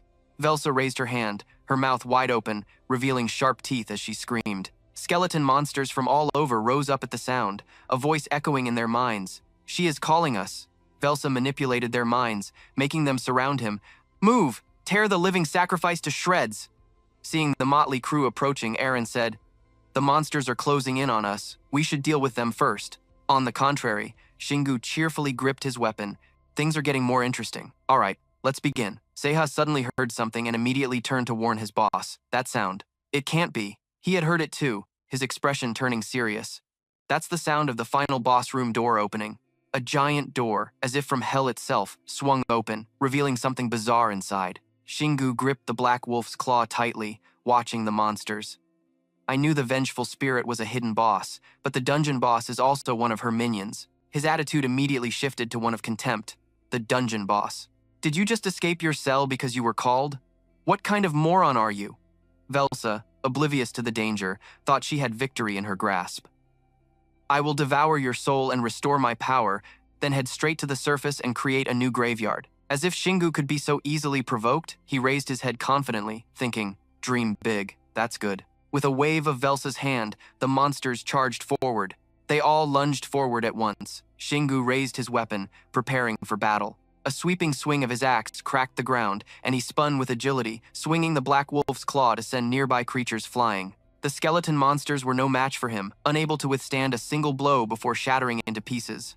Velsa broke out in a cold sweat at the sight. Realizing the situation was dire, she shot up into the air, attempting to flee, but he wouldn't let her get away that easily, and shot after her in close pursuit. Velsa opened her mouth wide and screamed once more. Her whole body erupted with powerful energy, emitting continuous shockwaves. Shingu couldn't get any closer and could only bide his time. This time was different from before. He had to think seriously. Erin's power was gone. I guess I can't rely on the curse-breaking skill anymore. From behind, she cupped her hands around her mouth to shout encouragement. Use your magic bullet again, Shingu. One shot could end all of this. Shingu gave an awkward, hesitant look. He knew that, but he didn't have enough mana left. Before the two could make a plan, a colossal figure approached from the distance. Seiha saw it and shouted a fearful warning. The boss, the final monster boss is coming. Erin was shocked that it had appeared so quickly. A heaven-shattering scream tore through the night. Zerat, with its razor-sharp claws, had finally appeared. A giant ghoul. Velsa couldn't hide her excitement. You have made a mistake. A fatal mistake.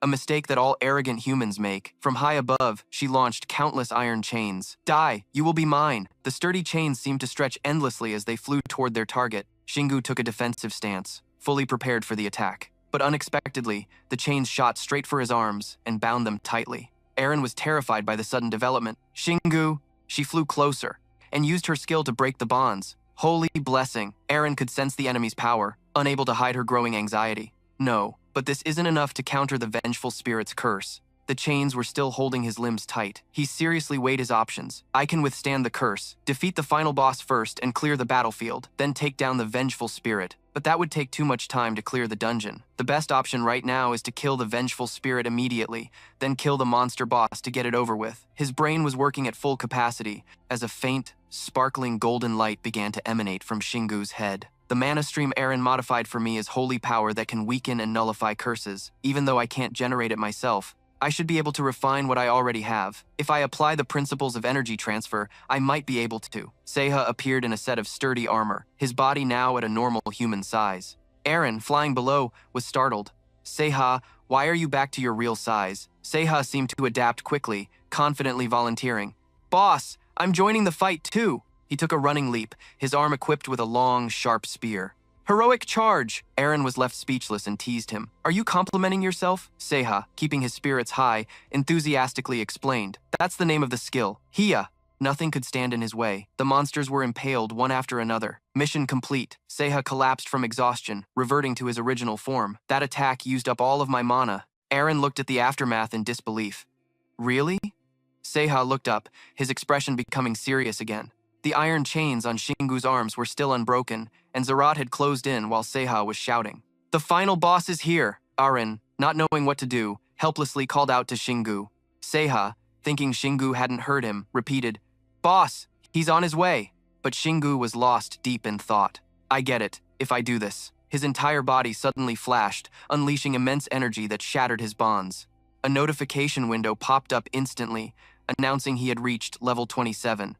Velsa was stunned, unable to believe her eyes. What? Erin looked at the man before her, who was now glowing fiercely, and asked, Shingu, what did you just do?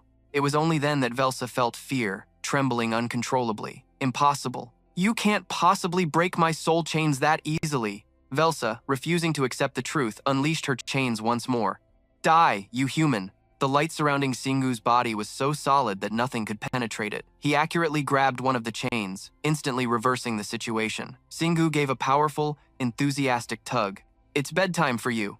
Velsa had no time to dodge and was yanked forward. She arrogantly prepared a counterattack, never expecting Shingu's other hand was already cocked back and ready to fly. A powerful punch aimed precisely at Velsa landed squarely on her, a punishing fist infused with holy power. The move was so fast that she vanished in an instant. All that remained before Shingu was a bit of lingering smoke. This recent display of power didn't intimidate Zerat in the slightest. In fact, it only excited him further. The beast clenched its fists and let out a loud roar. Shingu observed its reaction and smiled confidently. Don't worry, I'll be sending you to your master soon enough. Zerat mercilessly grabbed the lifeless body of a skeleton monster. The massive, crimson creature slowly lifted its prey to its mouth and tore it to shreds. Both Erin and Seiha couldn't hide their disgust at the sight.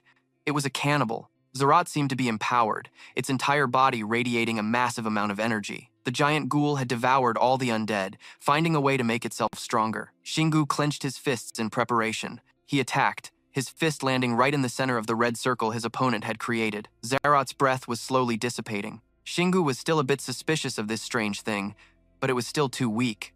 Arin looked at the lingering energy. She was also puzzled. The final boss didn't feel like a final boss. Shingu closed his eyes, looking as if he understood the problem. Usually when a final boss powers up, it just means the main character is strong enough to force the enemy to do so. Shouldn't a true final boss be able to crush parties without tricks like that? Although Arin still had many questions, they had cleared the stage for now, so she cheerfully teased him. You just denied the fundamentals of every role-playing game. Her eyes suddenly drooped as she mentioned the source of the problem.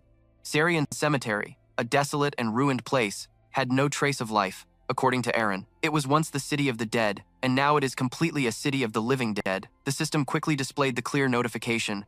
Dungeon completed, time taken 2 hours, 35 minutes, and 56 seconds, killed 1,327 zombies, 915 skeletons, 164 ghouls, 59 ghosts, 1 wraith, and 1 giant ghoul. Next, the screen displayed the rewards. Received a special achievement, Dungeon Annihilator. The player receives an additional passive skill, Debuff Resistance. Received Secret Dowsing Rod, you have gained 6 levels. Shingu, level 66. Arin carefully examined each line of the notification, feeling it was strange. It's not normal for you to grow this much every time you complete a dungeon.